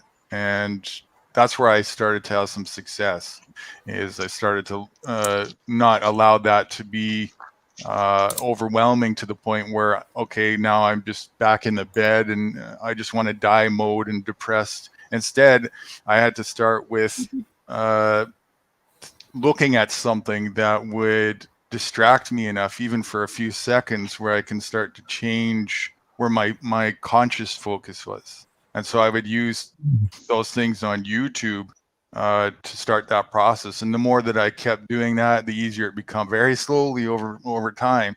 But I managed to overcome that. I like listening to Indian, Native American Indian flute music.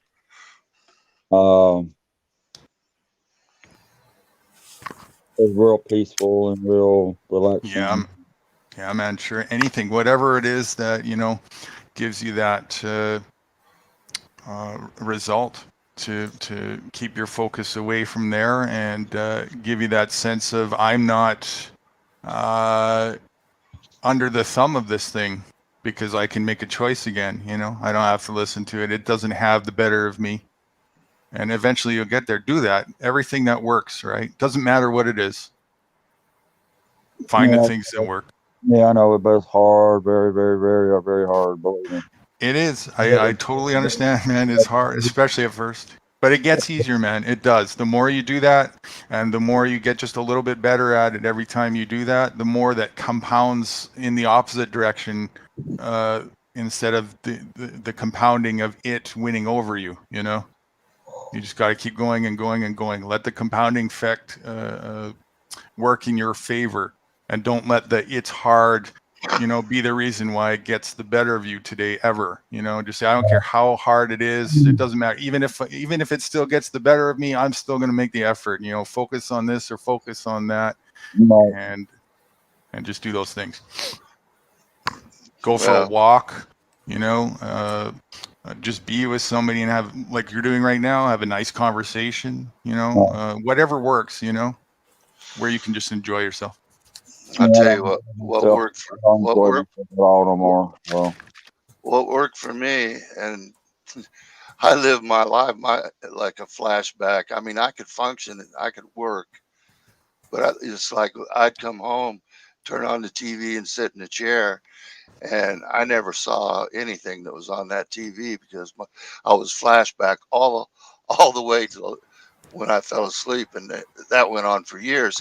And what got me finally,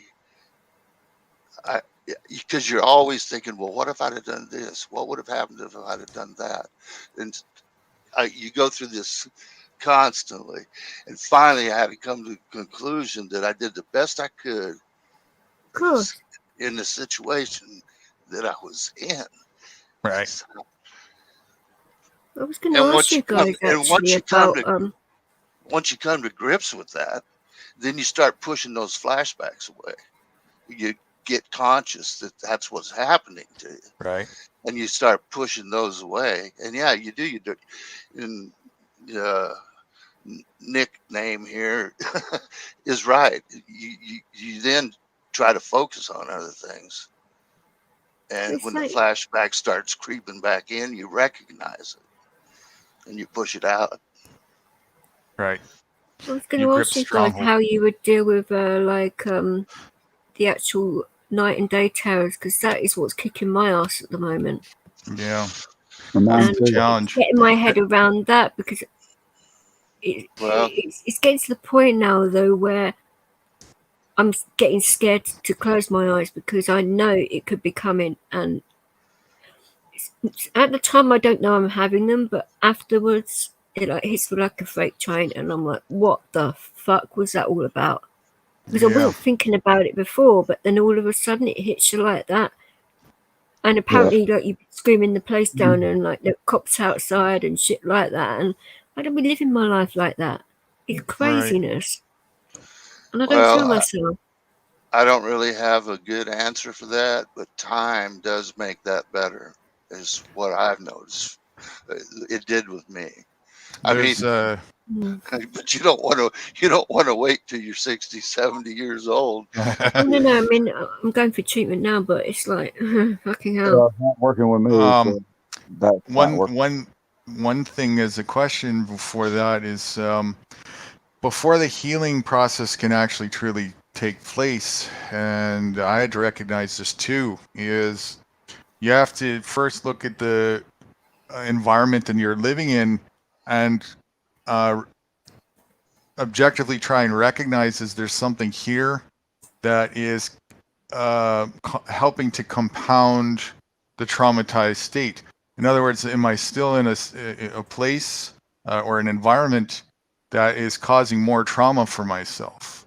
And that needs to be tended to if that's the case, because you won't start the healing process. Your body and your physical anatomy won't let you start the actual healing process if it's got other trauma that's happening in the present that it has to tend to. I agree with you there. So that's a big factor in that. And then the other thing is with the nightmares. I mean, none of us know everything, but from my experience, the nightmares, like the other gentleman here were just saying, once you've got that taken care of and you start adhering to the responsibility of different focuses and whatnot, that's actually your semblance that progress is being made perhaps when the nightmares are starting to taper off, because what happens in your subconscious dream state is more of a reflection of what your mind is trying to work out that you're going through. So the feelings that you experience in your dreams and stuff like that, they're typically a reflection of what you're going through in the current wake state.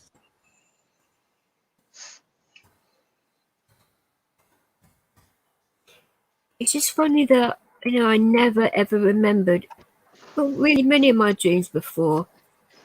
And now I'm like remembering them all, and that is the hard thing for me. I'm remembering the good ones and all the bad ones too. And I'm trying to work out what my subconscious is trying to tell me through all these dreams, because I've been told to write them down as much as I can remember, and so that my thing is can go through all of that too. And it's the funny thing about trauma is it can tend to it happened to me too. Like the stuff that I went through in my late 20s with the first health challenge, I had thought, once I'd healed from it all and, I got back to myself and whatnot, I thought that's it. I was functioning well. I was carrying on with life. But let me tell you, if you didn't truly heal from the traumatic stuff that you went through, it's going to come back too. And it did. And I'm talking like within recent years, as part of the new things that I went through, it also helped, not helped, but it forced the issue that I still had stuff from there that I didn't work out yet. So that's why you was talking about where you're staying at and all that stuff. You can't move on to the healing process. That's why I'm looking for 150 acres of land somewhere in the south. I'm like I said, I'm no snow bunny. I don't have no white tail on the end of my ass. Go flip hippie hop through snow. No. And you stay, get out of the sprawl of the city, get back into the country within reason, where you're not too far out in the country off the grid, but enough to where you can be off the grid if you want to. Go for a walk in the forest or whatever. Yeah, and still take 15 or 20-minute drive to go grocery shopping instead of 100 miles or 150 miles to the grocery store and shopping. But with a lake on it, or a creek or a river going through the property or whatever, so you have some fresh water source. But with a house on it or two houses on it, and that way, I could live out there and be by myself and start the healing process. Yeah, it makes a whirlpool of a difference. It really does. But I live within the city, the southern part of Atlanta, near the Atlanta airport. So, it's and no, I'm not doxing myself, so don't worry. Right. All my stuff is actually out there on the internet already.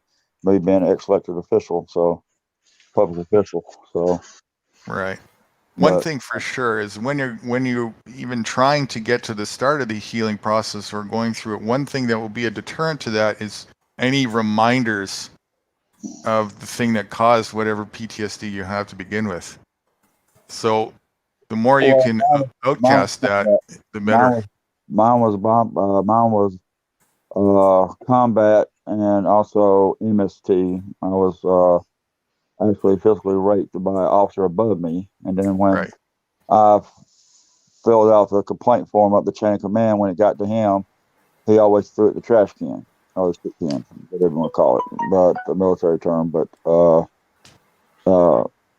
and then he sacrificed my career for his.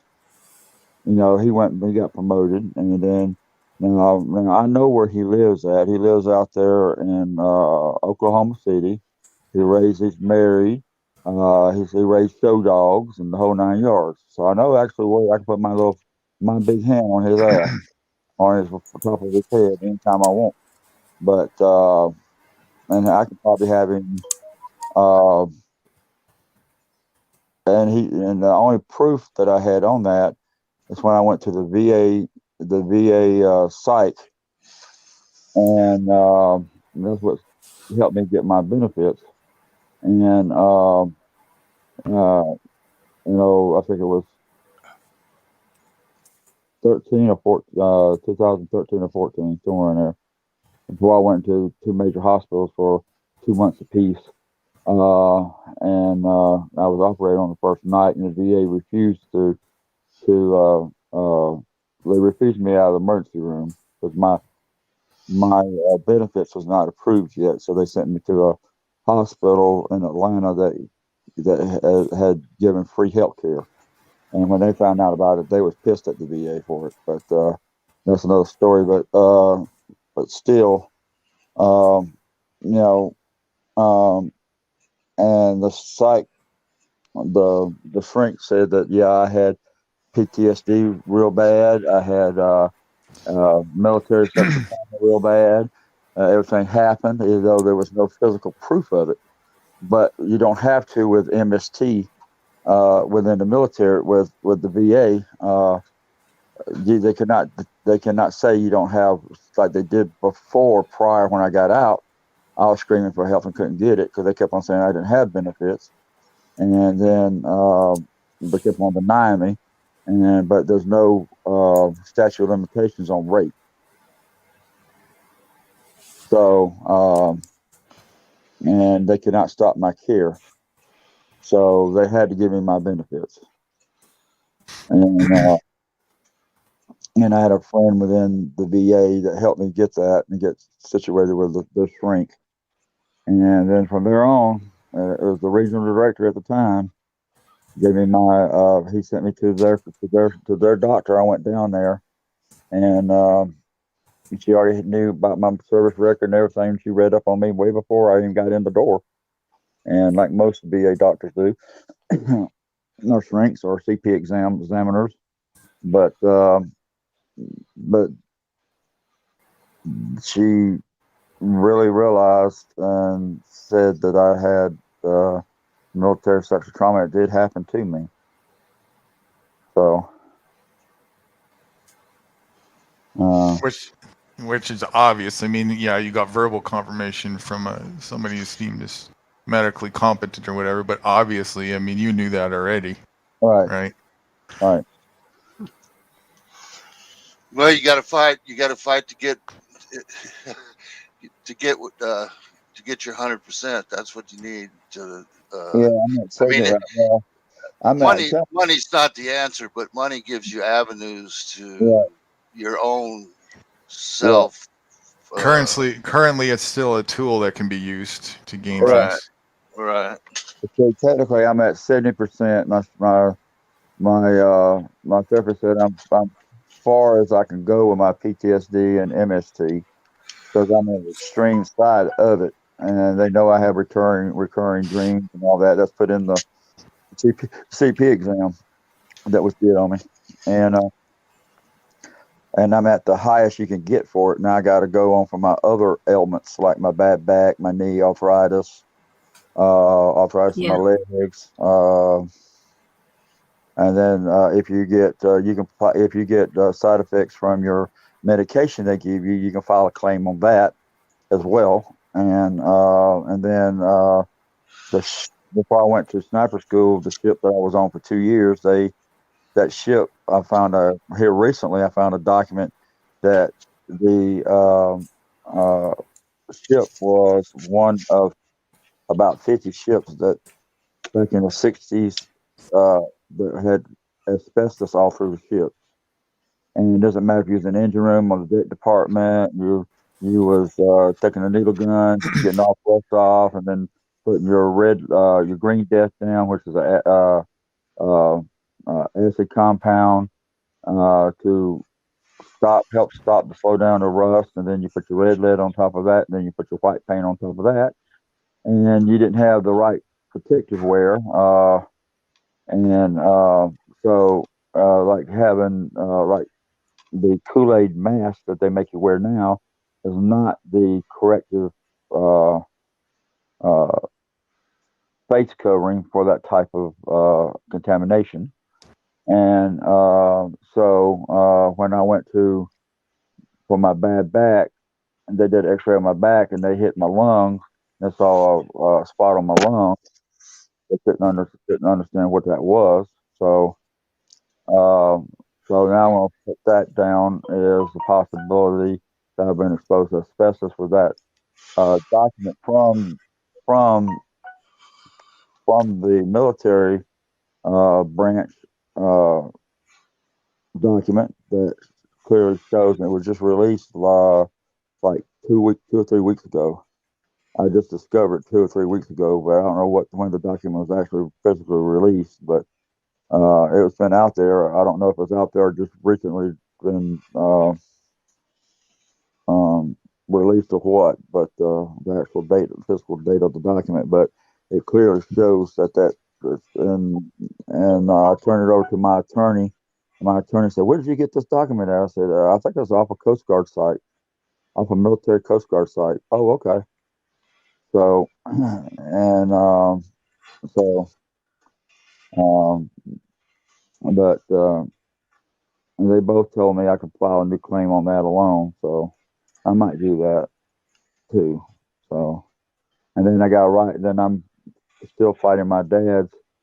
He was a POW in the Korean War.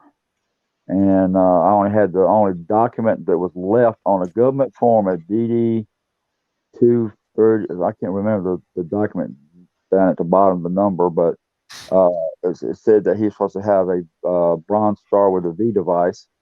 And then I submitted the information to the Army Ward section up in Fort Knox, and some little sergeant came back on the second letter, said that they're going to have to deny it, and I'm going to have to hire, because they could not find in the record after reconstruction of some records that they could restore after the fire of St. Louis that burned up all the Vietnam vets and Korean War vets files. And they said that I have to hire my own researcher. No, I do my own research. And because they couldn't find out why he got the award, they denied it, even though I showed proof he was supposed to have it already. And so I'm fighting that too. So, and my mom passed away last year, so I was fighting for all his medals before she passed away, and they finally got most of his medals back: his POW, his UN medal, his Cold War certificates, and all of his other medals. He had on his Korean War medal, he had 3 gold stars on his Korean War medal. 4 as high as you can go on that particular medal. Then he had his infantry badge with a long rifle with a half a reef underneath it, and he was in infantry. I think it was in light ammunition and light guns, or medium guns, or whatever they call it. I don't know what they call it. I can't remember, but something along that line. And he died as a POW. He never, like I said, and I was still surprised. You can still Google on the Korean War atrocities, and that's a Senate subcommittee document of the ones that did survive. And my dad was part of the big switch and all that stuff that's in that document. And it showed a lot of pictures, dead bodies alongside the road. That might be a trigger to some vets, so use caution. But it's a good reading. I was surprised that document was still up there on on Google, and then I found a video I have on my phone when there's no sound to it, but it shows when the POWs that did survive and came home, they was being airlifted in the C-130s, and the nurses and the doctors was in there getting smokes and all that stuff. I have the actual footage of that. And it just, and you know, it just, like I said, the holidays are real bad for me. Focus. Remember to focus. Regardless of what's going around in the scenario of the outside, make your responsibility to choose that focus the priority. The direction you're going towards is totally the right one for sure.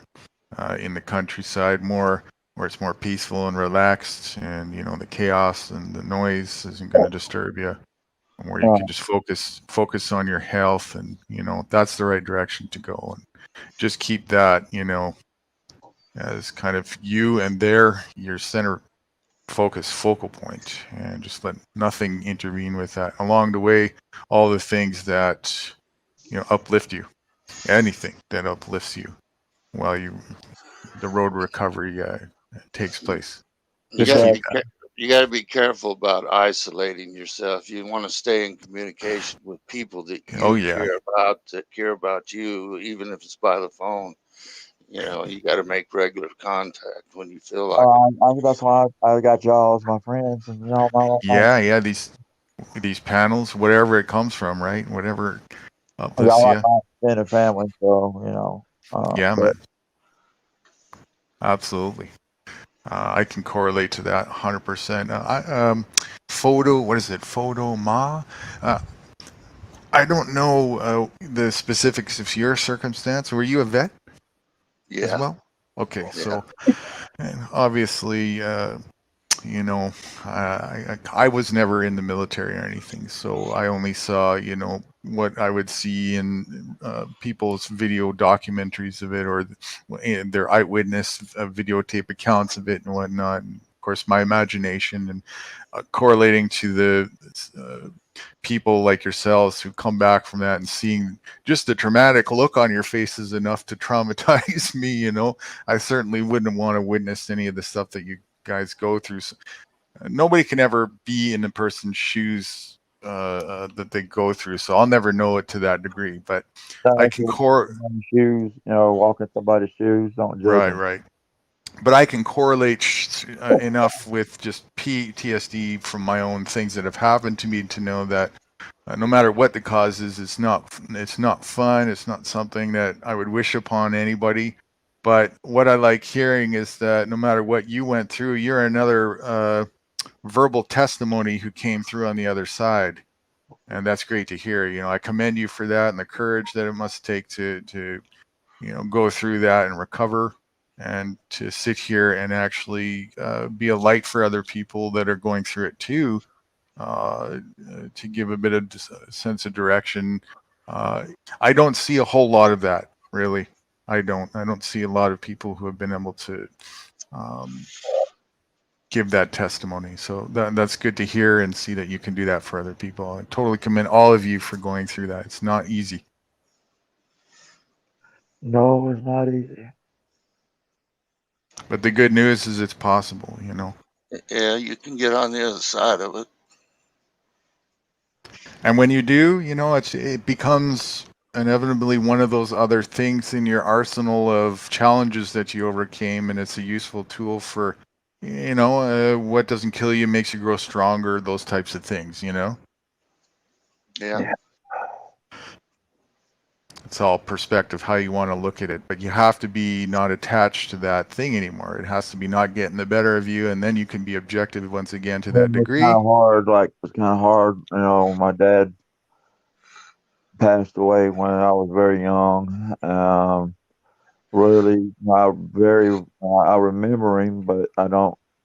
As a kid, as a child, of course, I remember him, but at the same time, I really miss him, and then I really miss my mom. Everybody feels that sense, of course, when they have, Because it's got four babies, and and just me by myself. So yeah, I understand. I know this. It's harder to kind of, especially when you're going through the other things that you're going through. Everything compounds on each other, but I can only give a reminder of for those external things to help you maybe to learn, as that's maybe a little bit of a hot element that people do that we're taught to do. Everything on the external by design has automated changing that goes along with it. And then expiries, so to speak, right? Like we're all going to die, and we're all going to change in all these things. So me and my mom was close. I was her caregiver, and she was hard-headed, of course. And right. I wish, of course, some of the things that I've growing up in the past as a child, teenager, whatever. I wish I could have took it back a lot of things. A lot. That's how it happens a lot. Is people go through this. I'm sorry, there's a delay. Go ahead. Some of the things I wish I could take back. Yeah, this is what a lot of people go through, right? But you have to just look at it as, no matter what, the precedence for all of this is to change, and we're here in a temporary form.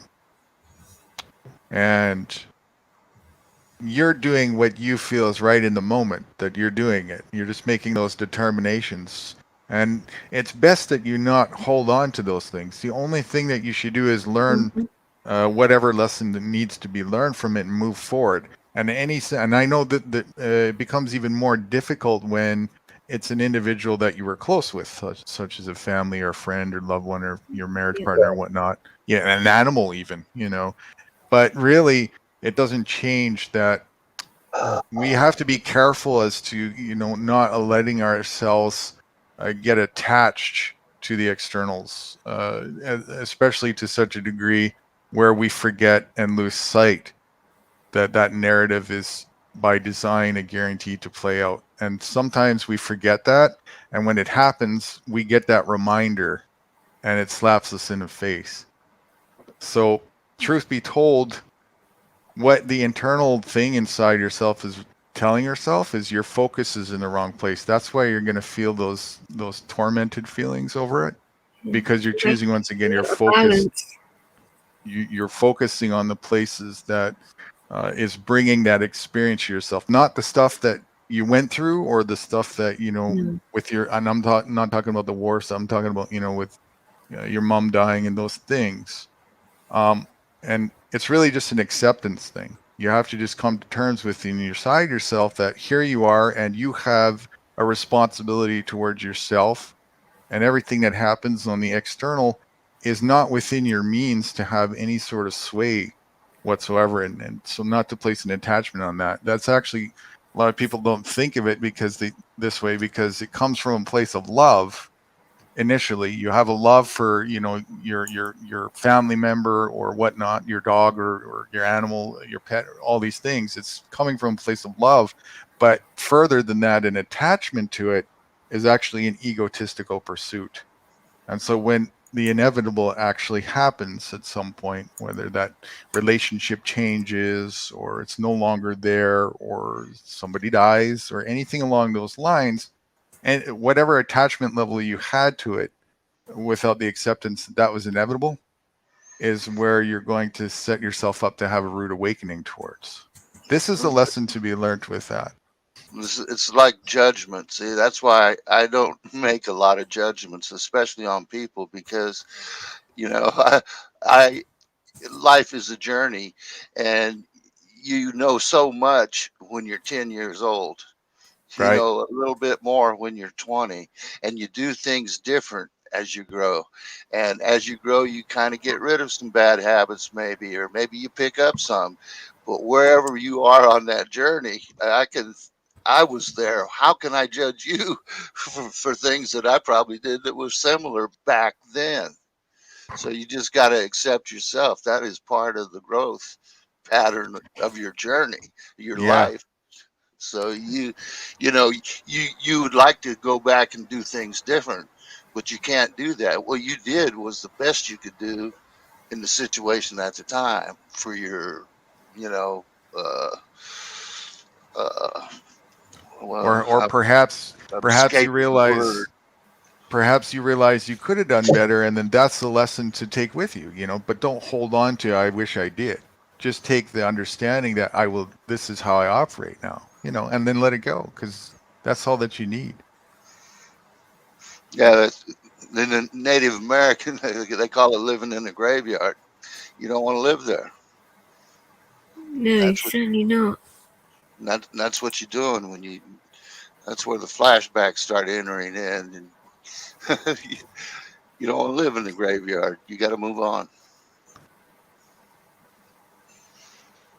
He dropped. Did he drop just to the basement, or is that just something that happens to him?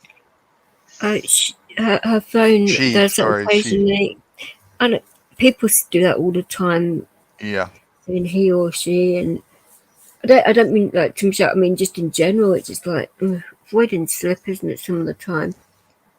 When you've been on panels for a long time as well, when you start to get a bit like tired, and it happens too, and you think, "Oh, what did I just say that for?" You feel like a right idiot, but. Yeah, I know. Sometimes her battery runs out. She has to switch to another device, so maybe she had to do that. And Right, she does have 2 phones as well, and she's got 4 dogs too, and needs something. I mean, who knows? But I'm sure she's okay. It's one of those subjects. Oh, here we go. She's come back. Yeah, she pops in and out. Yes. That's what Michelle does. She's a popper, right? But no, it is hard though. But when you lose a parent. Yeah, and but it's just part of the tribulations of the construct here, you know.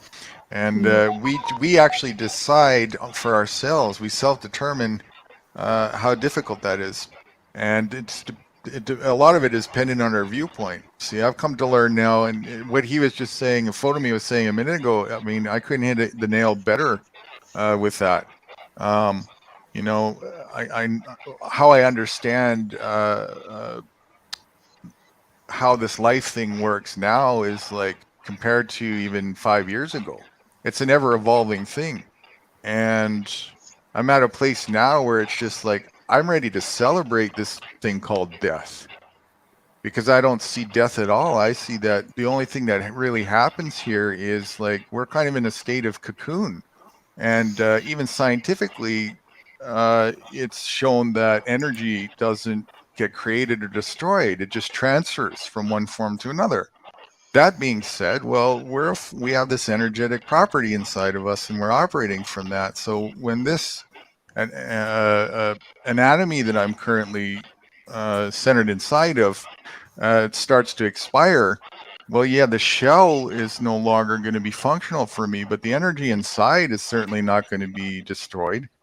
It's going to be something else. And I see that this cocoon state is like something meaningful towards the journey to whatever that's going to be at that point. So when that happens, it's the next stage of whatever was meant to be, and I'll find out when it happens. But it's certainly not something for me to be sad over, because the whole thing about this from the beginning is guaranteed from the moment that you start this current anatomical process journey, at some point it's going to be the end of it, and something else is going to take place right after that. So the last thing you want to do is attach yourself to try and fight with that, or that, you know, this whole thing that's going to happen inevitably is a sad thing or a bad thing. It's not. That's an egotistical perspective on it and a judgment on it in itself, you know. Yeah, you know, I kind of agree with you there, because I don't tell too many people, but you know, death is the last thing I'm going to do, and I intend to enjoy it as much as I can. Yeah, I think so. Right. That's the way I look. I'm not hurrying it. Don't get me wrong. You don't Right, actually know right. that though, because you don't know what the next thing is. That's the whole beauty of it, isn't it? You don't know. Yeah, it's No, kind of the mystery behind it is interesting, right? Yeah. but And if I can recognize it, then I'm going to enjoy it. for That's sure. like And that. Energy never dies. as you just Transfers said, into something else. right, energy just transfers. And as you just said, photo me a second ago, there's a reason why we're in the cocoon state right now. So the last thing I'm going to want to do is think to hurry up the process. I'm going to actually want to, if anything, do anything I can to just align with. It's got its own clock, and our anatomy has its own clock and our own rhythm. So I Yeah. want to align with whatever rhythm that is naturally, and then just let the process unfold the way that it was meant to, you know? Yeah. Yeah.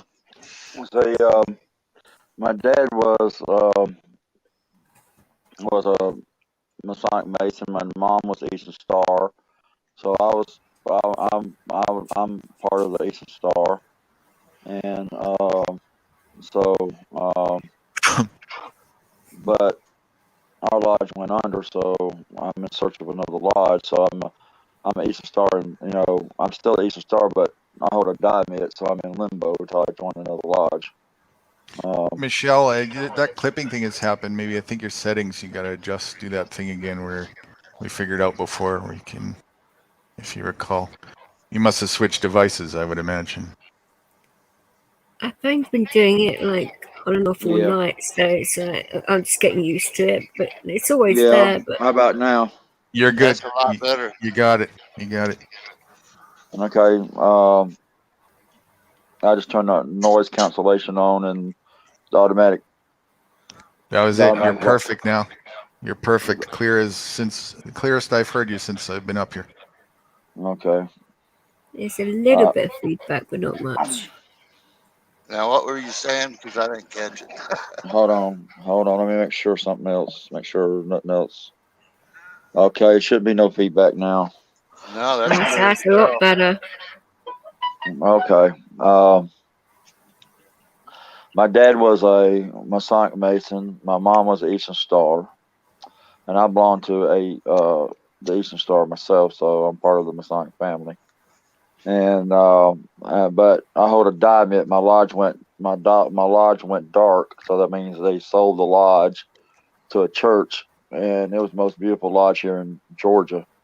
It was had a wood knotted Is it like paneling. eminent domain or something then? Huh? Is it like eminent domain or something? Or how can they take some of the shores like that?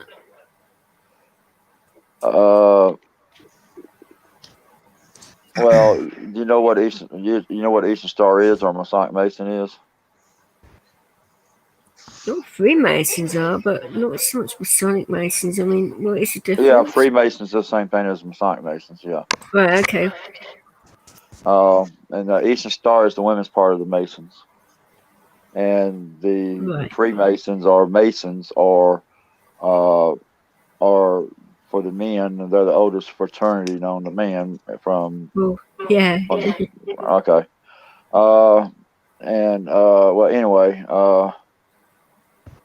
I got some of my dad's stuff going back to like 1706, 1700s and 1800s, and some further back than that of the old stuff that should be. I mean, they could still got the cotton paper, so you got to wear gloves because your oil of your hands can get into that paper and damage the document. But I got some old stuff. But anyway, and my lodge went dark, so I'm a Eastern Star without a lodge until I joined another lodge. Excuse me while the noise happens. Sorry. Okay, it's over. Go ahead. Sorry. I just I'm until you go into every lodge, you might not fit in a lodge. You might have some old fogies there that might be, how shall I say, self-centered, or you got to have the lodge. You got to fit with you, and you got to fit with the lodge. to be and then you put your diamond in, you petition the lodge, they vote on you, then it's an investigative committee out, talk to you, and then they'll go back and make another vote, and then either they deny you or you're a member, so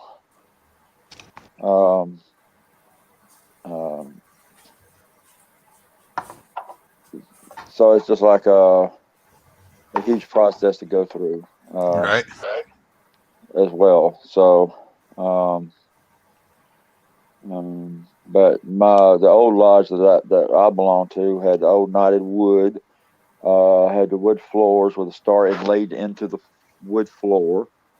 It's a beautiful lodge. I got pictures of it and stuff. But it was the most beautiful lodge and photogenic lodge in the whole state of Georgia. There was not another one like it. And then Eastern Star, we had my mom was part of, and I was a part of. Back in the 90s, the worthy grand matron of the world was Helen Rockmore Cox. She came from the Forest Park Lodge, and that was my lodge. And so she had her big get together down in Atlanta called Triennium. And we had Eastern Star Masons from all over the United States. We had the Philippines. We had India. We had China. China had the Masons that came over there. They had to have bodyguards. The master of the lodge, or works for the Grand Master, or the Grand Master of the state, of the state of Israel or whatever. They had to have their own bodyguards because their jewels that they roll around their neck, that signifies their position within the lodge, of the Blue Lodge, they were pure gold. I mean, there was not the 14 karat gold. There was the old real metal gold, or as very heavy, and but sounds like that's something that's important to you. I have a hard time relating because I tried to join different things, but I never was much of a joiner. I never found that fit. It sounds like it's a formal thing. Eastern Star is a formal thing, and everything comes from the Christian Bible, King James Version. Starts with the Masons and the Eastern Star is in the Bible. Building with King Solomon's temple. The Eastern Star, the star points are the heroines of the Bible, which is Ruth, Esther, and so on. And then what people don't really know, my dad's Masonic Bible, it gives you an index of definitions where to look into what passages are within the Bible and the whole 9 yards. Huge dictionary type thing, and reference material. And like when they say refer to the Holy of Holies, that is referring to King Solomon's temple, which is the Holy of Holies is the pearly gates, is everything's in gold. And you got the angels up there and all that going through different tribes of people at that time, back in that time period. And that's what a lot of people don't know, that the reference of that. So I was reading on that last night, but I know a lot of people don't believe in God too. So, but some do, some don't. I'm Native American too, so I believe also in the Native American ways. So I guess you can say I'm an old Native American religion too. So, but what part of Native America? Cherokee. Oh, nice. I had an uncle who was Cherokee. I had one uncle was Cherokee, great uncle that was Cherokee, and one great uncle that was Blackfoot. So I got Blackfoot and Cherokee in my bloodline. So it's an interesting mix. Yep. So I believe in the older Native American ways, and that's where that's where you get the hermaphrodite come from. And see, back in the old Native American ways, a hermaphrodite is a person that was either a shaman, priest, or priestess. They was like they were given high esteem. They were they understood the male self and the female self equally. Where now y'all can't understand each other. We've got two different languages. Y'all can't understand each other right now separately. So, but that's our edge. That's the edge. And the Native Americans consider us people with two spirits, or different tribes had different names, but all mean the same. If you get what I mean. That's the thing about Native Americans is they found a way to fit everybody in. We were very spiritual people. Well, they was very simple people. They didn't, back in the day, they were very simple people. It didn't matter what tribe you belonged to, or the language or whatever. And technically, the way they looked at it, the hermaphrodites were more of what they believed. They believed that they were the next generation of a woman, or the beginning of a new generation of a woman, where men and women, personalities, sex, all joined as one, and to make a stronger woman. Not like a girly girl scared of a spider, or jump up on a table and expect the man to come by and kill the spider. I have no problem with getting up and killing anything. I don't need a man to do my job, do what I think is right, or anything like that. Or kill a spider, or kill a rodent, or whatever. I pick it up by the tail and throw it out the window. Or if it's a good animal to eat, I'll eat that bitch. Skin it and eat it. I have no problem.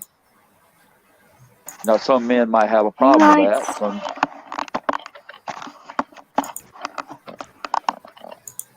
Some men might have a problem with that. So, without being judgmental at all, everybody's on their own path to self-determination and discovery. That's all I'll say about that. That's the way it works, right? We've all got, and there's room to test things out to learn. So, it all depends on. Well, what you don't understand, people becomes, if they don't have an open mind, they're ignorant. Correct. And they don't want to learn anything new. They don't care about anything new. They care about their views, their agenda, their viewpoints, talking points. They care about whatever. being right. They care about their ego. Right. Yeah. Well, instead of being factually truthful. Right. That was always the fun part about traveling around different countries around the world, is having an open mind. Because whenever I was someplace, I wanted to know how they thought, how they think, and doesn't mean that I'm gonna ditch all my clothes and grab a loincloth or something, but right. I wanted to know what they really thought, what they really think, what they believe in, how they do things. I wanted to see it. I wanted to know it. I wanted to experience Wouldn't you let it all swing free? You would think this would be very obvious, but it's for some reason so overlooked. But you're never going to have room to learn a thing if you think you know everything. That's right. And but see, the Native Americans were really down to earth type people. They all the tribes were. They had their own religion. They had their own way of life. They had their own family structure. They had their own everything. Before the white man came in and took them away and put them what they now consider reservation is concentration camps. Which that's what they really truly believe. They're concentration concentration camps. I like to pose the same thing as that's exactly what your current societal setup of a city is. Right. That's what that is too. Right. Well, what I'm saying, but I was getting at the Native Americans was world simple people. They didn't have if a woman wanted to go out and hunt with a damn warrior and kill game or hunt, she could. Or if a man wanted to stay home and take care of the kids, he could in the teepee. They didn't give a shit about the gender roles or anything along that line. They didn't give a crap. Same narrative that's taking place right now, and it's probably been taking place for as long as the self-determining man had the ability to be alive, which is the individual that is domesticated wants to try and domesticate the individual that wants to self-determine, because the domesticated figures that I've self-determined that this is the path and you need to cooperate with this domesticated lifestyle in ignorance. Right. That's all that's going on. And the self-determined individual had two choices. Again, because most self-determined people don't want to be in conflict. That's why they self-determine. So they're up against a conundrum. And you can either submit to that will or not. That's why the Native Americans were such simple people. They didn't care about none of that. Right. They didn't care about nothing like that. They just cared about, their more in line with nature. Right. Self-determined, just being, we know how to harvest with the land. We know how to grow. We know how to use the resources at our disposal. And we don't think about the egotistical side as much. We think about I want to put it another different way so other people can understand things. People now, they worry about, well, we got to put your kid through school. Right. Schools nowadays, right? Well, the Native Americans, the way they thought of that, and they wanted the Native American kids to join the white man's school. Well, they forced them out to be a part of the white man's school. Okay. They try to say they didn't have their own schools. Yeah, they did. They had nature. They had animals. They had the life. They had plants. They had water. They had air. They had sun, the moon. All the elements and all the elements of nature there as their school to learn. That's what I mean. Yeah, that's the self-determining way, and the non-domesticated way. So the domesticated way wanted to come in and encroach on that. Say, listen. And and the prime example is look at the Lakota tribe, Indian tribe, the same way. Mm-hmm. If you do your research and you look at the Lakota tribe, it's the same way of what I just said.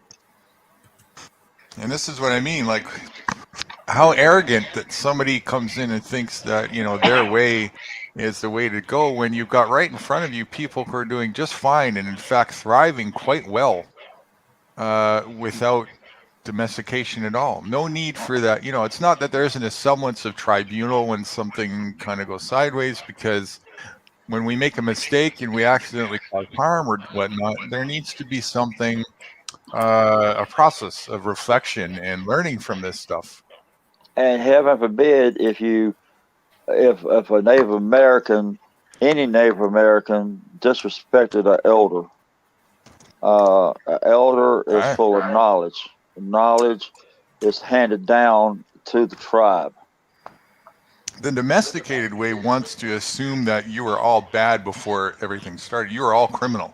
So as soon as you do something, even accidentally, you should be ashamed of yourself, because that's by default your design is you did something and you harmed me. No room for accident. No room for just, we're learning and we bump into each other a little. No big deal. No harm, no foul. No, it's not like that. It's gotten so rigid to the point where somebody at this point, I don't know if it's the same where you guys look like, but where you guys live, but over here it's been like this for a while. If somebody even looks at you the wrong way, it's almost like you should be arrested. Okay, I want to put another Native American tradition to you. How Native American men don't know true love. Men don't know true love. Only a woman can know true love. You are born. You're born as a baby in diapers, until you get to the end as an elder in diapers. Right. And sometimes you might not even learn that lesson. It takes a woman. It takes a woman to teach you that to you. It could be your sister, it could be your grandmother, it could be your mother, or it could be your aunt, or some female, some female within your family structure that can teach you what love is. Right. There's certainly a nurturing element from females that seem to be more inherently instinctual. Right. Some females don't have it though. Yeah, I agree with that too. So I don't know, to put a blanket slate on that is probably not accurate, but certainly there's something that men don't get to experience, and that's having the ability for childbirth. Correct. And so we're certainly not going to have that same connection that a woman would when that person was right inside your anatomy. I mean, that's something we can never comprehend. We can only, imagine to the best of our ability. So, of course, that's going to give experience. Right. And for 9 months, and, and then after that, there's an umbilical cord that was attached and all these things, I mean, as a father, we just planted a seed, and then tried to nurture the relationship that we had with the spouse, and facilitate that process from the outside. And then we get the connection, of course, when our child is born. Of course, we feel a semblance of, like, I don't have any children, so I can only speak from what it seems like. But but certainly that's why a woman knows more about nurturing and showing love when a man really does not. Yeah, there would seem to me more of an instinctual presence of wisdom that should, and certainly the opposite happens. I've seen women completely abandon that responsibility and totally neglect and all that. I've seen that for sure. Yeah. Yeah. But it doesn't mean that they're just abandoning the wisdom that they know for whatever reason. They're afraid, or maybe they're not mature enough. Maybe they're just kids having kids, and that's the problem. Right. People can get overwhelmed. But see, that's when I use that analogy when only a woman can teach a man love. Well, I wish they'd start right now. I have a strong, compassionate side and sense of wanting to nurture, almost from a motherly perspective, when I see harm that's done to somebody or whatnot. But I think a lot of that was because I was raised in a scenario where I had female babysitters, and my biological father was out of the picture, and I had a stepfather that was totally, we were butt head all the way. We were not close. So I think I might have picked a lot of that up from the female babysitters and female family members within your family. Right. I was surrounded by that a lot more, I didn't have the father-son thing. I wish I did, but I didn't have that. And I had little pockets of it with some uncles and stuff, but I kind of craved that a lot. And it was so short-lived. Right. But even as you get as old, some men get it, some men don't. And they can be up in their 60s, 70s, 80s, and still don't even get it. It's just a process of men. How in tune they are and want to learn, and learn what love truly is. Right. What I learned later, after I developed more, is that even the craving for that to begin with was really to facilitate other things for the learning process of what you needed. And once I acquired the knowledge that I needed to anyways, then the craving for those dissipated. So I no longer wished in the same fashion that I had that, but I can see why that I did. And I can certainly see why being surrounded by more of the feminine energy gave me more of a softer side to my presence. You might not hear it so much when I'm talking. Can be very stern too, but I took on positions of management in certain companies that I was involved with, and I very much struggled to have a presence of respect from a management view, because it just wasn't in my personality. I really had to spend a lot of effort and time and figure out how to almost come outside of my personality to gain the ground that I needed in order to function as a management role. And it was very difficult for me to do. Once I figured out how to do that within my own personality, then I could be effective. But even still, I don't have it within me to kind of be that man dictator that people just look at. I have more of a sense of like an authority figure. You know what I mean? I have more of just a sense of cooperative, almost that female thing to a degree. I see more of it anyways. Let's just everybody relax. Everybody look at being at peace and cooperate with each other. Not that men don't have that, but men tend to be a little bit more the ones in a natural setting. They need to be a little bit more ready for action. They need to be the ones that, we're physically stronger. We need to go out and provide. Primally, right? Exactly. But getting back, see, nowadays people thought being a hermaphrodite was a rare thing, but it was not. It's more common now than what you think it is. So medically uncommon nowadays, but people just don't realize that because there's different how should I say formalities of it. All right, who's snoring? It's right. When did rights creep No, up on coughing. panel here? I was coughing. Oh yeah, sure you was. We caught you. Holy shit! How long have you even been up here? I totally didn't see. About 15 minutes, I'd say. Wow. You're going on 24 hours or better by now. Oh yeah, I'm hitting bottom here a little bit. Hi everybody. How you doing, Guru? I'm doing excellent, thank you. What about yourself?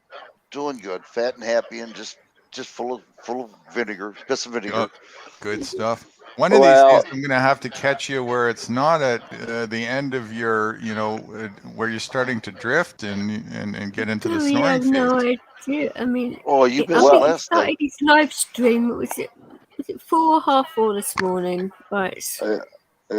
Yeah, something like that. 5 our time. No.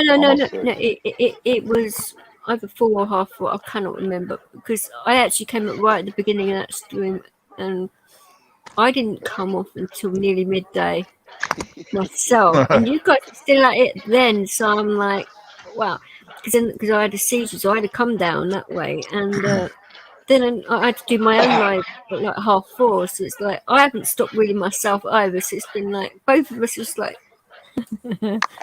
nuts and all of that, but it's all good though. But Wright's probably got his belly full, and now he wants to take a nap.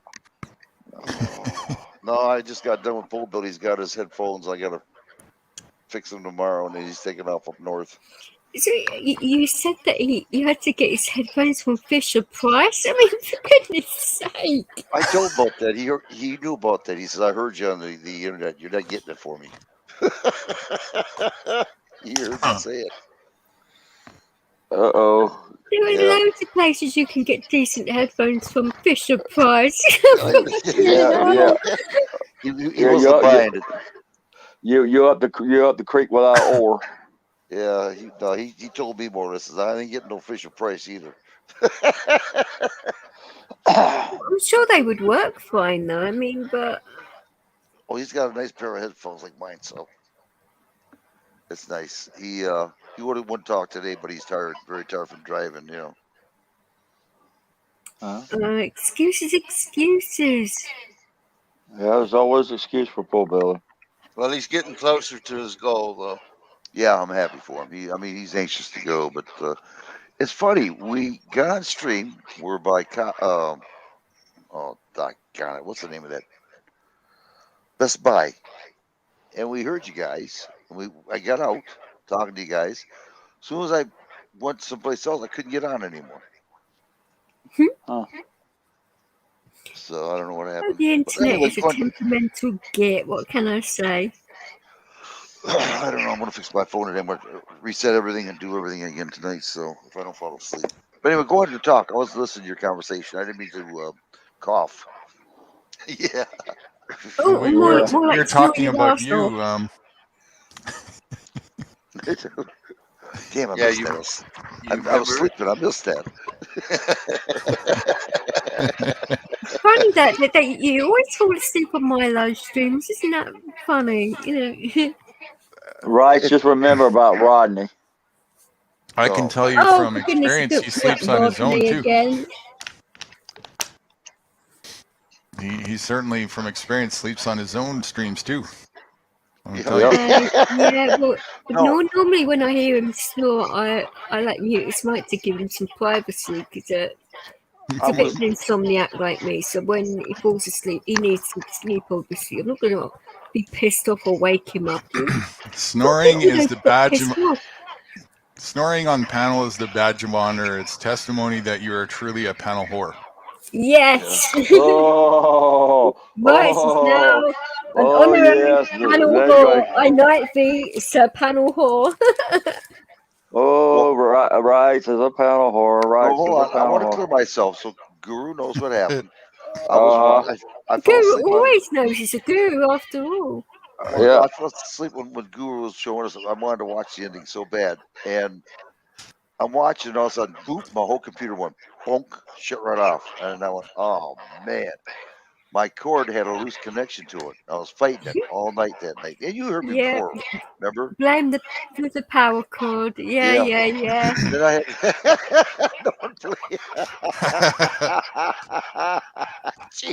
That John power cord. You're not supposed to tie people up with it, you know. Guru, I'm guilty. Hate me. No. I think we're going to use the power cord. I told you it's the badge of honor. There's nothing I have to respect it. I can't say I've never sawed wood like that on panel. Oh. Yeah, he's fallen asleep before on panels. So, I think we all have. I may never have registered a 9.2 on the Richter scale like you have, but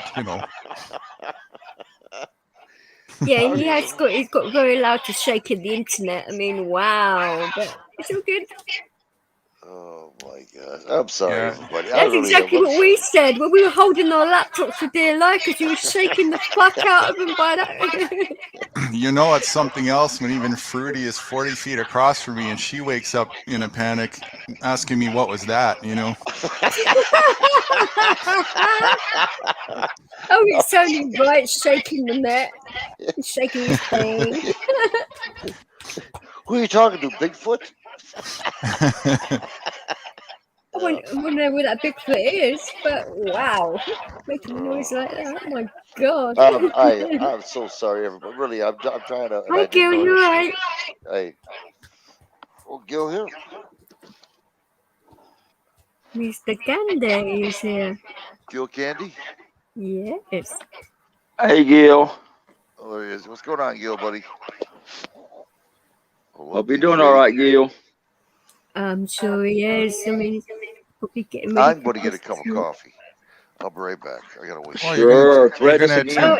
He's a panel whore, a fag whore, and a coffee whore. I mean, he's just a big whore, isn't he? He's got making up to do. You see, he knows what it's about. This is how it works. Yeah, you better make that an knows what's going on espresso, the program. if not a double or triple espresso. Well, you guys heard of a whore breakfast, right? Is that a whore like a whore coffee with cream? That's it. That would depend on what country you're in, to what definition it is, actually. Well, whore breakfast is a coffee and a cigarette. So they don't with gain weight. With cream. Well, That my time it wasn't. And I said cream is a descriptive word for another word. Yes, exactly. A lot of the descriptions here. I'm like, you could drink your coffee off of another body, and then you have a Yep, that's your cream. That's your cream. That's the cream. Hey, boss, and then you have some sugar with that cream. Hey, boss, can I talk to you? Yeah, she ain't talking. Put some cream in his coffee. Yeah. You know. I better get out before I put my foot in the mouth. All right, I'm going to get a cup of coffee, bro. I'll leave you alone. Is that what you call Sorry it now? about that. I didn't mean it. You ain't going nowhere, are you? No, I'm just going to get a cup of coffee, try to wake up here a little bit. After I have he needs a gallon of coffee. Yeah, with his flip flop, his open toe flip flops in the snow, with icicles hanging down. He did what now? I mean, wearing flip flops in snow. Yeah.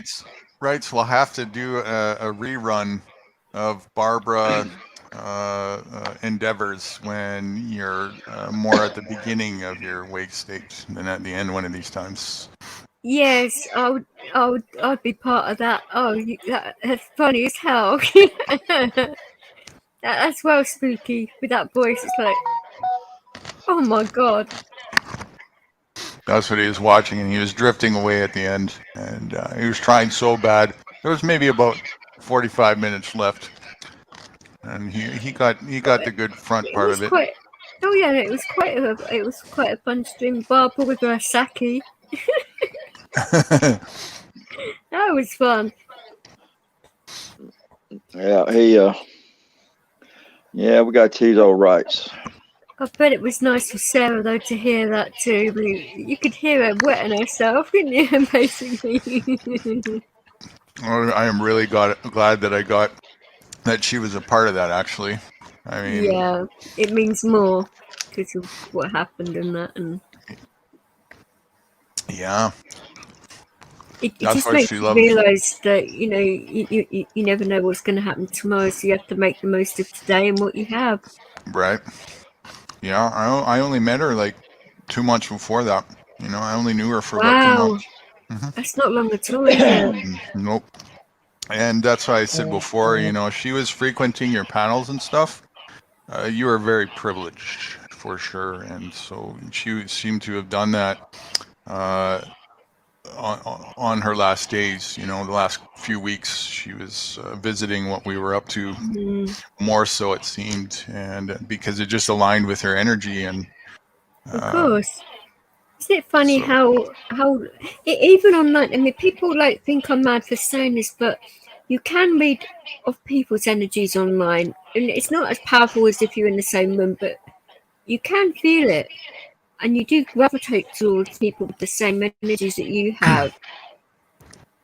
Or even the opposite energies to what you have, to see what that mystery is all about and trying to work all that out. It's just different online to what it would be in the normal world, if you get what I mean. But people say that, how on earth can you feel energy when you're online? But you can, by what people are saying, their tone of voice, and you feel all of that. And it depends on how spiritual you actually are and how in tune with your own emotions and body you are to feel all of that. Definitely. Distance has no boundaries in that. No, not at all. You have to listen with every single sense you've got. It's kind of what these panels do, is to get you to be even more in tune and focus in that. Because there's not as much noise, especially you got the headset on, and everything else is kind of tuned out. It's a little more intimate in that sense, I find. Well, I don't have a headset. I don't have a headset, so I talk on my phone. It can be. I think you'd be better off to get one then, Michelle, to be fair. Well, I need to get me a laptop first. I need to get me a laptop and a set of good headphones. Or even if you put headphones in your phone, it's better than not having them at all. True. because sometimes when I'm talking to people on the phone, I put my headphones in my phone so I can hear it better and clearer, especially if I'm outside. I got wireless set of headphones, but they might mess up with the buzz in the ears, and well, not the ears, but in the string going back to y'all. So I don't even use them. You could always get a corded pair, which they won't like. You can get a decent corded pair which aren't that expensive as well. And I mean, I think the most basic pair of Sennheiser headphones, they're decent quality in that, and you would get a lot of good sound from them. I believe when I saw them last, they were like what, 20 quid. So that would be what, $15 or something, I think. Something like that. Which is just not exactly expensive for a set of decent-ish headphones. I mean, it wouldn't be as good as ones I'm using, but right, good enough for what you need it for. All right. The only bad thing, though, it has a very long cable. I mean, you just got to be careful not to trip on it. But they do other ones, obviously. But I got one that you can plug in, to the charger, or you can unplug it, and I guess it's got a battery in it. I don't know. Must have. In a way, though, when you're doing like long panels, it's good not to have ones that charge. Ones you can just plug into the side of your laptop, because then you don't have to worry about the batteries and all that. At least then, when you're out, you can use the ones that are on charge. You don't have to worry so much. But all right. You can never go wrong though with Sennheiser headphones at all. They're get me a laptop. I guess I get me a laptop when I get paid on the 1st. It's like I said to you this morning. You can get, the way the guru would agree this, you can get a decent second-hand laptop from eBay or somewhere, which would do you for this kind of thing. Yeah. I know where you can pick up a tablet. I bet I do too. Right in the damn ditch. Yeah. I'll tell you where I'm going to throw it. Oh, okay. It's that ditch right next to I-75.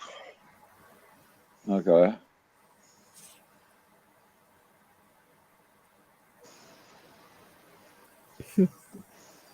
We worked on my laptop trying to connect it to Wi-Fi. Wrights and Michelle and me, we went through everything, didn't we? Yep. So it took the three of you, and you still didn't do it. Oh dear. No. No offense to Wrights, but he's not exactly the best person to ask about computer stuff. It's not his forte, to be fair, and I'm not saying that to be nasty. It's just a fact. It's like you really have to have a lot of patience and pray to God and everyone else when you teaching Mike something, because it's not his fault because of his head, but he did pretty good though. Really, I mean, he come up with some it's pathways. And myself teaching him repeatedly, and it's actually getting in. It's sinking in now, I think. That's probably it helped in that sense, that trying to show other people helps him to sink in for himself too. It's a good thing. Exactly. Oh yeah, of course. I wasn't having a dig. Not at all. Not about that. He does the memory of where a button is seems to be a struggle for him at times. It doesn't help sometimes when it feels like you've got memory like a goldfish, and you remember something and then all of a sudden you've forgotten everything you just been told, and you're like, oh, for goodness sake. It happens to me even sometimes. It's like, what the hell was I just thinking? And you really have to go right back to the beginning and retrace your thoughts if you can. It's very frustrating. Well, a lot of people, when they're given directions, if you're telling them where to go, will not remember the directions until they had to look up the directions and follow the route, and that's more of where Wrights is at with that. I think he's taking our instructions, and when he's doing it, he's not processing it. He's just listening to where he's saying to go, but he's not processing it into, to remember it for next time, typically, right? some guys don't even know certain spots when you like give them a compass, a map, a sat nav, and fucking directions. I mean, they still fucking miss it. It's just like, oh, for goodness sake, you know what I mean? Those aren't my friends usually, you know. Just saying. I'll give them the message to use Google. It's there for a reason. Call me when you figured it out, you know. Use Google for that. Behave. I think even Google wouldn't get that one right either. I mean, well, I mean, if you can't even figure out where the power button is to turn on the computer, there's really not much point to try and pursue it further at that point, you know. There's not much point in reading the directions if you don't know the language, because they're using things like, what is it? Some kind of card. What was it, Michelle? They had. I had I don't have a card. What are you talking about? So then he explained to me what it was, and then yeah. I had a friend who, for the life of him, couldn't figure out what was wrong with his television set for about 3 weeks. He kept calling me up, bugging me. It's like, fuck, this is annoying me, blah, blah, blah. And one day he just said, you know what, come over, I'll give you a gift or something. I can't remember what it was. He wanted to show me something and help me figure out this TV. If we can't figure it out, I'm ready to take it into the shop tomorrow. You know what it was? He didn't remember to check if it was plugged in or not. Yeah. Oh my goodness, really? Yeah. And he figured it out at the last second that I was looking at the plug, staring at it, wondering, should I ask? You know, because it wasn't plugged in. And I'm thinking, no, he couldn't have been that ignorant to have not thought. Yeah, what, stupid? Okay, let's just be real, right? It was stupid. He couldn't have been that stupid to not think to try and make sure it was plugged in, and that's why it's not plugged in. You know, maybe he was like ready to take it in already or something. I had to struggle with. That's usually in the instructions. I mean, most of the instructions. Right, first thing, yeah. Yeah. To check. But yeah, he didn't have that at all for 3 weeks. Didn't even think about that. And then as I'm sitting there kind of looking at it, I don't know if it was that made him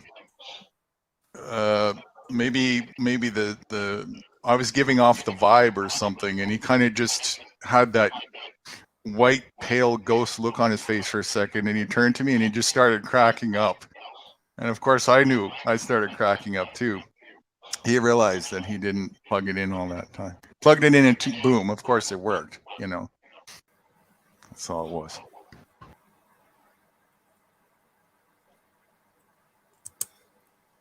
I just can't believe you can bloody plug it in. And what? That's the first thing you bloody check.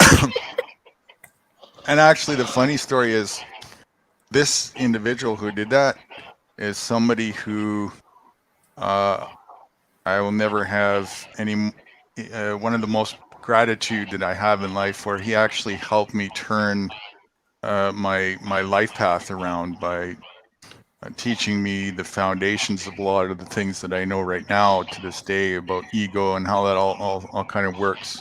Very intelligent individual, very versed and practiced. He was about my age at the time too. He was in his mid-40s. So a very intelligent individual, but I mean, it doesn't matter. So easily you can just miss this one little thing, and you know, it's quite interesting how the oxymoron presented itself like that. I owe a lot of my awareness of consciousness to him and several others as well, but him probably the most. Okay. I didn't have proper wisdom and guidance when I was growing up. I lived with sheep, you know, and the sheep of sheep, and I was the only one out of it. I didn't have that friend that also could understand, or that older brother, or somebody I could look up to give me some wisdom and guidance. I had none of that. I had all those advantages. I had great parents, great family, great brothers and sisters. He was the first for that for me. Yeah, that is a challenge. That was at about, I think it was around 24. Yeah, 24-ish, I think, when I met him. Well, they say when the student is ready, the teacher will appear. Right. Definitely.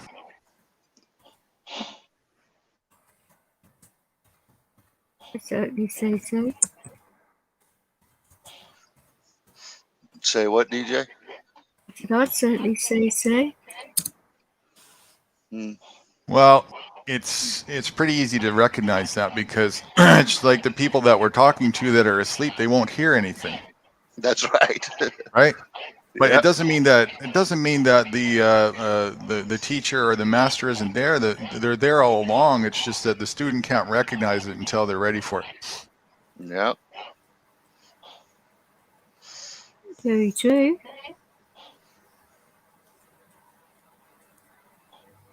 I wish my dog had stopped. He's like dreaming some really weird dreams and like he's shuddering, whimpering and everything, and he's right on my legs as well, making me feel really weird. He's having some good dreams, or his paws are going nuts. Makes you wonder what he's thinking, doesn't it, when they have dreams like that? Dogs love to run in their sleep, don't they? Yes, they do, but it's annoying when you got this gentle bark that comes out of his mouth when he's asleep. But he's such a big dog, you think, why is he being so quiet like that? You know. I hope Wrights didn't fall asleep in the middle of using the coffee press machine. He's probably putting his face in the machine to like suckle the beans up. Who knows? or he's like drinking it with a straw, or you know, sucking the beans out with a straw. Exactly.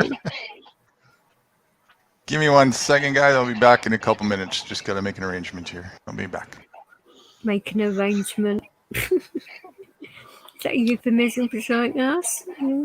No, we gave him ideas. He's going to try that coffee bean with the straw trick. Aren't straws fun? Yeah. You give me several ideas for that. Oh, I'm sure I have. I'll be back. I'm sure you will. Oh, boy, that coffee was great. Well, how many straws did you use? Oh, that coffee was great. I feel so alive. Yeah, like I just said, how many straws did you use? What the hell? Oh, he's alive. He's alive. Someone's certainly alive, aren't they? I feel great. He's on top of the. That was quick with boss. Is she all right? Oh yeah, you want some coffee? I can see him now. He got rid of that. He got rid of that scooter and got an elephant. Yes, I feel great. I feel like putting my head in a cup. You know, that was the Johnny Weissmiller call. Yeah, that's exactly what it was. Yep, it sure was. I know my Tarzans. Yes, you do. That's exactly what it was. I beg you. Somebody knows their Tarzans. I know my Tarzans. There's more than one. Hold on a minute. Best cup of coffee I had in years.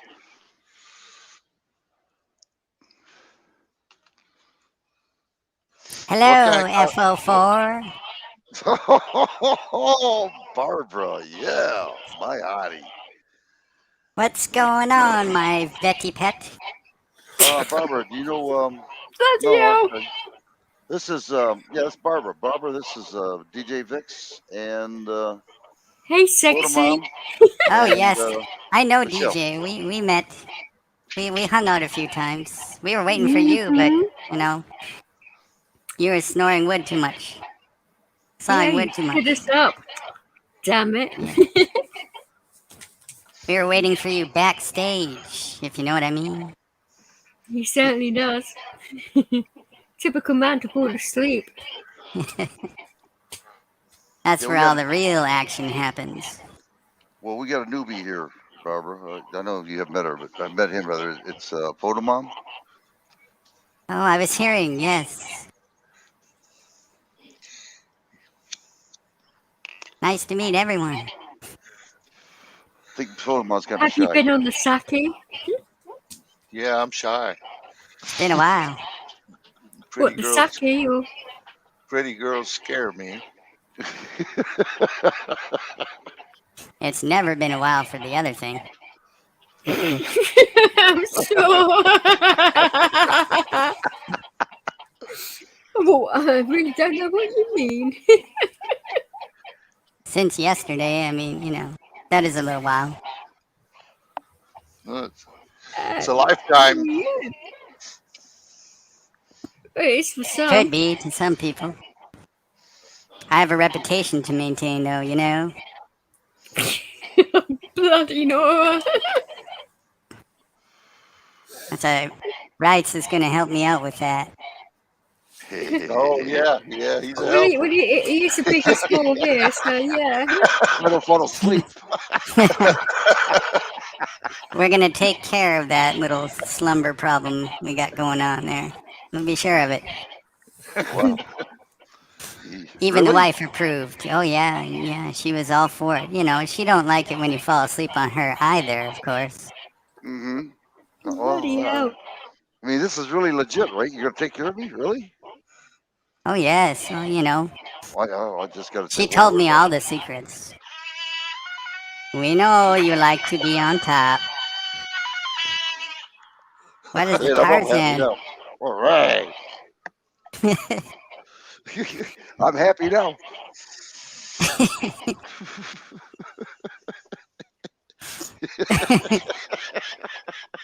Have I creeped anyone else out enough yet already?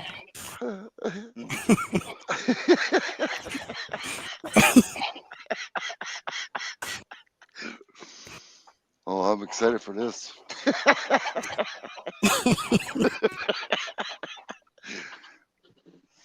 Man, it's better than Billy. Oh, Tonkin says hi, Barbara. Hey, Tonkin. What's up? You don't want to know what's up there. Oh, yeah, I gotta be careful with these questions around these people, for sure. Of Yes, course, I do you like that definitely kind of thing. Are you coming to party, Tonkin? Well, it's the sort of thing that you have to ease into the situation. Tompkins had a busy day, too. He always does. With the ice cream and insulting me and the usual. He let that fish die at the beach. I'll never I forget him. know! How hideous was that? Evil! To give it CPR? He could have done some CPR, but he didn't. He could have called the authorities and, you know, or the Heimlich 999 job. So there's a dead fish on the beach. I need defibrillators here immediately. Well, You know, this is... a Heimlich maneuver. Probably died of a worm in his throat. Something in his throat, right? I like the way you think. Yeah, a lot of people do, funny enough. Not a death I envy. I hate to tell you this, but I do go nude, Barbara, and I go out there in the water and I catch suckers. Ooh. Suckers are nice. That's going to be more fun than I thought. And what's the bait? The willy worm. Wiggle, wiggle.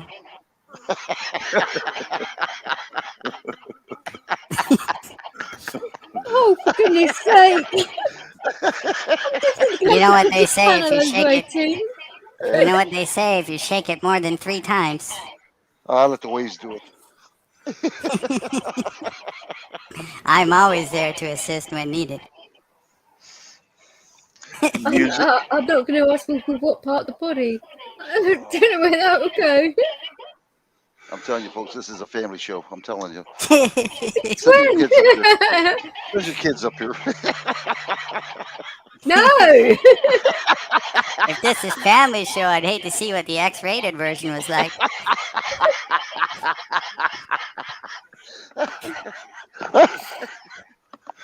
Wrights puts out of this. Wrights puts on the music and says, "Let's get down," and Willie takes it seriously. Oh dear. You know, this is Barbara's first official debut on a live YouTube panel. Up until this point, Barbara's only been backstage. Well, I'm sure she did quite well back there. Oh yeah, that's my specialty. I am the backdoor queen. She snaps a lot of saveloys. Fergie's funny. She's laughing over it. Even Barbara's laughing about that one.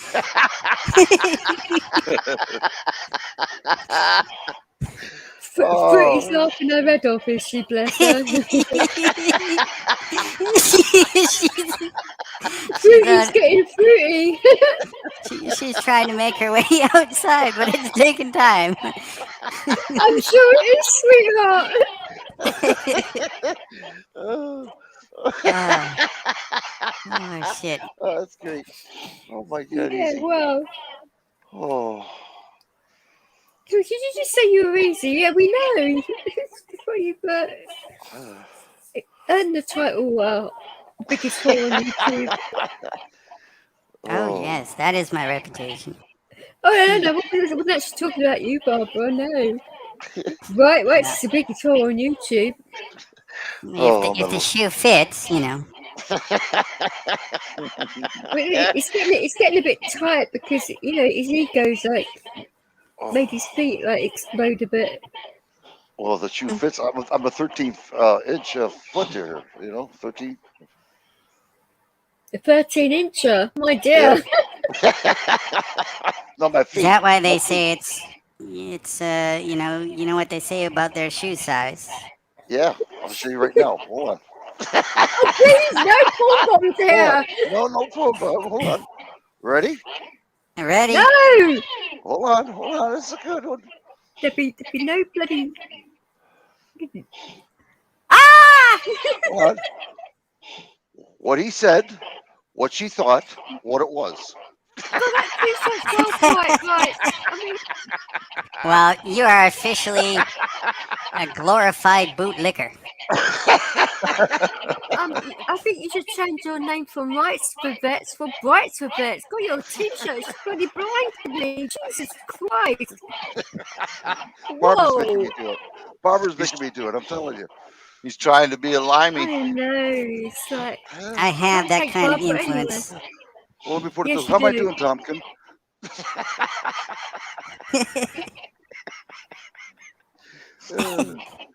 Tompkin's not here to defend himself. Well, sure he could be. There's It's room on the work panel. Anyway, god damn it, Well, this is worth playing hooky over. He could play hooky. He could. I prefer to play hooker, but hooky's fun.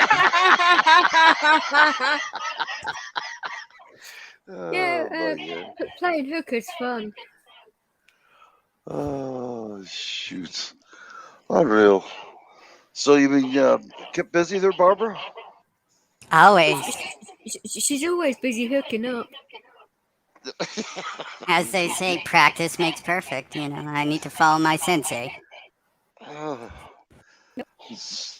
So she hooks up that much. She's got a sponsorship for a new kind of lube. Oh, natural. It's good to know that women are active nowadays. Very active in Barbara's case. Oh yes. Saki helps. Saki. Favorite game is Buckaroo.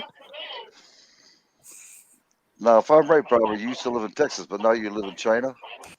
Japan. I'm in Japan. That's right. So she loves the sake. No, the Chinese, we say stay over on that side of the border. You know, they're not good for much. They're kind of a disgrace to the whole, Asian race. Yeah, anybody that sleeps with a duck is going to be like that. Yeah. Well, They certainly, one thing they're good for is they, they certainly showcase that you get what you pay for. I'll tell you that for sure. So, how tall are you, Barb? Just out of curiosity. When my heels are on or off? Off. Off? Yeah, the last boy said I was around 5'7". If I was on my knees, Just the way I like. Did you say 5'7" on your knees or off your knees? No, that was without. So on my knees, I was a good fit. I can put a beer mug on our head. When you're standing up straight, can you look down and see your toes? I'm sitting. I don't know. I suppose so. Are you asking if I'm fat? I'm just trying to qualify. I'm certainly not fat. Qualify.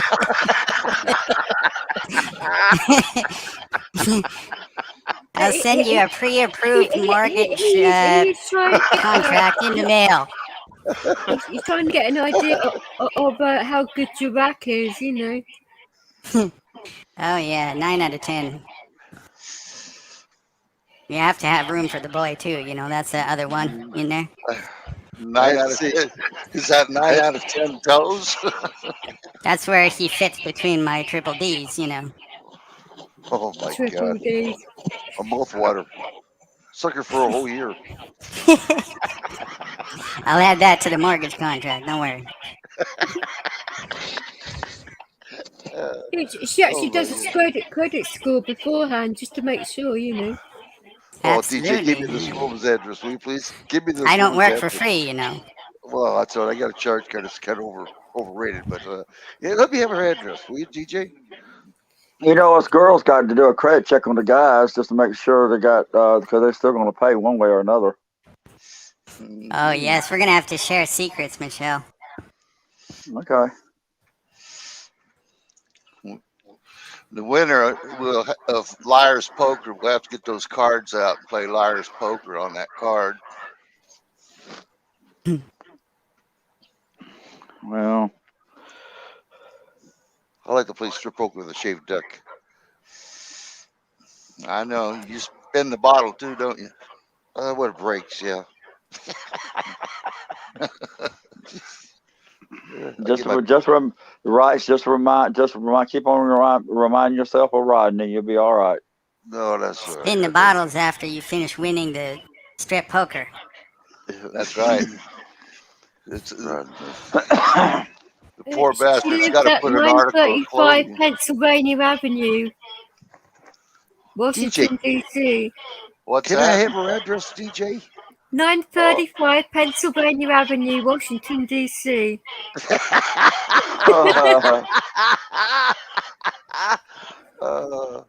Actually, make that correction. It's 1600 Pennsylvania Avenue, Washington, D.C. That's the White House street address. No, I didn't live in the White House. She's really Jill Biden. It's just a younger photo. That was my trafficking. That was my trafficking ticket number. What are you talking about? Whoa. Okay.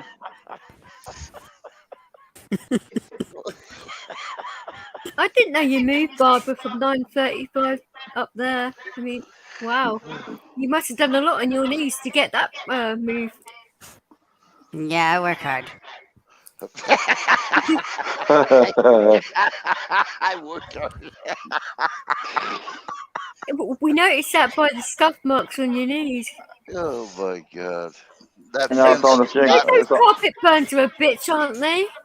They don't call me a trophy girl for no reason, I'm telling you. That's what them knee pads are for. Them real good hard knee pads that scuffed up a lot. Yeah, wear them through.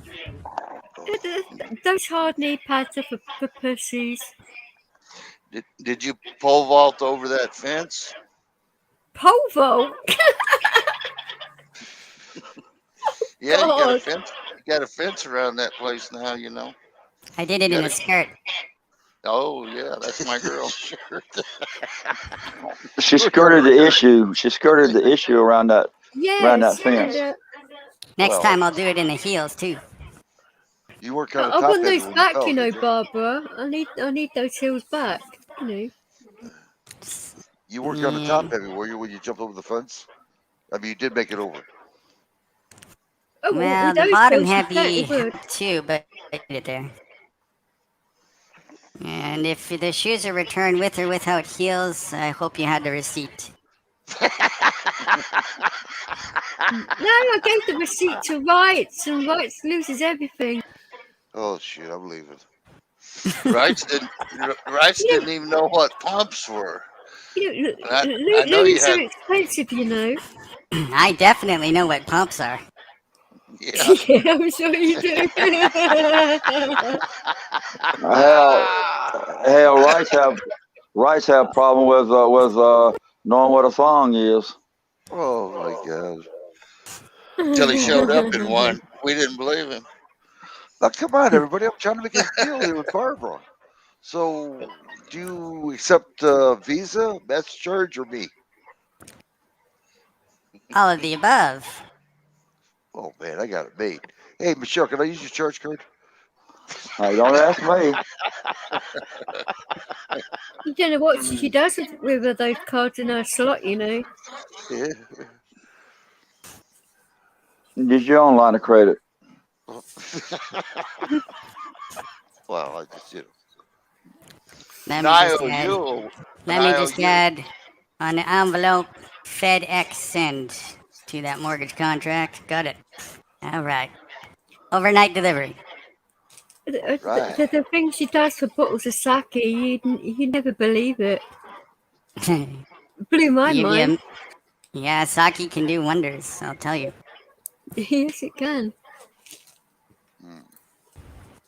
I know. Just ask Chad. Yeah, Chad still hasn't recovered. He loved the sake. Is that what you call a dirty sock?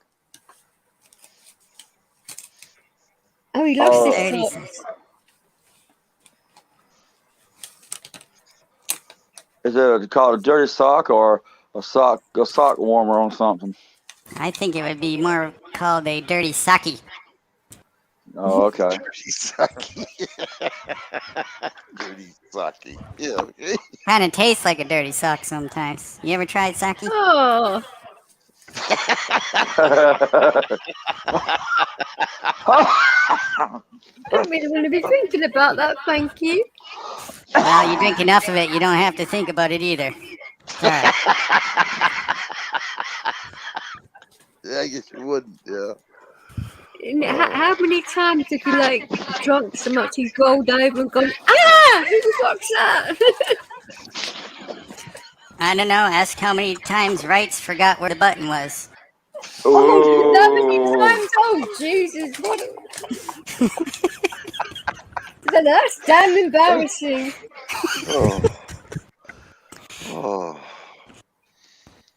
Oh, Barbara, whip me, hit me, chain me. Oh, just put me in misery. Hit me with those 20 lashes of wet noodles. I know, please. I know. That was supposed to be your job, but I do it better. That's what they all say. My job. So I said, you like to be on top. Your wife told me so. Oh, right. I know, Boss gets in a very talkative mood when she's on the sake. Oh. Who? Who's on the sake? I missed that. Boss. Boss? Yes, Boss Who's is Boss? Mrs. Rights is called Boss. Oh, yeah. Oh, she's on the sake. Oh, yeah. Yeah, she loves the She's sake. learning the ways. The ways of the sake, yeah. Right, if you want a gift for her, you know what to do. It comes with batteries. Yeah. Shell, can I borrow your charge card? Well, that's me. I told you. Please. No, you use your own credit score. You get yours on. Damn. Well, he's on the minus. Yeah, I'm trying, Barb. Hold on here. Photo mom? Anybody? Can I help you, sir? Yeah. Listen, I got a hot deal. Can I borrow some money off you? Oh, sure. Yeah. It's for a good cause. Oh, yeah. Because you need it, right? It's a charity case. Somebody needs to lose their virginity. Yeah, sure.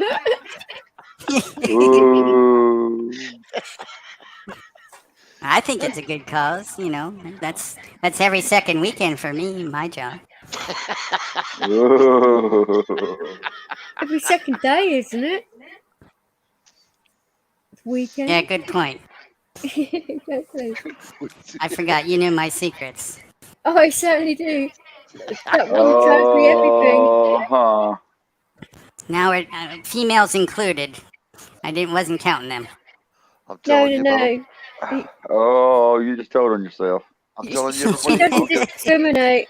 If I don't get a charge card right then and now, I'm going to jump off the basement window and end it all. No, it's in the mail. Right through the mail slot, huh? That's right. You only have to ask me once. Leo ate mine. Well, like my one friend told me one time, I'm going to put this thing on mute so I don't hear You had friends? When did that happen?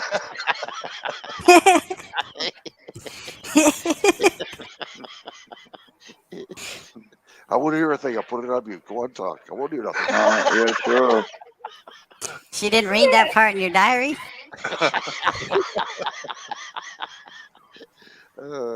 Shoot. Yeah. That's how you keep things private. That's how you know where the juicy stuff is. Well, now I know who my true friends are. Yeah, here I'm sitting there lonely. Me, myself, and I. Yeah. That's 3 friends, isn't it? No, that's 2. You're right. Yeah. Okay. I see how this is working. Oh well. Barbara was nice knowing you, young lady. Are you leaving already? Are satisfied? Wow, you're an easy client. I ain't get no money. I think I got screwed out of the deal. Didn't you know the first 5 minutes is free? Oh, you didn't tell him? Oh dear. You wasted 5 minutes. Oh yeah. my God. You might have got screwed into the deal too a little bit. Oh, I know who that is. Yeah, oh, okay. My God. I got tears in my freaking eyes. Oh wow. As Marshall say, you're a spinner. Oh shit, look at Tonkin. Tonkin's all gaga for Barbara's avatar. Oh shit. Tonkin, you should get up here, man. Yeah, Tonkin. I can't handle it, T. Maybe you can. I got the money. Maybe you do. Highly doubtful. Well, you know what? Wait, no, hold on, Barbara. Hey, T, can I borrow some money off you? Tonkin's a working man. He can spread the love. But when he's not busy fluffing, yeah. You can get right next to her, Tonkin. Show her the fish you caught.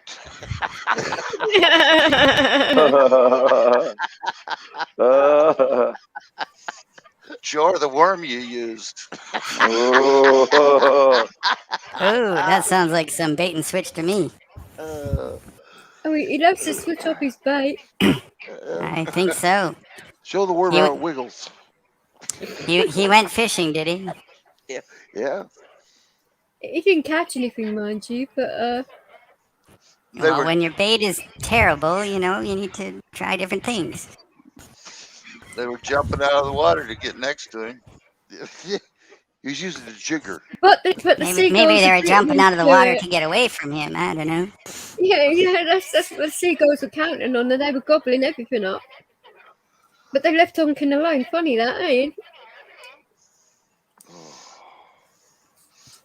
As soon as those seagulls showed Even up, the he waves are left. saying, hell no, we're pissing off, you know. He attracted the seagulls? He did. I think he repelled everything on that beach. Even the pebbles didn't want to be there. Killed the He said fish. the seagull caught the fish. It did, yeah. It flew off with it. Greedy git. Tonkin wasn't fast enough. He never is. Tonkin wasn't fast. He wasn't fast enough. Oh my god. If you're not fast enough for that, you need to work before you pull me into the range of the net, you know. You got The some only work to thing do, he's Tonkin. fast at is drinking his bourbon out of his flask. Tonkin, you got any fish nets for Barbara? He's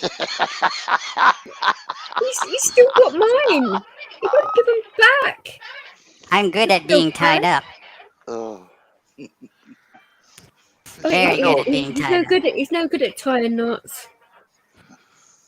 That's okay. It confuses him. I could do As a long as he bowling can hang me on a hook, it'll work. I can do a bowling on a bite. A half hitch. What's that other thing? Handcuffs. And he likes to sneak there, so you're all good there. Chastities. Chinese, what do you call that? Chinese. Did you say chastities? Huh? Yeah. Chinese You just don't use a key for that. Those with handcuffs. Yeah, Chinese handcuffs. No, you'll never get out of them. Oh man, I'll tell you. No, Chinese handcuffs. They're escapable before you start. How do you know all about Chinese handcuffs? Hello. I was there to help them design the prototype. What are you talking about? Barbara showed me. Hi, Limerick. I'm fine, thank you, darling. It was to show what not to do for the rest of the world. You're truly an asset for society, there, Barbara. I know. She does work for the United Nations, though. I have two assets for society. Her job title is to please every single person in every nation, and I think she's gotten through like half of Asia. Has it been that many? I lost count. Yeah. What you told me, yeah, and what I saw with my own eyes, I mean, that made me go blind. Shit. Sounds like I'm behind schedule. Yeah, you were slacking a bit last week and the week before, but no. Gotta check my numbers again. Yeah, exactly. Check your digits. Oh. You had to have that time off because those carpet burns were getting really raw. A rug burn, that's a terrible thing to have. Well, yeah, it's just swinging from the ceiling, but, you know. That's not what he said. He said a lot of things, yeah, sure.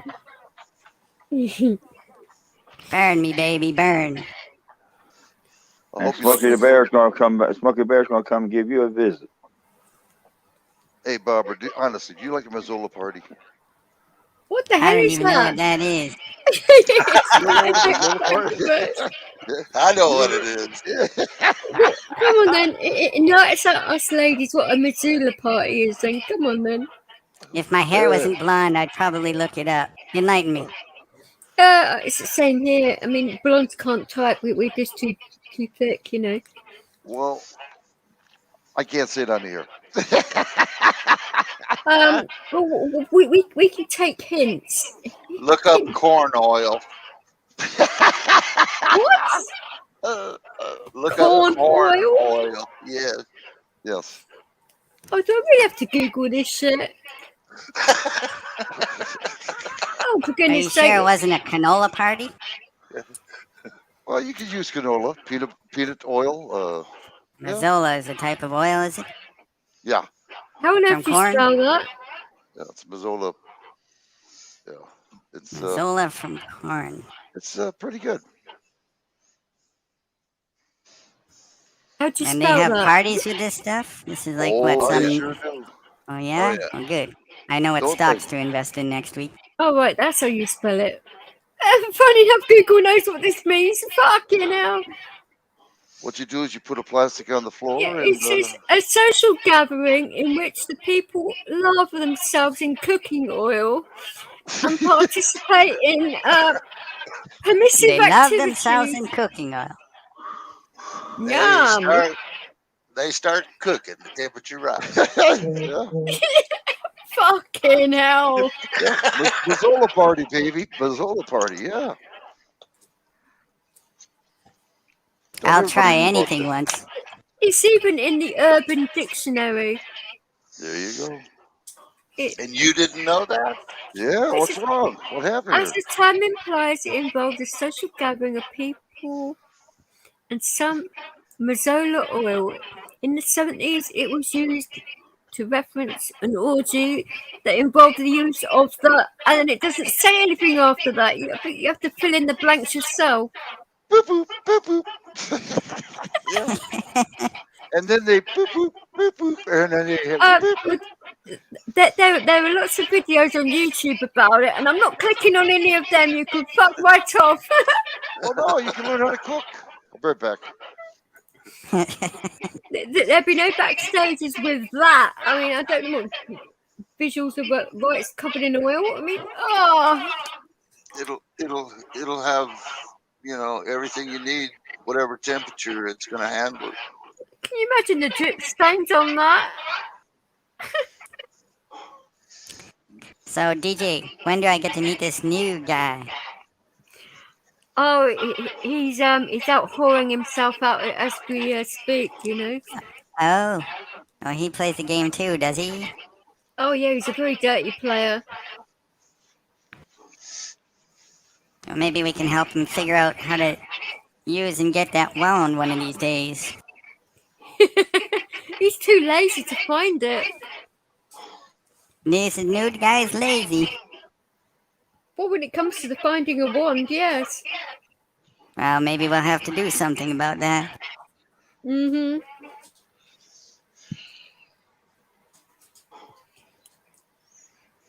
We know how to work both sides. We certainly do. Michelle, you have a bit of an echo going on there. It's that bloody Mazzola oil. She's got it in her keys. That'll do it. That'll do it. Does a little bit go a long way or something? Oh, yeah. You can do Maybe a half a bottle. You can do a half a bottle party, or you can, waste the whole jug. So now we've had this revelation on my channel. Like, if America has a shortage of this oil, now we know what's happened. You pervs have gone out and bought a big supply. I'm gonna have to test it out as being one of my secret ingredients of Barbara's signature line. Well, that's why they make check. A good lube. That's why they check you going out the door at Walmart. You ain't got the Mazzola oil in your cart, you can't leave.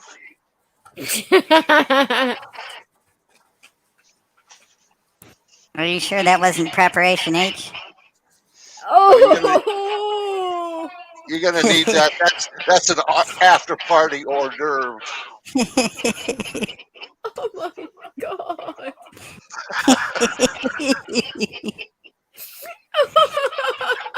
I mean, shit, since it fucks you up the ass enough already, you might as well keep it up. Gotta give you some kind of parting gift on your way out the back door, Compliments of Walmart. Come back again. Hope to see you soon. They say if you come in the front door often enough, you're welcome into the back door at some point. Yeah, well, they ran out of Vagisil, so. Oh, God. Coupons for the prep. Oh, my God. And when it's on discount, you know why. When you see it. Visuals of that. Thank you, Barbara. Jesus Christ. You're welcome. Just doing my part. Can't go in the back door. It's not like Christmas. You can't have it every day. Yes, you must appreciate it. Smashing in of anyone's back doors, for goodness sake. Hey, you know, us Texans in Japan, we know what we're doing, especially us blondes. Yeah, you got your own big red key. We don't have this stuff up here, so when Walmart puts it on sale, we order a whole bunch. Oh, yeah, quite. They say they always do it bigger in Texas. Is that true? I would say. How big are we talking? Sky's the limit. Oh my. And now you're talking Montana, big sky country. Oh, is that what that means? Okay.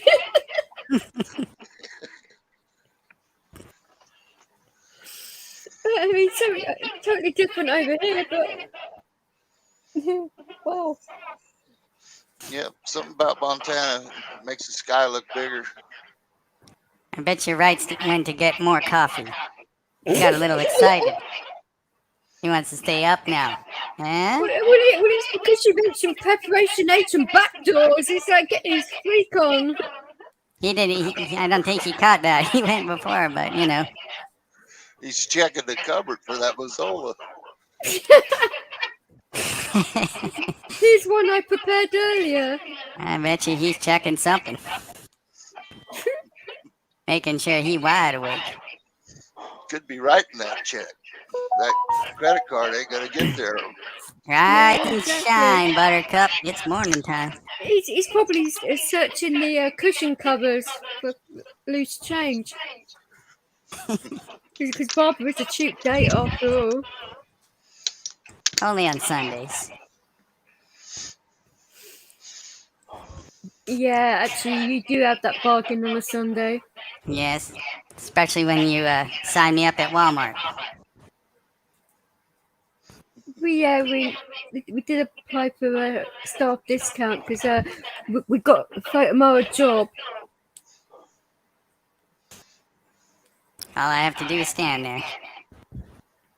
Pick me up. You might have to do a bit more than that, but that's up for negotiation. I don't know, them Walmart coupons, they go pretty far. Yes, they certainly do, but... Does conversation cost extra? Everything costs extra. What are you talking about? You'll have to ask my pimp. That'll be me. Yeah. Us English are master pimps. You said it. Yeah, we did. We invented pimps. That's the job to have. Big Mama Pimp, yeah. It's kind of the top of the hierarchy. Well, how do you think I got to the top of the Illuminati? Yeah, I'm learning the ropes. Yeah. Working it. She catches on quick. You know, when you got a good teacher, you know, it's easy. Well, yeah, I mean, there's loads you can do with a set of decks and a pole. A set of what? Decks, not dicks. Oh, now I'm disappointed. Well, that comes later. You're gonna work up to that, you know. Yeah, it was exciting. Oh, especially upside down. Ooh. Now Wrights has to come back. Barbara's on her head. Come on, Wrights. Straighten her up. That's me that goes upside down. We're only 15 hours past Sunday. Maybe we can extend the discount for you. Only for the next 45 seconds. Maybe his wife's holding up. Oh, he's going to miss the sale. Charge him double. Hey, go strip on Mondays. Yeah, that's triple time. Good idea. Yeah, I know. Us girls have got to, make the money. Gotta pay the bills. That's right. And the Toms and the Harrys. You leave Harry out of this. that ginger wanker.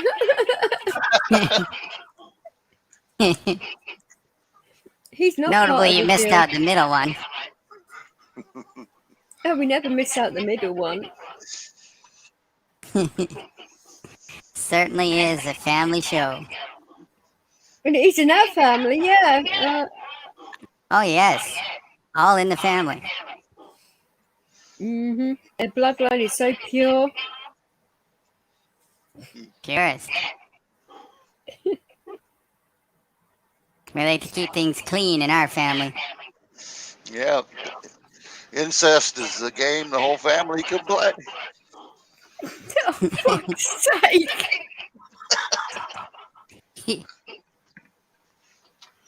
Why the hell did I just click on that book? Oh my days. Wrong button. Only an inbreed could have the skills that I have. Well, yeah, I mean, you do learn a lot in Asia, I must say. I'm sure you've acquired them over time, have you not? There's a reason all them slant eyes look the same, She acquired those skills in the first week of business, That they certainly know how to get their freak on.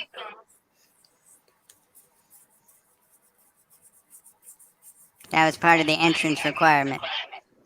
Oh, yeah, exactly. And now it's like enter at your own risk. Now it's just continuous entrance.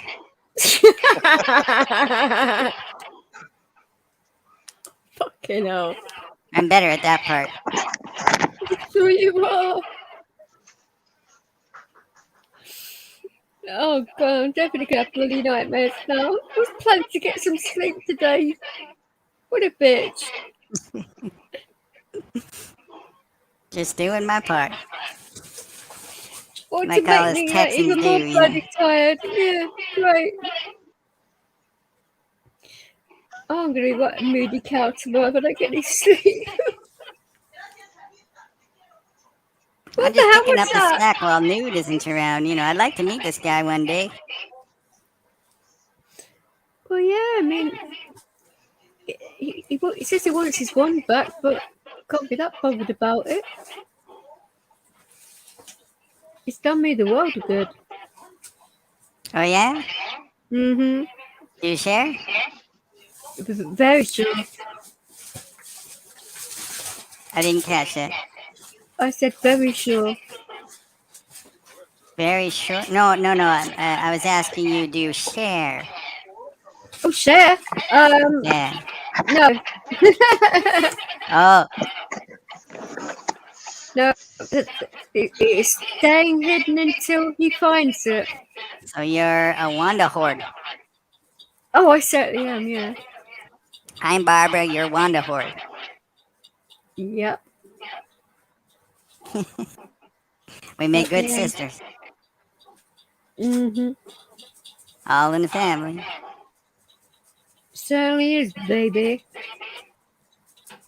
Ooh.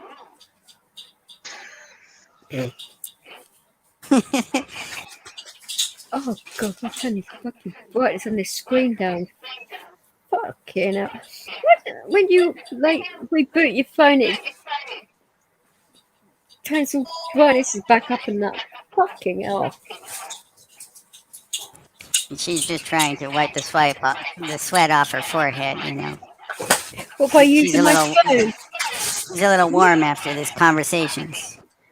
You have no idea.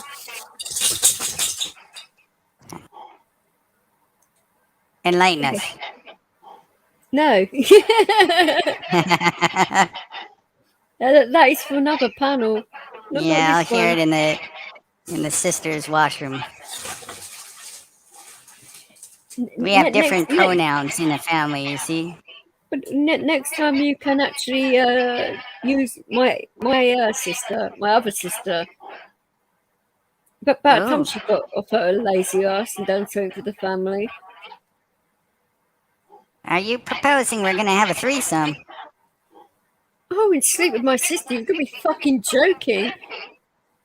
Ooh. I would never. I like this country.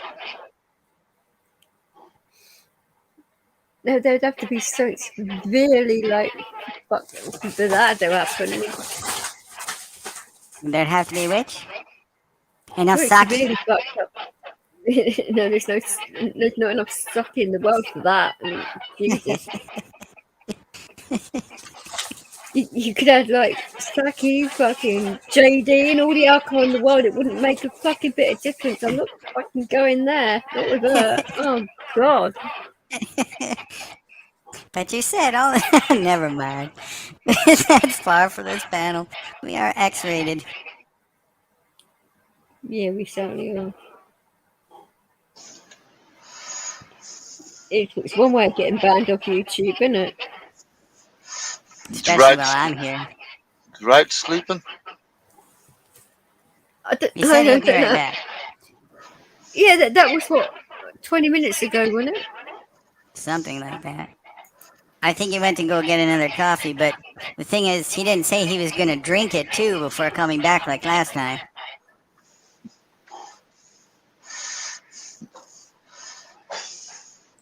Who's heavy breathing? Oh, I stopped now. It's not me. I'm not at work right now. That's DJ. I'm not bloody heavy breathing, you perv.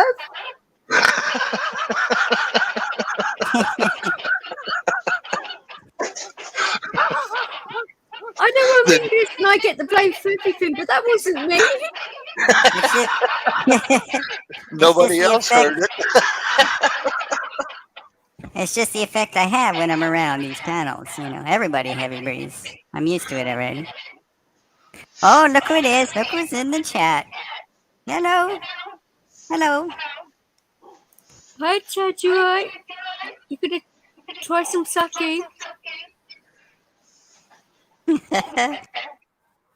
I brought plenty for all. Get up here. Oh, he wants to get under my booth. Okay. That's one I haven't heard before. I came here to find nude. He came here to get nude. Chad came here to get nude? Yeah, that's what he said. Ooh. I like this panel. I know these Canadians are outrageous, aren't they? They seem to be. Quite knowledgeable, I hear. I think the Americans should take some lessons. They should. And pay heavily for it. To the Brits. Yeah. Hell yeah. To my pimp. Yep, that'll be me. You got to work your way up to that job. I certainly have done that. I've done my fair share of work on my knees. I work up, down, left, right, center, upside down, inside out, you name it. I come in all directions. At the same time. You know it. I passed that entry exam with flying colors. You're such a big tease, Barb. Oh, I love it. I'm good at what I do. Oh, I know you are. Oh, you tease. Oh.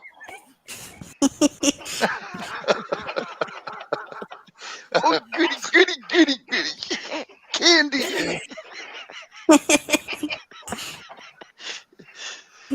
You see Chad's comments in the chat there, FO4?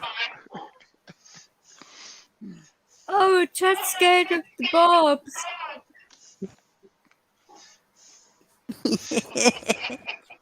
Bob's got bobs. Chad knows I've had some crush on him for a while. Chad knows everything, yeah. B-O-M-O, Barnamo. Oh, it's Barnamo candy. Chad, you're not scared of little old Saki me, are ya? He wants to sucky you. Yeah, that's what I was saying, FO4. Check out the comments in the chat there. Oh, Chad's here. Hey, come on up, Chad. I'm willing and dealing your girlfriend here. Don't worry about it. Yeah, you have to be honest. We were cheating on him. Now, you promised me you wouldn't. You know what? I'll tell you guys. You never say You didn't anything. pay enough for the secrets, remember? Well, I know, but you promised me that, I'll tell you what, people, let's don't lie. You don't tell Channel 2 News, you don't tell Channel 7, you don't tell BBC, and you don't tell Barbara nothing. Just remember, we'll end up on channel. But we will end up on channel 69 by default.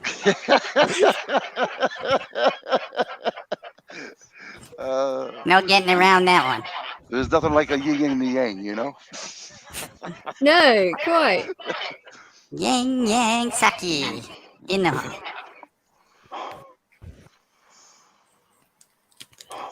Chad, I'm gonna need your help. Come on up here, buddy. I can't handle it alone. In the same way again. I can't handle it. I can't do it. Chad, help me out here. She's too much for me. That's what they all say. Chad, where are you, buddy? I need your help here. Be a true blue patriot. Come on up here. He's got a mortgage. He's got a mortgage application form to fill out. He needs some assistance. He certainly Bring your checkbook, Chad. No, he's lost 2 pounds. Just be careful. I don't take it if you're drawing blanks. You have to sign a name. It doesn't have to be your name, but it has to be a name. Because Barbara catches the shit like that, My pimp will definitely verify the credit. Oh, yes. There were lots of ways of verification. Would it be under the sister department? Let's just say workman's comp for the week. Did you just have the insult to say workman's comp? Bloody hell. I'm just trying to help out you're going to have a lot of bad ratings today. You've been very helpful. We appreciate it. Oh. It will be interesting to see your view count. I'll go to my channel and you won't even want to show up and see me. And the change would be what exactly? Oh. Well, I'm the host for the Mazzola party. Paid handsomely, I hear. I'm trying to eat, Your host. Rights for Vets. Yeah.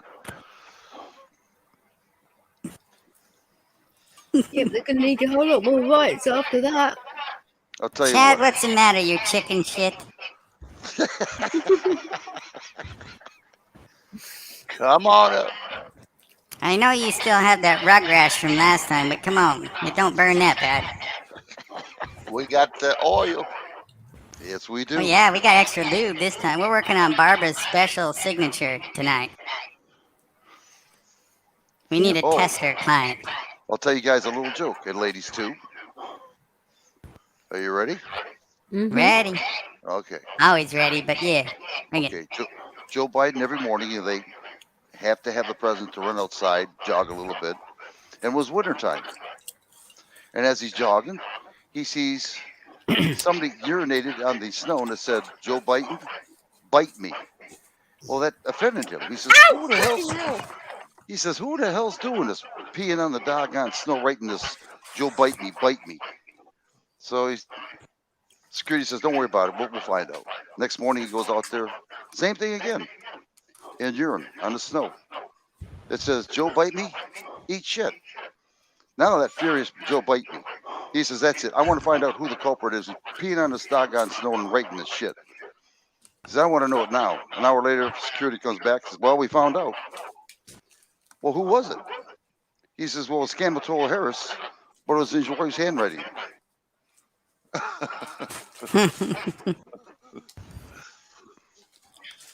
That was it?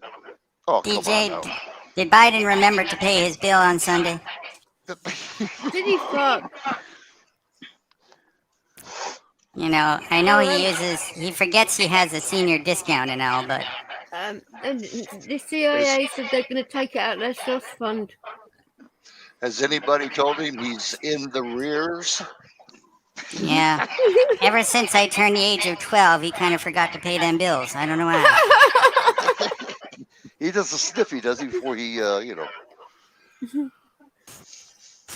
Yeah, that's the other practice in the back room. Of course, he's never alone when he does that. I don't know who these other ones are. They wear masks and stuff, you know. Now we're getting a real secret now. Keep talking, baby. Yeah. We're supposed to charge extra for them, but they got these coupons. I don't know where they came from. Walmart. Damn it.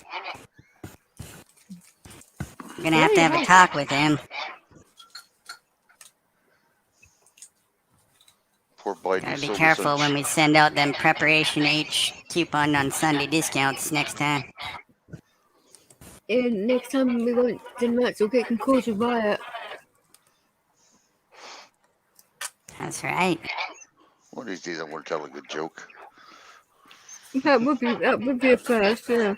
Well, that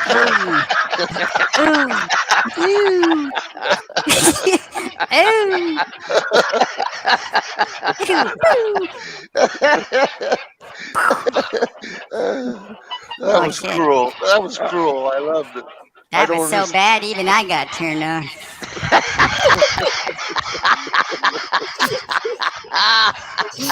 Holy fuck! Well, good. I'll tell you another joke then. Please don't. You can have Barbara for like 20 minutes. Please don't. Well, I know I'm bad. I get it for free. What the heck? No. I always get offered up for compensation. It's your liability.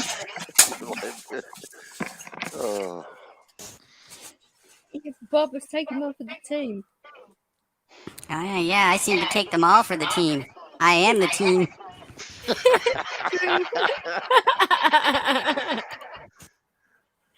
The KY Packer fan.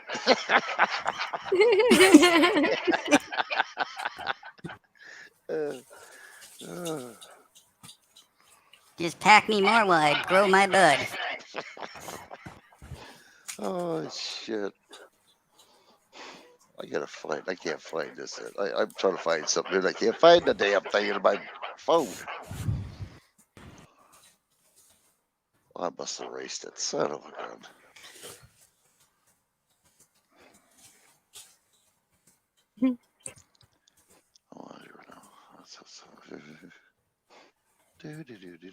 What are you looking for?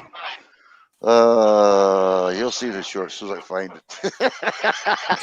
That's what I figured. I know it's around here someplace. He has to remember what he was looking for. That's what he's saying. Oh, I can't believe my bloody cat just jumped up the bed. If you push enough buttons, eventually you'll find the right one, you know. Who told you that? Oh he did. That's the strategy. It does work, you know. You just come back tomorrow and you're right on schedule. You know, Photobomb, you can come in here anytime you want to. That's what he said.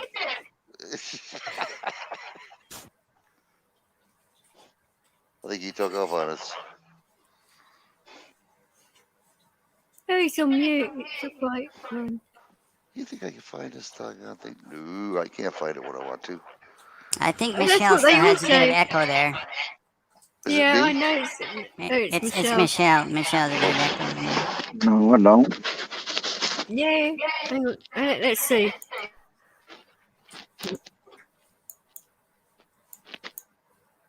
Has it gone? Yeah. I've just muted her mic, so it's coming from the phone somehow. I don't. Speakerphone. That's why. Yeah. That is mad, isn't it? One of the phones is better than the other one, and then the more you're using that phone, it just gets louder and louder, doesn't it? And I don't know why. Shouldn't do that. Oh, what's going on? I'm on the good phone. I'm on a good phone too. What phone is it, if you don't mind me asking? Maybe just try taking down the input volume a little bit. The Note 7, Samsung Note 7, or Note 8, excuse me. Oh, it's a Samsung. And then when you put your right phones, I've had a couple before.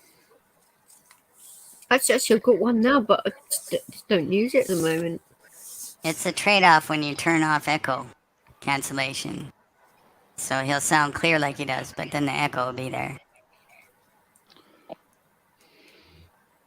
It shouldn't be there. He who? Yeah. Who you talking about? Who you talking about? He who? She, yeah. Okay. You. Yeah, I'm a little dyslexic. Don't mind me. It's a sake. It is. It fries your brains. Is it a lot better now? It is actually. All right. Testing? Testing. It's better. 1, 2, It's 3. still there a little bit, but it's a lot better than it was, though, isn't it? It has improved. It's just really strange how it keeps on doing that. I mean, it's fine for a while, and then it just goes weird again. No, it's not me. Testing? Testing. It is there still. Wait, like I say, it's not as bad as it was. Yeah, it's improved. Barbara knows improvement. I do. I know how to fix things. You also know how to break things. That's why I know how to fix things. How about now? Now. Testing? Testing. Testing. Testing. I thought that was pretty good. Testing. It's there.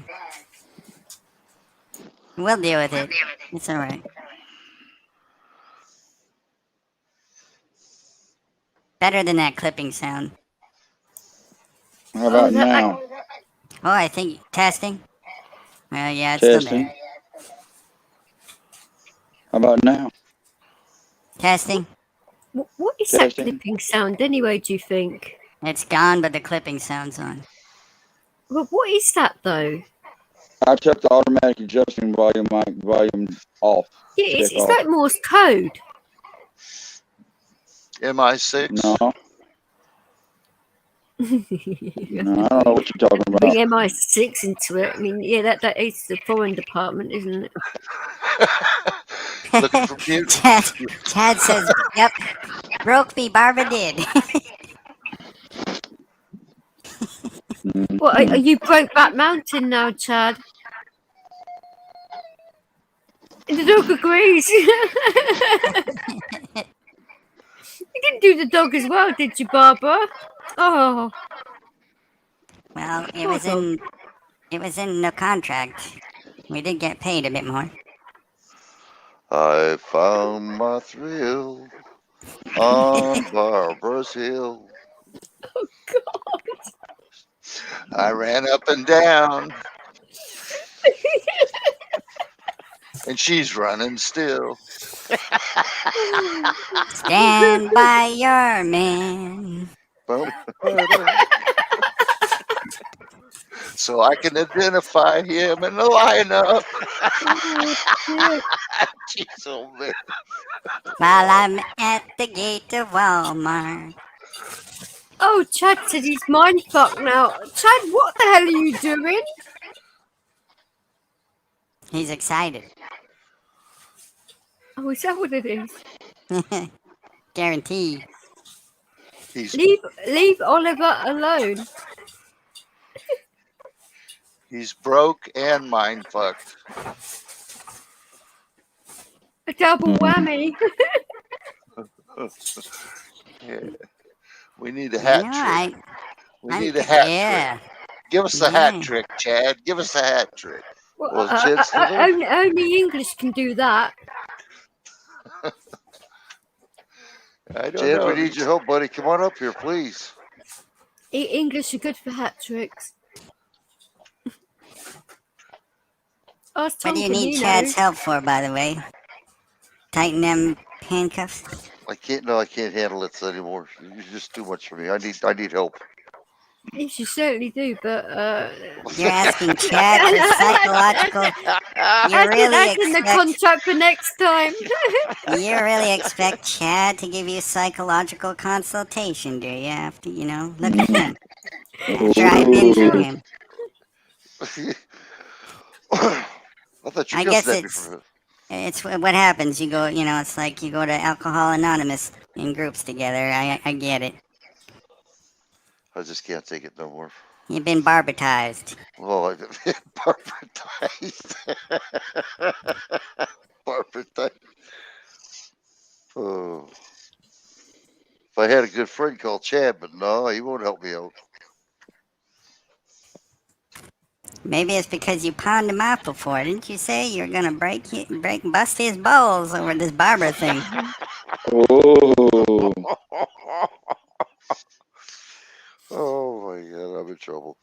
Payback is a bitch, but only when you operate on credit, You know, anytime you come in here, photo mom, I know Michelle ain't gonna help me out. Don't come to me for help. You dug your hole on this one. I'm right behind you. I'm right behind you, right? Oh dear. I wouldn't do that if I were you. We're doing a train ride and choo choo. I hope one of y'all got a condom. Oh, since you're right behind each other. Oh, I give up. Nobody cares for me no more. I'm just jumping up that basement window. That's it. Would you like to use that wine? The basement window. Yeah. I'll show you guys. Don't hurt yourself, please. Fucking hell. I'm jumping. You break your neck. I'm telling you. Nah, I only bounced 3 times when I hit the floor. You did what now?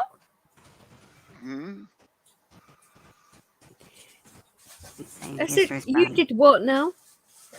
I bounced the floor 3 times when I hit the ground. You bounced the floor? No, I bounced 3 times when I hit the floor. That's not what you said. You said you bounced the floor. That's what you just said. Well, I do that too when I hit the floor, but yeah, I bounce 3 times when I hit the floor, then I balance it. Okay. Hello. Where's your support now, there, Photo Ma? I'm still hiding under the DJ booth.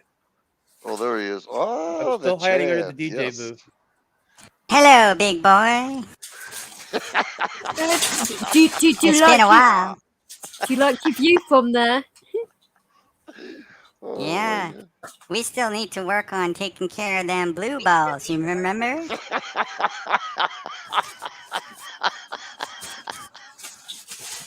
Oh, God. Yeah, I'm staying out of this one. Lift up on her trunk. That'll do it. She's all yours there, Chad. I already got them taken care of. That's why I'm hiding under the DJ booth.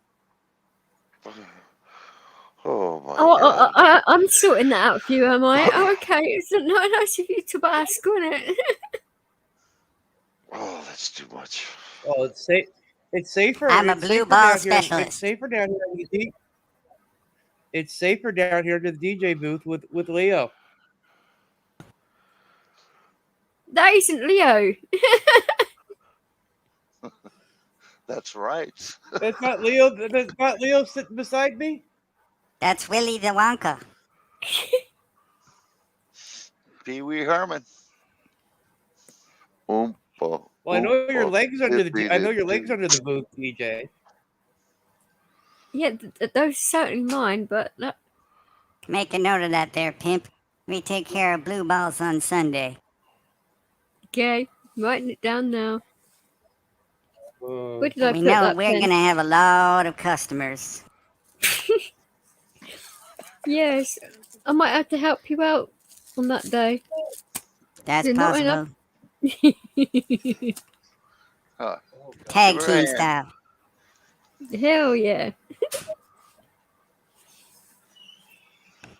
It's always greater in numbers. I don't mind. No matter what, I always get my feel. Yeah. And I never run out of energy either. I never run out of batteries.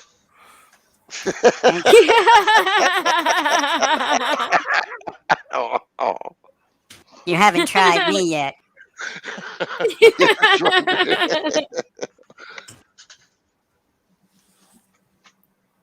I got enough room for everyone. No worries. It ain't all it's quacked up to be. You only had the teaser. You didn't have the full meal. What you talking about?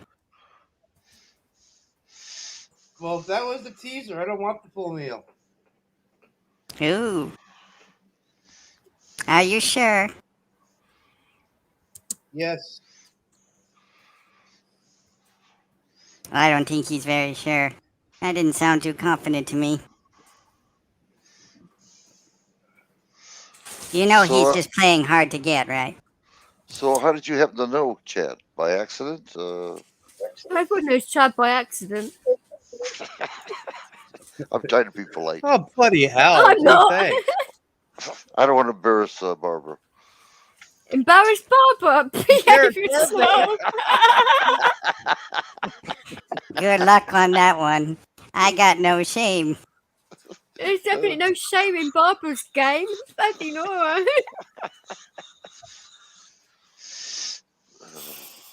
Look me up in the Guinness Book. Yep. There'd be a picture of Barbara right there. Oh my gosh. How many times she's got getting rid of blue balls in one day? She broke that record lots of times. One day, 1 week, 1 year, still going and going and going, right, Photo Ma? You better believe it. It never stops. It's like winding your watch. You don't have to do it, but you're going to.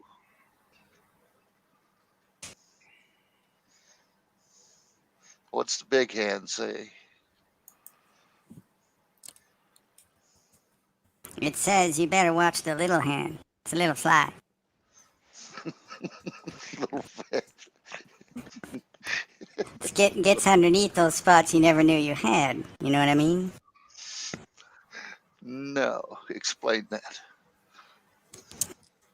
You ever use a handheld shower?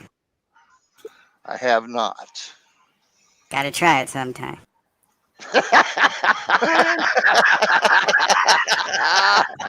It's definitely nice in those hard to reach areas. Oh my God. I turned that one right around. Wow, that was good. Oh. So you never did tell me how you met Chad. Well, he kind of more met me, but you know, it was that panel. It was a standing appointment. I know that.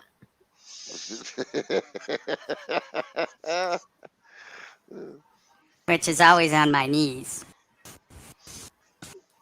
Regardless. A standing appointment on your knees. That makes sense. Yeah, that's how it works, you know. Door-to-door Chinese handcuff salesman. Yeah. Barbara's signature. I let them put me in those cuffs, and when they told me they didn't have the key, I just flipped out. Made them call 911. Except you ended up dialing 6969. Didn't work too well. Barbara, was that you? Yeah. You dirty girl. You know it. I do douche and all, but you know. Oh, yeah, that's good to know. I'll sleep better tonight. Especially during these COVID times, you know, we take actions. Oh my gosh. Oh, too much. I still felt safe. Wouldn't want to catch them Barbara cooties or anything, you know. What's that, Chad? So I still felt safer down the chat rights. You realize that, right? Chad always feels safer down in the basement. I thought you liked it down there where you are right now. See, right? Chad is the bottom kind of guy. I don't mind being in the DJ booth. You are touching my legs right now. Kiss her foot, Chad. Come on. Kiss her foot. that isn't my foot. It's safer under the DJ booth than it is. She's giving me promos. You see, she knows how to work it. I certainly do. So, what am I, a bottom feeder here with Barbara or what? You said it. Things are looking up for you, right? Open wide, big boy. Oh, well, yeah. Things are looking You up. hungry? Do that Tarzan yell. Let's see if there's an echo. God.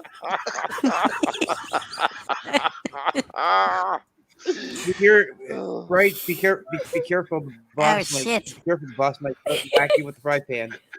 You ain't lying there. She hears me talking this way. Chad, that still isn't my foot.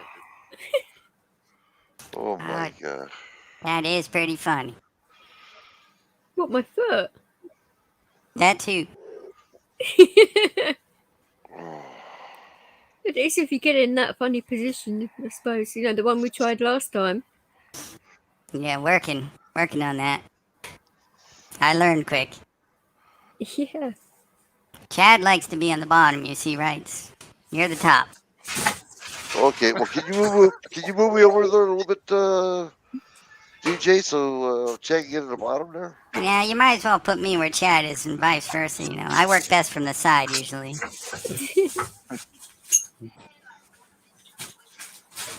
And underneath, as Wright said. Things will be working out there.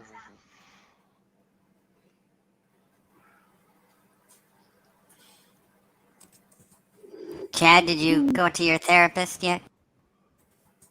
No. Still working on that? I know, I'm so sorry. Them scars on the rug rash, it went pretty deep, didn't they? I don't answer questions. I figured as much. Good call, good call. I was quite proud of that, but you know. Therapist said if you fall off that horse, just get right back on. That's right. Maybe if we showed Dan.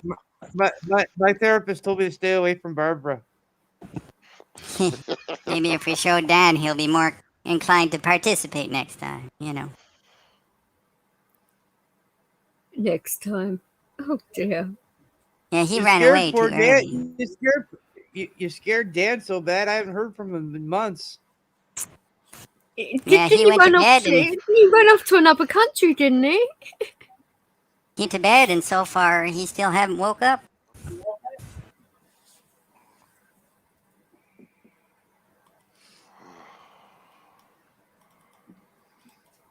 That's okay, I'll find him. I never did find out how you met yet. I gotta hear this one. That's where he was on that panel.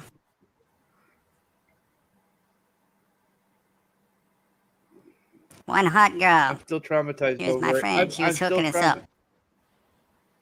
I'm still traumatized over that. Come on, you tell the story. You tell it, Chad. You know the deal. You tell it. Don't be shy. I don't answer questions. Oh, You know that don't fly with me. We believe You get in punished a that little way, bit you of know. torture. Yes, torture. Yes, we believe in this. This is what's what he wants the punishment. You see, he knows how to work it. He played this little hard to get.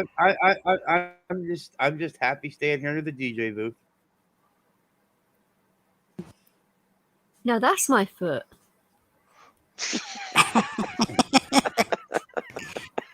No, it wasn't. Oh, it was. Well, then what the hell's on mine? Hello. That would be my dog. Sorry. He rolled over a bit too much. Well, now we're getting into a whole new pile of wax, aren't we? Hello, I'm Mr. Ed. Ride me. X-rated squared? I don't even know what to call this one. Use your spurs, Barbara. Use your spurs. Do I gotta start serving the service dogs too? I mean, come on now. Well, I don't remember that being in my contract, but It was in the extreme fine. It was in the extreme fine print that Nude Guru put in. Nude Guru? He negotiated my contract? Where was I? Yep. DJ approved it.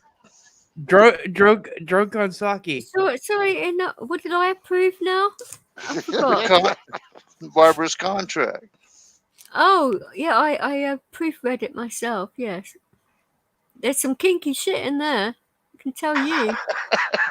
Do I ever get to read this? No. That's part of my contract. Not until Nude. Yep. Not until Nude Guru. Not until Nude Guru finds the wand. Yeah, we're talking about that. It's a work in progress. We're gonna tag team. They'll let you see that contract at your retirement party. Ooh, I don't know if I'll ever retire. We need the money. No, you can't. You need to put it, yeah. Maybe the day Joe Biden is taking off the accounting records. We'll have to see about that. He's our number one client, you know.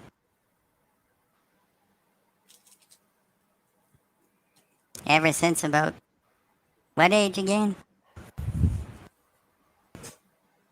I was too young to remember. I don't know. Yeah, that's the way old Joe Biden likes them.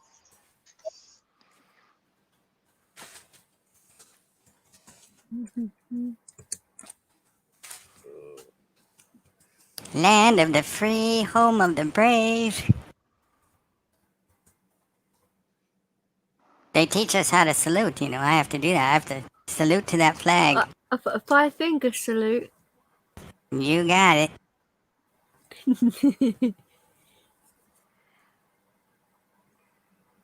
I definitely work it when it's stand at attention time.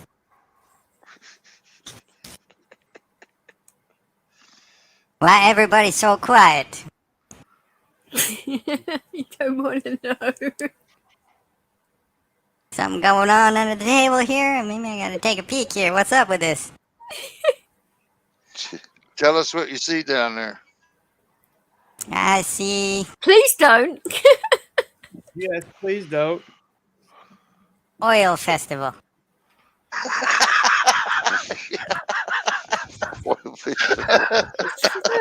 That's right. That's right. I'm rubbing. I'm rubbing baby oil on DJ's legs. Oh, that's what that was. Mazzola. So it's not olive oil. You got to get the Mazzola oil. No cholesterol in it. No, it's cholesterol free Mazzola. I'm free to lick it. Is that what you're saying, right? Don't have to worry about gaining weight. No, we just don't want you to have no cholesterol problems. Yeah. I'm good with my tongue, too. See? Chad, help me out here. Oh, he's already tongue-tied. Yeah, exactly.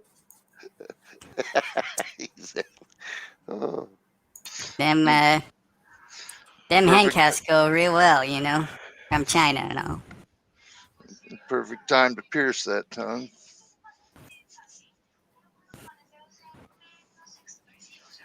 Made in China piercing. There you go. Yeah, I like this photo mod to the right of me here. He thinks about business. That's right. I'm ready to invest right now. DJ, you ought to listen, you know. Oh, I always do. We got expansion possibilities here. As for you three underneath. There's a reason you're on the bottom. John 1, John 2, John 3. John for that. Larry, Curly, Moe, Tom, Dick, and Harry. Johnny. Could you move your legs a little bit? I'm trying to get up here a little bit higher. Now you're talking Johnny Cash now. Show was me the the dog. money. Show me the money. Right? That's not that's not legs, that's paws. Oh, I'm sorry.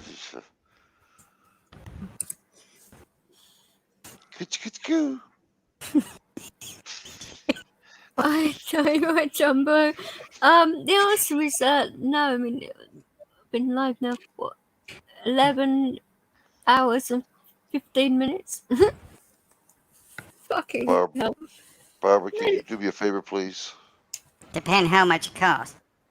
Would you get your foot off my head?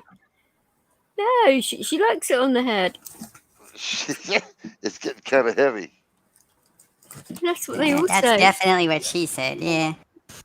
It hurts. Yeah, I thought you liked it rough. Oh, not a good hurt, but I mean a good hurt, yes. I love a good hurt. Chad, get on top. She didn't listen to the song.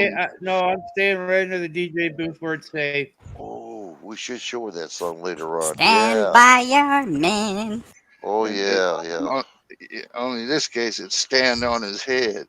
Yeah. Stand on your man's head. Chad's doing some weird things to my kneecaps right now. You got kneecaps? I do, yeah. When did that happen? Boston Red Sox caps? What, in England? Shut up. What the, come on, sit down. Oh, you're lying. Actually, I can't get a copyright strike from you because you're on my panel, so that's cool. Yeah, no, I just accidentally pressed the button and it just popped on. What the heck? Oh, yeah, that's what they all say. No, I'm trying to. Stop exciting right. Huh? Stop getting right so excited. Oh my God, Barbara, I'm meeting your house tonight. You're meeting my what? I'm going to your 20 tonight. You're coming to my 20 tonight? Yes. My 20. Your 20, yeah. Okay. You better come with 40. I didn't know you had a platinum card. Lots and lots of sake. Anybody have any sake with them? I always have a sake. But you better come with 40 if you want the sake. Hell, I'd do 60. What do I get for 60? Oh, shit. More what won't you get for 60? No shit. I don't want your shit. I just, no, 60 bucks. You'll get the full meal, right? You get the full meal deal and 2 shots of sake. We'll have to ask Chad to participate to get your full money's worth. Well, okay. Damn, it's all got to happen in 5 minutes. Yeah. Can I give you COD when I'm done? When did we increase it from 4, DJ? That wasn't in the. We got to write a whole new contract for this now. Must have been a Clients are rider. asking for bonus. Must have been a rider on that contract. Hell no. It's a bit like, the transport with the rules. You cannot change the contract until it's completed, but it's a whole new thing. So the rules are the rules, you're saying? Yep, they are. You stick to them. Otherwise, Barbara goes nuts. I can't picture that. The last time it caused 5 international incidents. 5 international incidences of complete and utter debauchery. We are banned from several countries because of Barbara and her antics. Botchery in the second and first degree. I feel sorry for any of the countries there that have blue balls. They're in trouble. Yes. That's their problem.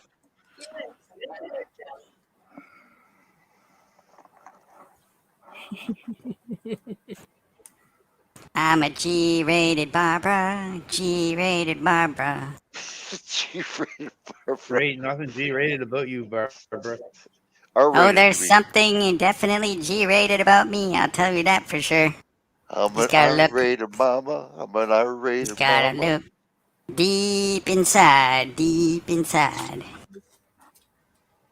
Deep inside, I'll pass. Chad is Y-rated. I'll pass. You're making it great, Barbara. Chad's digging it. He's just about last his weakness, man. I'm telling you, he's just about at the border. Yeah, he's a little clever with the hard to get, but I'm still under the DJ booth. You're not getting broken down yet? Broken down? Barbara? Nope. Wow. Nope. That's why I'm hiding under the DJ booth. It's safer. You're on panel with me. No such thing as safe. It's hiding right near my kneecaps right now. Well, he was just around the foot area. What's going on? Now he's hiding in between Wright's legs. Ow! You get the wrong foot, Chad. There's only enough room in this booth for one person. Get out! Ow! Ow! Ow! Damn! That hurted it. They're fighting over you, DJ and Barbara. No, sorry, that was just one of my heels. Oh, sorry, Chad. I thought it was you. It was her.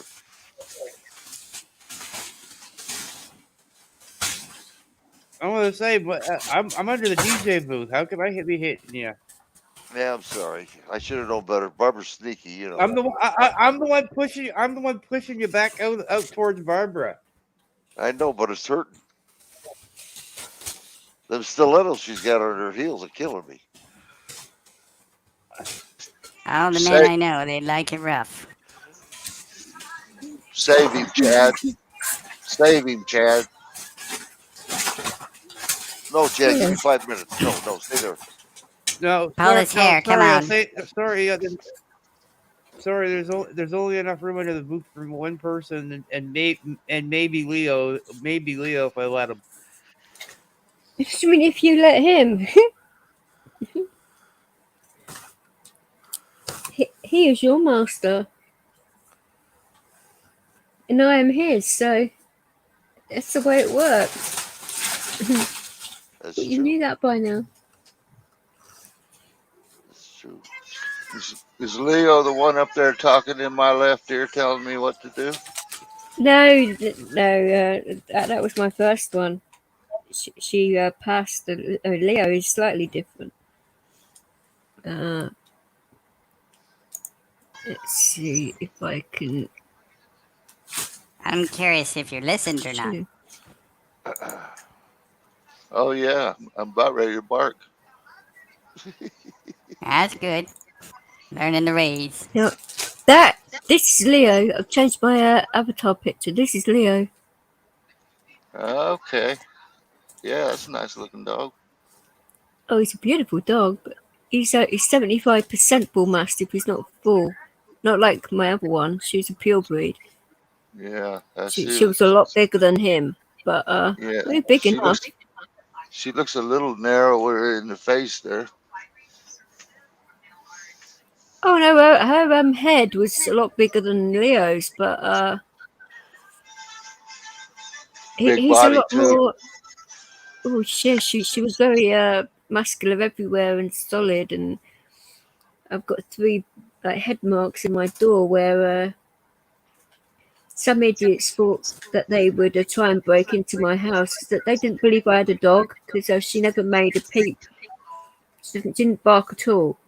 She just growled a lot. Because bull mastiffs have their like growly speak thing, but so they didn't think the dog was in the house, and she just started growling. I thought, what the hell is she growling at? And then DJ.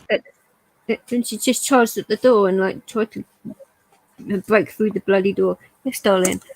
We have a John in the chat. Yes, his nickname's Jumbo too. Yeah, Jumbo's been in a few times today. He's been up on panel as well a few times too.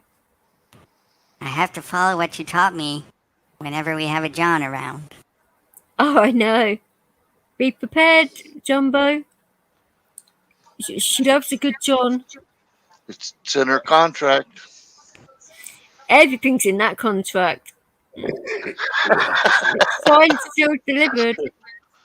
I'm still waiting for the end page to arrive in the mail. No. That goes in my inbox, not yours.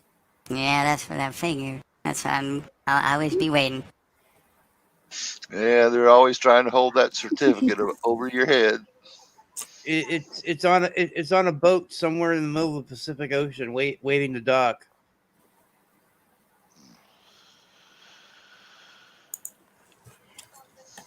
They recovered it in a bottle, popping around. No, it's in one of those. It's in one of those It's in one of those mail bags inside a cargo carrier that hasn't been delivered yet. It's still sitting off the coast of California. Hasn't been processed yet. Oh, well, it ain't coming in anytime soon. The ship that it was on had 27 cases of different versions of the butterflies and unicorns. Especially as I'm over in Japan. That definitely ain't coming here anytime soon.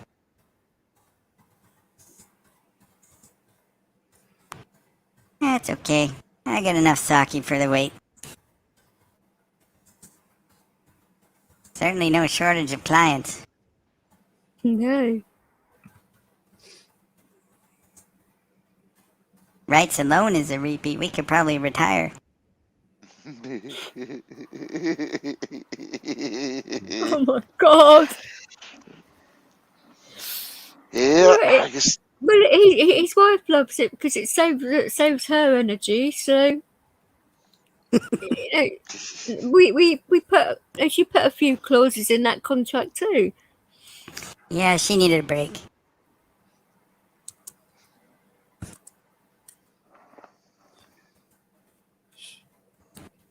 Be careful, rights. There might be a fry pan clause in there. Yeah, I'm thinking about this. Yes, I'm not saying very much. There's something going on here. There's something about a waffle iron in that contract. Well,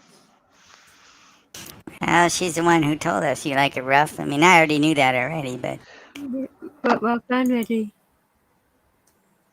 like I said, baby, just whip me, hit me, do what you got to do to me. Just do it.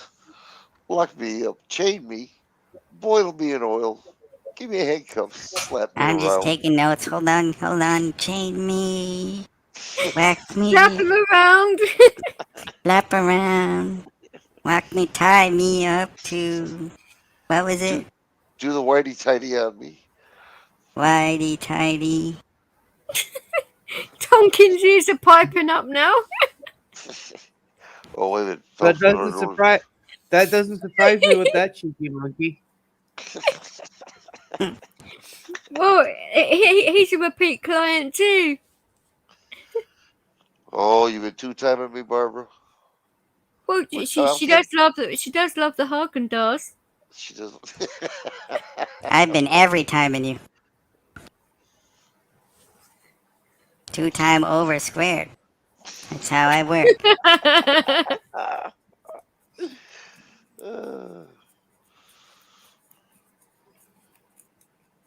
That's about all the math I know.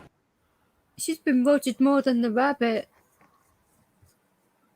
I'm gonna have to walk 20 paces, me and Tumpkin together, back to back, and throw pizzas at him.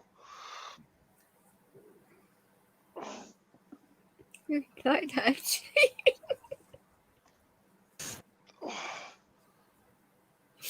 Oh my god. This has been one of the weirdest panels I've had in a while. Yeah, to all them DJ fans out there, you know, this is just a preview of the norm around here. Holy, this is a 12-hour stream again. 12 hours. Getting close. Getting close, Pumpkin. DJ broke my record. I did 11 hours and something. 41 minutes, that's what it was. She beat my record. I've done quite this will be what my That's a typical Sunday blowjob for me. 12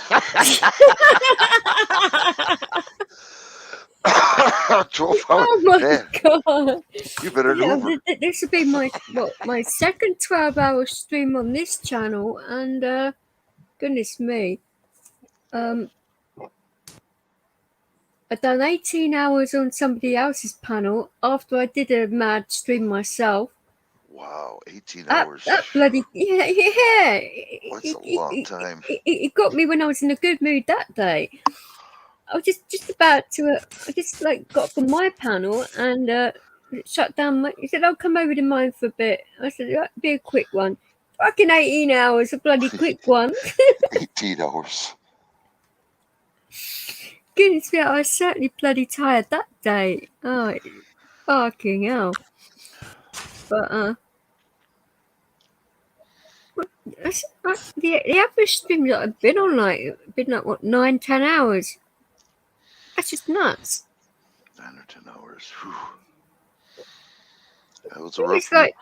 That was like this morning, wasn't it? As well. You know, the hours go by fast, but you're tired at the end, you know? That was what, 7 and That's how I feel.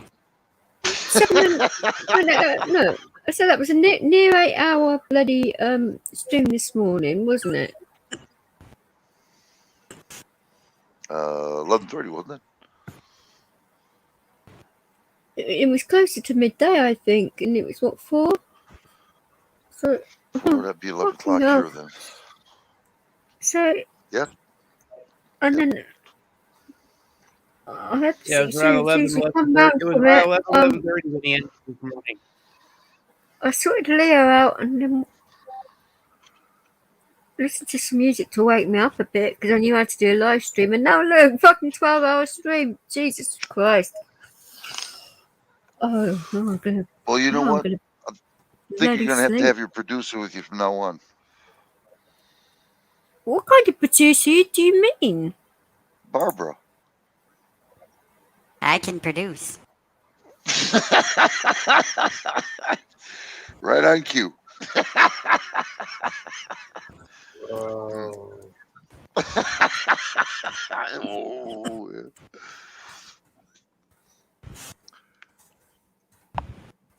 Oh, DJ didn't faint. No, I'm okay. Put out, produce, potato, potato. You know, just add it in a contract. DJ's counting the night's receipts. Oh, TJ, I'm telling you, you'll make millions with you and Barbara. I lost count at 12 hours. I always do. Yeah, well, still like a good 12-hour nosh off. At that point, even them preparation H cream don't work anymore, I can imagine. Especially when I used it on the front side. I mean, I'll use whatever works at that point. A bushing, a washer.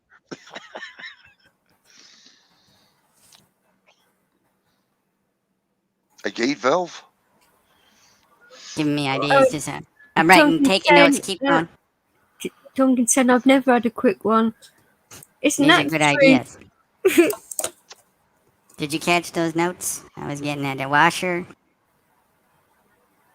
What was the last one? Gate valve.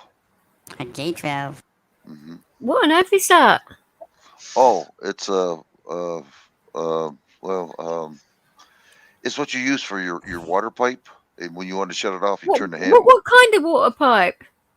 It's water pipe, copper water pipe. Come in You different sizes. want to use copper now? No, that's extra in the contract to use copper Oh, pipe. it's not. Oh, shoot. How about PVC? Well, what do you reckon, Bob, to PVC? A gate valve. PVC. PVC, yeah. Yeah, you charge them coming through the gate.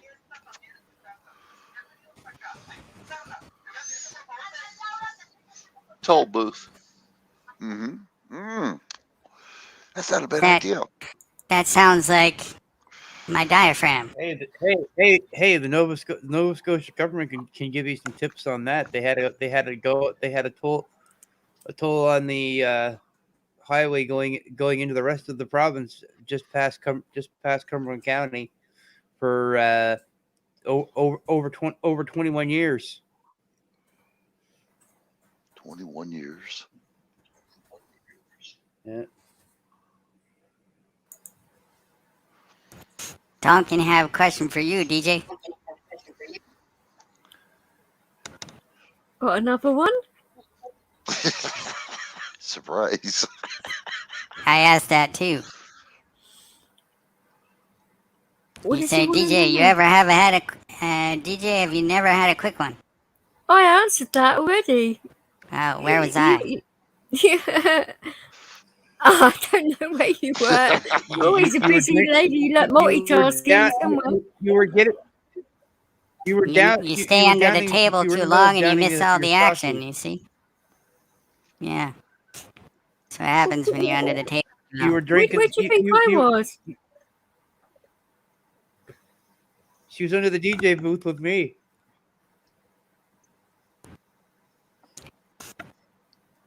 So what was the answer? I missed it. I can't remember now. Oh dear. I didn't ask rights. What's that? I'm sorry. What was that? That was the answer I expected. You're right on cue.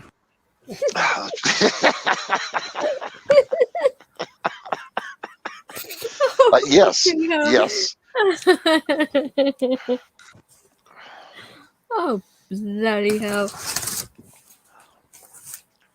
So, His what are you doing default tonight, answer Barbara? is yes. What are you doing tonight, Barbara? Are you kind of like heavy on the scheduling today, or what? Depends what you're doing. Well, I'll write you a little note here. What's your email address? 1-800-fuckme@gmail.com. Okay, yeah.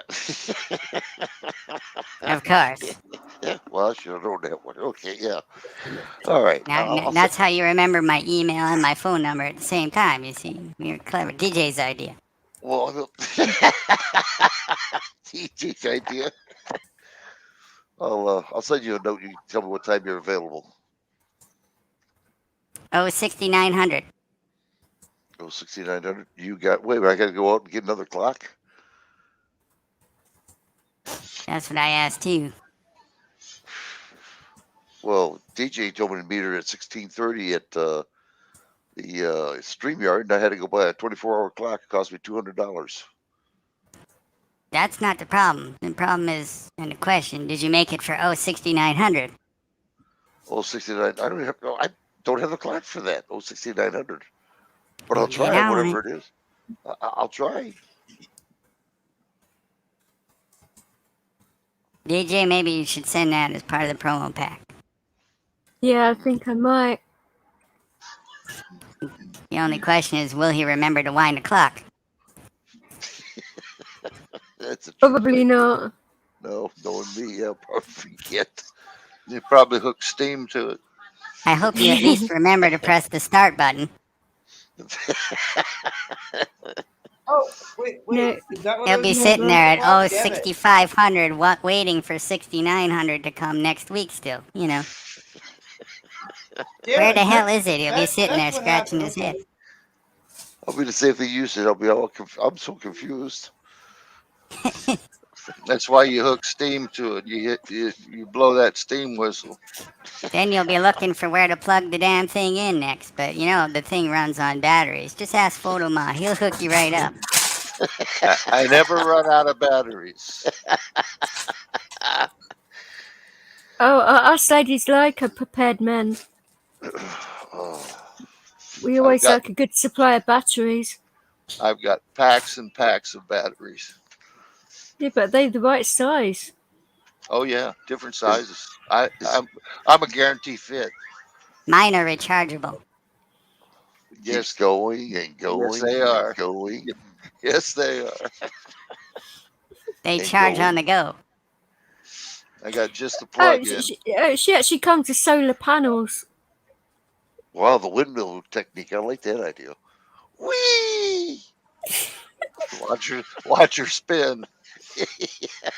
Oh, you're such a spinner. That's what I said earlier. See, he's remembering some of the conversations we had earlier on. Just look what I can do if you plug me into the socket. She'll definitely blow your fuse box.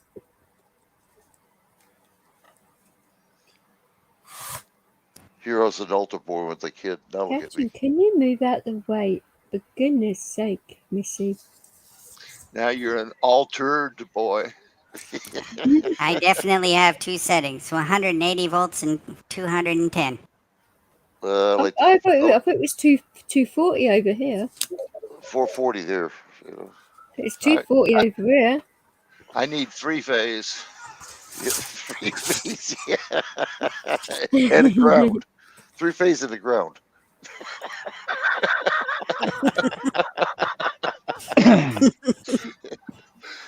That's what the crank handle's for. Oh, you and your crank handles, my God.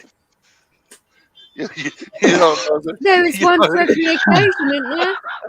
Just tell Chad to raise one hand in the air. You're good to go. Oh, please don't right now. The way he is. You don't know the real story with the crank handle, though. I better not tell it. Okay. Oh, come on. No, do tell. If he was to raise his hand right now, they would. We like bedtime stories. Well, hello, everybody. Welcome back, Michelle. Look, you had to take the dogs out and take all them damn dogs out. Oh, you should have said Bob does that. Part of the contract. My roommate, that's bullshit. Oh, no, she doesn't deal with that. Yeah. Well, I'm still working on the dogs around here. I'm going to get some coffee. I'll be on mute. Another coffee drinker. Who's on the coffee now? I won't be able to hear you, but so, say whatever you want. Yeah. These guys, Bob, I think we're stupid, even though we're Even blonde, I wouldn't fall for that one. No. Exactly. I wouldn't either. I wouldn't. I'll be right back. I'll put it on mute so I don't hear you guys. Yeah, right. Sure. Well, with you, I would believe it. With you, I would believe it. We'll believe anything with you, right? I can't hear you. Yeah, Selective hearing, I guess. Shit, if I laugh anymore, I might start my period. Come on, boys.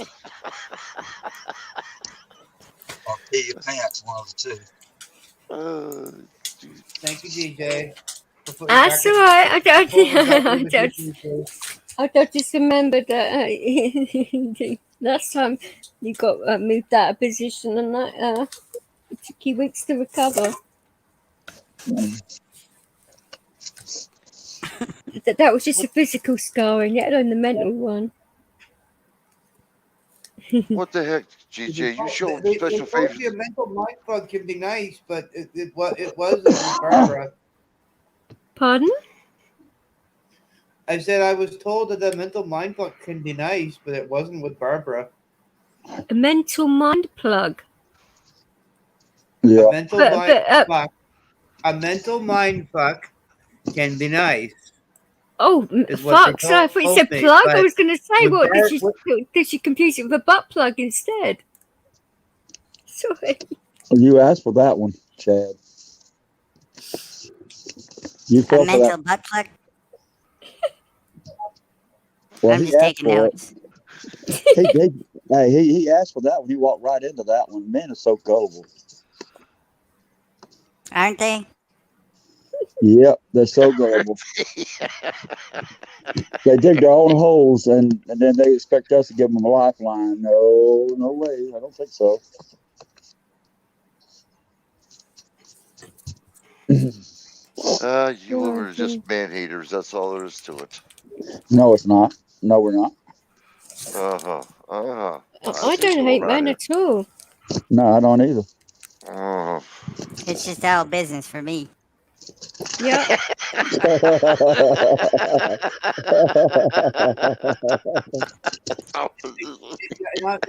why I'm under the DJ booth. I'm under the DJ booth. I was wondering if Barbara makes the men pay more taxes. It's in my contract. Okay. It's a little hard again to hear you, Michelle. Almost a little like you're on the pillow. So I didn't catch what you said a second ago. On the pill. On the pillow. On the pillow. I said, it sounds like you need to make sure the men pay taxes for your services, triple taxes. Oh, definitely. DJ got all that covered. Damn, I'm telling you, Michelle, you can ruin a relationship. No. That's what I'm for. No. No, I don't ruin relationships. I must make sure us girls get our we don't get cheated. That's right. We don't get cheated. Yeah. Wow. Looking out for our own. Talk about expensive to talk to. Jeez, oh man. You get what you pay for. Yeah. Just remember, That's not a lot, really, is it? Remember the woman song last night, right? Oop, you disappeared. Where we do credit checks on your butt. You gonna pay one way or another. I heard her say pay what winners. Now he's learning from. She sounds like when I'm servicing in a tunnel.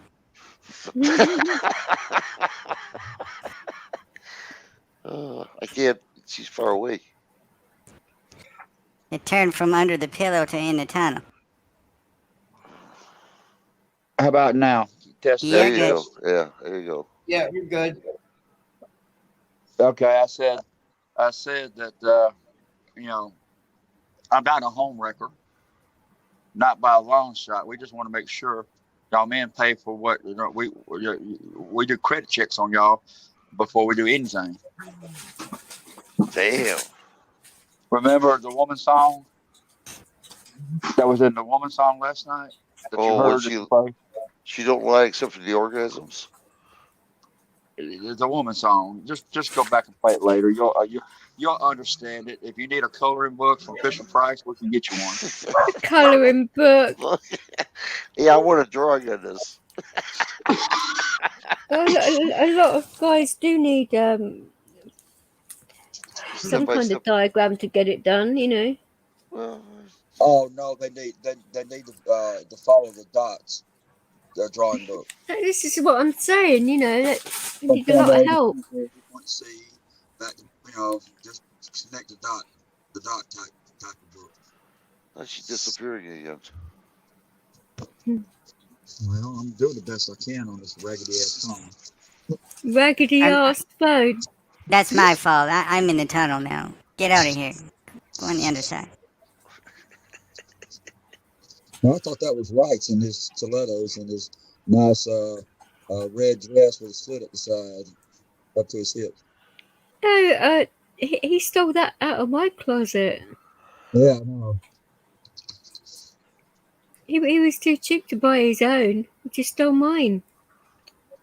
Yeah. Well, I'd like to see me getting yours. Yeah. I beg your pardon? Well, I thought you said. No, I thought you said that you. I thought you were talking about a tutu. No, red dress, sequin dress. Oh, red dress. Okay, I thought that all the way. I slid all the way to the. Then I heard DJ say, "Like to see her fit in mine." I'm like, "What? Okay." Yeah, well, you did steal that dress out of my closet. Well, that's what I was trying to say. I don't. Never mind. Was that when he was trying? Was that when he was trying to find the wand for Guru? Yeah, but it wasn't in that closet or in any closet. I say that wand is well hidden. Wasn't in a Barbara either. Yeah. I did ask if you shared. Yeah, I do normally, but not when it comes to a wand, no. Well, that is a special wand. DJ, you need to lock up your lingerie, your sexy lingerie, because it says Wrights likes to get in your closet. I told you I do. You know my protocol. It's in the contract. Well, that's right. I keep hearing Michelle say that's right, but I can't tell if she's saying that's right or that's rights. That's rights. You. Plural. Rights, me. Okay, gotcha. Rights. I can't. Is that somebody trying to find a set of keys to some cups or something?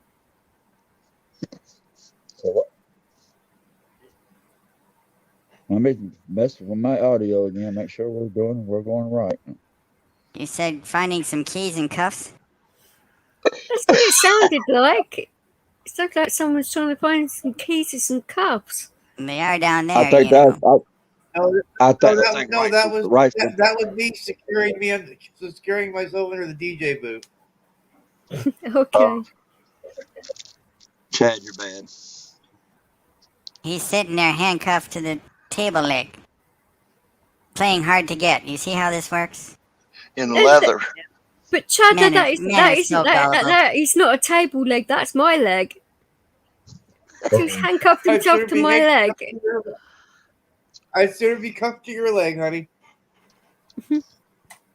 Let go over Lego. That's you really think my pimp's gonna protect you?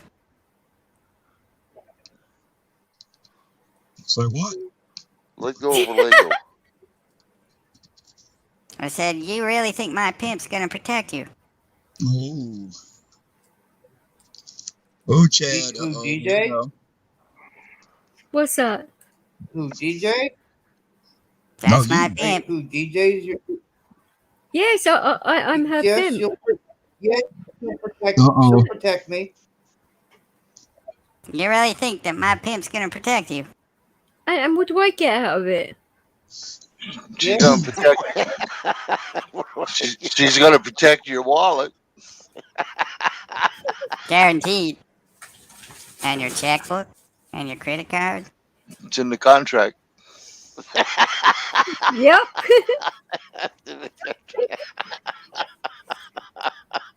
Oh, I'm very good at contracts. Nobody's seen my contract yet. Who cares? I did. We've seen your signature. That's about all we require. Yeah. We fill in the details later.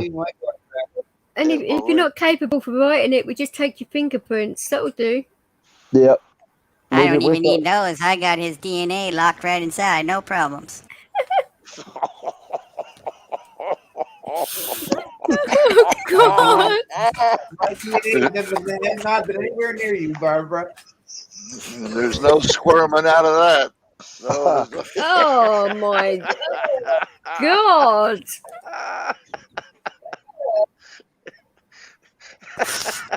Jeez, I don't believe it.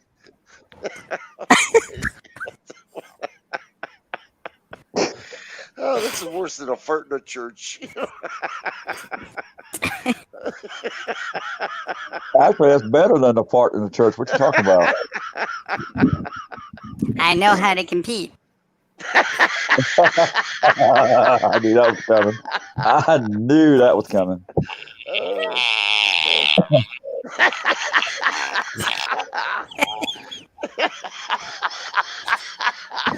Oh, fucking hell. Occupational hazard. Oh, so there are no more slip and slides in here, for goodness sake. Oh my God, I don't believe this. Wow. That's what they all say. I'm Talk so about happy. slip and slide. Ooh. I got my gas mask though.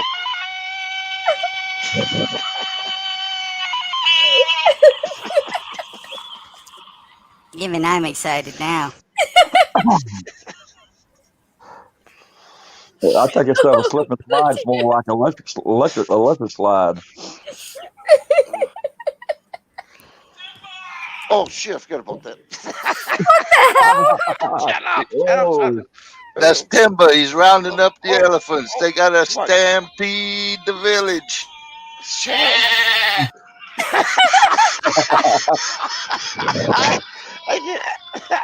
I can't shut it off.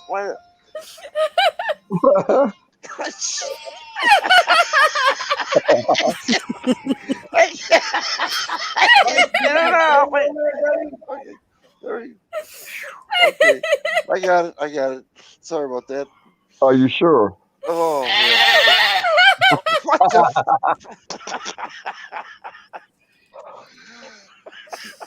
I